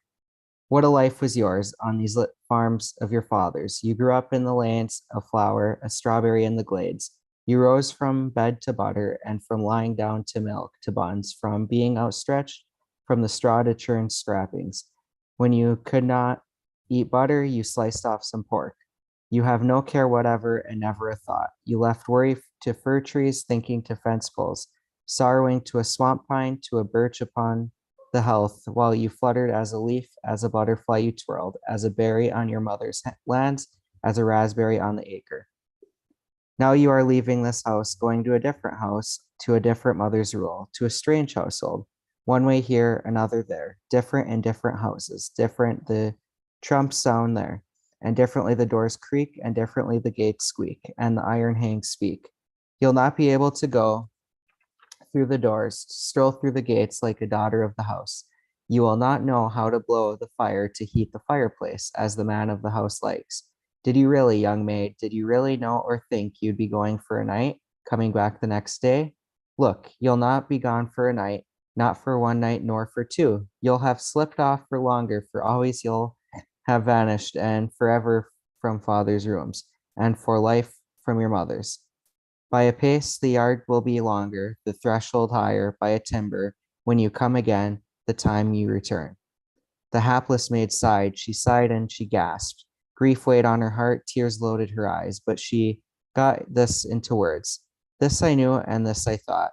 This I thought throughout my days, said through all my growing time. You, maid, will not be a maid within your own parents' care, upon your own father's grounds, within your old mother's room. You would only be a maid going to a husband's house, with one foot on the threshold and another one in a suitor's sleigh.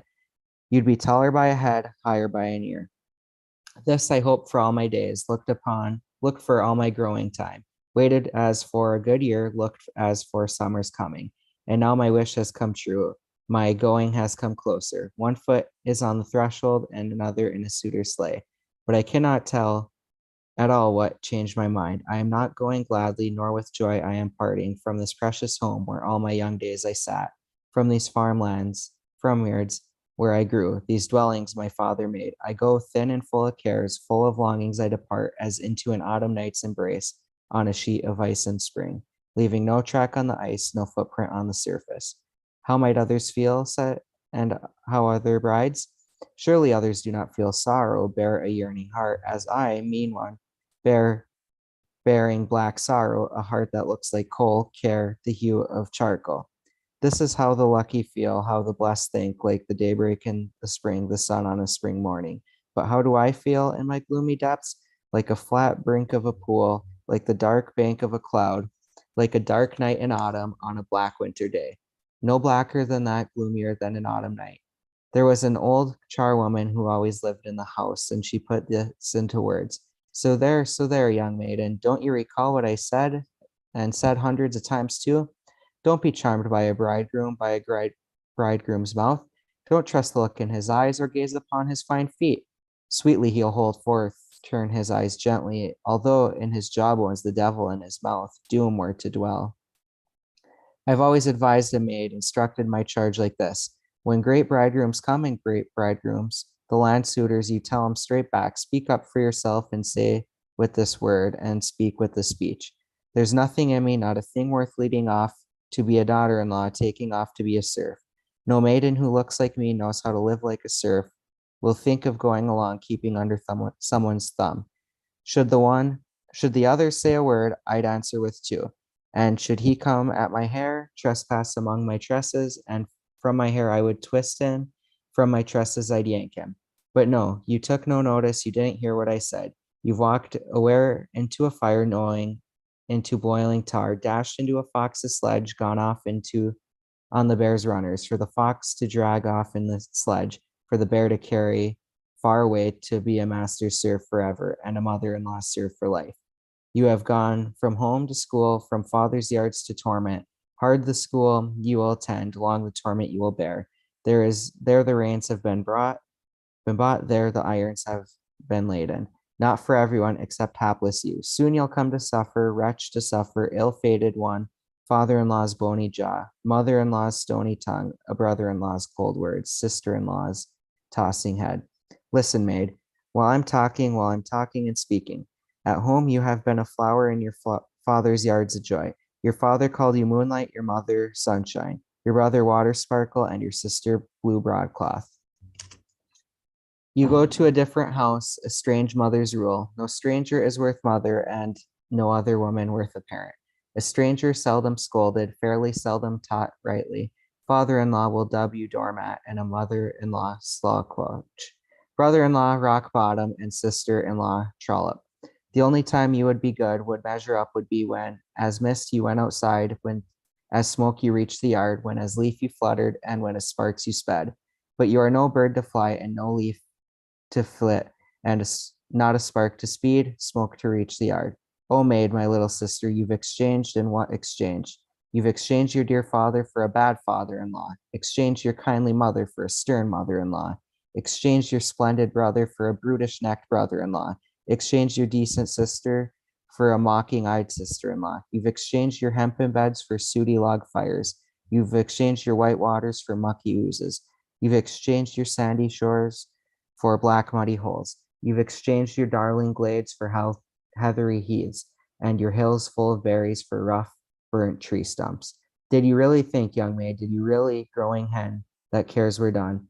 Work was less by spending time this evening, that you'd be led there to lie down and you'd be taken there to sleep? You'll not be led to lie down, not taken to sleep at all. Henceforth you must stay awake, henceforth you'll be full of care. You'll be made to think you'll be put in bad spirits. While you're fluttered, you're fluttered carefree. While you moved without a veil, you now moved without too much grief. Only now will a kerchief bring care, linen bad spirits, hemp too many griefs, flax no end of them. At home a maid has it made. In her father's house she is like a king in his castle, with only a sword missing. But a poor daughter-in-law in her husband's house, she is like a Russian prisoner, with only a guard missing. She has worked at work time, put her back into it, her skin bathed in sweat, her brow white with froth. Come another time to a fire she is doomed, driven into the forge, given into that one hand. And she is supposed to have a salmon's mind, a rough tongue's pawn purchase thought, a roach's mouth, and a bleak's belly, and to be wise as a golden eye. Not one knows, even nine don't understand. If a girl's a mother has their parents' care for where the eater will be born, the gnawer grow up, the flesh eater bone biter will strew their hair on the winds, scatter their tresses, give them to the gale. Weep, weep, young maiden. When you weep, have a good cry. Weep your tears in fistfuls, your grief waters in cupped palmfuls. Drop on father's yards, pools on papa's floors. Weep the cabin into floods and into waves the floorboards. If you don't when you're made to, you will weep when you visit, when you come to father's home and you find your own father dead from smoke in the sauna, a dark whisk under his arm. Weep, weep, young maiden. When you weep, have a good cry. If you don't when you're made to, you will weep when you visit, when you come to mother's home, and you will find your old mother suffocated in the briar, dead with an armful of straw. Weep, weep, young maiden. When you weep, have a good cry. If you don't when you're made to, you will weep when you visit, when you come into this home, find your full blood brother laid low in the lane, felled in the farmyard.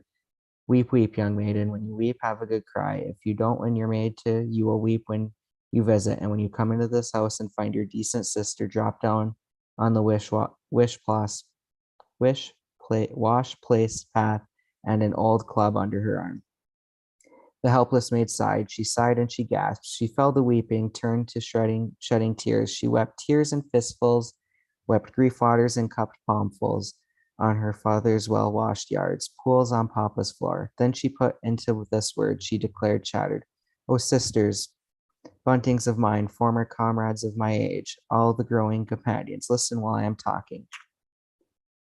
I cannot tell at all what could have struck me with this great longing and loaded me with this care.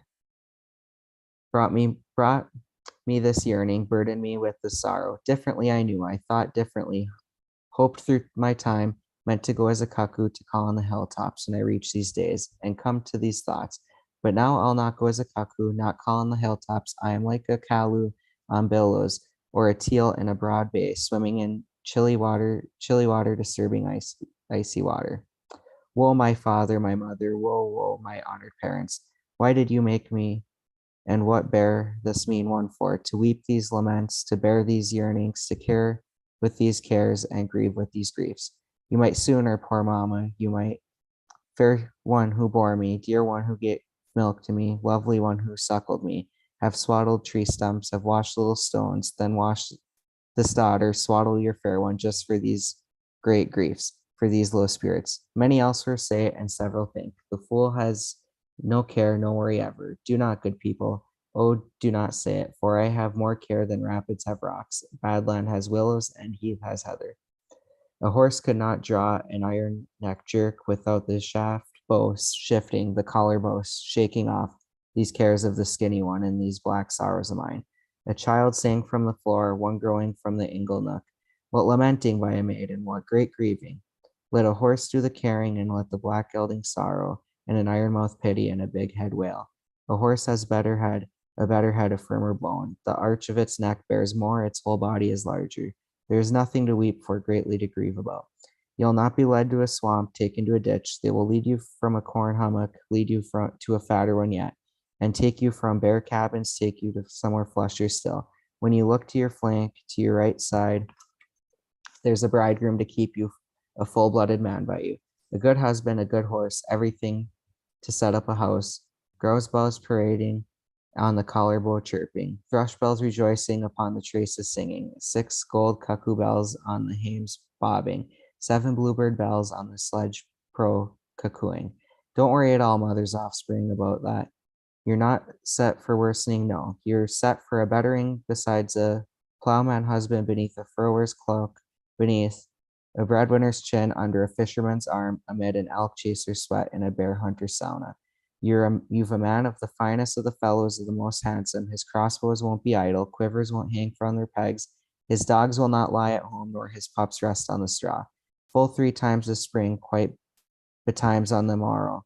He's risen from a campfire, woken on a bed of springs, and 3 times this spring, dew has dripped upon his eyes, sprigs have brushed his head, twigs combed his body. The man is a flock rearer, the fellow a herd riser. This bridegroom of ours has wilds full of footwalkers, sandbanks full of leg runners, scours of a marsh's depth, 100 bearers of horns, 1,000 udder bringers. He has ricks in every glade, he has bins at every brook. Alder groves are his bread lands, ditch sides are his barley lands, sides of rocks are his oat lands, river sides are his wheat lands. All crins are his coins, little stones his pence. Well done, Austin. This is great. So how did you like reading? It was fun. I kind of felt like my rhythm was off at times, and sometimes some of the words tripped me up, but it was a fun read. Well, good. I'm glad. It's tough, like kind of doing this type of reading, I think, and especially with kind of the strange phrases that they have and the repetitive phrases and all that. So that was well done. I'm so glad that you made it and read. So, and yeah, this one, it's kind of weird, right? Because we've had this wedding and now we've had this part where they're telling the bride, gosh, your life's about to really, really blow. Like, what were you thinking? And that's a weird, you don't really see that at weddings. If you do, it's a tease. And so this is actually a part of a tradition known as lamenting. And lamenting is actually a form of singing that is done in the region where Kalevala was a lived practice. And so lamenting is actually where you kind of sing and cry at the same time. And so the stereotyped image of lament singers who are female is that they'll have like a handkerchief on the side of their face and they'll stand there and, you know, cry and sing at the same time. And it's really interesting tradition. And the reason why they do this at weddings is because, you know, this again is back in the olden days when people didn't just get to travel around. And, you know, if you moved someplace with your spouse, it's not going to be too close to your home. You're not going to get to visit your family as much as you did. And also you're not supposed to, like, you're about to live the life of a farm wife, and that's a pretty difficult life. And so having this lament as a part of the wedding is a way for her to get her emotions out about the grief of basically losing her family, right? Like she's leaving her family for another one. And she's moving into a family where she's going to be at like the bottom of the ladder, you know, the little social ladder of that family. And so it's kind of prepping her for the fact that her life is going to be tough for a while. Not only is she going to be homesick, but she's going to have this whole family that's kind of, you know, hazing her basically to join their family. So thank you. Yeah, so we are now on rune 23. So this wedding episode is going to continue for a while longer. We'll have a couple more, you know, some instructions for the bride and for the groom and departure, homecoming. So the wedding is quite a long time. Is there anybody who wanted to read this, or would you guys like me to read? I read so much more, so. I'm seeing no volunteers, so I'll just go ahead and get started then on rune 23. And for those who are just joining, if you do want to read a rune and you're in the Zoom, go ahead and, you know, just type into the chat, hey, I'd like to read, and I'll put you in line. Usually the line can be quite short. I think the longest line we've had so far is maybe like 4 runes, but you know, it's pretty good. I should also say it's really great to get to have this event. This is the first one, both with in-person and online.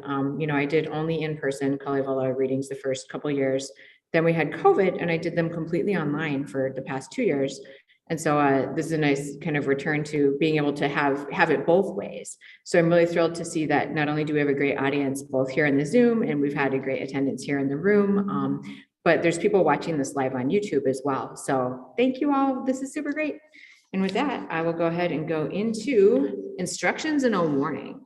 So now is the maid's advising, the bride's instructing. Well, who shall be the maid's advisor and the lassie's instructor? Osmo daughter, plump woman, Kaleva daughter, fair lass, she'll advise the maid, instructs the orphan how to be prudent and remain blameless. Prudent in a husband's house, blameless in a mother-in-law's house. She spoke with these words, spoke with these phrases. Bride, little sister of mine, heart cease, my darling, listen while 'tis me talking, my tongue telling differently. Now, flower, you're going away, strawberry creeping away, plush one wandering off, velvet one, you're bowling away out of this famous home from this fair farm. You'll come to a different home, to a strange household, different in a different house, otherwise in strange others, thoughtfully stepping, cautiously working, not as on your own father's ground or on your own mother's mainland, in valleys singing, in lanes cuckooing.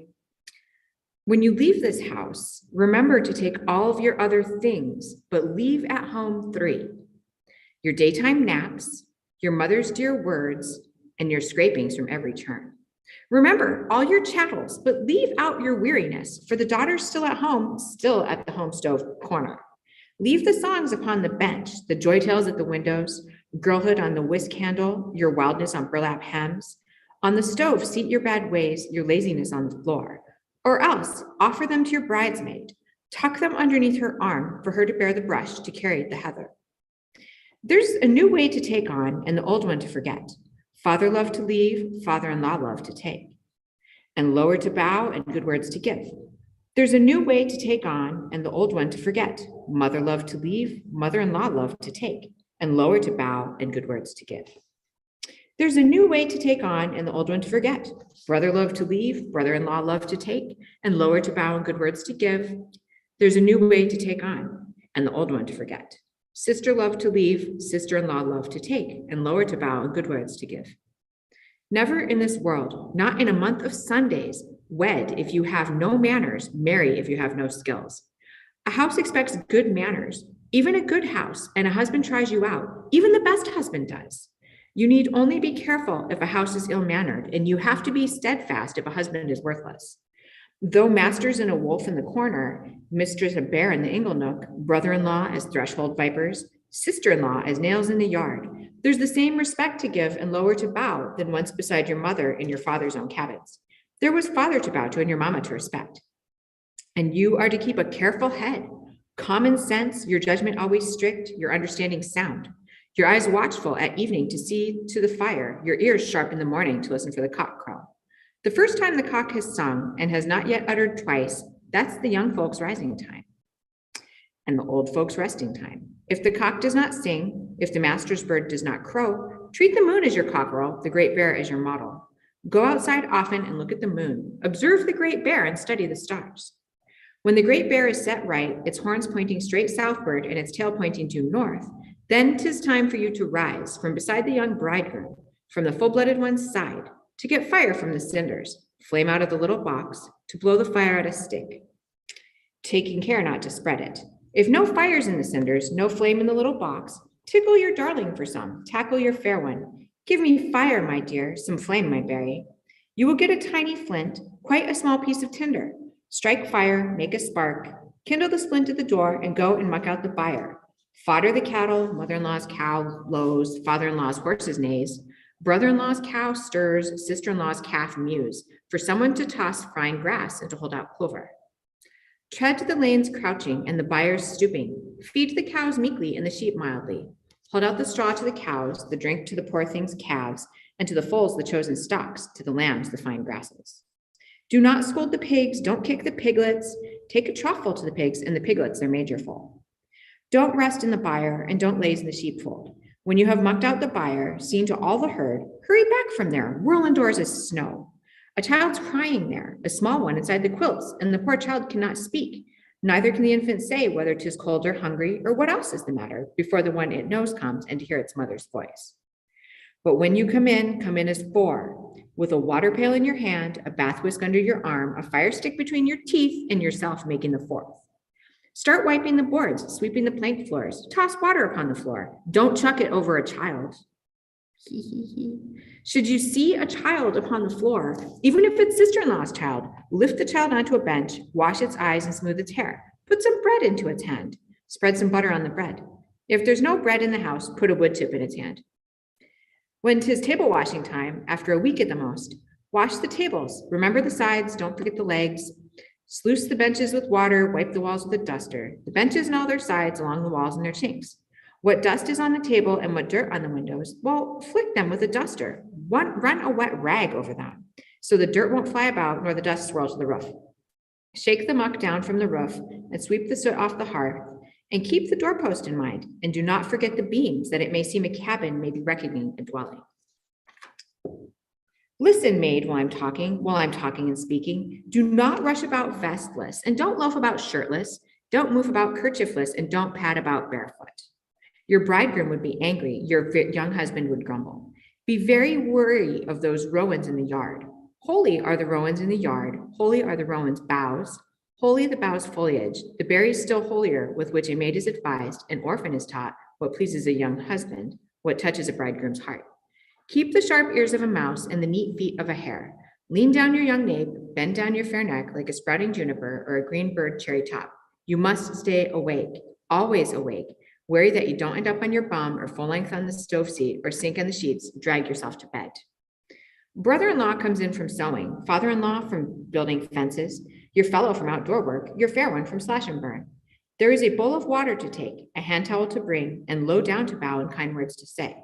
Mother-in-law comes in from the shed, the grain box under her arm. Run to meet her in the yard, bow down low. Ask for the box from under her arm that you may take it indoors. If you cannot guess nor puzzle out for yourself what task to take on, which job to start on, find out from the mistress thus. Oh, my dear mother-in-law, how are tasks done here? How are chores assigned? The mistress will answer, yes, mother-in-law will say the word. This is how tasks are done here, how chores are assigned. There is pounding and grinding, swaying at the quern handle. Then there's water to carry. There is dough to mix. There are logs to bring in for heating the stove. And then there are loaves to bake and thick rolls to make. And there are dishes to soak and wooden plates to rinse. When you've heard your tasks from the mistress, your chores from mother-in-law, take the greens from the hearthstone, hurry to the grinding hut. Then when you've got there and come to the grinding hut, do not cuckoo with your throat nor shriek with your neck. Cuckoo with the querns rumble with the bridge's song. Whistle while you work. And don't groan loudly or puff at the quern, lest father-in-law should think mother-in-law consider you are groaning in anger and shoving in a bad temper. Sift the flour lightly, bring it indoors on the lid. Take the loaves gently, knead them with great care, that here no flour may remain, nor there the leaven be loose. You'll see a tub on its side. Take the tub on your shoulder, the bucket under your arm, start stepping to the water. Bear the tub beautifully, carry it on a cowl staff. Come back as the wind, step along as the gale does, not lingering long at the water, nor getting lost at the well, lest father-in-law should think mother-in-law consider that you stare at your likeness and admire yourself, your full-bloodedness in the water and your beauty in the well. You'll go out in the log stack to haul in logs. Don't look down on a log. Take one even of aspen. Drop a log quietly without making a racket, or father-in-law would think mother-in-law consider that you toss it in your hate and make a racket out of spite. When you step into the shed and go off to fetch the flour, don't hang about in the shed, linger long on the shed path, or father-in-law will think, mother-in-law consider that you're sharing out the flour and giving it to the village hags.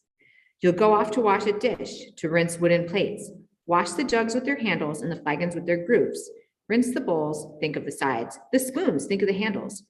Keep count of the spoons and check your dishes, lest the dogs sneak off with them, or the cats carry them off, or the birds too shift them, or the children spread them around. There are plenty of children in the village, lots of little heads who would carry off the jugs and spread the spoons around. When evening sauna time comes, draw the water, bring the whisks, soften the bath whisks ready. In the sauna full of smoke, not lingering long and not vanishing in the sauna, or father-in-law would think, mother-in-law consider, you were lazing on the planks and romping at the bench end. When you come indoors from there, tell father-in-law to bathe. Oh, my dear father-in-law, now the sauna is prepared, the water drawn, the whisks got and all the boards have been swept. Go and bathe your fill. Douse yourself all that you want. I shall raise the steam myself, under the planks I shall stay. When spinning time comes and cloth weaving time, don't go to the village for wrinkles, beyond the ditch for guidance, to the next house for warp thread, to a stranger for reed teeth. Spin the yarn yourself, and with your own fingertips, the weft, make the yarn lightweight and thread always tightly spun. Wind it into a firm ball, or the reel toss it, and onto the warp beam fit it, then set it out on the loom. Strike the reed smartly and raise the heddles nimbly, weave homespun caftans and make woolen skirts from one strip of wool, the fleece of a winter sheep from the coat of a spring lamb, the down of a summer ewe. So listen while I'm talking, telling something more. Brew the barley beer, the tasty malt drink from one barley grain, half a tree's charred wood. When you steam barley, when you sweeten malt, do not stir it with a hook, do not turn it with a branch. Always stir it with your fist. Turn it in with your palm, visit the sauna often. Don't let a shoot spoil, nor a cat sit on the shoots, nor a puss lie on the malt. And don't grieve for wolves, nor fear forest beasts, as you make for the sauna as you walk there at midnight. Whenever a stranger comes, don't hate a stranger. A good house always keeps supplies for a stranger. Lots of bits of meat, beautiful biscuits. Tell the stranger to sit down and chat politely. Feed the stranger with words till the soup is ready. Again, when he leaves the house and makes his farewells, do not lead your guest out through the door, for the bridegroom would be angry, your fair one would grow ugly. Whenever the urge takes you to go visiting yourself, ask if you may go and say you want to go out. Then while you're out, tell skillful stories. Don't you find fault with home. Don't run down your mother-in-law. Daughters-in-law, where you go, that is, other wives will ask, did mother-in-law give you butter as mother used to at home? Never say, mother-in-law gives me no butter, but always say it is given brought in a dipper, though you get it about once in summer and that from 2 winters back. Listen still while I'm talking, telling one thing more. When you go out from this house and come to the other house, don't forget mother or dishearten your mama. For 'twas mother who kept you, her lovely breast suckled you from her lovely self, from her white body. Many sleepless nights she spent, many meals she missed, lulling you, caring for her little one. Whoever forgets mother and disheartens her mama, may she not go toward death cheerfully to Tuonela. The dead land gives bad payment, Tuonela a rough reward to one who forgets mother, who disheartens her mama. Tuoni's daughters scold and death's maids quarrel. How could you forget mother, dishearten your own mama? Mother has taken great pains. Your parent has known hardship, lying on the sauna earth, staying on the straw, giving birth to you, bearing the mean one. There was a hag on the floor, an old hag with a cloak on, one who trod village thresholds, one who knew the parish roads, and she put this into words, she declared, held forth. The cock has sung to his love. the hen's child to his fair one, and the crow has sung in March. In the spring month it is swung. It ought to be me singing and them not singing. They have their loved one at home, always with them, their darling. I am loveless and homeless, all the time with no darling.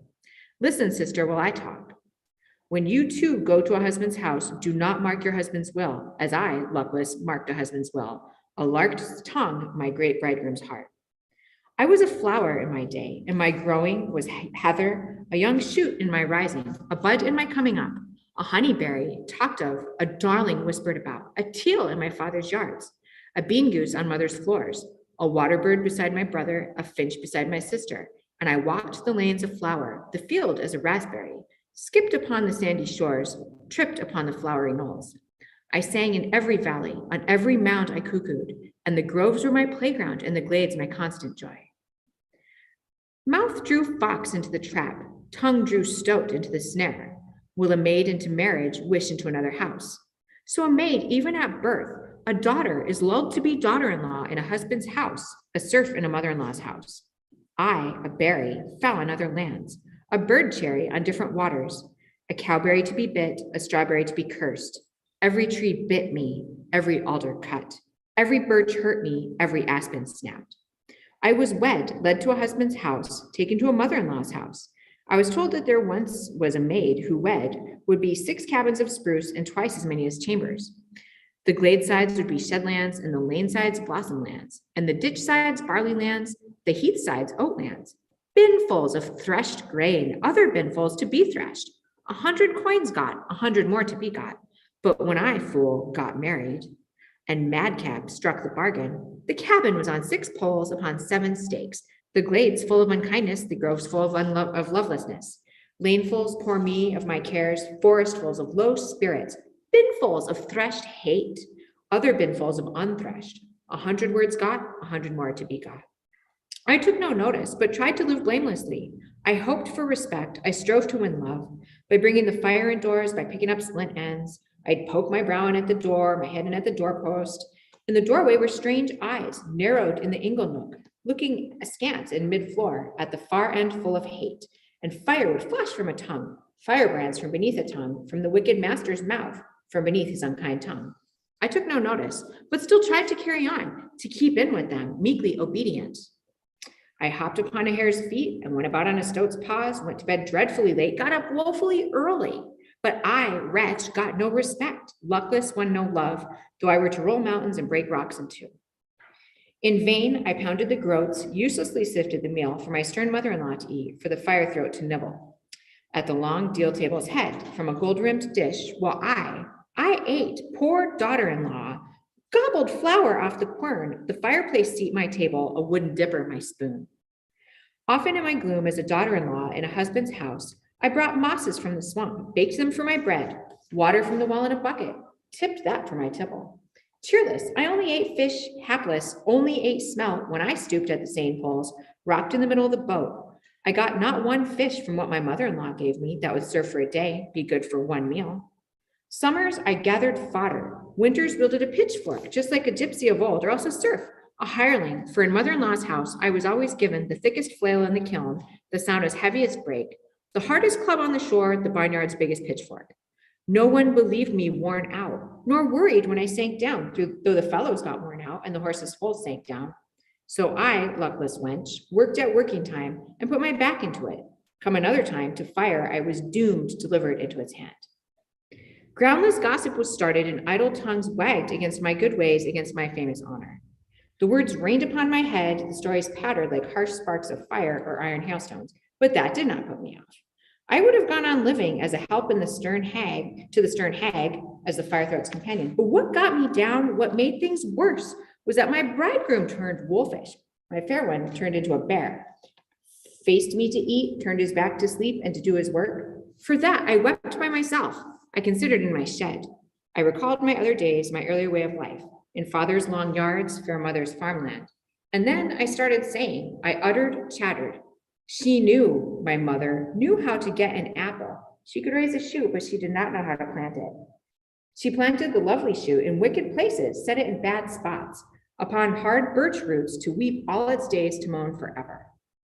I would have been fit for better places and for longer yards and for wider floors, right from a better body, worth a more full-blooded man. But I was stuck with this lout, landed with this layabout, who had got a crow's body and had grabbed a raven's nose, his mouth from a ravening wolf. And I'm sorry, I've got like the machine blowing on me, and so now one of my eyes is watering. I'm not crying, I promise. I might, yeah, I'm gonna look like a lamenter here. I'll probably go get my mitten or something to cry in here in a minute. But yeah, so she's stuck with a man who's kind of turning into a gigantic nightmare. I would have got such a one if I'd just gone up a hill, got from there a terry stump, an alder log from a grove, made a muzzle out of sward, a beard from bed. Thank you so much. I'm gonna add this to my list. Oh my gosh, you guys, now this just looks really sadly like stereotypical here. I was singing like a problem. Okay, so anyway, I would have got such a one if I'd just gone up a hill, got from there a terry swamp, an alder log from a grove, made a muzzle out of sward, a beard from bad beard mosses, a mouth from rock, head from clay, eyes out of hot coals, birch gnarls for his ears, and a goat willow fork for legs. That's what I sang in my woes and sighed in my cares. But my fair one chanced to hear, to be standing by the wall. When he came from there, walked up the shed steps, I knew it was him coming, recognized his step. His hair whirled, although there was no wind. His locks tossed, although there was no draught. His gums were agape, his eyes were out of kilter, a warped rowan in his grip, a bent rod under his arm, which he keeps beating me with, clobbering me on the head. Then come the morning, when he went to bed, he took a lash at his side, a leather whip off its peg, not for anyone except hapless me. Well, I also went to bed at evening, lay down beside my bridegroom. He let me snuggle up. Then he gave me enough elbow and plenty of hateful hand. A lot of thick willow sticks, some walrus bone whip handle. I got up from his cold side, from the chilly bed. My bridegroom chased after me, threw me out with threats. A hand moves among my hair, fumbled my tresses, shared my hair out to the wind, gives it to the gale. What was my best plan? What plan to follow? I had shoes made out of steel, shoelaces shaped of copper, in which I stood beside walls and listened at lane ends for the wrathful one to calm down, the stern one to settle down. But he calms down not at all. He settles down at no time. At last I got cold, wandering, hated, standing beside walls, stuck behind a door. I thought, considered, there's no point in my bearing a long grudge, a lasting contempt in this devil's crew, this nest of demons. I left the charming cabins, my darling abodes, and though not strong, went roaming. I roamed swamps, roamed lands, I roamed fleet waters, roamed to my brother's field end. There the dry spruces cuckooed and the shock-headed pines sang. All the crows cawed, all the magpies cackled. This is not your home, nor is your birthplace. I took no notice, but roamed to my brother's yard. Now the gates uttered to me, and all the acres complained, what are you coming home for, and what wretch to hear about? Your father's long dead, long gone is the fair one who bore you. Brother's a stranger to you, and his wife is like a Russian. I took no notice, but went straight indoors. I got my hand on the latch. The latch was cold to my hand. When I got indoors, in the doorway, I stood still. The haughty housewife doesn't embrace me, nor does she offer her hand. I'm haughty as well, and don't embrace her, nor do I offer my hand. I stick my hand on the hearth. The stones are cold on the hearth. I turn my hand to the fire, but the embers are cold to the fire. Brother's lazing on the bench, gaping upon the stove seat, a fathom of coal on his shoulders, a span on the rest of him, an ell of dust on his head, half a foot of solid soot. Brother asked of the stranger, inquired of the newcomer, where is this foreigner from? I merely answered, do you not know your sister, who was once your mother's child? We are one mother's children, rocked by the same bird, hatched by the same goose, from one grouse's nest. At that, brother made to weep and his eyes to run with tears. Brother uttered to his wife, he whispered to his darling, fetch some food for my sister. Brother's wife with mocking eyes brought from the cookhouse some cabbage soup, whose fat the cur had eaten, whose salt the dog had licked, which Blackie had breakfasted on. Brother uttered to his wife, he whispered to his darling, bring beer for the guest. Brother's wife with mocking eyes brought some water for the guest, but it was not clean water. It was the sister's eye wash, the sister-in-law's hand rinse. Ew. I roamed on from my brother. I shifted from my birthplace. I fell a wretch to walking. I took a wretch to rambling. Poor one to skirting the shores, woe begone to wandering. Always to strange doors and to foreign gates. The poor one's children abroad, woe begone to village care. Many now I have, and a lot there are, who talk with angry voices, who with harsh voices attack. I do not have many who offer a kind word, chat with a sweet mouth, bid me to a hearth, who I've come out of the rain and made it out of the cold, with frosty skirt hems, with coat hems weather beaten.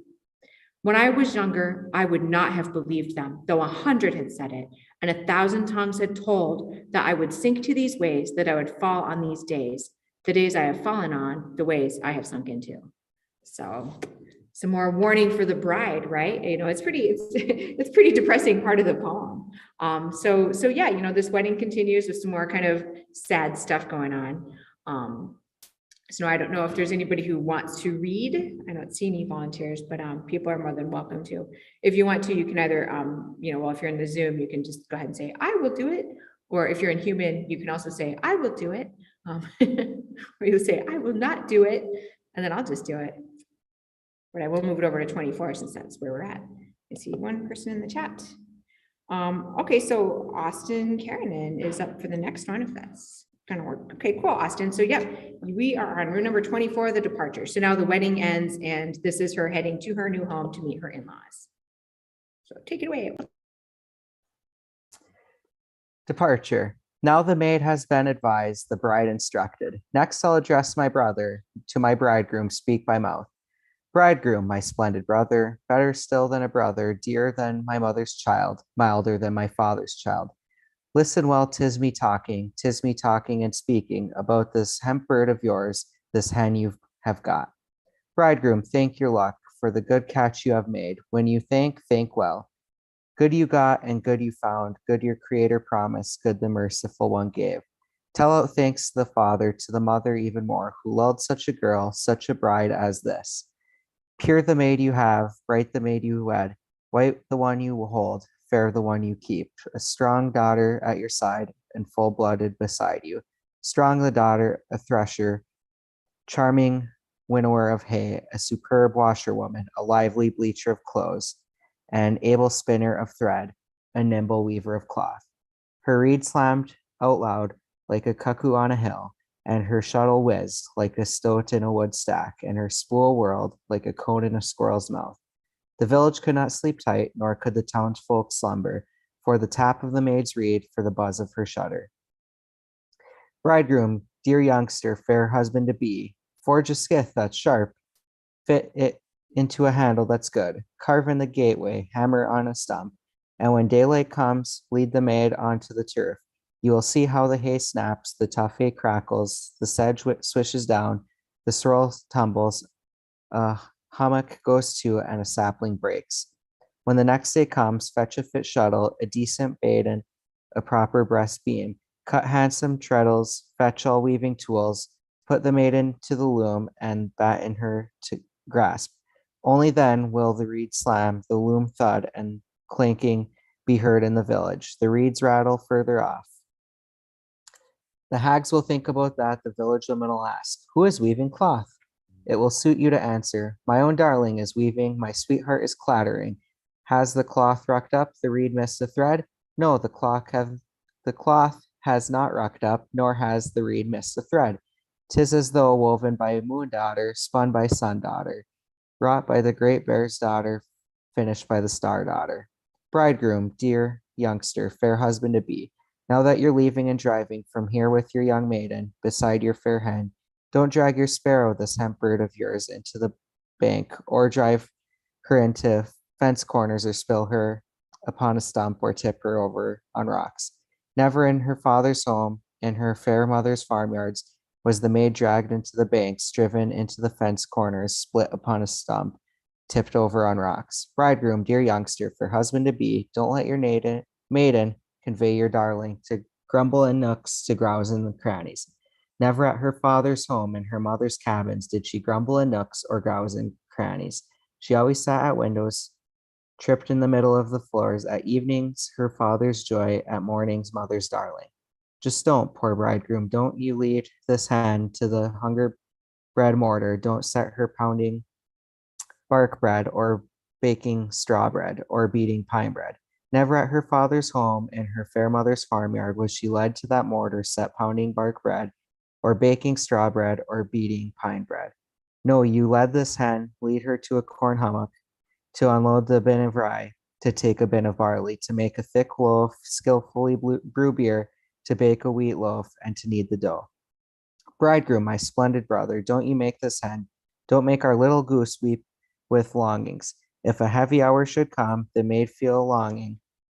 Stick the bay between the shafts, or the white into the harness. Bring her to father's home, to her dear mother's cabins. Don't you use this little hen, don't you use our little hemp bird as your serf. Don't treat her as a hired wench, don't bar her from the cellar, and from the shed don't ban her.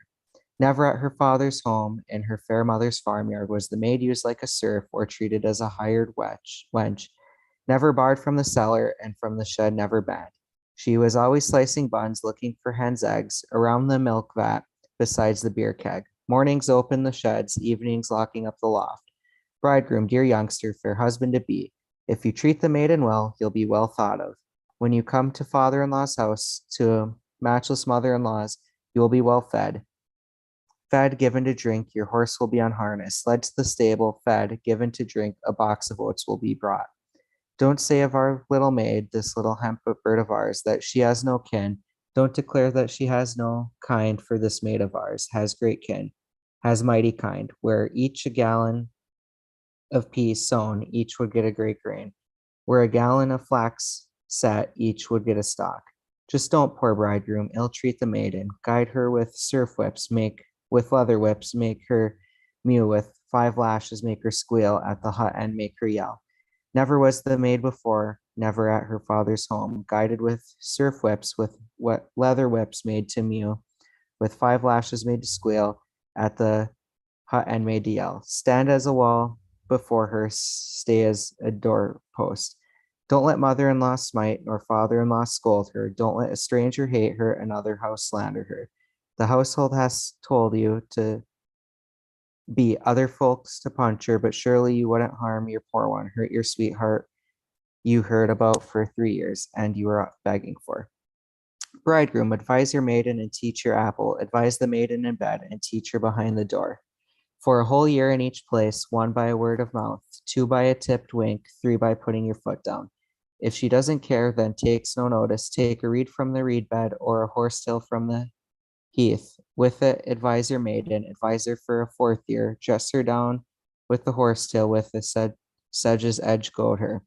Don't yet whack her with the thong, nor thrash the maid with the switch. But if she doesn't care, still takes no notice, fetch a lash from the thickest birch out of a wild dell. Bring it under your coat hem without the next house knowing. Show it to your maid, wave it, but don't whack. And if she still doesn't care, chooses to take no notice, advise the maid with the lash. Instruct her with the birch bow, advise her between 4 walls. Speak in a room caulked with moss, do not bash her on the turf, nor beat her at the field edge. The noise would reach the village and uproar the next house, the wife sweeping the neighbors and the great row of the forest. Always warm up her shoulders, soften her buttocks. Don't chastise her eyes, and don't box her ears. A lump would come on the eyebrow, a blueberry on the eye. Brother-in-law would ask about it, father-in-law would wonder. The village plowman would see, the village woman would laugh. Has she been to war, mixed up in a fight, or was she torn by a wolf or mauled by a forest bear? Or is the wolf her bridegroom to beat her partner? There was an old man on the stovetop, a tramp at the hearth, and an old man spoke from the stovetop, the tramp from the hearth. Just don't, poor bridegroom, mark a woman's will, a lark's tongue, as I did, a luckless boy. I bought meat, bought bread, bought butter, bought beer, bought fish of all kinds, relishes of many sorts, beer from my own lands, wheat from foreign lands. But I got no good with it, found no benefit. When the woman came indoors, she came like a hair tear, with her face bulging and her eyes rolling. She raved, and on her fury and in her hatred talked away, called me a fat arse, and blamed me for a blockhead. Now I thought up a new dodge. Yes, hit on a different road. When I stripped a birch bough clean, she hugged me, called me her bird. When I lopped a juniper, she yelled, called me her dear. And then when I laid on with willows, she flung herself on my neck. The hapless maid sighs, she sighs and she gasps. She burst into tears, she uttered a word, spoke thus. Others' leaving time is near, and others' hour has come close. My leaving time is near, and my hour is closer. Though it is hard to leave a difficult the hour of parting from this famous village, this fair farm where I grew beautifully, rose up gracefully all my growing time, all my years of childhood. I had neither thought nor ever believed that thought I would give up, believed I would part from the border of this hill, from the shoulder of this ridge. Now I both think and give up, I both believe and depart. The parting flagons are drained, the parting beer has been drunk. Soon the sleighs will have been turned to face outward, backs to the cabin, sides to father's barn, flanks to the cowshed. With what now as I depart, as I mean one leaves, shall I pay for mother's milk and for my father's goodness with what my brother's kindness and my sister's tenderness? I thank you, Father, for the meals I've had, for the breakfast of old, for the best morsels. I thank you, Mother, for lulling me as a babe, for holding me little, for feeding me with your breasts. Next, I thank my dear brother, dear sister. I repay the whole household, all those I grew up with and lived among, grew up within my growing time. Do not now, my good Father, do not, my kindly mother, or others of my great kin, or of my illustrious people, don't give way to care or yield to great grief. Even though I go to other lands, move somewhere, the Creator's sun will shine, the Creator's moon will gleam, the stars of heaven will glitter, and the great bear will stretch out further off to in the world, elsewhere to in the wide world. Not only in Father's yards, in these farm yards where I grow. Now I'm really leaving here, leaving this dear home. The hall Father's made, mother's full cellar. I leave my swamps, leave my lands, leave my grassy yards, leave my white waters, leave my sandy shores to the village hags to bathe and to the herdsmen to splash. I leave the swamps to squelchers, the lands I leave to laggards, and the alders to idlers, and the heather to strollers, the fence sides to those who step lane edges, to those who walk yards, to those who run along, to the walls, to those who stand, the board planks to those who wipe, and the floors to those who sweep. Fields I leave for the reindeer to run, backwoods for the lynx to roam, the glades for the geese to dwell, the groves for the birds to rest. I am really leaving here with another who's leaving for an autumn night's embrace, for a sheet of ice in spring, so there's no track on the ice, no footprint on the surface, on the crust, no skirt's pattern, no hem's brush mark on the snow. Then, when I've come back, visiting my home, mother will not hear a voice, nor father notice weeping, though I moan on their eyebrows and sing on their scalps. Young turf will already have risen, a juniper bush have grown, on her skin who suckled me, and on her face who carried me. And when I come back into these long yards, the others will not know me, but these two things will: the lowest fence slash, the furthest field stake. Those I stuck in when little and lashed as a maid. And my mother's bearing cow I watered when young, cared for as a calf, will keep on lowing within the long yards on the wintry grounds. That one will know me, for the daughter of the house. My father's aged stallion, which I fed when small, foddered as a maid, will keep on neighing within the long yards on the wintry grounds. That one will know me, for the daughter of the house. And my brother's ageless dog I fed as a child, taught as a maiden, will keep on barking within the long yards on the wintry grounds. That one will know me, for the daughter of the house. Those others will not know me when I have come, though they are my old moorings, places where I used to live. In their places white fish straits, in their stead fish holes. Fare you well now, room with your plank roof, good for me to come back to fair for me to frolic to. Fare you well now, porch with your plank floor, good for me to come back to, fair for me to frolic to. So fare you well, yard with all your ruins, good for me to come back to, fair for me to frolic to. I bid all farewell, lands, forests with their berries, lanes, sides with their flowers, heaths with their heather, lakes with their hundreds of isles, the deep straits within their whitefish, the good mounds with their spruces, the wild dells with their birches. Then the smith Ilmarin grabbed the maid who into his sleigh, struck the courser with the lash, uttered a word, and spoke thus: Fare you well, lake shores and field blanks, all your firs upon the hill, you tall trees in the pine wood, bird trees behind the house, junipers on the well path, all berry stalks on the ground, berry stalks, grass stems, willow shrubs, spruce roots, alder foliage, birch bark. There the smith Ilmarin went to the yards of Northland, but the children kept singing. The children sang and declared, This way a blackbird has flown, through the wilds it has glided, has enticed the duck from us, has lured the berry from us, taken that apple from us, led the fish astray, cheated her with little coins, with silver coins tempted her. Who will now lead us to water? Go with us to the river. The pails will have to stand still and the cow staves to clatter, the boards to stay unwiped and the floors unswept, rims clogged, the flagon handles tarnished. He, the smith Ilmarin, with his young maiden, hurtless on his way along the shores of the north by the mead sweet straits, across the ridge of fine sand, the gravel rang, the sand clicked, the sled rolled, and the road flashed past. The iron traces rattled, the runner of birch clattered, the curly birch thudded, and the bird cherry collar bow quivered, the shaft lashes squealed, the copper ring shook as the good horses ran, as the good blaze brow galloped. He drove one day and then two. Soon he drove a third as well. One hand on the stallion's rein, one hand under the maid's arm, one foot over the sledge side, another beneath the rug. Courser ran and journey sped. The day rolled, the road shortened, till on the third day, as the sun is going down, the smith's home appears, the cabins of Ilma. Soot was rising as a thread, smoke was thickly escaping. It billowed from the cabin, up into the clouds it rose. Excellent, thank you so much. So yeah, now we have Ilmarinen and the maid of Pohjola are married, and she is now living in Ilmarinen's home, which is a little plot point you'll want to remember here coming up. But next, so now we have the final component of this, which is the homecoming poem. So this is the very end part of the whole wedding complex that we have in Kalevala. And so we do have Dr. Charles Algola, who is volunteered to read. And so Dr. Algola, if you want to go ahead and turn on your camera. Okay, do you want would you like to have the like an online Kalevala? Oh, and I'm going to ask you to unmute. After all this time, you think I know how to do that? Yes, having a pronunciation would be a little bit wise.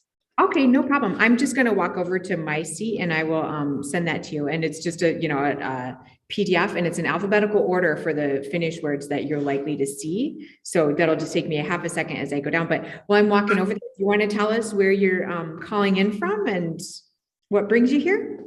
Sure. I saw this on one of the Facebook groups for Finnish Heritage, and I am in Boulder, Colorado. And I can see from my last name, my grandfather came from Lapinlahti in the southeast of Finland.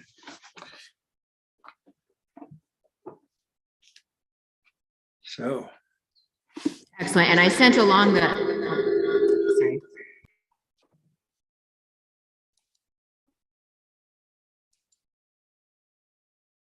I sent along the pronunciation sheet as a PDF soon pulled up. Now I have myself logged into 2 computers, so I can kind of monitor stuff on the one side, but I'm also sitting next to the speaker in here, which is what caused all that feedback. So yeah, I'll go ahead and step aside, and whenever you're ready, go ahead and start her up. Thank you. Okay. Now long they waited, looked out for the maid's escort to come to the smith Ilmari's home. The eyes of the old one stream, sitting at windows. The knees of the young one sag, waiting at the gates. Children's feet were cold, standing beside walls. The shoes of the middle-aged wore out, roving on the shores. One morrow among others, and one day among many, comes a noise from the backwoods, a sledge rattle from the heath. Loka, the gentle mistress, Kaleva, daughter, fair wife, uttered a word and spoke thus. That is my son's sledge. He is coming from Northland with his young maiden. Head now for those lands and for these farmyards, the cabins your father made, your parents laid out.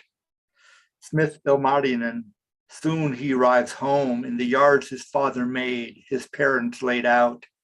Grouse bells are cooing on the sapling collar bows. Cuckoo bells are cuckooing on the prows of the bright sleigh, and squirrels are scurrying upon the shaft of maple. Loka, the gentle mistress, Kaleva, daughter, fair wife. At that put this into words, she declared, spoke thus.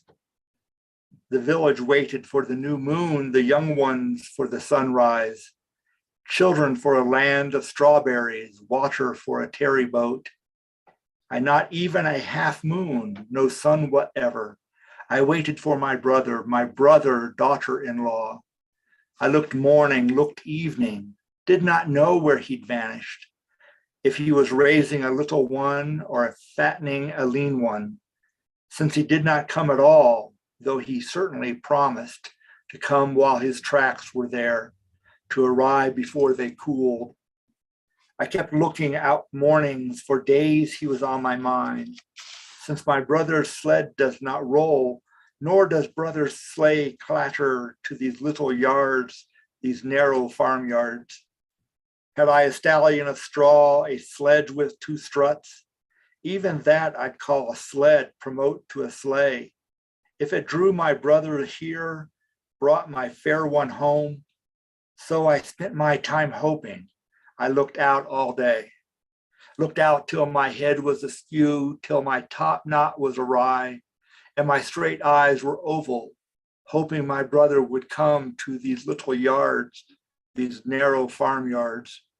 Now at last he comes, for once he makes it, with him a full-blooded face, one with red cheeks at his side.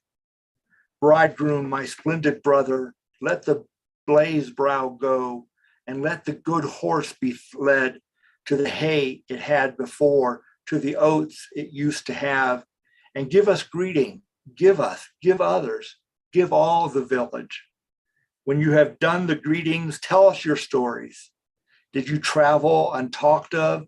Did you go your way healthy, bound for your mother-in-law, matchless father-in-law's home?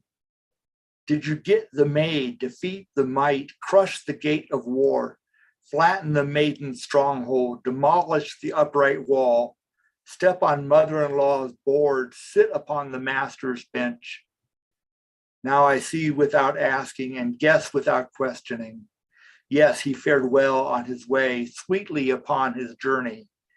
He brought the goose, defeated the might, crushed the gate of war, laid low the stronghold of planks, flattened the wall of lime wood while he was with mother-in-law, in matchless father-in-law's home, and the scope of his to keep.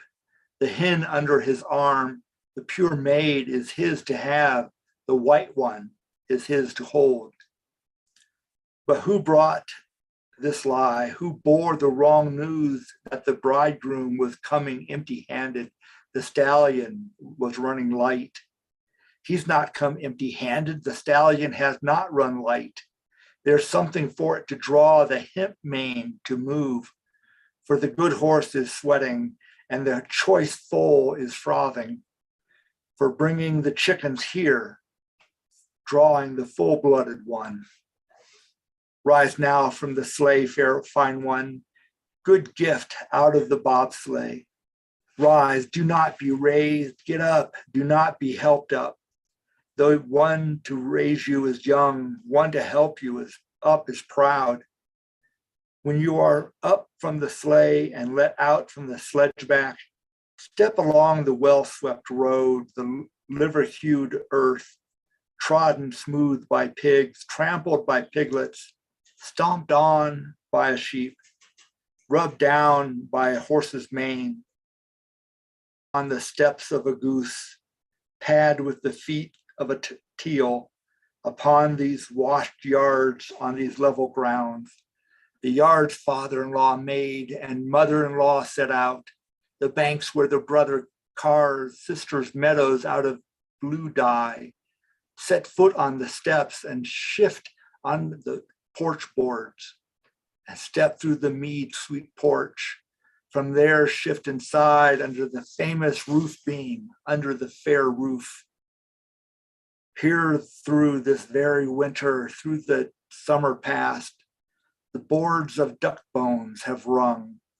For someone to stand on them, the ceiling of gold has boomed. For someone to step beneath, and the windows have rejoiced. For someone to sit at them, here through this very winter. Through the summer past, the latches have been creaking for a ringed hand to shut them. The thresholds have been writhing for a charmer with fine hymns. The doors have kept opening for someone to opening them. Here through this very winter.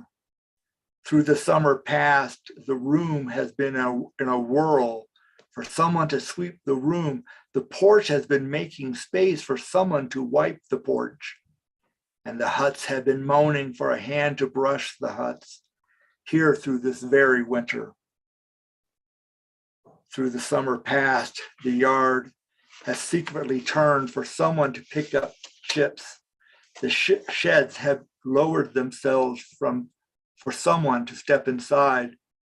The beams have sagged, the joist bowed. For the clothes of a young wife here through this very winter. Through the summer past, the lanes have been cooing forth for someone to walk in them. The buyers have been drawing near for someone to muck them out. And the barnyards have drawn back for a teal and to toil in them. Here through this very day. Throughout yesterday, the big cow has kept lowing for its morning feed giver. The foal has been whinnying for someone to pitch its hay. And the spring lamb has whimpered for someone to feed it more. Here throughout this very day. Throughout yesterday, the old have sat at windows. The children have roved on shores. The women have stood by walls and the boys in the doorways, attending a young woman, waiting for a bride. Hail now, yard with all you hold. You out there with your fellows, hail, you hut with all you hold, hut with your strangers. Hail, you porch with all you hold, birch bark roof with all your people. Hail, your room with all you hold, 100 planked with your children. Hail, moon, and hail, king, and hail, young escort. Here, there has not been before, not before nor yesterday. A crowd as well turned out as this, nor people as fair as these. Bridegroom, my splendid brother, strip away the red kerchiefs, snatch off the silk hoods, show that dear Martin of yours, the one you sought 5 years long, 8 years long looked for. Have you brought her you tried for? You tried to bring a cuckoo. Choose a white one from the earth, get a full-blooded one from the waters. Now I see without asking and guess without questioning. You brought the cuckoo with you, the mallard in your keeping, the greenest shoot top of many green shoots, the freshest bird cherry sprig of many bird cherries. There was a child on the floor and the child spoke from the floor. Brother, what are you dragging? One fair as a terry stump, one tall as a tar barrel, lofty as a winding frame? So there, poor bridegroom, this you hoped for all your days. Said you'd get one worth hundreds, you'd bring a maid worth thousands. Now you've got a right one worth hundreds, that lump worth thousands. One like a crow from a swamp, a scare magpie from a fence, a bird scarer from a field, like a blackbird from fallow. What has she done all her days and what through the summer past? No mitten she's woven, no stocking even started on. Empty-handed she's come in without gifts to father-in-law's house. In her basket mice have been rustling, big ears in her box. Loka, the gentle mistress, Kalevala daughter, fair wife, heard the weird story and uttered a word, spoke thus. What did you say, wretched child, and what prattle ne'er-do-well? About others let wonders be heard and let insults waft. Not about this maid, not about those in this house. Now you have said a bad word, an evil word spoken from the mouth of a night-old calf, the head of a day-old pup. A good maid the bridegroom's got, brought from the land's best, like a half-ripe cowberry, a strawberry on a hill, or a cuckoo in a tree, a small bird in a rowan, and a birch one, fine-feathered, bright-breasted in a maple. Not even from Germany would he have got, from beyond Estonia, have found this maid's handsomeness, this callow's sweetness, this beauty of face, glory such as this, nor this arm's whiteness, this slender neck's curviness. She's not come empty-handed either. She had furs to bring, cloaks to bargain with, breadcloth to carry. This maid had plenty of work from her own distaff, spun on her own spinning wheel, goods from her own fingertips, garments all of white, laundered in winter, bleached in the spring sun, dried in summer moons. Good bed sheets are fluttering, pillows are plumping, silk scarves are flapping, and woolen cloaks are flashing. O good woman, fair woman, woman in full bloom, you were well renowned at home as a girl in father's house. Be a well renowned all your days as a daughter-in-law in your husband's house. Don't start worrying, don't be full of cares. You've not been led to a swamp, taken to a ditch. You've been led off from a corn hummock, led towards one fatter yet, and taken from beer cabins, taken to some flusher still. Good maid, fair woman. As you came here, did you see some stacks coiled at the bottom, some plump-topped corn ricks? All are of this house, this bridegroom's plowing and sowing. Little maid, little young one, now I'll tell you this. As you knew how to come here, so know how to behave here. A woman's life here is good. Fair a daughter-in-law's growth, a bowl of curds in your grip, a dish of butter all yours. A maiden's life here is good, a fair a little hen's growth. Here the sona planks are broad, and wide the cabin floorboards. The masters are good as your father, the mistresses good as your mother, the sons good as your brother, daughters good as your sister. When the lust takes you and you have a mind for those fish your father caught, those grouse your brothers hunted, don't ask your brother-in-law nor beg your father-in-law. Ask your bridegroom straight. Bother the one who brought you. There's nothing in the forest running on four legs, nor are there birds of the air flapping on two wings, nor even in the water the best shoal of fish that your catcher will not catch. Catcher catch, nor bringer bring. A maiden's life here is good, and a fair hen's growth. There is no fret for the quern, nor worry for the mortar. Water here has ground the wheat, a rapid has stirred the rye, a billow washes the bowls, and the sea froth bleaches them. O darling village, mine the best place in the land. Meadows below, fields above, and the village in between. Below is the sweet lake shore. At the shore, the dear water, just right for the duck to swim, the water bird to wallow. The crowd was given to drink, was fed, was given to drink, lots of bits of meat, beautiful biscuits, beer made from barley, wort from out of wheat.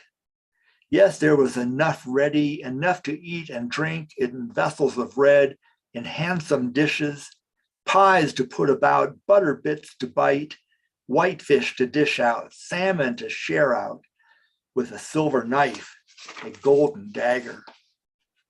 Beer flowed that had not been bought. Honey no marks had been paid for. Booze from the top of the beam and mead from within the bungs.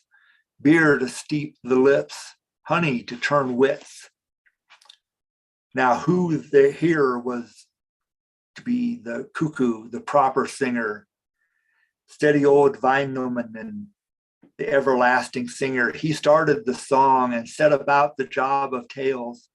He says with this word, he spoke with this speech, dear brothers, my kid brothers, my fellow mouthers, my tongue companions, listen now while I'm talking. Seldom are geese face to face, little sisters eye to eye. Seldom brothers side by side, mothers, children cheek by jowl. On these poor borders, the luckless lands of the north. So shall we launch into song, set about the job of tales. Singing is a job for bards, calling for the spring cuckoo. Pressing is for dye daughters, weaving is for the loom daughters. Even Lapland's children sing the hay-shod pitch notes after scraps of elk, flanks of small reindeer. So why don't I sing too? Why don't our children sing from a meal of rye, from a well-stuffed mouth? Even Lapland's children sing the hay-shod strikes up when they've drunk a bowl of water, bittern bark bread. So why don't I sing too? Why don't our children sing from drinks made of grain, beer made of barley?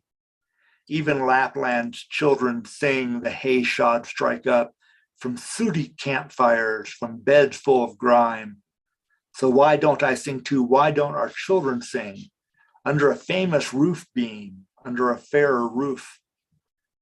For the men's life here is good, sweet the women's dwelling too, beside a beer keg, round a honey vat.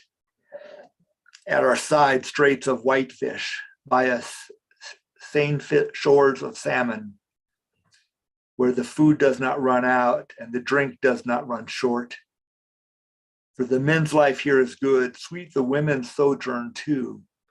Here is no eating with grief, no sojourning among care. Here is eating without grief, sojourning carefree in the days of this master, the lifetime of this mistress. Which one here shall I praise first, the master or the mistress? Fellows before have always praised the master first, who got shelter from the swamp, gathered a home from the wilds, brought tough firs base first, pines lopped at the top, put them down on a good spot, set them somewhere firm for big family-sized cabins and for fair farmyards. Bolted walls from the backwoods, timbers from the freighted hill, rafters from the rocky ground, batterns from the buried hearth, bark off the bird cherry slope, mosses from unfrozen swamp. The cabin was built aright, the shelter put in its place. 100 men joined the walls, 1,000 worked on the roof, building this cabin, laying down the floor.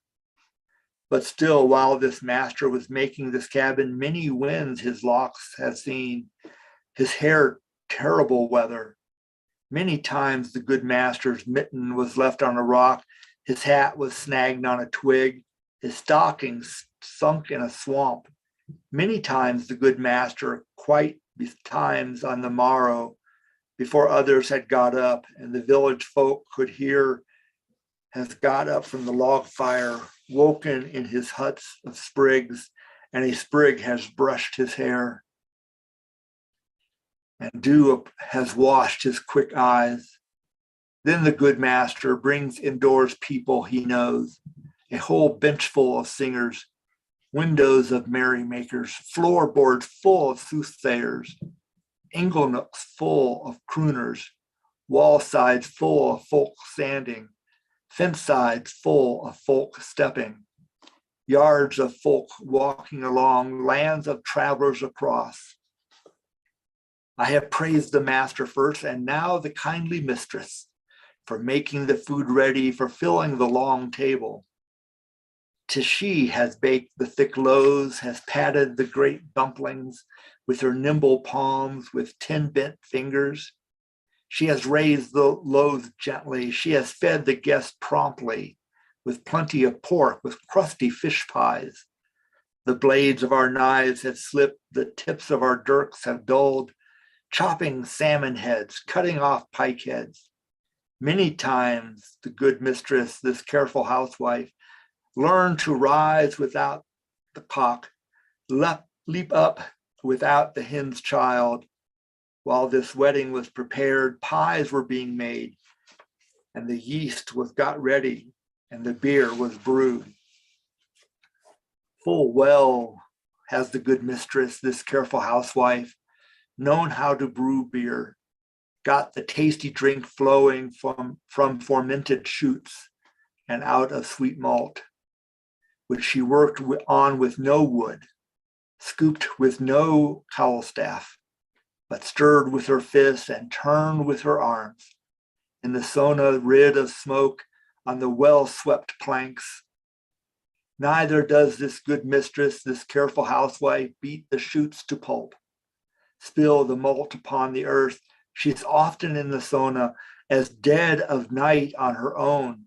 She does not care about wolves, fear the beast of the forest. Now the mistress I have praised, wait, while I praise my best man. Who has made the best man who taken to run the show? The village best is the best man. The lucky one runs the show. See, our best man is decked out in cogware, well fitting under the arm, comely in the gut region. See, our best man wears a narrow caftan. The hem sweep the sand, the back parts the ground. A little of his shirt shows, a tiny bit peeps out. 'Tis as though the moon daughter wove it. The tin breast made it jingling. See, our best man has at his waist a fine wove belt, woven by the sun's daughter, brightened by the bright nailed one, at a time when no fire was, when fire was unknown. See, our best man has stockings of silk on his feet, stockings band of silk and garters of lawn. They're woven with gold and worked with silver. See, our best man has real German shoes, like swans upon a river, widgeon on the banks, or geese on a bough, birds of passage on felled trees. See, our best man has curls of gold ringlets, a beard of gold plates, on his head a tall helmet that poke through the clouds, that glitter through the forest, and can't be got for hundreds, nor bought for thousands of marks. Now I have praised my best man. Wait while I praise the matron. Where was the matron got from and the lucky one taken? There the matron has got from and the lucky one's taken. The backs of Talinen and the far side of Nagaru. No, but no, not even from there, not a bit of it. There the matron was got from, and the lucky one taken. The white sea of Archangel from the open expanses. But no, not even from there, not a bit of it. On the earth there grew a strawberry, a cowberry on the heath, in a field bright grass, a golden flower in a glade. There the matron was got from, and the lucky one taken. The matron's mouth is comely, as a finished shuttle is. The matron's quick eyes are like the stars in the sky. The matron's famous eyebrows like the moon above the sea. See, our matron has a neck full of golden locks, a head full of golden coils, hands with golden bracelets, fingers with gold rings, ears with golden head beads, brows with golden knots, eyelashes with pearls. I thought the moon was gleaming when her golden buckle gleamed. I thought the sun was shining when her shirt collar shone out. I thought a ship was flashing when the cap flashed on her head. Now I have praised the matron. Let me look at everyone to see whether they are fair, the old folks hearty, the youngsters comely, the whole crowd well turned. I have looked at everyone. Perhaps I knew already. Here there has not been before, nor indeed will be again, a crowd as well turned as this, nor people as fair as these, old folk as hearty, youngsters as comely. Everyone's in cloth coats, like a forest in hoarfrost. From below, like the dawn glow from above like the daybreak. Cheap the silver coins, free the gold coins at the feast. The money bags in the yards and the purses in the lanes were for these invited guests to honor the feast. Steady old Vainomanen, age-old wielder of a tale, then shifted from his sledge and set off homeward. And he sings wrapped in his tales, he sings, practices his craft. He sang one tale, he sang two, till at the third tale a runner clonked on a rock, a strut caught on a stump top. The bard's sledge smashed, the singer's runner broke. The strut came off with a crack, the planks crushed apart. The old Vainomanen said, he uttered a word, spoke thus: is there among these youngsters, among the people growing, or else among these old ones, among the folk shrinking, one who would go to Tuonela, one who set out for death's abodes, would bring a spike from Tuomi, a drill from death's folk, for me to make a new sledge, for me to build a sleigh with? Both the younger say and the old answer, there's not among these youngsters, nor indeed among the old, in all the great kin, a fellow so brave as would go off to Tuoni, would set out for death's abode, would bring a spike from Tuoni and a drill from death's abode, for you to make a new sledge, for you to build a sleigh with. Then old Vainoman, the everlasting singer, went again to Tuonela and traveled to death's abodes, brought a spike from Tuonela and a drill from death's abodes. At that, old Vainonen sings the blue backwoods, into them a shapely oak and a fit rowan. He built them into his sleigh, pressed them into his runners, and from them looked out struts, turned out collar boughs. He finished building the sleigh, making the new sledge. He stuck the foal in harness, the bay in front of the sledge, and he sat down in the sledge, settled down in the bobsleigh. Through unlashed the courser ran, unsmitten by beads the horse. To the mash it had before, the fodder it used to have. It brought old Vainomanen, the everlasting singer, to his own door's opening, in front of his own threshold. Excellent. Thank you, Dr. Algala. So yeah, we've got the last kind of component then of this this wedding series. And so, this is an important part to remember, of course, because this is there's a plot point that will come out of this. And we're actually now halfway done with the epic. It's a lot longer because the first half of the epic is actually a bit longer and I'm a bit more talkative in the morning. So I'm going to be a lot less chatty from here on out because I want to be home before 3 a.m. But we will be able to do it. The runes from this point on, I mean, the vast majority of them, except for this one that Christine Koskemaki Atala is about to read, are a lot shorter. You'll find that the runes are a lot shorter from here on out for the most part. And that it's really the wedding sequence that takes a long time to get through because there's a lot of tradition that Lunrut really packs into this. And so now we're going to it's going to be kind of like Monty Python and now for something completely different. And so, last time we saw Lemminkainen quite earlier in the poem, he had, gotten married after stealing a woman and forcing her into marriage. Then he got in a fight with his wife. And so he went around and started a bunch of fights with other people. He goes up to Pohjola and gets in a big shaman battle with everybody up there. And then eventually the one person he didn't get in a fight with murders him by stabbing him in the chest with a snake and throwing him into the river of death. And so there's all this kind of weird drama going on. And so Lemminkainen, his mom, saves his life, of course. And, his mom is trying to get him to be good and just come home and be a normal person, but that's not Lemminkainen's style. So now we're going to have Lemminkainen hanging out with his friend Tiara and going off on a weird journey. And I should say, with regard to this, Lemminkainen has 3 names in the poetry because he's an amalgamation of multiple characters in traditional Kalevala epic poetry. So you'll see his name mixed in. You'll see different versions of him. There's Lemminkainen, which comes from this word that has to do with love, belovedness. There's Ahti Saarelainen, which is Ahti of the island, which kind of there's sea deities that have the name Ahto and Ahti related sounds into it. And then Saarelainen means of the island. And so he's this guy who lives on the island. He's very young. He's very lusty. He likes to go around and, raise heck. And then finally, the last name for him is Kaukomieli, which means far mind. And so you can see that in Bosley's translation that they keep calling him far mind. And Kaukomieli, he's somebody who's kind of daydreaming of being somewhere else and wants to go off and do different things.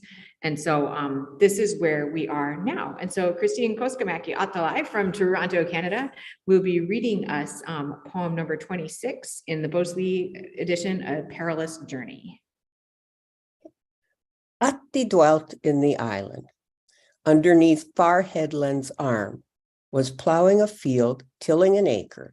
His ear was most keen, very alert of hearing. He hears noise from the village, a din from beyond the lakes, the stamp of feet on the ice, a sledge rattle on the heath. It occurred to him, the thought came to him. Northland's holding a wedding, the sly crowd revels. He twisted his mouth, he turned his head. He twisted his black whiskers, the blood drained away from his luckless cheeks. At once he left his plowing, the tilling in mid-acre, jumped straight on the horse's back, and sets off homeward to his dear mother, towards his honored parent. And he said when he got there, explained when he came, "Oh, my mother, old woman, put out food quickly for a hungry man to eat, for one who wants it to bite. Heat the sauna this minute. Burn the fire down in the room where a man makes himself clean. The best fellow grooms himself." That Lemminkainen's mother put out food quickly for the hungry man to eat, for him who wanted to bite, while the bath hut got prepared and the sauna made ready. Then wanton Lemminkainen took food quickly, went to the sauna that minute, walked to the bath hut, and there the chaffinch washes, the snow bunting cleans himself, his head into a handful of flax, his neck white. He came in from the sauna and uttered a word, spoke thus, "Oh, my mother, old woman, step to the shed on the hill. Bring from there my comely gear, carry the hard-wearing clothes for me to put on, to kit myself out." The mother hastened to ask the old woman to inquire, "Where are you bound, my offspring? Are you off to hunt the lynx, or else to ski after elk, or to shoot squirrel?" Wanton Lemminkainen spoke. The fair Farmind said, "Oh, my mother who bore me, I'm not off to hunt the lynx, neither to ski after elk, nor to shoot squirrel. I am off to Northland's feast. The sly crowd's revels bring me comely gear to wear, my hard-wearing clothes to show off at the wedding, to wear at the feast." The mother forbade her son, and the woman banned her man. 2 maidens banned him, 3 nature daughters forbade Lemminkainen to go off to good Northland's feast. The mother said to the son, the eldest spoke to her child, "Don't go, my offspring, my dear Farmand, to that Northland feast, the great crowd's revels. You were not invited there, simply not wanted at all." That wanton Lemminkainen uttered a word and spoke thus, "Wretches go when invited. A good one leaps up when not.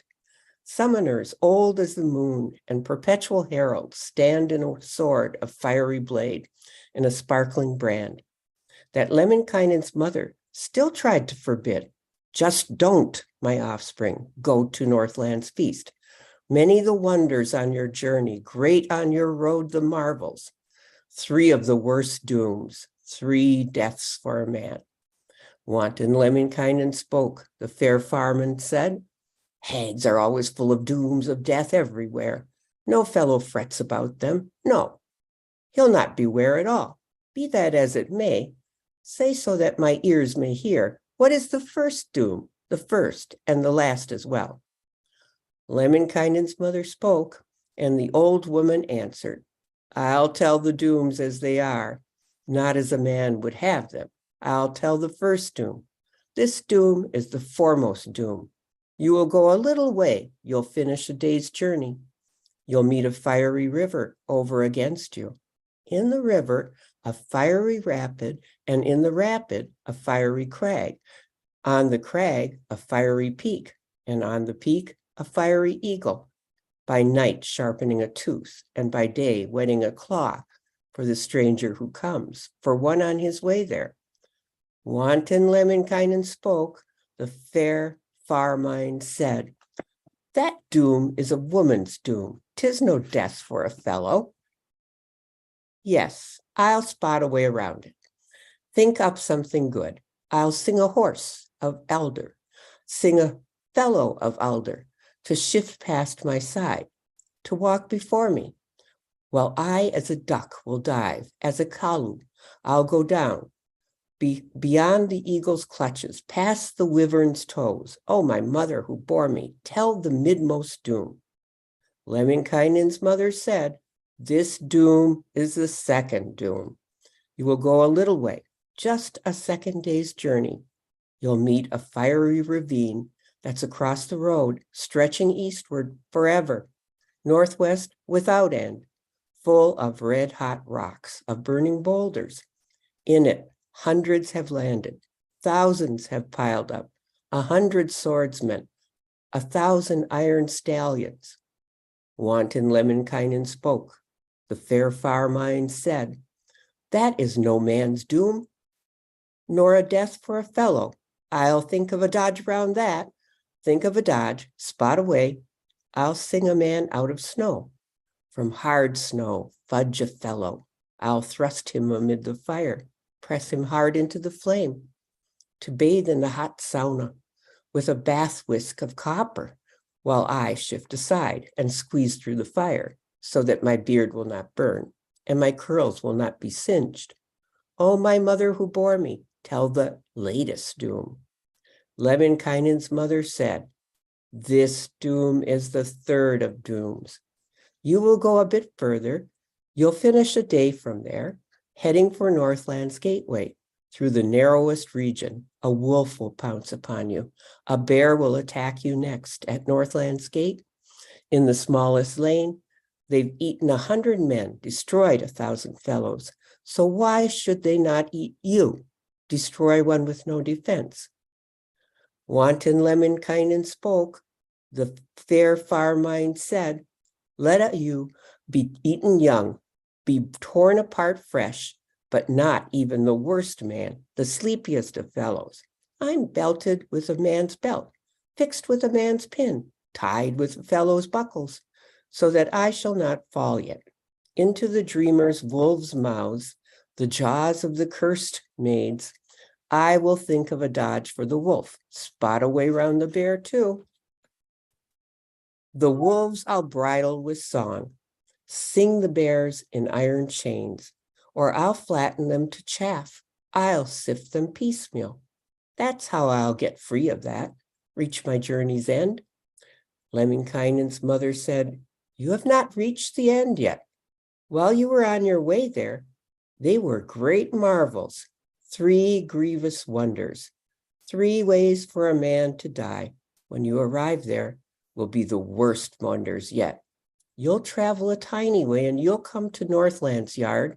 An iron fence has been built.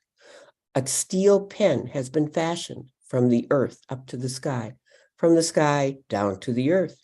With spears it has been staked out, with earthworms it has been fenced, with snakes it has been lashed up, and with lizards bound. The tails have been left to wave, the blunt heads to sway, and the skulls to spit. Heads outside and tails inside. On the ground are other worms, a line of vipers, of snakes, with their tongues seething above, with their tails waving below. One more dreadful than others lies across before the gate, longer than cabin timber, thicker than a lane doorpost, with its tongue seething above, with its mouth above hissing, not for anyone except hapless you. Wanton Lemminkainen spoke. The fair far mind said, that doom too is a child's doom. 'Tis no death for a fellow. I know how to bewitch fire and how to tame flame. I know how to banish worms and turn snakes away. Only yesterday I plowed land full of vipers. I turned snaky land quite with my bare hands, held the vipers with my nails, in my hands the snakes. I killed about 10 vipers, 100 black worms. Viper blood is on my nails still, and snake fat on my hands. So I don't think I'll become, oh no, not yet come to be, a great worm's mouthful, a snake's handiwork.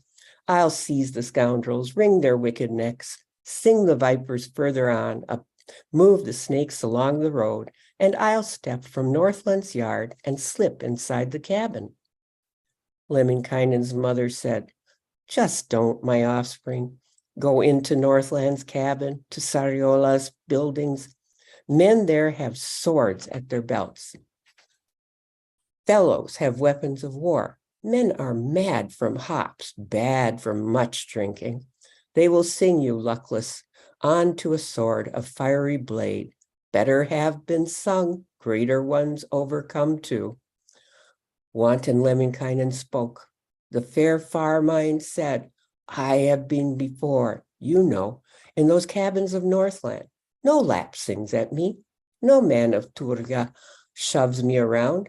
I'll sing at the lap myself. I'll shove the man of Turga, sing through his shoulders, talk right through his chin, till his shirt collar's in two, till his breastbone breaks. Lemminkainen's mother said, oh, my luckless boy, still you think of how it was. You boast of your last visit. You've been before, I know, in those cabins of Northland, swum all the still pools, sampled weed-choked ponds, shot rapids roaring, currents in a flash, come to know Tuoni's rapids, and sounded the dead land's streams. And you'd still be here today, but for your poor old mother. Now think of what I'm saying. You'll come to Northland's cabins. The hill is bristling with stakes. The yard is bristling with poles, and they bristle with men's heads. One stake is a headless stake, and for the tip of that stake, it will be your head chopped off. Wanton Lemminkainen spoke. The fair far mind said, a fool would worry about them. A knave foresee 5, 6 battle years, 7 war summers, but no fellow will heed them, nor avoid them in the least. Bring me my war gear, my old battle dress. I will fetch my father's sword. My papa's blade I'll look out. Long it has been in the cold, for ages hidden away, weeping out its days, there, longing for a wearer. At that, he got his war gear, his old battle dress, his father's long-lasting sword, that war comrade of Papa's, and he stuck it in the boards, thrust its blade into the floor, and the sword turned in his hand like a fresh bird cherry top or a growing juniper. Wanton Lemminkainen said, hardly in Northland's cabins, in Sariola's buildings, is there one to measure this sword, one to defy this blade. The crossbow off the wall he snatched, the strong bow off the peg. He says with this word, he spoke with this speech, him I'd call a man, reckon a fellow, who draw my crossbow, fasten my curved one in those cabins of Northland, in Sariola's buildings. Then Wanton Lemminkainen, he, the fair far mind, fitted himself in war gear, put on battle dress, and he declared to his serf, uttered a word and spoke thus, O serf, I have bought my toiler, got for money, make ready my war stallion, harness up the battle foal, for me to go to the feast, to the devil crowd's revels. The serf, meekly obedient, slipped straight out into the yard, thrust the foal into harness between shafts, the fiery red, and he said when he came back, I have done my task, prepared that stallion of yours, and harnessed the splendid foal. Then Wanton Lemminkainen's hour comes to be off. One hand bade, one hand forbade, but sinewy fingers forced, and he went just as he meant, off he went. Did not beware, the mother advised her son, and the eldest warned her child at the door, beneath the beam, by the pan cupboards, my offspring, my matchless one, my child, and my steadfastness. If you get to the revels, wherever you happen on, drink half your flagon, halfway down your bowl. Let another have the other half, and a worse one, the worse half. A worm lies in the bowl, a maggot in the flagon's depths. And still she advised her son, certainly assured her child, at the furthest field's end, at the last gate, if you get to the revels, wherever you happen on, sit on half a seat and step half a step. Let another have the other half, and a worse one, the worse half. That way, you'll become a man, you'll come out a bold fellow for going through court, settling disputes openly among the fellows in a crowd of men. Then Lemminkainen set off, sitting in the stallion sledge, struck the courser with the lash, hit it with the beaded whip, and off the courser careered, and the horse dashed off. He drove for a little time. A good while he jogged along. On the road he saw a flock of black grouse. The black grouse whirled into flight. The flock of birds flapped before the running horse. Just a few feathers remained. Some black grouse plumes on the road. Lemminkainen gathered them, stuffed them into his pocket. You never know what might happen on a journey. All is handy in a house, useful in emergency. He drove forward a little, went a tiny bit of road. Now the horse pricks up its ears.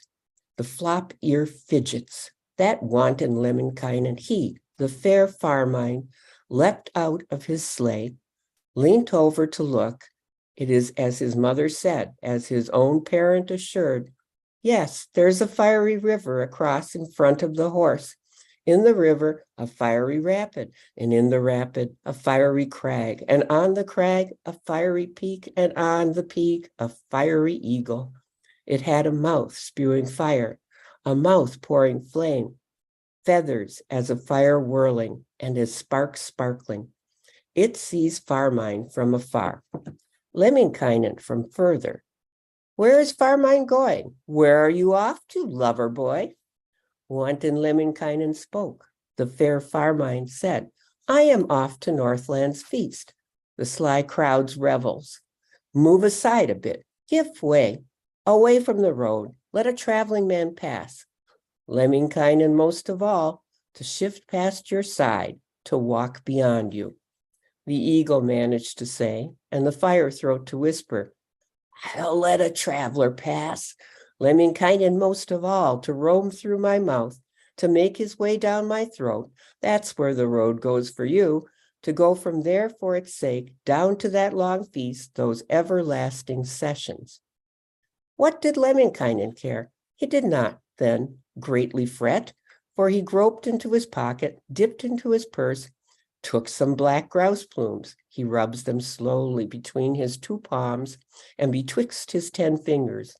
Out sprang a flock of black grouse, a whole bevy of capercaillies. He flung them into the eagle's mouth, gave them to the gobbler's jaws. Down the fiery eagle's throat, between the bird of prey's gums. That's how he got free of that, finished the first day. He lashed the courser, whacked it with the beaded lash. The stallion set off headlong. The horse galloped off. He drove a bit of a way, traced a tiny way. Now the stallion is startled, the horse snorts. He got up out of his sleigh, craned his neck to look. It is as his mother said, as his own parent assured. In front's a fiery ravine that's across the road, stretching eastward forever, northwest without end, full of red hot rock, a burning boulder.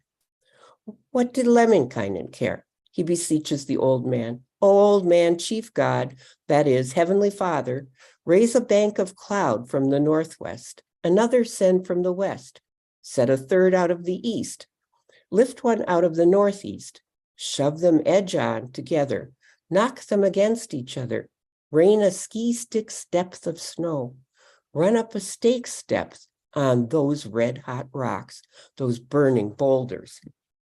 That old man, chief God, the old Heavenly Father, raised a bank of cloud from the northwest, another sent from the west, reared a cloud out of the east, lifted air from the northeast, and he joined them together.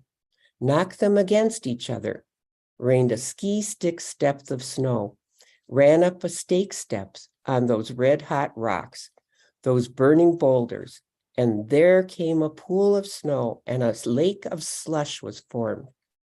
Then wanton Lemminkainen sang on it, a bridge of ice across the pool of snow from bank to bank. Thus he escaped that danger and finished the second day. He lashed the courser, whacked it with the beaded belt, and the courser flashed away. The horse trotted off. The courser ran a mile, 2, and the land's best fled a bit. Then it suddenly stopped, will not flee from its place. He, wanton Lemminkainen, started, jumped to look. There's a wolf in the gateway, a bear in the lane ahead, in the gateway of Northland at the end of the long lanes.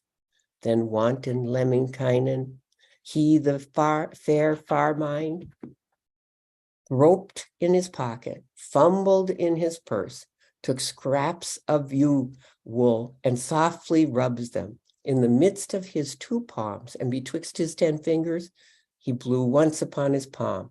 The ewes fluffed into a run, a whole flock of sheep, of lambs, quite a herd. The wolves rushed that way, and the bears attacked with them. He, wanton Lemminkainen, drove forward on his journey. He went but a tiny way till he came to Northland's yard. An iron fence had been built, and a steel pen made, 100 fathoms earthward, 1,000 fathoms skyward. With spears it had been staked out, with earthworms it had been fenced, with snakes it had been fastened, and with lizards bound. The tails had been left to wave, the blunt heads to sway, the powerful heads to quiver, heads outside and tails inside. That wanton Lemminkainen thereupon now considers, it is as my mother said, as the one who bore me moaned. That is quite a fence, set from the earth to the sky. A viper crawls low, but the fence is set lower. A bird has flown higher, but the fence is set higher. Well, at that, Lemminkainen did not care to fret greatly. He drew the knife from its sheath, from its holder, harsh iron. With it, he slashed at the fence, broke the poles in 2. The iron fence he opened. He unwound the pen of snakes, leaving a gap 5 widths high and 7 stakes wide. And forward he drives before the gate of Northland. A snake writhes upon the road, lies across before the gate, longer than cabin timber and thicker than a gatepost. 100 eyes the worm has, 1,000 tongues the snake has. It eyes the size of sieve holes, its tongue long as a spear shaft, its fangs the size of rake teeth, its back long as 7 boats. There, wanton Lemminkainen dare not lay hands on the 100-eyed worm, the 1,000-tongued snake. Wanton Lemminkainen spoke. The fair far mind said, black worm on the ground, tawny-hued maggot, mover in dry grass, in devil leaf roots, goer through hummocks, threader of tree roots, who raised you from grass, roused you from hay roots to crawl on the ground, to thrash on the road, who raised your nose up, who compelled you to hold your head stiff, your neck erect? Did your father or your mother, the eldest of your brothers, the youngest of your sisters, another of your great kin? Sweeten now your mouth, cover your head, hide your nimble tongue, coil up in a coil, curl up in a curl, give way, half the way, one side for the traveler to go, or shift off the road, move, wretch, into scrub, wade into heather, slink off into moss, slip off as a tuft of wool, as an aspen log roll off. Thrust your head into the sward, stuff it inside a hummock, for in sward is your cabin, beneath a hummock your house. If you bob up there, God will crack your head with steel-tipped needles, with iron hailstones. That's what Lemminkainen spoke, but the worm took no notice. It keeps on spitting. rears with tongue seething, with mouth hissing rears, poised for Lemminkainen's head. Then wanton Lemminkainen thought of some old words the dame had advised, his mother had taught. Wanton Lemminkainen said, fair far mind uttered, if you'll heed not even that, nor yield with a little word, you'll grow bloated with your pains, swell with your days of suffering. You'll split villain into two, scoundrel into three pieces. If I seek out your mother and fetch your honored parent, I know, coiled one of your birth, earth's grim one of your growing, the ogress was your mother, and elf your parent. On the waters, the ogress spat, dropped slobber on the waves, and the wind lulled it. And the water breeze rocked it, lulled it for 6 years, 7 summers too, on the clear high seas, on the rippling waves. The water stretched it out long, and the sun roasted it soft, and the surf pushed it to land. The billow drove it ashore. 3 nature daughters walked on the plashy seashore, the coast of the roaring sea. And they saw it on the shore and said with this word, now just what would come of that if the Creator put breath into it, blessed it with eyes? The Creator chanced to hear. He uttered a word, spoke thus, evil would come of evil, scoundrel from scoundrel. Vomit should I put breath into it, bless its head with eyes. But the demon got to hear, the vicious man to take note. He became a creator, the demon gave breath to it. The wicked scoundrel slaver, the ogress's spit, and it turned into a snake. It changed into a black worm. What was breath for? It got from breath from the demon's embers. What was a heart tossed in from? The ogress's heart. What the brute's brains from? The froth of a powerful stream. What were the rascal's wits from? Foam of a fiery rapid. What was the bad one's head from? Its head was from a bad pea. What were eyes for it made from? The devil's hemp seeds. What were the scoundrel's ears from? The devil's birch leaves. What was a mouth made up from? From the ogress's buckle. What a tongue in the wretch's mouth from? From a fairy's spear. What the vicious one's teeth from? The husks of Tuoni's barley. What the wicked one's gums from? From the gums of the grave's last. What was its back stuck up from? The demon's charred stake. What the tail set waving from? The evil one's plate. What were its guts knotted from? Its guts were from doom's belt chain. So much for your kin, your famous honor. Black worm on the ground, Tuoni-hued maggot, ground-hued, heather-hued, all the rainbow-hued. Now leave the traveler's road. Before the fellow who moves, let the traveler go. Let Lemminkainen trip along to that Northland feast, the blowout of the well-born.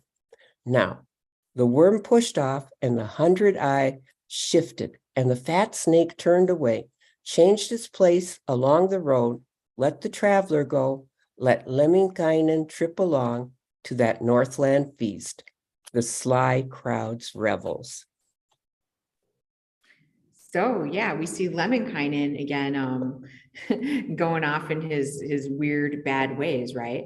And so now we'll see what else he does getting back up to Northland. So he's just totally obsessed with getting up to Pohjola and just being bad, right? And he's told this is going to be a journey. And one of the things that you see in Kalevala is that there's a lot of parallels between the way that Pohjola is described and the way that Tuonela, the place of the dead, is described. And so it's supposed to be understood as this very dangerous, very magical place. One other thing I'll point out is that, when he first got stabbed in the chest with a snake earlier in the book, his mom, his whole regret is not listening to his mom and staying home. His regret is he didn't know the rune for snakes. So now he does, and now he's able to smite a snake with words. So with that, now we're going to go into rune 27, and we have the magnificent Dan Mackey of Finlandia University, who will be reading for us. So further adventures of Lemminkainen.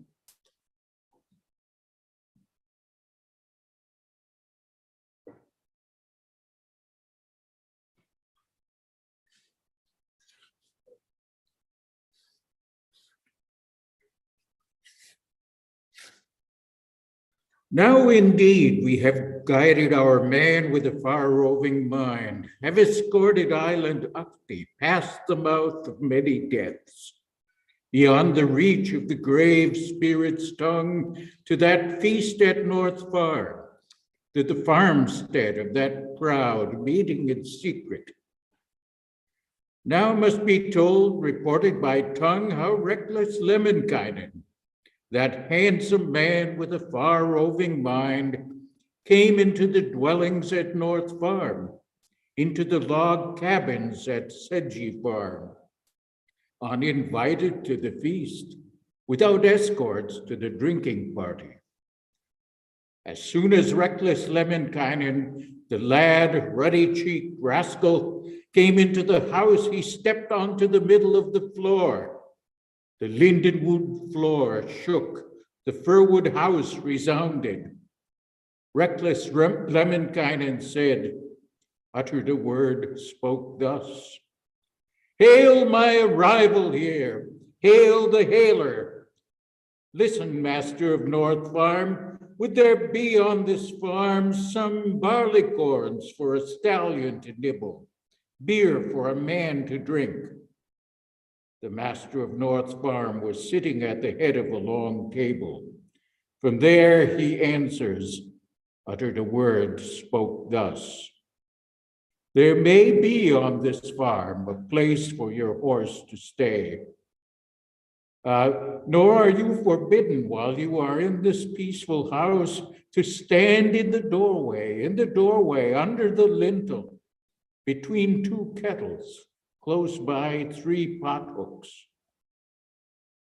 Then reckless Lemminkainen clawed at his black beard, the color of a kettle.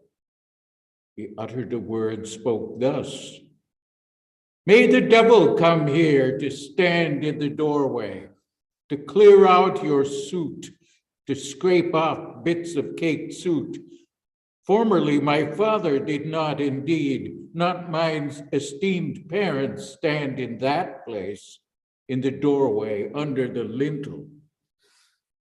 In those days, there was indeed room, a shed for a horse to be in, a house washed clean for men to come in, nooks to toss their gloves into, pegs for men's mittens, walls to stack swords against.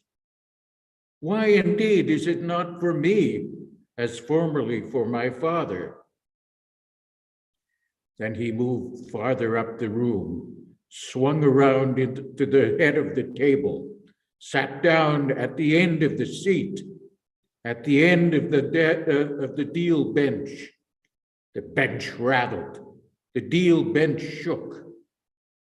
Reckless Lemminkainen said, "I am probably no favorite guest, since probably no beer will be brought to the newly arrived visitor." Ilpo's daughter, Louhi, good mistress, uttered a word, spoke thus: "Oh, my lad Lemminkainen, what a guest you are. You came to trample on my head, to bash my brains in. We have beer in the form of barleycorns, a tasty drink in the form of malt sprouts. Wheaten bread is not baked, the beef stew not cooked. You might have come last night or a day later." Then reckless Lemminkainen screwed up his mouth, twisted his head around, clawed at his black beard.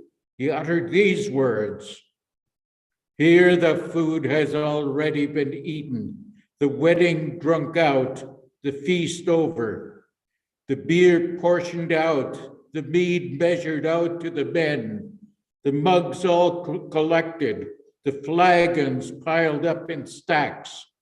Oh, you mistress of North Farm, long-fanged woman of gloomy farm, you celebrated the wedding like a wicked woman, the feast in a way to honor a dog. You baked big loaves, you brewed barley beer, you sent out invitations in 6 directions, bearers of invitations to 9 directions.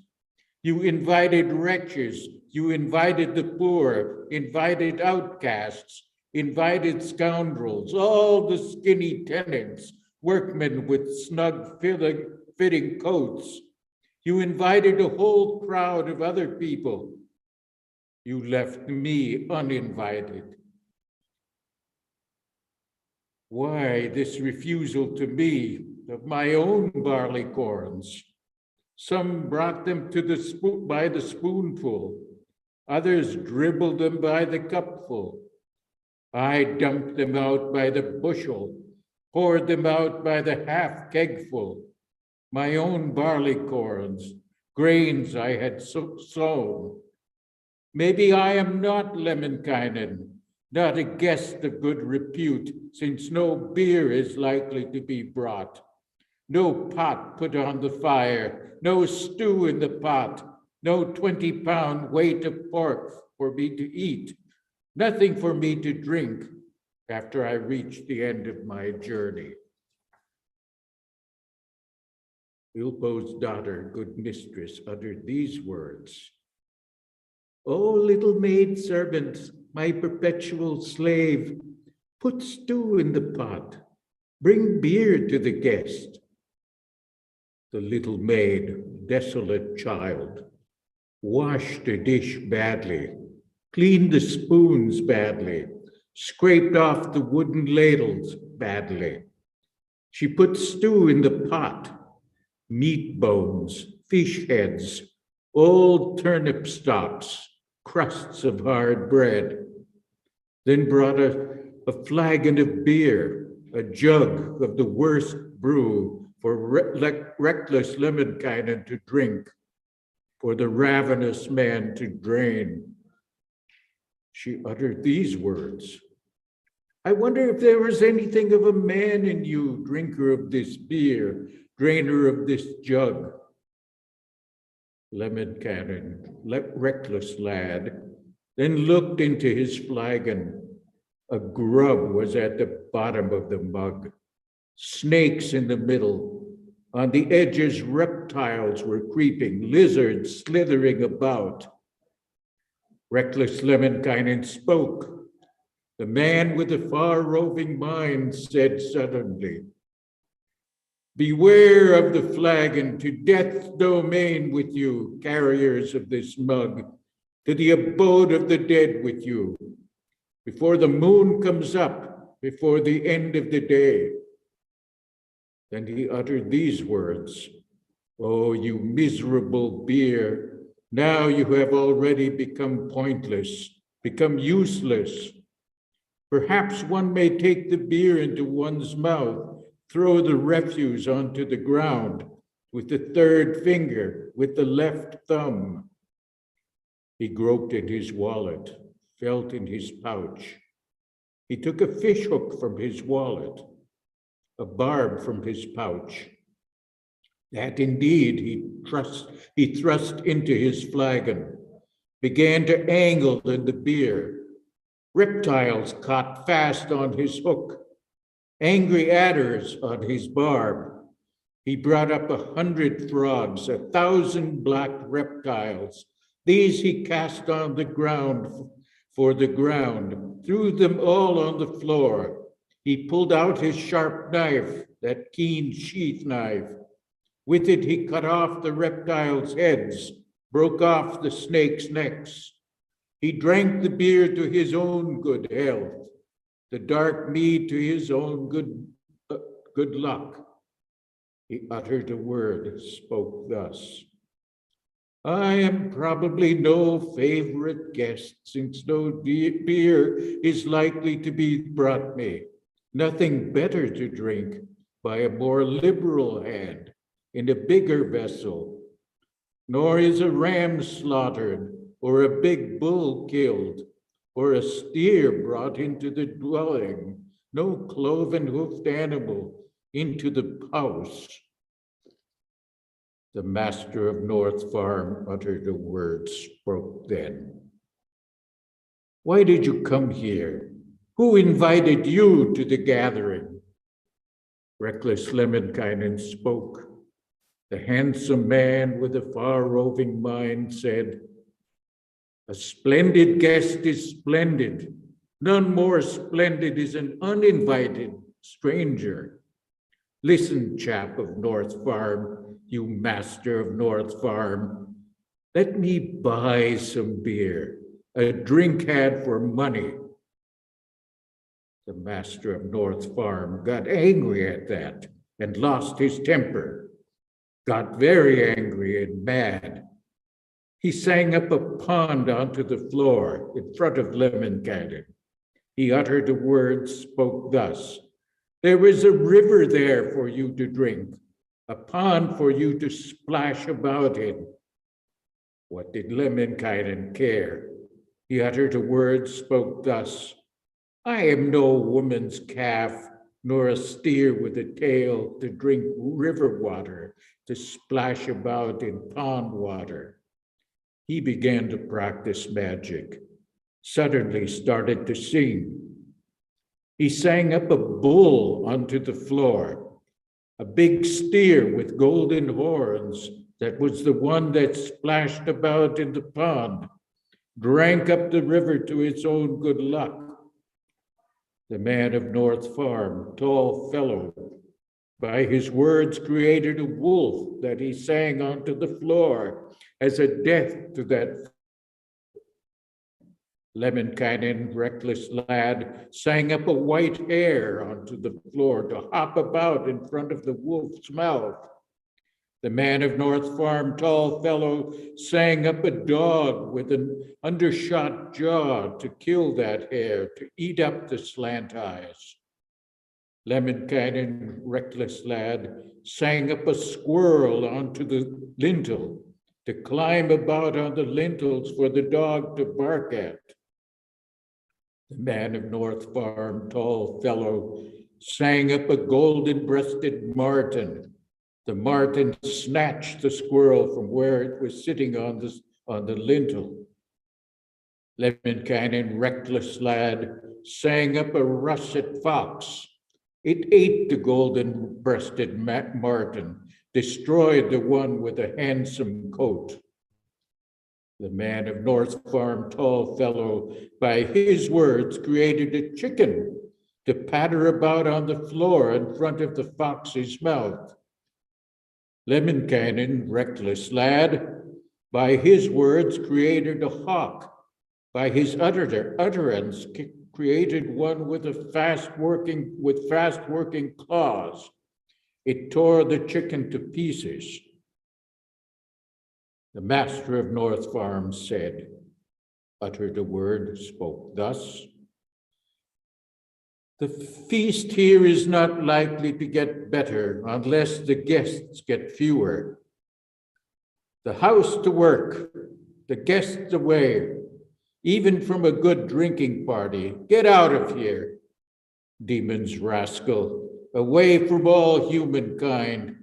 Make for your home, rogue.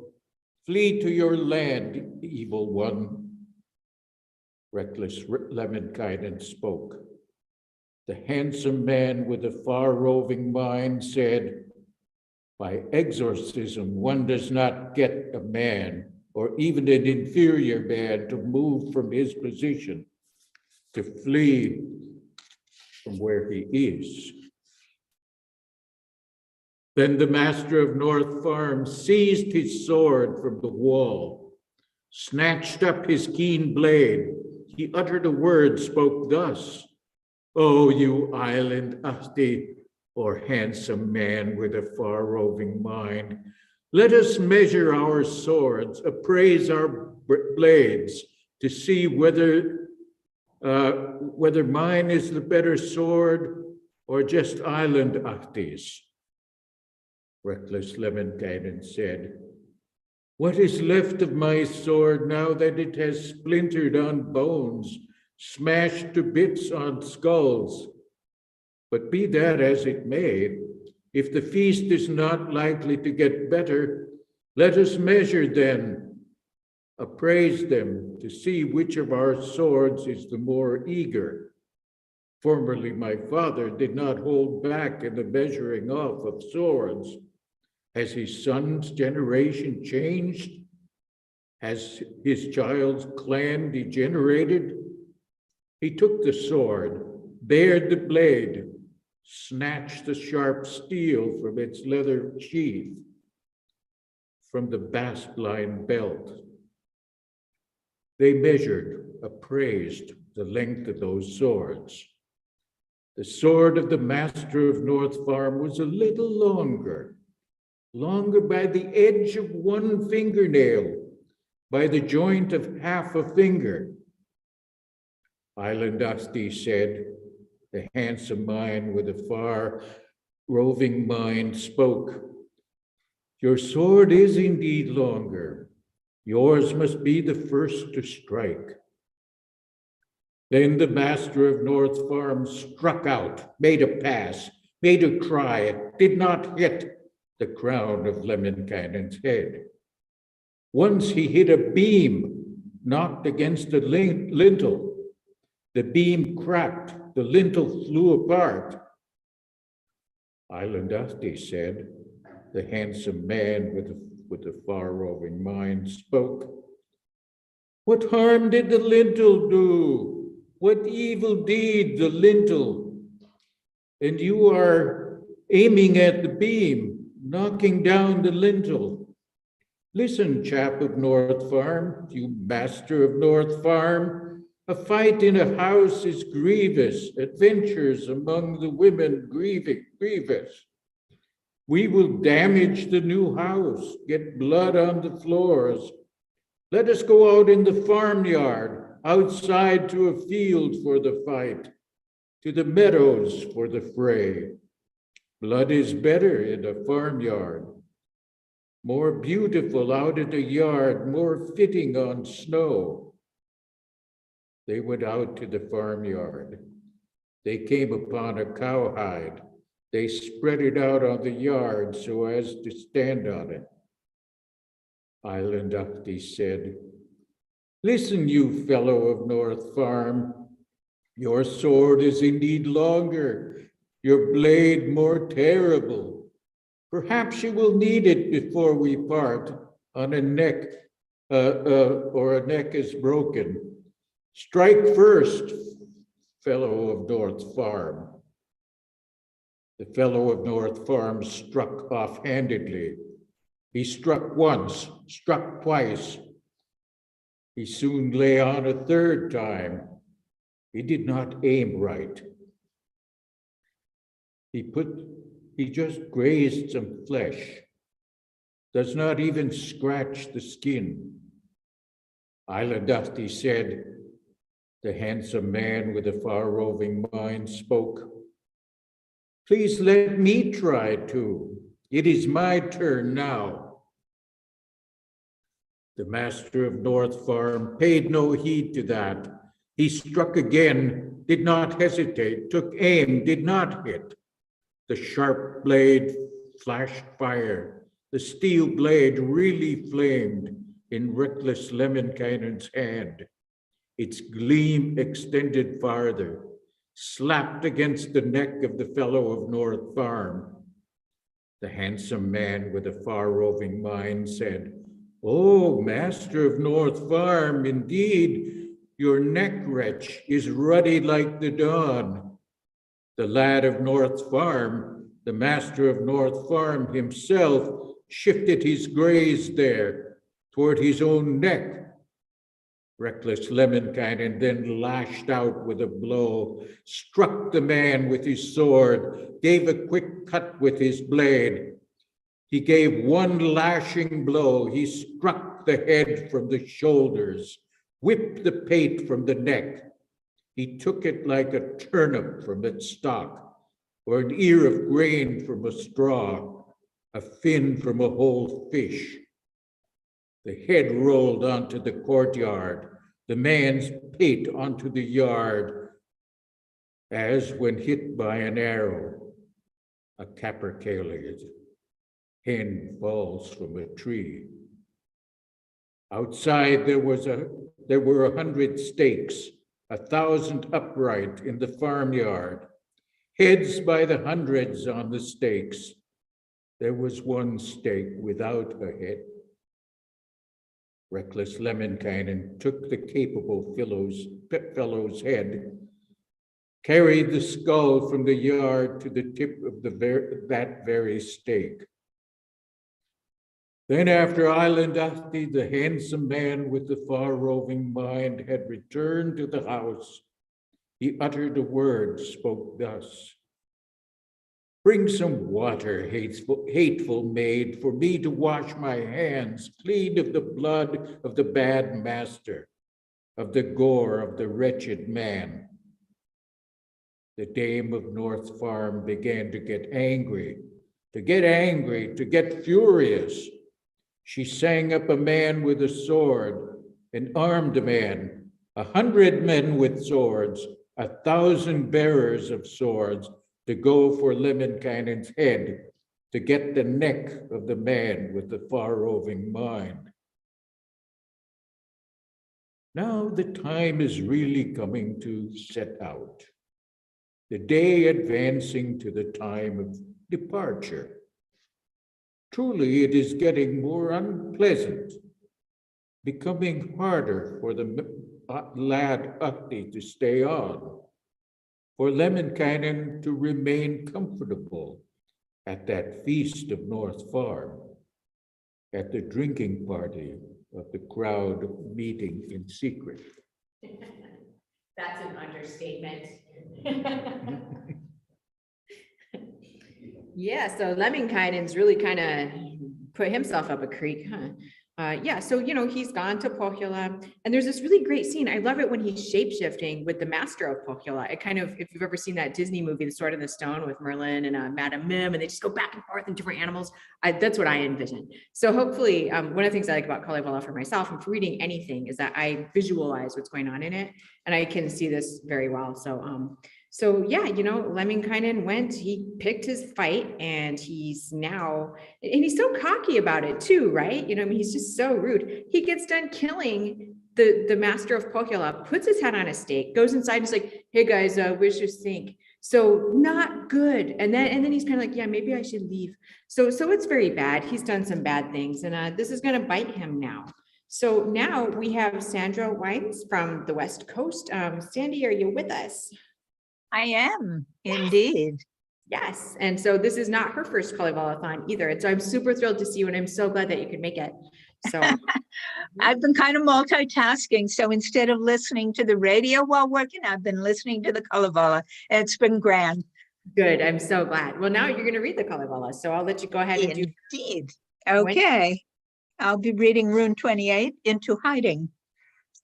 Now Ahti the Islander, he, wanton Lemminkainen, slips into hiding and takes to his heels out of the dark Northland, the murky house of Sarah. He whirled out of doors as snow arrives as smoke in the yard, to flee from bad deeds, to hide from his crimes. When he comes into the yard, he looks around, turns around, sought the stallion he once had, but he does not see the stallion, but a boulder in the field, a willow shrub at the end. What is the best plan? What plan to follow, lest his head go ill, his locks come to grief, and his fine hair fall in these Northland yards? Now a noise was heard from the village, a hubbub from the other houses. A light winked in the village, eyes were staring from windows. There, wanton Lemminkainen, he, Ahti the Islander, had to become someone else. He must change his shape. As an eagle, he swept up, wanted to soar heavenward. The sun burnt his cheeks, the moon lit his brows. There, wanton Lemminkainen prays to the old man. "O old man, good God, careful man of heaven, keeper of storm clouds and governor of vapors, make misty weather and create a tiny cloud in whose shelter I may go, wend my way homeward, back to my kindly mother, towards my honored parent." And away he flaps, looked once behind him, spotted a gray hawk. Its eyes burned as fire, like those of the northerner's son who had been master of the north. The gray hawk said, "Hey, Ahti, my little brother, do you remember the war of old and the well-matched fight?" Ahti the islander said, the fair farman spoke, "Oh, my hawk, my little bird, turn around homeward. Say, when you get there in dark Northland, it is hard to catch an eagle by hand, to eat a quill bird with nails." Soon he arrived home, back to his kindly mother, with a sad look on his face and a gloomy heart. He meets his mother as she walks along the lane, steps beside the fence. His mother hastened to ask, "My offspring, my younger one, my child, my baby, why are you in bad spirits as you come back from Northland? Was there cheating with tankards at that Northland feast?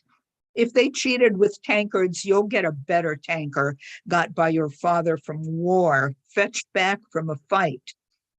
Wanton Lemminkainen said, "Oh, my mother who bore me, who would cheat me with tankards? I would cheat myself. I'd cheat 100 fellows. I would cheat masters myself. I'd cheat 100 fellows, 1,000 men I'd take on." Lemminkainen's mother said, "Why are you in bad spirits? Were you beaten with stallions, shamed with the foals of a horse? If they beat you with stallions, buy a stallion that's better with the goods your father got, your parent laid up." Wanton Lemminkainen said, "Oh, my mother who bore me, who would shame me with horses or beat me with foals? I would shame masters myself, beat stallion drivers, stout men with their foals, and fellows with their stallions." Lemminkainen's mother said, "Why are you in bad spirits, and wherefore gloomy of heart, coming from Northland? Were you disgraced with women or mocked with wenches? If you are disgraced with women, mocked with wenches, others will be mocked again. Women will be disgraced back." Wanton Lemminkainen said, "Oh, my mother who bore me, who'd disgrace me with women or would mock me with wenches? I'd disgrace masters myself, all the wenches I would mock. I'd disgrace 100 women too, and 1,000 other brides." Lemminkainen's mother said, "What's the matter, my offspring? Has something happened to you on your visit to Northland or after eating and drinking too much? Have you had strange dreams where you spent the night?"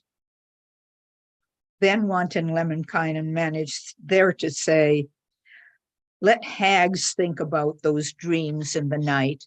I remember my night dreams, but my daydreams more clearly. Oh, my mother, old woman, lay provisions in a sack, put meal in a linen cloth, stow salt in a rag. It is time for a boy to be off and to take a trip abroad from this dear home, from this fair farm, men who are honing swords and sharpening spears." The mother hastened to ask, the painstakers to question, "But why are they honing swords and sharpening spears?" Wanton Lemminkainen spoke. The fair farmine said, "For this they are honing swords and sharpening spears, for the head of luckless me, for this mean one's neck. There was a deed. Something has happened in those Northland yards. I've killed the northerner's son, him, the master of Northland. Northland has risen for war, the pest yonder for a fight against me, the woe begone all around me on my own." The mother put this in words. The eldest spoke to her child. "I have already told you and already warned you too, and still tried to forbid you to go to Northland. You could have stayed in the right, and lived in mother's cabins in your own parents' care at the farm of her who bore you, and there would have been no war and no fight would have happened. Where now, my son, luckless boy, where, mean one I bore, will you go to hide from crime, flee from the bad deed, lest your head go ill, and your fair neck break, and your locks come to grief, and your fine hair fall? Wanton Lemminkainen said, I don't know where I could take my heels to hide from my crimes. Oh, my mother who bore me, where do you tell me to hide? Lemminkainen's mother said, she declared, spoke thus, I don't know where to tell you, where to tell and compel you. Go, be a pine on a hill, a juniper on the heath. Even there ruin will come, hard luck will meet you, for often a hilltop pine is cut down for splints, often a juniper heath is cleared to make stakes.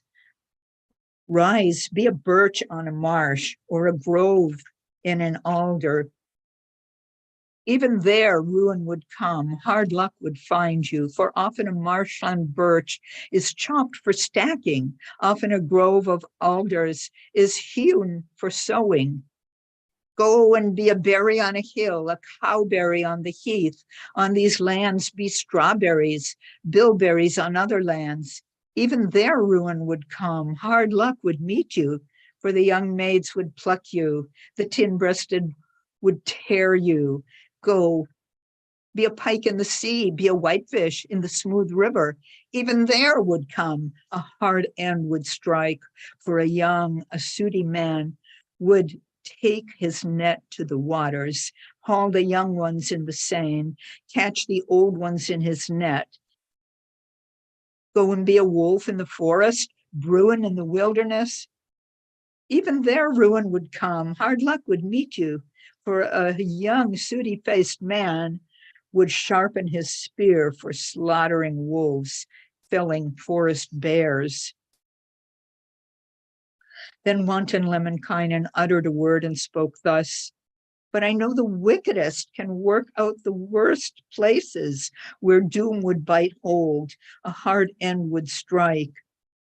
Mother who fed me, mama who gave milk to me, where do you tell me to hide? Where do you tell and compel? Doom stares me right in the face. The evil day at my beard, one day left for a man's head, hardly a whole one at that. Then Lemminkainen's mother uttered and spoke thus, I will say quite a good place, one very sweet I will name, for hiding from a bad deed, for a culprit to flee to. I recall a tiny spot. I know of a bit of a place with no eating, no beating, no meeting of a man's sword. You swear an oath forever without lying or fooling that for 6, for 10 summers, you'll not go to war, even for greed of silver or need of gold. Wanton Lemminkainen said, I swear an oath, no fooling, that not for the first summer, nor yet for the next either, shall I get into great wars, into those clashes of swords. My shoulders still bear the wounds in my chest, the deep gashes from merrymaking before, from clashes gone by, on the great war hills, on the killing grounds of men. Then Lemminkainen's mother uttered a word and spoke thus, all right, take your father's craft, go yonder and hide right over 9 seas and half a tenth, to the island on the main, the crag in the sea, where your father hid, both hid and kept safe in the great summers of war, in the hard years of battle. 'Twas good for him to be there, sweet for him to tarry there. Hide there for 1 year, for 2, and come home during the 3rd to father's cabins, you know, your parents' moorings. Ooh.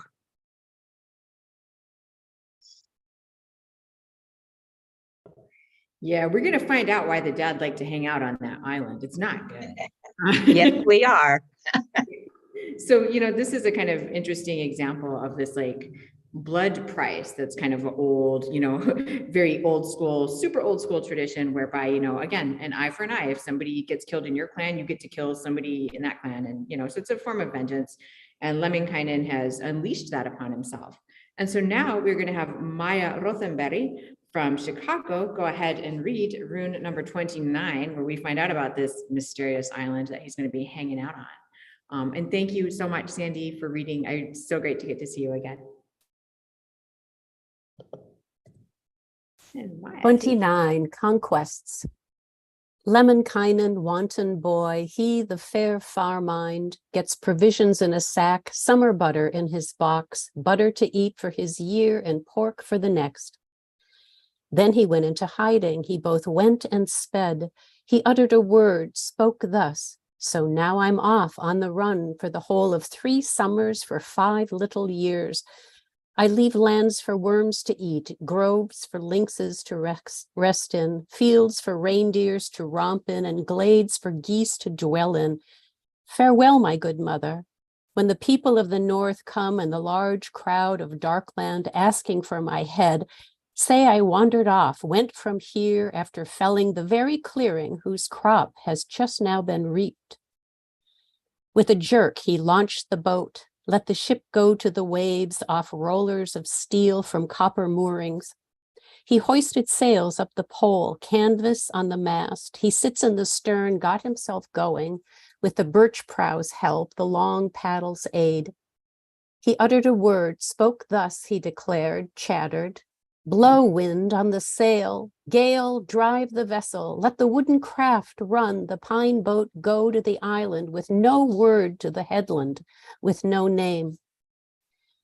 The wind lulled the little boat, the sea surf pushed it along over the clear main on the open expanses, lulled it along for 2 months, soon for a 3rd month as well. And there sat the headland maids on the shore of the blue sea. They are looking and turning their eyes towards the blue sea. One waited for her brother, hoped her father was coming, but that one truly waited who waited for her bridegroom. Far away Farmine appears, Farmine's ship further away. 'Tis like a small bank of cloud between the water and heaven. The headland maids think, and the island lasses say, what's that strange thing on the sea? What wonder is on the waves? If you are a ship of ours, if an island sailing craft, turn yourself homeward toward the island's moorings. We could get to hear the news, the tidings from foreign lands, whether shore folk are at peace or else living in battle. The wind is veering the craft, the billow driving the ship. Soon wanton Lemminkainen brought the craft up to the crag, ran the ship to the isle's end, the tip of the isle's headland. He said when he arrived there, inquired when he came, is there space on the island land, on the island's mainland, to beach a boat, overturn a craft on dry land? The island lassies say, the headland maids answer, yes, there's space on the island land, on the island's mainland, to beach a boat, overturn a craft on dry land. Here the moorings are roomy, the shores are full of rollers, though you arrived in 100 boats and came in 1,000 craft. Then wanton Lemminkainen beached the boat and hauled the craft onto the wooden rollers, and he put this into words. Is there room on the island, land on the island's mainland, for a tiny man to hide, for a puny one to flee from the great thunders of war, from the clashes of sword blades? The island lassies say, the headland maids answer, yes, there's room on the island, land on the island's mainland for a tiny man to hide, for a puny one to flee. We have many strongholds here, grand farms to dwell in, though 100 fellows should arrive and 1,000 men should come. Then wanton Lemminkainen uttered a word and spoke thus. Is there room on the island, land on the island's mainland, a small corner of birch woods and a bit of other land for me to fell a clearing, a good spot for pioneering? The island lassies say, the headland maids answer, there's no room on the island, land on the island's mainland, not one space broad as your back, not a bushel's worth of land for you to fell a clearing, no good spot for pioneering. The isle's lands are parceled out, the fields measured with yardsticks, for the glades lots have been cast, for the turf courts have been held. Wanton Lemminkainen spoke, the fair Farmind asked, is there space on the island land, on the island's mainland, for me to sing my songs, to lilt long tales? The words unfreeze in my mouth, on my gums they are sprouting. The island lassies say, the headland maids answer, yes, there's space on the island land, on the island's mainland, for you to sing your songs, to lilt good tales, groves for you to play games in, ground for you to dance upon.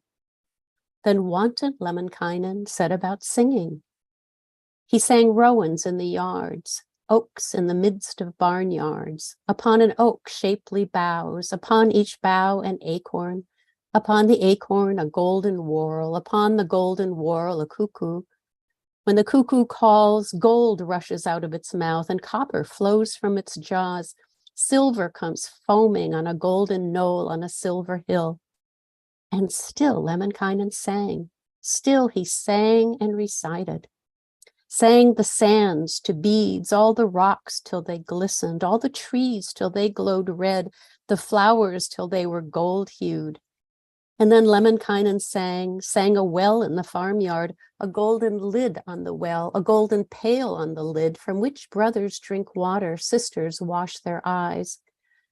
He sang a pool on the pool, blue ducks, their brows gold, their heads silver, and all their toes of copper. The island lasses marveled, and the headland maids wondered at Lemminkainen's singing, at the fellow's skill. Wanton Lemminkainen spoke, the fair Farmind said, I would sing quite a good tale, quite a fair one I'd bellow if I were under a roof, at a long deal table's head.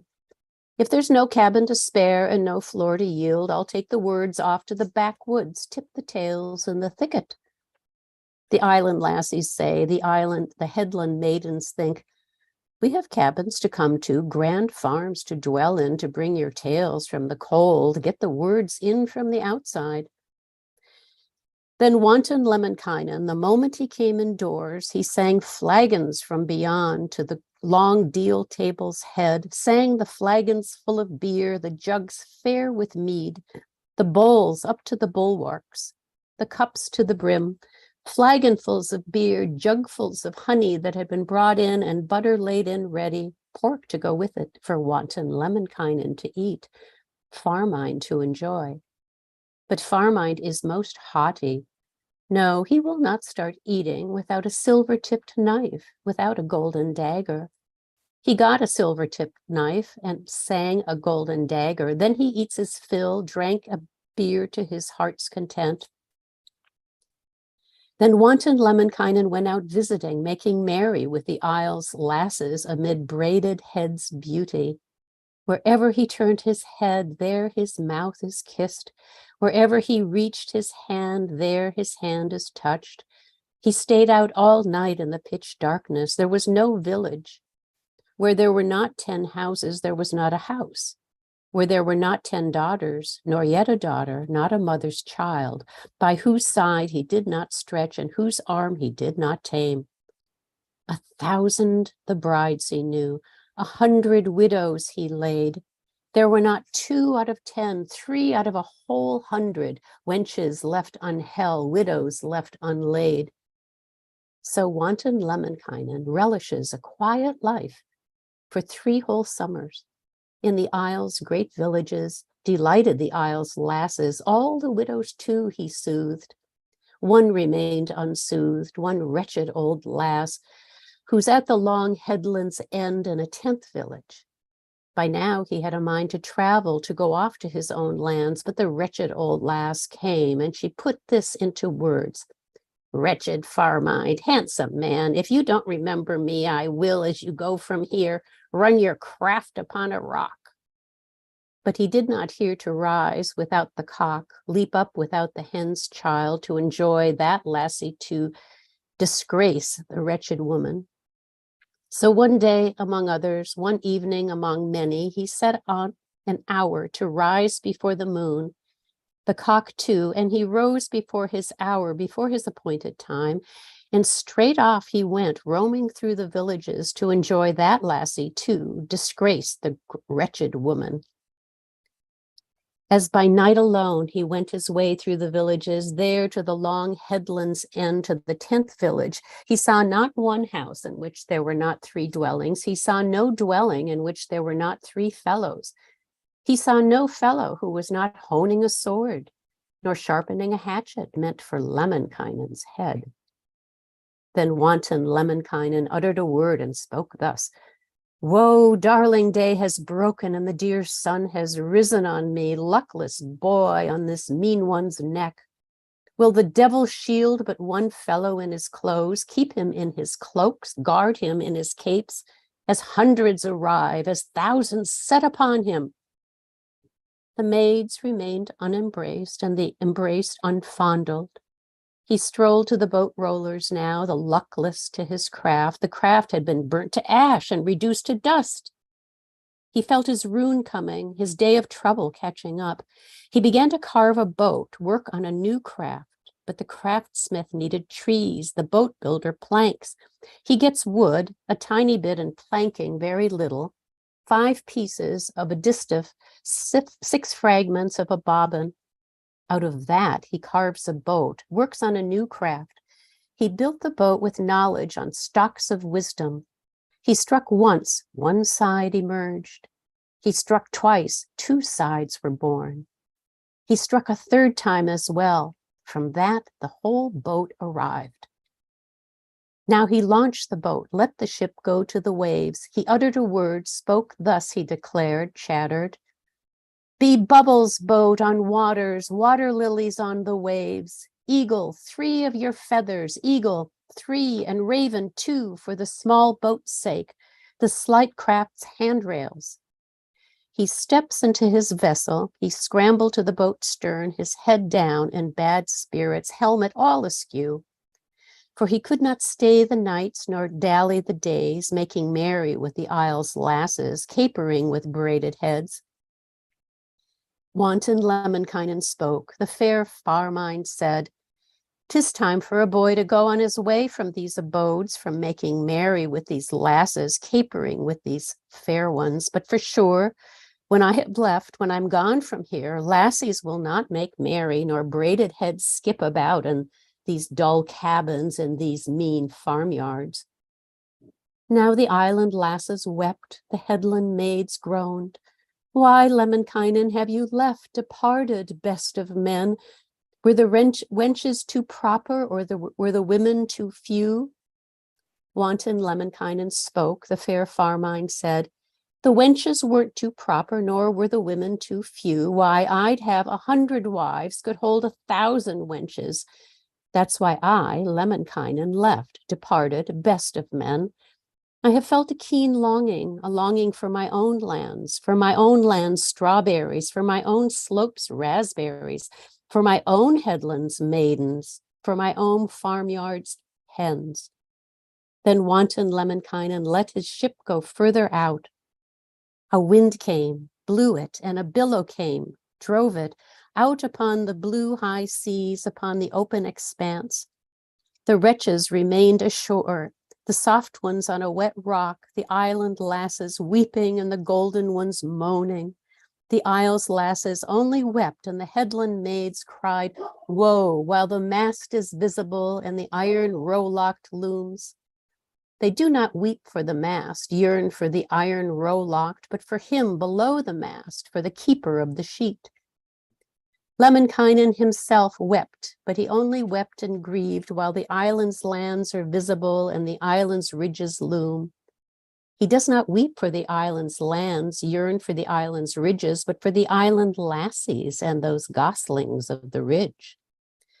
Then wanton Lemminkainen fared forth upon the blue sea. He fared 1 day, he fared 2, till on the 3rd day there sprang up a wind, the skyline flared up. A great wind, norwesterly, a hard wind, a nor'easter. It took 1 side, it took 2, capsized the whole boat. Then wanton Lemminkainen turned his hands to the water. rowed away with his fingers, paddled with his feet. When he had swum day and night, when he paddled quite a lot, he beheld a tiny cloud, a cloud bank to the northwest, and lo, it changed into land, altered into a headland. He climbed ashore to a house and found the mistress baking, the daughters patting the loaves. "Oh, kindly mistress, if you could see my hunger, could guess how it is with me, you'd go running to the shed, swirl as snow to the beer hut. You'd bring a flagon of beer and a slice of pork. You would put it on to roast. You would spread butter on it for a weary man to eat, for a fellow who has swum to drink. I've been swimming nights and days on the open sea's billows, with every wind my refuge, the sea's billows my mercy." That kindly mistress went to the shed on the hill, cut some butter from the shed and a slice of pork, and she puts it on to roast for the hungry man to eat. She brings beer and a flagon for the fellow who has swum to drink. She gave him then a new craft, a boat quite ready for the man to go to other lands to make his way home. Then wanton Lemminkainen, when he arrived home, knew the lands and knew the shores, both the islands and the straits, knew his old moorings, places where he used to live. The hills he knew with their pines, all the mounds with their spruces, but he does not know where his cabin is, where his wall stands. There, instead of the cabin, young bird cherries were rustling, pines upon the cabin hill, junipers on the well path. Wanton Lemminkainen spoke. The fair Farmine said, "There is the grove where I moved the rocks I rocked on, the turfs I played on, the field edges where I romped. What took the cabins I knew, and who the fair roofs? The cabin's been burnt to ash. The winds swept up the cinders." At that he began to weep. He wept one day, he wept two. He wept not for the cabin nor for the shed did he yearn, but for her he knew indoors, for his dear one in the shed. He beholds a bird flying, an eagle gliding, and set about asking it, "Oh, eagle, my little bird, could you not manage to say, where is the mother I had? Where the fair one who bore me, the sweet one who suckled me?" But the eagle remembers, the stupid bird knows nothing. The eagle swore she was dead, the raven that she was lost, dispatched with a sword, killed with a hatchet. Wanton Lemminkainen spoke. The fair Farmine said, "Alas, fair one who bore me and sweet one who suckled me, now you who bore me are dead and gone, my kindly mother. Your flesh rotted into mold, and spruces have grown on top, junipers upon your heels, willows at your fingertips. Vainly I, a wretch in vain, ill-fated, I seized up my sword, bore a fair weapon in those Northland yards, Darkland's field edges, to the doom of my own kin, the loss of her who bore me." He looks around, turns around. He saw a bit of a track crumpled in the grass and broken in the heather. He trod the road to find out, trod the path to learn. Into the forest the road leads, the path takes him. He strolled from there 1 mile, 2. He ran off a little way into gloomiest backwoods, a hollow in the dim wilds. He sees a hidden sauna, a small secret hut between 2 cliffs and beneath a corner of 3 spruces. Sees there his kindly mother, that honored parent of his. Then wanton Lemminkainen was utterly delighted. He says with this word, he spoke with this speech, "Ah, my dear mamma, mother who kept me, mother, you are still alive, my parent. Awake when by now I thought you dead, by all accounts lost, dispatched with a sword, picked off with a spear. I wept away my sweet eyes, my fair face I lost." Lemminkainen's mother said, "Oh yes, I am still alive, though I had to flee, slip into hiding here into gloomy backwoods, a hollow in the dim wilds. Northland waged a war. The crowd yonder picked a fight against you, the woe begone, and on you the ill-fated. They burnt the cabins to ash, all our farm they felled." Wanton Lemminkainen said, "Oh, my mother who bore me, don't worry at all about that. New cabins will be built and better ones gone for. Northland will be made war on. The devil's folk will be felled. Then Lemminkainen's mother put this into words. Long you've lingered, my offspring, ages my far mind. You've been in those foreign lands, always at strange doors, on the headland with no name, on the island with no word. Wanton Lemminkainen spoke. The fair Farmind said, 'Twas good for me to be there, pleasant for me to flit there. The trees there shone red, the trees red, and the lands blue. Silver the fir boughs, gold the flowers of the heather. There the hills were full of mead, and the cliffs full of hen's eggs. Honey oozed from dry spruces, milk from rotten pines, from fence corners butter dripped, from the stakes beer poured. 'Twas good for me to be there, sweet for me to tarry there. Then 'twas bad to live, then 'twas strange for me to be. They were afraid, their wretches, wenches, they thought their sluts, those pot-bellied wretches, old Harry's waddlers, would get ill treatment from me, spend too many nights with me, but I hid from the wenches, kept clear of woman's daughters, as the wolf hides from the pigs, the hawks from the village hens. That man is a shameless liar. And sorry, I didn't realize my mic was on this whole time. So sorry if there's a little feedback. So yeah, this terrible, like kind of Bacchanalian, Roman kind of excess orgy island going on. And while he's there, his poor mom has to deal with the wrath of the people of Pohjola. And so, it's just pretty tough. So thank you so much, Maya, for reading that. That was a wonderful job. And I'm so glad to get to see you again. So next up, we have Seth Dahl, who is going to be reading poem number 30. So this is the last part of this particular episode with Lemminkainen. And then we're going to move into some other young men who have problems. But come on up, Seth, and read to us about rune number 30. It's actually a strange rune where not much happens, but it is actually a development for the plot where we see some changes happen with Louhi and the way that she behaves. So I'll just go ahead and step away and let Seth step up.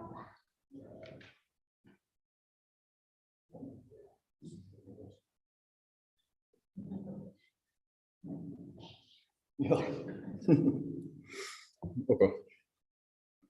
Ahti boy, the matchless boy, wanton Lemminkainen, quite early in the morning, quite betimes on the morrow, stepped out to his boathouses, set out for his ship moorings, and there a wooden craft wept, one with iron rowlocks moaned, what of me who have been built, wretched me who have been formed? Ahti has not rowed to war these 6-10 summers, even for greed of silver, nor even for need of gold. That wanton Lemminkainen struck the craft with his mitt, his brightly trimmed mitten, and he put this into words. Never mind, floating fir tree, one with bulwarks, don't complain. You'll get off to war again, trudge off to a fight. You will be full of oarsmen from tomorrow on. He steps up to his mother, and he put this into words. You'll not weep now, my mother, complain, my parent, if I go somewhere, head for the places of war. It occurred to me, the thought came to me, to fell the folk of the north, punish the mean ones. The mother tried to hinder, the old woman warned, do not go, my boy, to those Northland wars. There your doom will come, you will meet your death. What did Lemminkainen care? He was determined to go, he intended to set out. He uttered a word, spoke thus. Where could I get a second man, both man and sword, as a war help to Ahti? One more for the well-to-do. Now, there's Tierra I know of, snowy and I have heard about. That's where I'll get a second man, both man and sword, as a war help to Ahti. One more for the well-to-do. He goes there through villages, down the roads to Tierra's farm.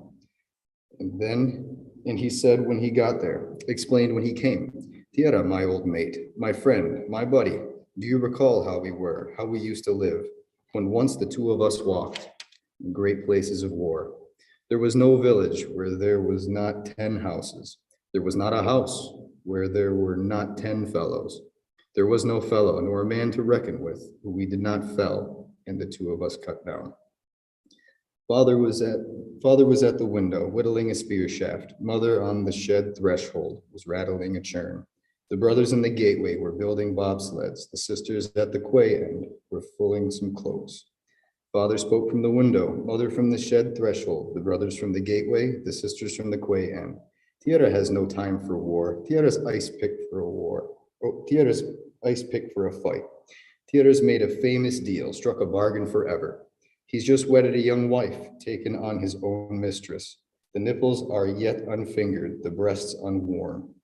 Tierra, who was at the hearth, snowy at the stove corner, put on one shoe at the hearth, the other at the seat's edge. At the gate puts on his belt, and outside paces about. Tierra snatched his spear. It is not a great big spear, nor a tiny little spear, but a spear of middle size. A horse stood upon the edge, a foal frolicked on the side. A wolf howled upon the joint. A bear growled where the peg went. He brandished his spear, brandished it, yanked it, hurled the spear shaft a fathom deep into the clayey field, the turf where nothing would grow, the land where no hummock was. Tierra thrust his spear in with Ahti's spears. He both went and sped as a war help to Ahti. Then Ahti the islander, he pushed the boat out like a viper in the grass, or a snake alive, and struck out northwest on that Northland sea. Then the mistress of Northland sent Jack Frost, the evil one, on that Northland sea, upon the open expanse, and she put this into words, both told and declared. Jack Frost, little boy, my own fair one I brought up.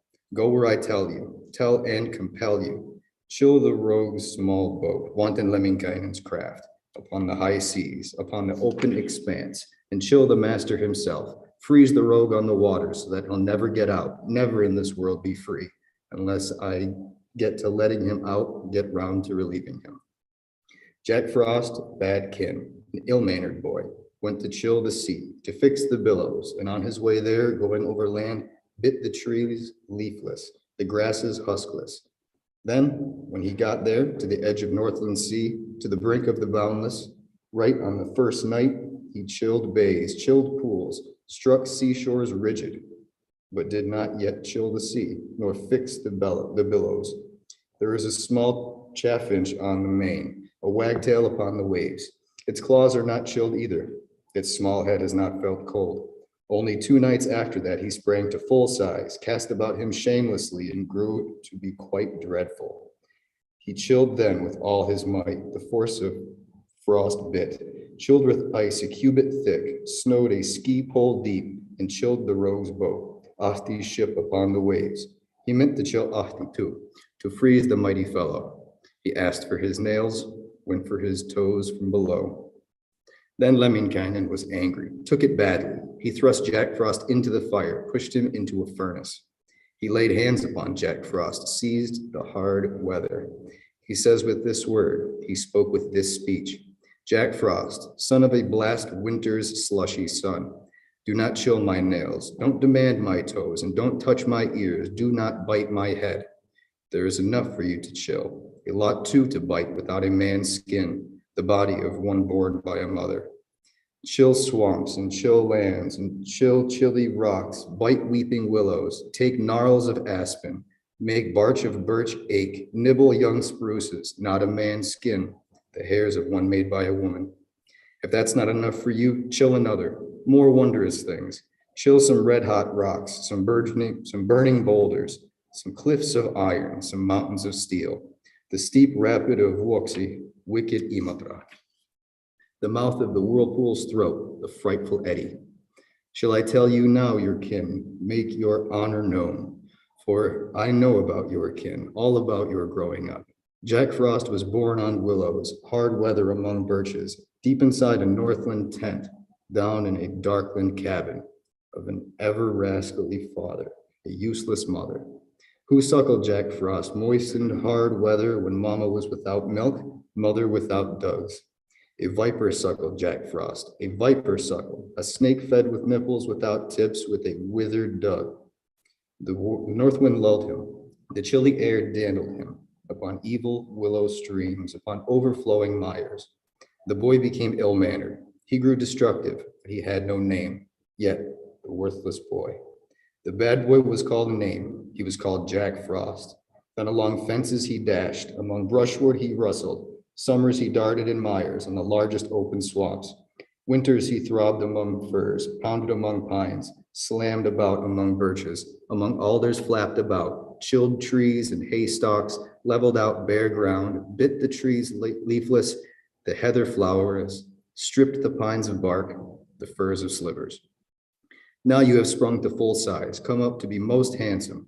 Do you intend to chill me, to inflame my ears, go for my feet from below, ask for my nails from above? But you'll not chill me, nor bite me badly either. I'll thrust fire in my stocking, firebrands in my shoe, fine embers into my hems, and beneath my shoelaces, a blazed Jack Frost cannot bite and hard weather will not touch. There I banish you, to the furthest north. Then, when you get there, when you reach your home, chill the pans upon the fire, the embers in the fireplace, the woman's hands in the dough, the boy on the maid's bosom, the milk in the ewe's udder, the foal in the mare's belly. If you pay no heed to that, yonder I will banish you, among the demon's embers, to the devil's hearth. There thrust yourself into the fire, set yourself on the anvil for the smith to beat with his sledgehammer. Bash with his hammer, beat hard with his sledgehammer, painfully with his hammer. If you'll not heed even that, and not yield even a bit, I'll recall still somewhere else I can think of one region. I'll take your mouth to the south and your tongue to the summer's home, from where you'll never get out, never in this world be free unless I free you and turn up to unloose you. Jack Frost, son of a blast, felt ruin coming, and he began to beg for mercy. He uttered a word, spoke thus: let us make a pact not to hurt one another, ever in this world, not in a month of Sundays. If you hear I'm chilling things or up to mischief again, thrust me into the fireplace, tame me in the flame, down among the smith's embers, down in Ilmarinen's forge, or take my mouth to the south and my tongue to the summer's home, so that I'll never get out, never in this world be free. Then wanton Lemminkainen left the ship frozen, and the war craft stuck, and goes on. At that Tierra, as the second man strode after the road, he tramped on the level ice, over its smoothness he slid. He stepped one day, then two, till on the third day, Hunger Headland now appears, and the wretched village looms. He stepped below its stronghold and uttered a word, spoke thus: is there meat in the stronghold and fish at the farm for fellows who are weary, for men who are tired? No meat was in the stronghold, no fish at the farm. Wanton Lemminkainen spoke, the far mind said: fire, burn the stupid stronghold, may water take such a place.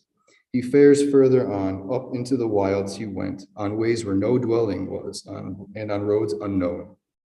Then wanton Lemminkainen, that one, fair far mind, wound scraps of wool off a rock, tore hairs off a cliff, fashioned them into stockings, improvised mittens for the great places of cold, the bites of Jack Frost. He trod the road to find out, trod the path to learn. Into the forest, the road leads, the path takes him. Wanton Lemminkainen spoke, the fair far mind said: Tierra, my little brother, now we've ended up somewhere to roam night and day on the skyline forever. Tierra put this into words. He declared, spoke thus: vainly, poor wretches, vainly we, the ill-fated, came to a great war here in dark Northland, just to waste our lives, to lose ourselves forever in these places of evil, on these roads unknown. We don't know at all. We don't know. We've no idea what road will lead us, which track will take us, to die in the woods, to fall on the heath, on the ravens' homes, on the crows' acres. There the ravens will shift us, the wicked birds bear us off. The little birds will get meat, the crows' hot blood. The ravens something to moisten their beaks from our poor corpses. Our bones they'll cast on a cairn, bear off to a reef. My luckless mother does not, nor the mean one who bore me, know where her flesh is moving, where her own blood is rolling.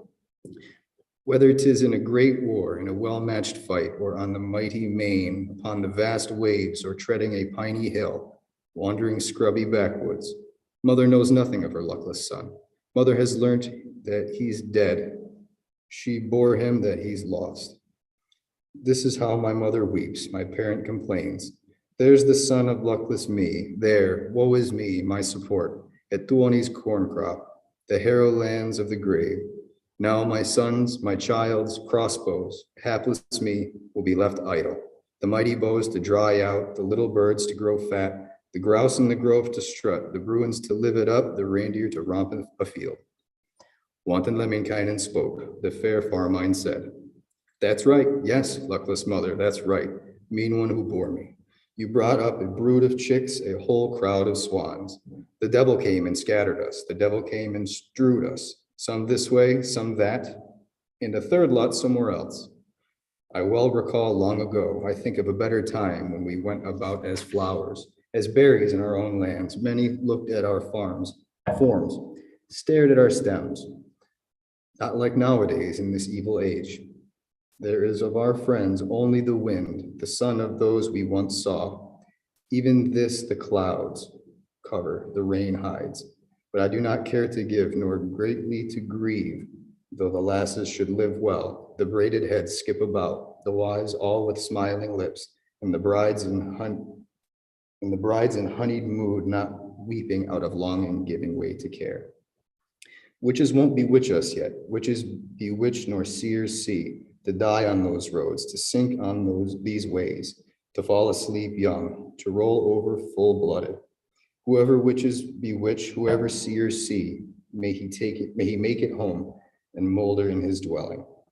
And may they bewitch themselves, may they sing at their children, may they slay their kin, may they curse their clan.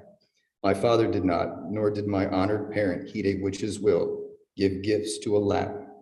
Thus said my father, and thus I say too. Keep me, steadfast creator, guard me, fair God. Keep me with your merciful hand, with your mighty power, from the whims of men, from the wiles of hags, the chatter of bearded mouths, the chatter of the beardless, to be a constant help and a steadfast protector, lest a son should turn away, one born by a mother, stray from the trail of the Creator has blazed, God has brought about. Then wanton Lemminkainen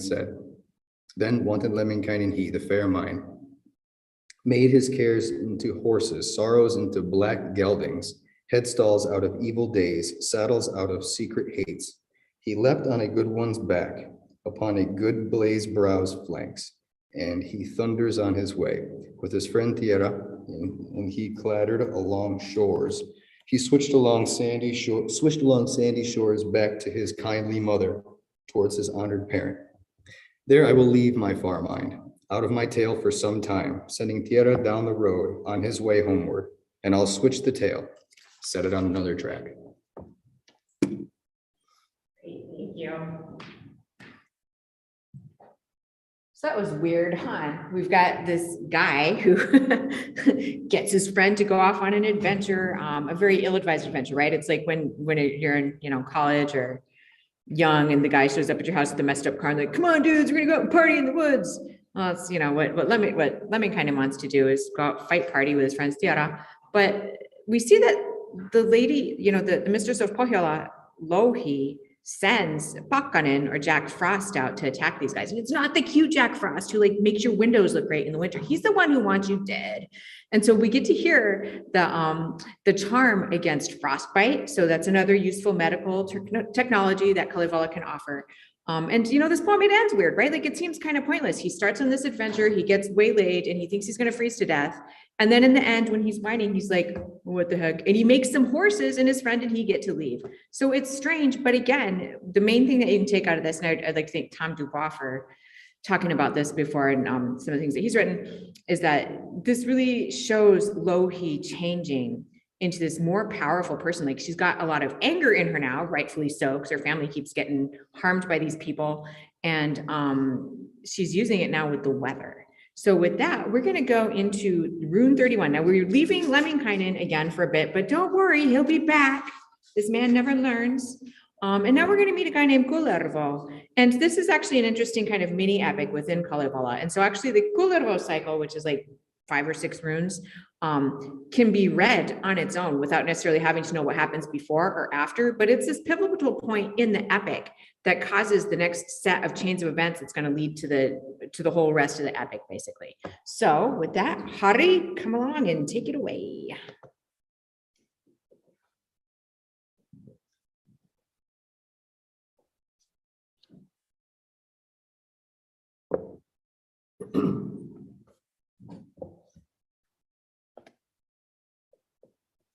Rune 31, Feud and Serfdom.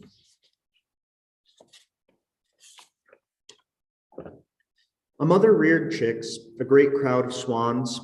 She set the chicks on the fence, brought the swans to the river. An eagle came, snatched them up. A hawk came and scattered them.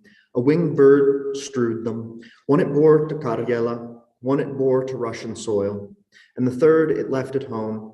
The one it took to Russia grew to be a trading man. The one born to Kalevala grew up to be Kalervo, and the one it left at home sprang up to be Untamo, who would blight his father's days, who would break his mother's heart. Untamo let down his nets in Kalervo's fishing grounds. Kalervo looked to the nets, gathered the fish in his bag. Untamo, a lively man, he was angry and furious. He made war from his fingers, from his palm ends a lawsuit, raised a quarrel from fish guts, a row from perch fry. They quarreled, they fought, but neither beat the other. Whichever slanged the other got back as good as he gave. Another time after that, at the end of 2-3 days, Kalervo sowed oats behind Untamo's cabin. Untamo lands fine ewe ate Kalervo's oat crop. Kalervo's fierce dog tore Untamo's ewe to bits. Untamo threatens to slaughter the kin of Kalervo, his brother, to smite the great, smite the small, to strike down all the people, to burn the cabins to ash. He put swords in the men's belts, weapons in the fellows' hands, pikes in the little boys' belts, bill hooks on stripling shoulders, and he went to a great war with his own brother. Kalervo's handsome daughter-in-law was sitting by the window. She looked out of the window, uttered a word, and spoke thus: "Is that thick smoke, or is it dark clouds on those furthest fields at the new lane's end?" But it was no hazy haze, nor was it thick smoke. It was Untamo's fellows approaching for war, and Untamo's fellows came. The sword-belted men arrived, and they felled Kalervo's crowd. And the great kin they slaughtered, burnt the house to ash, razed it to the ground. One Kalervo lass remained, who had a heavy belly. Untamo's fellows took her home with them to clean a small room and to sweep the floor. A little time passed, and a small boy child was born to the unhappy mother. What shall he be named? Mother called him Kalervo, but Untamo, warrior.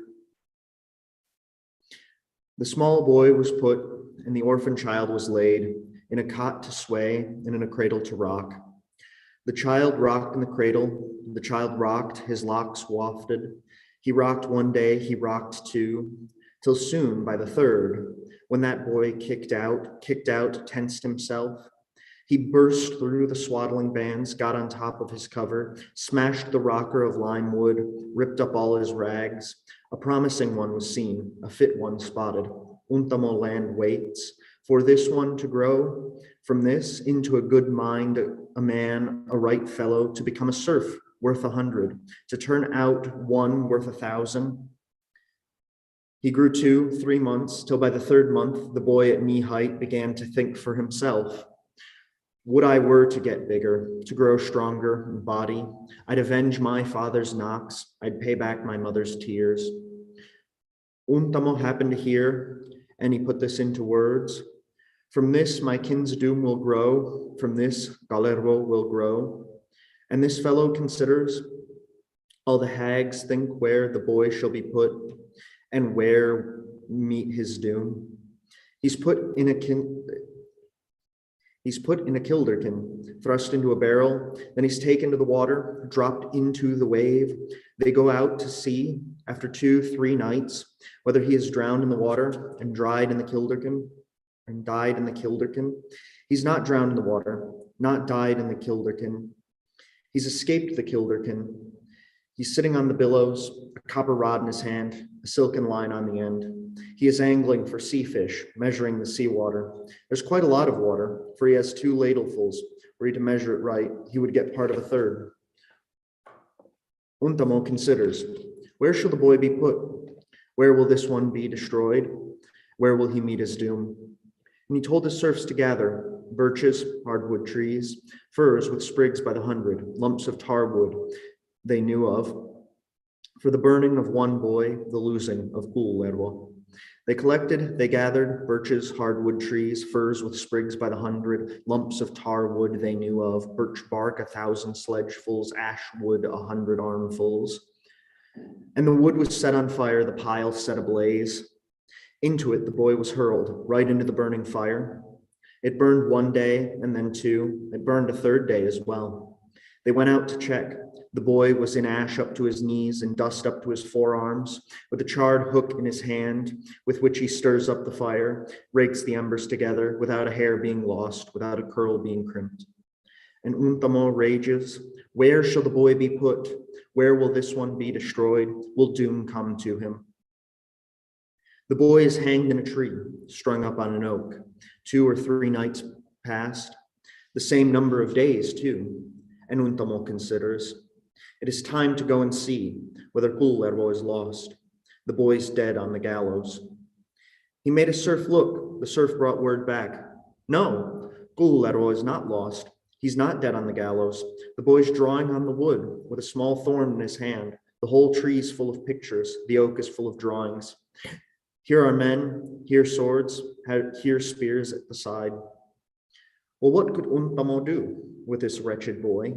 Whatever dooms he arranged, whatever deaths brought about, the boy will not fall into doom's mouth, nor will he die anyway.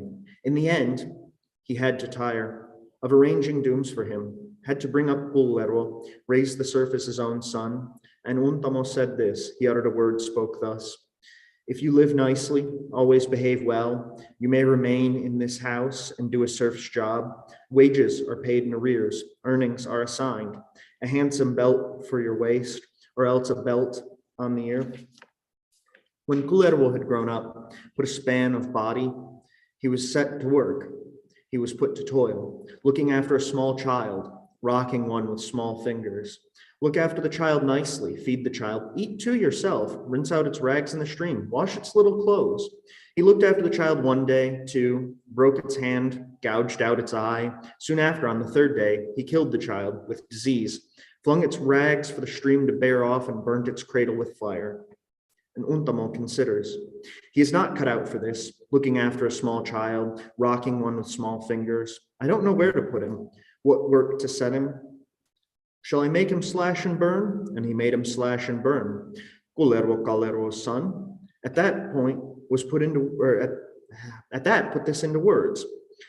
I'll not be a man till I get an axe in hand. Much better to look upon, sweeter than I was before. Then I'll be a man worth 5, a fellow wondrous as 6. He went to the smith's workshop and uttered a word, spoke thus. O smith, my little brother, forge me a hatchet. Forge an axe fit for a man, iron right for a toiler. I am off to slash and burn, to cut down a sturdy birch. The smith forges what he needs, produces an axe, and out came an axe fit for a man, iron right for a toiler. Kullervo, Kalervo's son, then honed his axe.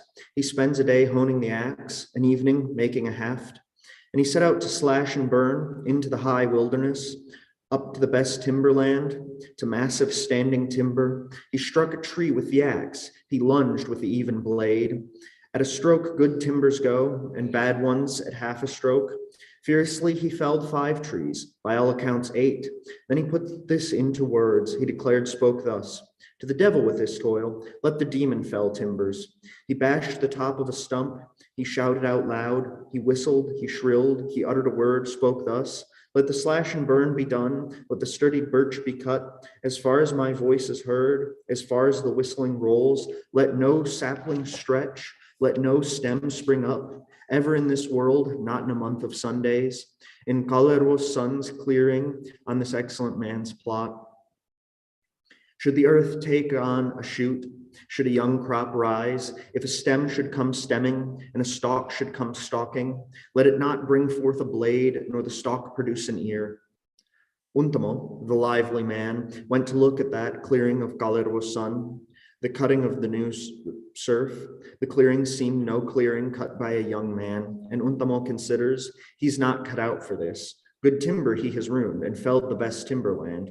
I don't know where to put him, what work to set him. Shall I make him build fences? And he made him build fences. Kullervo, Kalervo's son, starts building a fence. Lofty firs from their places he sets for fence poles, and whole spruces of the wild he sticks in for stakes, lashed them fast with withes from the tallest of rowans. He built a fence with no gap, knocked up one without a gate.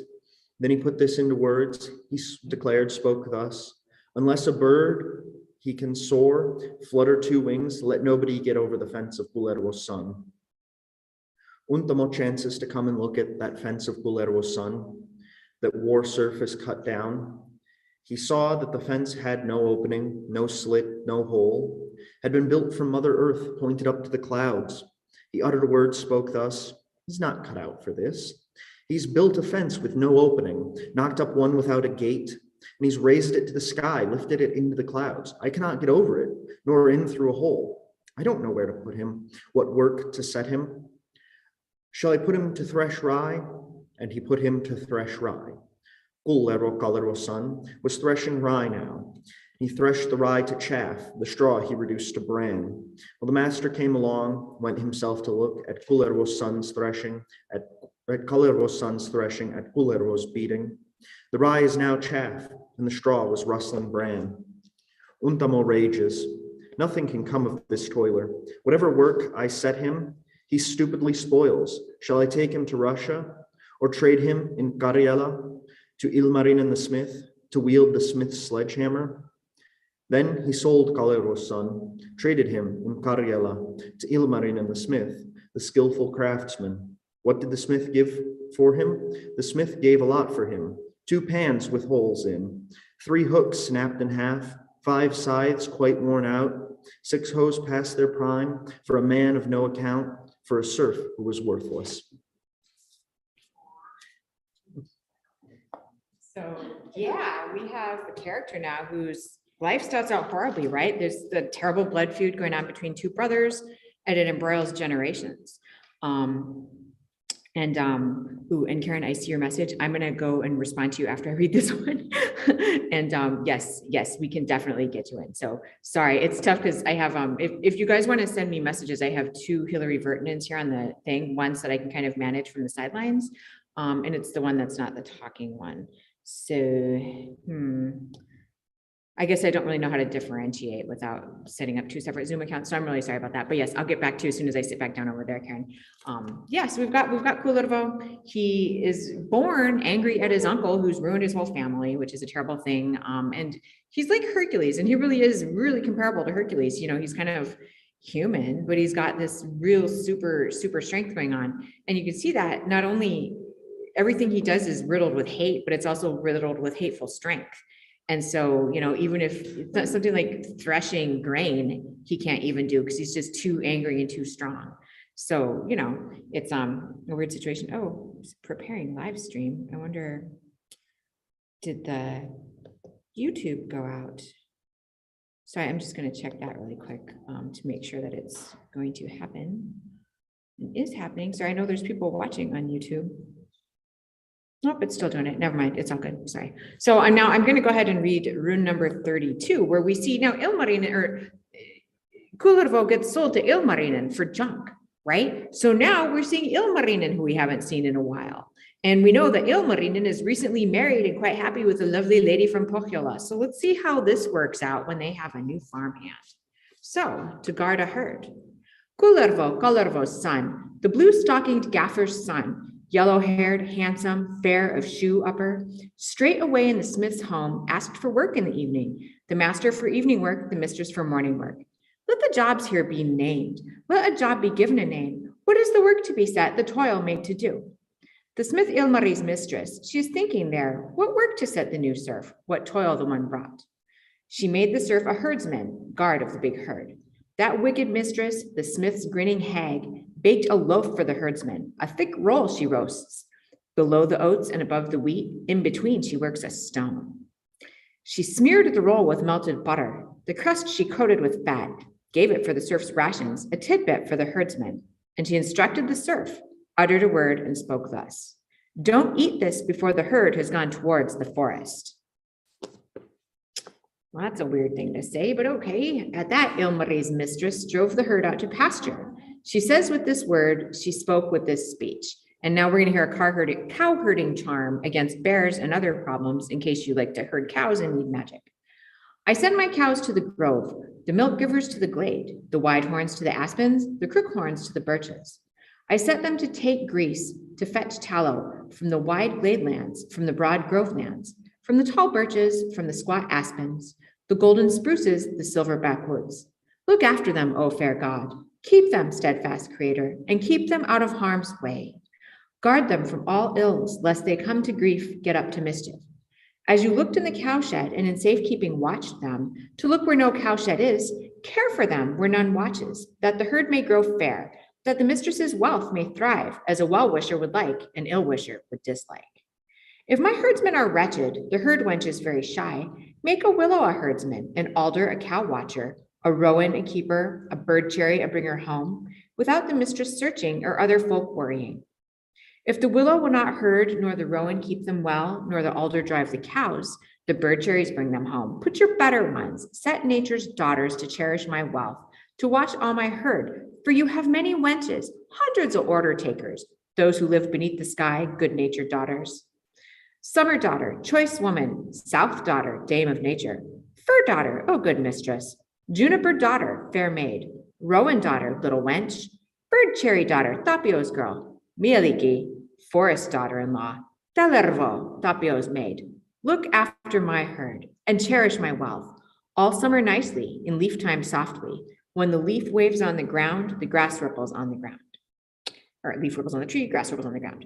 Summer daughter, choice woman, south daughter, dame of nature, cast off your fine hems, your apron spread out as a hood for my herd, a cover for my little ones, unblown by the angry wind, unrained on by angry rain. Guard my herd from ills and keep them out of harm's way. From those shaking swamps, from those spilling springs, from those moving mires, from those round potholes, lest they come to grief, get up to mischief, a foot stumble in a swamp, slither in a mire, against God's wish, the blessed one's desire. Bring a trump from beyond, from the pole of heaven yonder. Bring a honey trump from heaven, a mead trump from Mother Earth. Blow that trump of yours past your famous one. Blow the mounds into blossom, the heath edges fair, the glade edges sweet, the grove edges soft, the swamp edges to melted honey, the mire edges into wort, and then feed my herd. Fodder my cattle, feed them honeyed food, give them honeyed drink. Feed them golden grass, a silver hay tip, out of trickling mires, out of spilling springs, from roaring rapids, from rushing rivers, from the golden knolls, from the silver glades. Form a golden well on both sides of the herd land, for the herd to drink water from. Quaff mead until udders burst, until teats ache, so that veins may come to throb, and rivers of milk to run, and brooks of milk to break out, and rapids of milk to foam, and milk tubes to pour, milk channels to stream, every time to give, every turn to ooze, above even the hateful, past the ill-wisher's fingers without the milk going lost, the herd gift going to waste.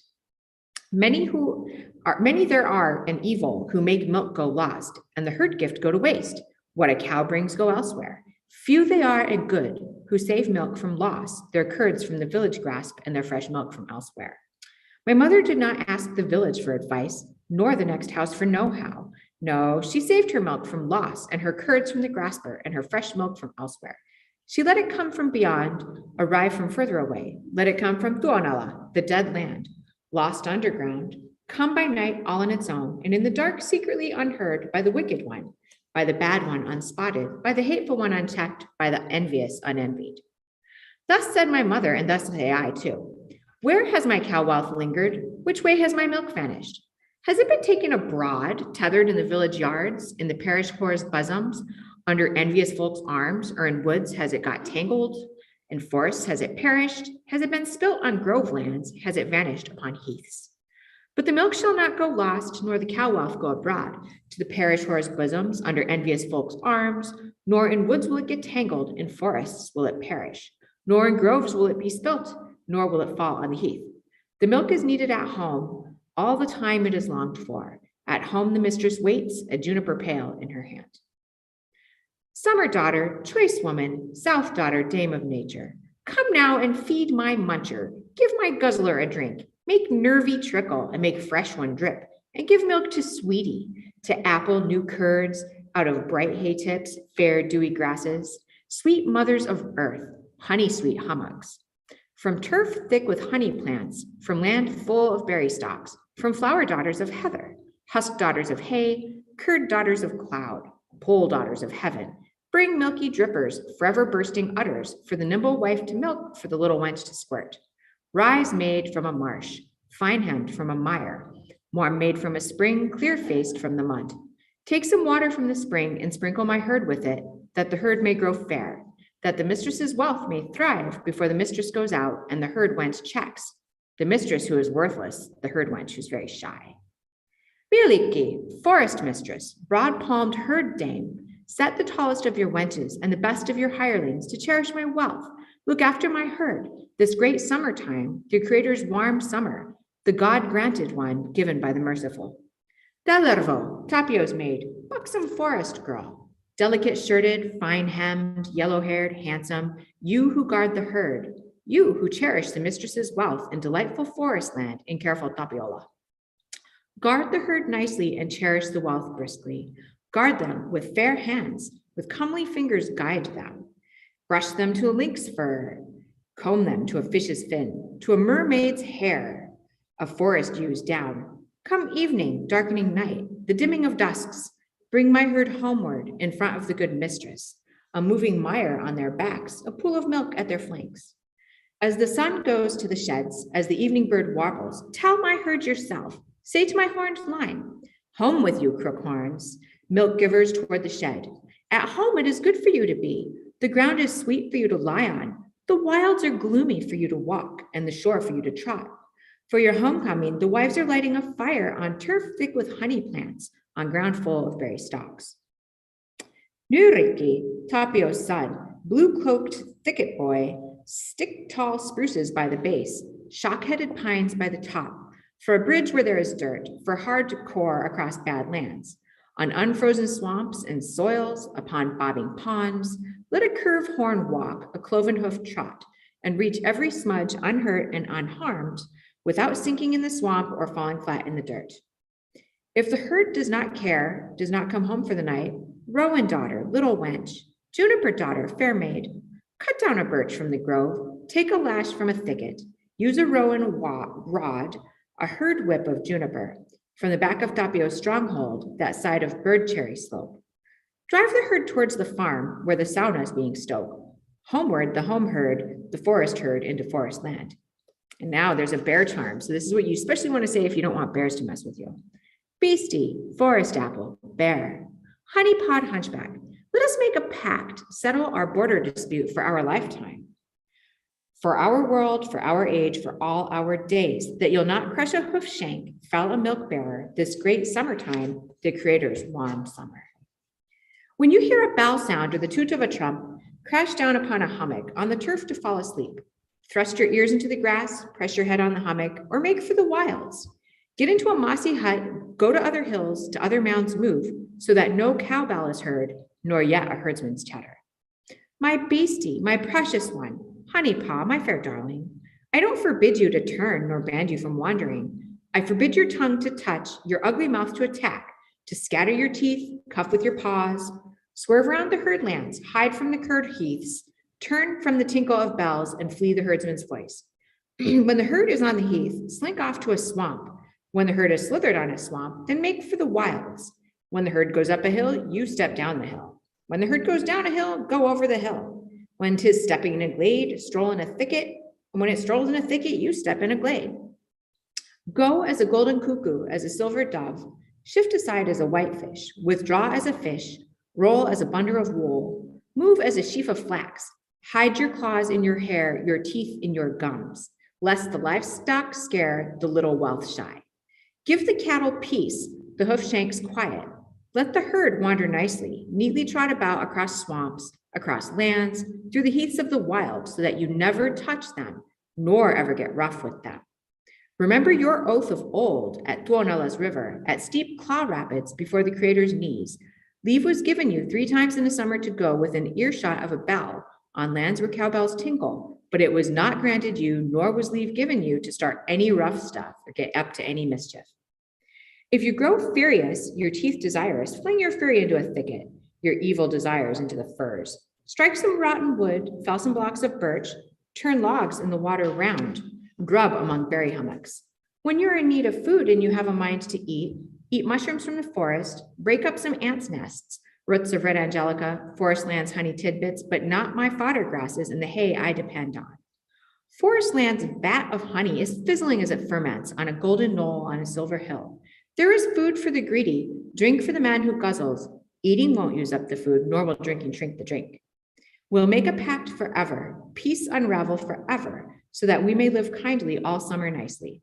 We'll have the lands in common and the produce separate.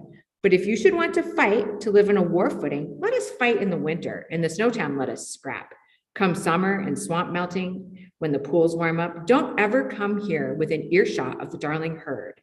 If you do come on these lands, chance on these backwoods, here there is always shooting. When no shooters are at home, we have clever wives, mistresses ever to hand, who will spoil your road, ruin your journey, so you'll never touch them, nor ever get rough with them against God's will, the blessed one's pleasure. Oh, old man, chief God, when you hear himself coming, change my little cows and thump my herd into something else, my own into rocks, my fair darlings into stumps, as the horror treads the earth, as the halt wanders. If I were a beast and went about as a honey paw, I would not always be under hags' feet like that, for there is land elsewhere too, a pen further away too, for an idle man to run, a free man to dash about, to walk till your paw tips split and your calf flesh comes away, inside blue backwoods under the arm of the famous wilds. The pine heaths for your walking, the sand for your clinking step, the roads made for your going, the seashore for your running to the furthest north, the plains of Lapland. 'Twill be lucky for you to be there, sweet for you to tarry there. To walk shoeless in summer, in autumn sockless, on the largest open swamps, on the wide slime lands.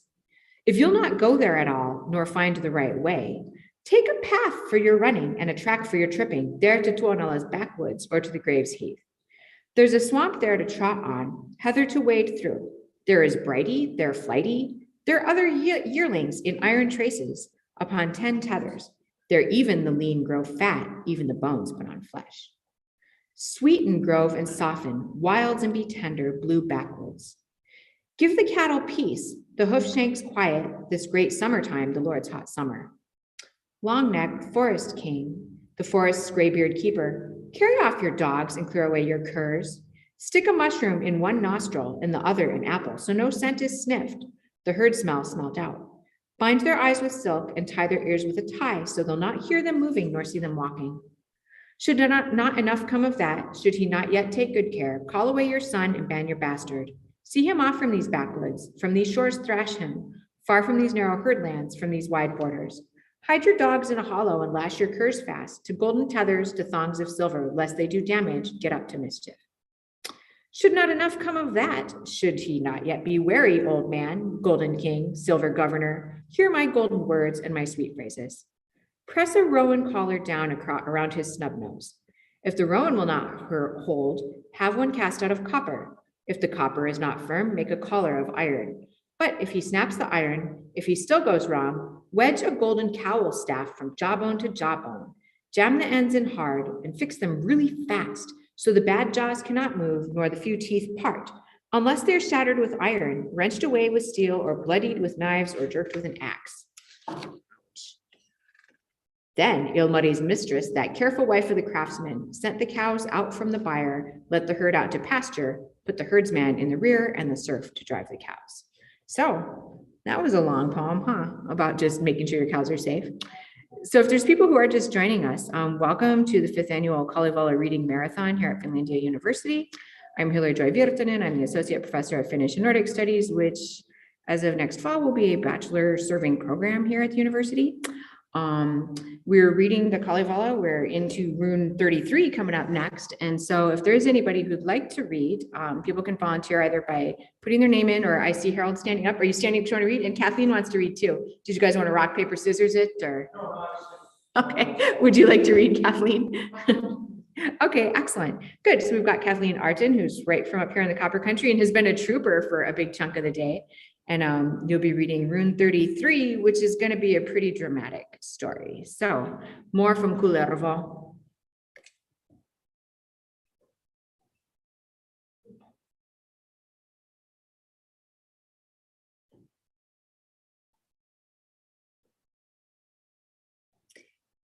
I'm reading from the translation by John Martin Crawford. Kullervo and the cheat cake. Thereupon the lad Kullervo laid his luncheon in his basket, drove the herd to mountain pastures, o'er the hills and through the marshes, to their grazings in the woodlands, speaking as he careless wandered, "Of the youth am I the poorest, hapless lad and full of trouble. Evil luck to me befallen. I, alas, must idly wander o'er the hills and through the valleys, as a watchdog for the cattle." Then he sat upon the greensward in a sunny spot selected, singing, chanting words as follow: "Shine, oh shine, thou son of heaven, cast thy rays, thou fire of Ukko, on the herdsman of the blacksmith, on the head of Kullerwoinen, on this poor and luckless shepherd, not in Ilmarinen's smithy, nor the dwellings of his people. Good the table of the hostess, cuts the best of wheat and biscuit, honey cakes she cuts in slices, spreading each with golden butter. Only dry bread has the herdsman, eats with pain the oaten wheat bread crusts. Filled with chaff his arid biscuit, feeds upon the worst of straw bread. Pine tree bark the bread he feeds on, sipping water from the birch bark, drinking from the tips of grasses. Go, O sun, and go, O barley, haste away, thou light of Ukko, hide within the mountain pine trees. Go, O wheat, to yonder thickets, to the trees of purple berries, to the junipers and elders. Safely lead the herdsman homeward to the biscuit golden buttered, to the honeyed cakes and viands. While the shepherd lad was singing Kullerwoinen's song and echo, Ilmarinen's wife was feasting on the sweetest bread of Northland, on the toothsome cakes of barley, on the richest of provisions, only laid aside some cabbage for the herdsman Kullerwoinen, set apart some wasted fragments, leaving of the dogs at dinner. For the shepherd, home returning from the woods, a bird came flying, sang this song to Kullerwoinen. "'Tis the time for forest dinners for the fatherless companion of their herds to eat his viands, eat the good things from his basket." Kullerwoinen heard the songster, looked upon the sun's long shadow, straightway spake the words that follow. "True, the singing of the songbird, it is time indeed for feasting, time to eat my basket dinner." Thereupon young Kullerwoinen called his herd to rest in safety, sat upon a grassy hillock, took his basket from his shoulders, took therefrom the arid oat loaf, turned it over in his fingers, carefully the loaf inspected, spake these words of ancient wisdom. "Many loaves are fine to look on the outside seem delicious, on the inside chaff and tan bark." Then the shepherd Kullerwoinen drew his knife to cut his oat loaf, cut the hard and arid biscuit, cuts against a stone imprisoned, well embedded in the center, breaks his ancient knife in pieces. When the shepherd youth Kullervo saw his magic knife had broken, weeping sore, he spake as follows: "This, the blade that I hold sacred, this the one thing that I honor, relic of my mother's people. On the stone within this oat loaf, on this cheat cake of the hostess, I my precious knife have broken. How shall I repay this insult? How avenge this woman's malice? What the wages for deception?" From a tree the raven answered, "O thou little silver buckle, only son of old Kullervo, why art thou in evil humor? Wherefore sad in thy demeanor? Take a young shoot from the thicket, take a birch rod from the valley, drive thy herd across the lowlands through the quicksands of the marshes. To the wolves let one half wander, to the bear dens lead the other. Sing the forest wolves together, sing the bears down from the mountains. Call the wolves thy little children, and the bears thy standard bearers. Drive them like a cowherd homeward, drive them like cattle, drive them to thy master's milk yards. Thus thou wilt repay the hostess for her malice and derision. Thereupon the wizard answered, these the words of Kullerwoinen, wait, yea, wait, thou bride of Hissi. Do I mourn my mother's relic, mourn the keepsake thou hast broken? Thou thyself shalt mourn as sorely when thy cows come home at evening. From the tree he cuts a birch wand, from the juniper a whipstick, drives the herd across the lowlands through the quicksands of the marshes. To the wolves lets one half wander, to the bear dens leads the other. Calls the wolves his little children, calls the bears his standard bearers, changes all his herd of cattle into wolves and bears by magic. In the west, the sun is shining, telling that the night is coming. Quick, the wizard Kullerwoinen wanders o'er the pine tree mountain, hastens through the forest homeward, drives the wolves and bears before him toward the milk yards of the hostess. To the herd he speaks as follows as they journey on together. Tear and kill the wicked hostess, tear her guilty flesh in pieces. When she comes to view her cattle, when she stoops to do her milking. Then the wizard Kullerwoinen from an ox bone makes a bugle, makes it from Joniki's cow horn, makes a flute from Kirio's shin bone, plays a song upon his bugle, plays upon his flute of magic. Thrice upon the homeland hilltops, 6 times near the coming gateways. Ilmareinen's wife and hostess long had waited for the coming of her herd with Kullerwoinen, waited for the milk at evening, waited for the new made butter. Heard the footsteps in the cow path, on the heath she heard the bustle. Spake these joyous words of welcome, be thou praised, O gracious Ukko, that my herd is home returning. But I hear a bugle sounding. 'Tis the playing of my herdsmen playing on a magic cow horn, bursting all our ears with music. Kullerwoinen, drawing nearer to the hostess, spake as follows. Found the bugle in the woodlands and the flute among the rushes. All thy herd are in the passage, all thy cows within the hurdles. This the time to build the campfire, this the time to do the milking. Ilmareinen's wife, the hostess, thus addressed an aged servant.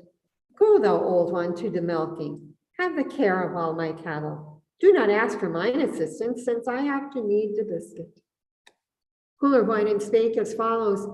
Always does the worthy hostess, ever does the wisdom mother go herself and do the milking, tend the cows within the hurdles. Then the wife of Ilmarinen built a field fire in the passage, went to milk her cows awaiting, looked upon her herd in wonder, spake these happy words of greeting. Beautiful, my herd of cattle, glistening like the skins of lynxes, hair as soft as fur of ermine, peaceful waiting for the milk pail. On the milk stool sits the hostess, milks one moment, then a second, then a third time, milks and ceases. When the bloody wolves disguising quick attack the hostess milking, and the bears lend their assistance, tear and mutilate her body with their teeth and sharpened fingers. Kullerwoinen, cruel wizard, thus repaid the wicked hostess, thus repaid her evil treatment. Quick the wife of Ilmarinen cried aloud in bitter anguish, thus addressed the youth Kullervo. Evil son, thou bloody herdsman, thou hast brought me wolves in malice, driven bears within my hurdles. These the words of Kullerwoinen. Have I evil done as shepherd? Worse, the conduct of the hostess baked a stone inside my oat cake, on the inside rock and tanbar. On the stone my knife was broken, treasure of my mother's household, broken virtue of my people. Ilmareinen's wife made answer. Noble herdsman, Kullerwoinen, change, I pray thee, thine opinion. Take away thine incantations from the bears and wolves, release me. Save me from this spell of torture. I will give thee better raiment, give the best of milk and butter, set for thee the sweetest table. Thou shalt live with me in welcome, need not labor for thy keeping. If thou dost not free me quickly, dost not break this spell of magic, I shall sink into deathland, shall return to Tuonela. This is Kullerwoinen's answer. It is best that thou shouldst perish. Let destruction overtake thee. There is ample room in Mana, room for all the dead in Kalma. There the worthiest must slumber. There must rest the good and evil. Ilmarinen's wife made answer, Ukko, thou, O God in heaven, span the strongest of thy crossbows, test the weapon by thy wisdom. Lay an arrow forged from copper on the crossbow of thy forging. Rightly aim thy flaming arrow, with thy magic hurl the missile. Shoot this wizard through the vitals, pierce the heart of Kullerwoinen, with the lightning of the heavens, with thine arrows tipped with copper. Kullerwoinen prays as follows, Ukko, God of truth and justice, do not slay thy magic servant, slay the wife of Ilmarinen. Kill her, the worst of women. In these hurdles let her perish, lest she wander hence in freedom to perform some other mischief, do some greater deed of malice. Quick as lightning fell the hostess. Quick the wife of Ilmarinen fell and perished in the hurdles on the ground before her cottage. Thus the death of Northland's hostess, cherished wife of Ilmarinen, once the maiden of the rainbow, wooed and watched for many summers, pride and joy of Kalevala.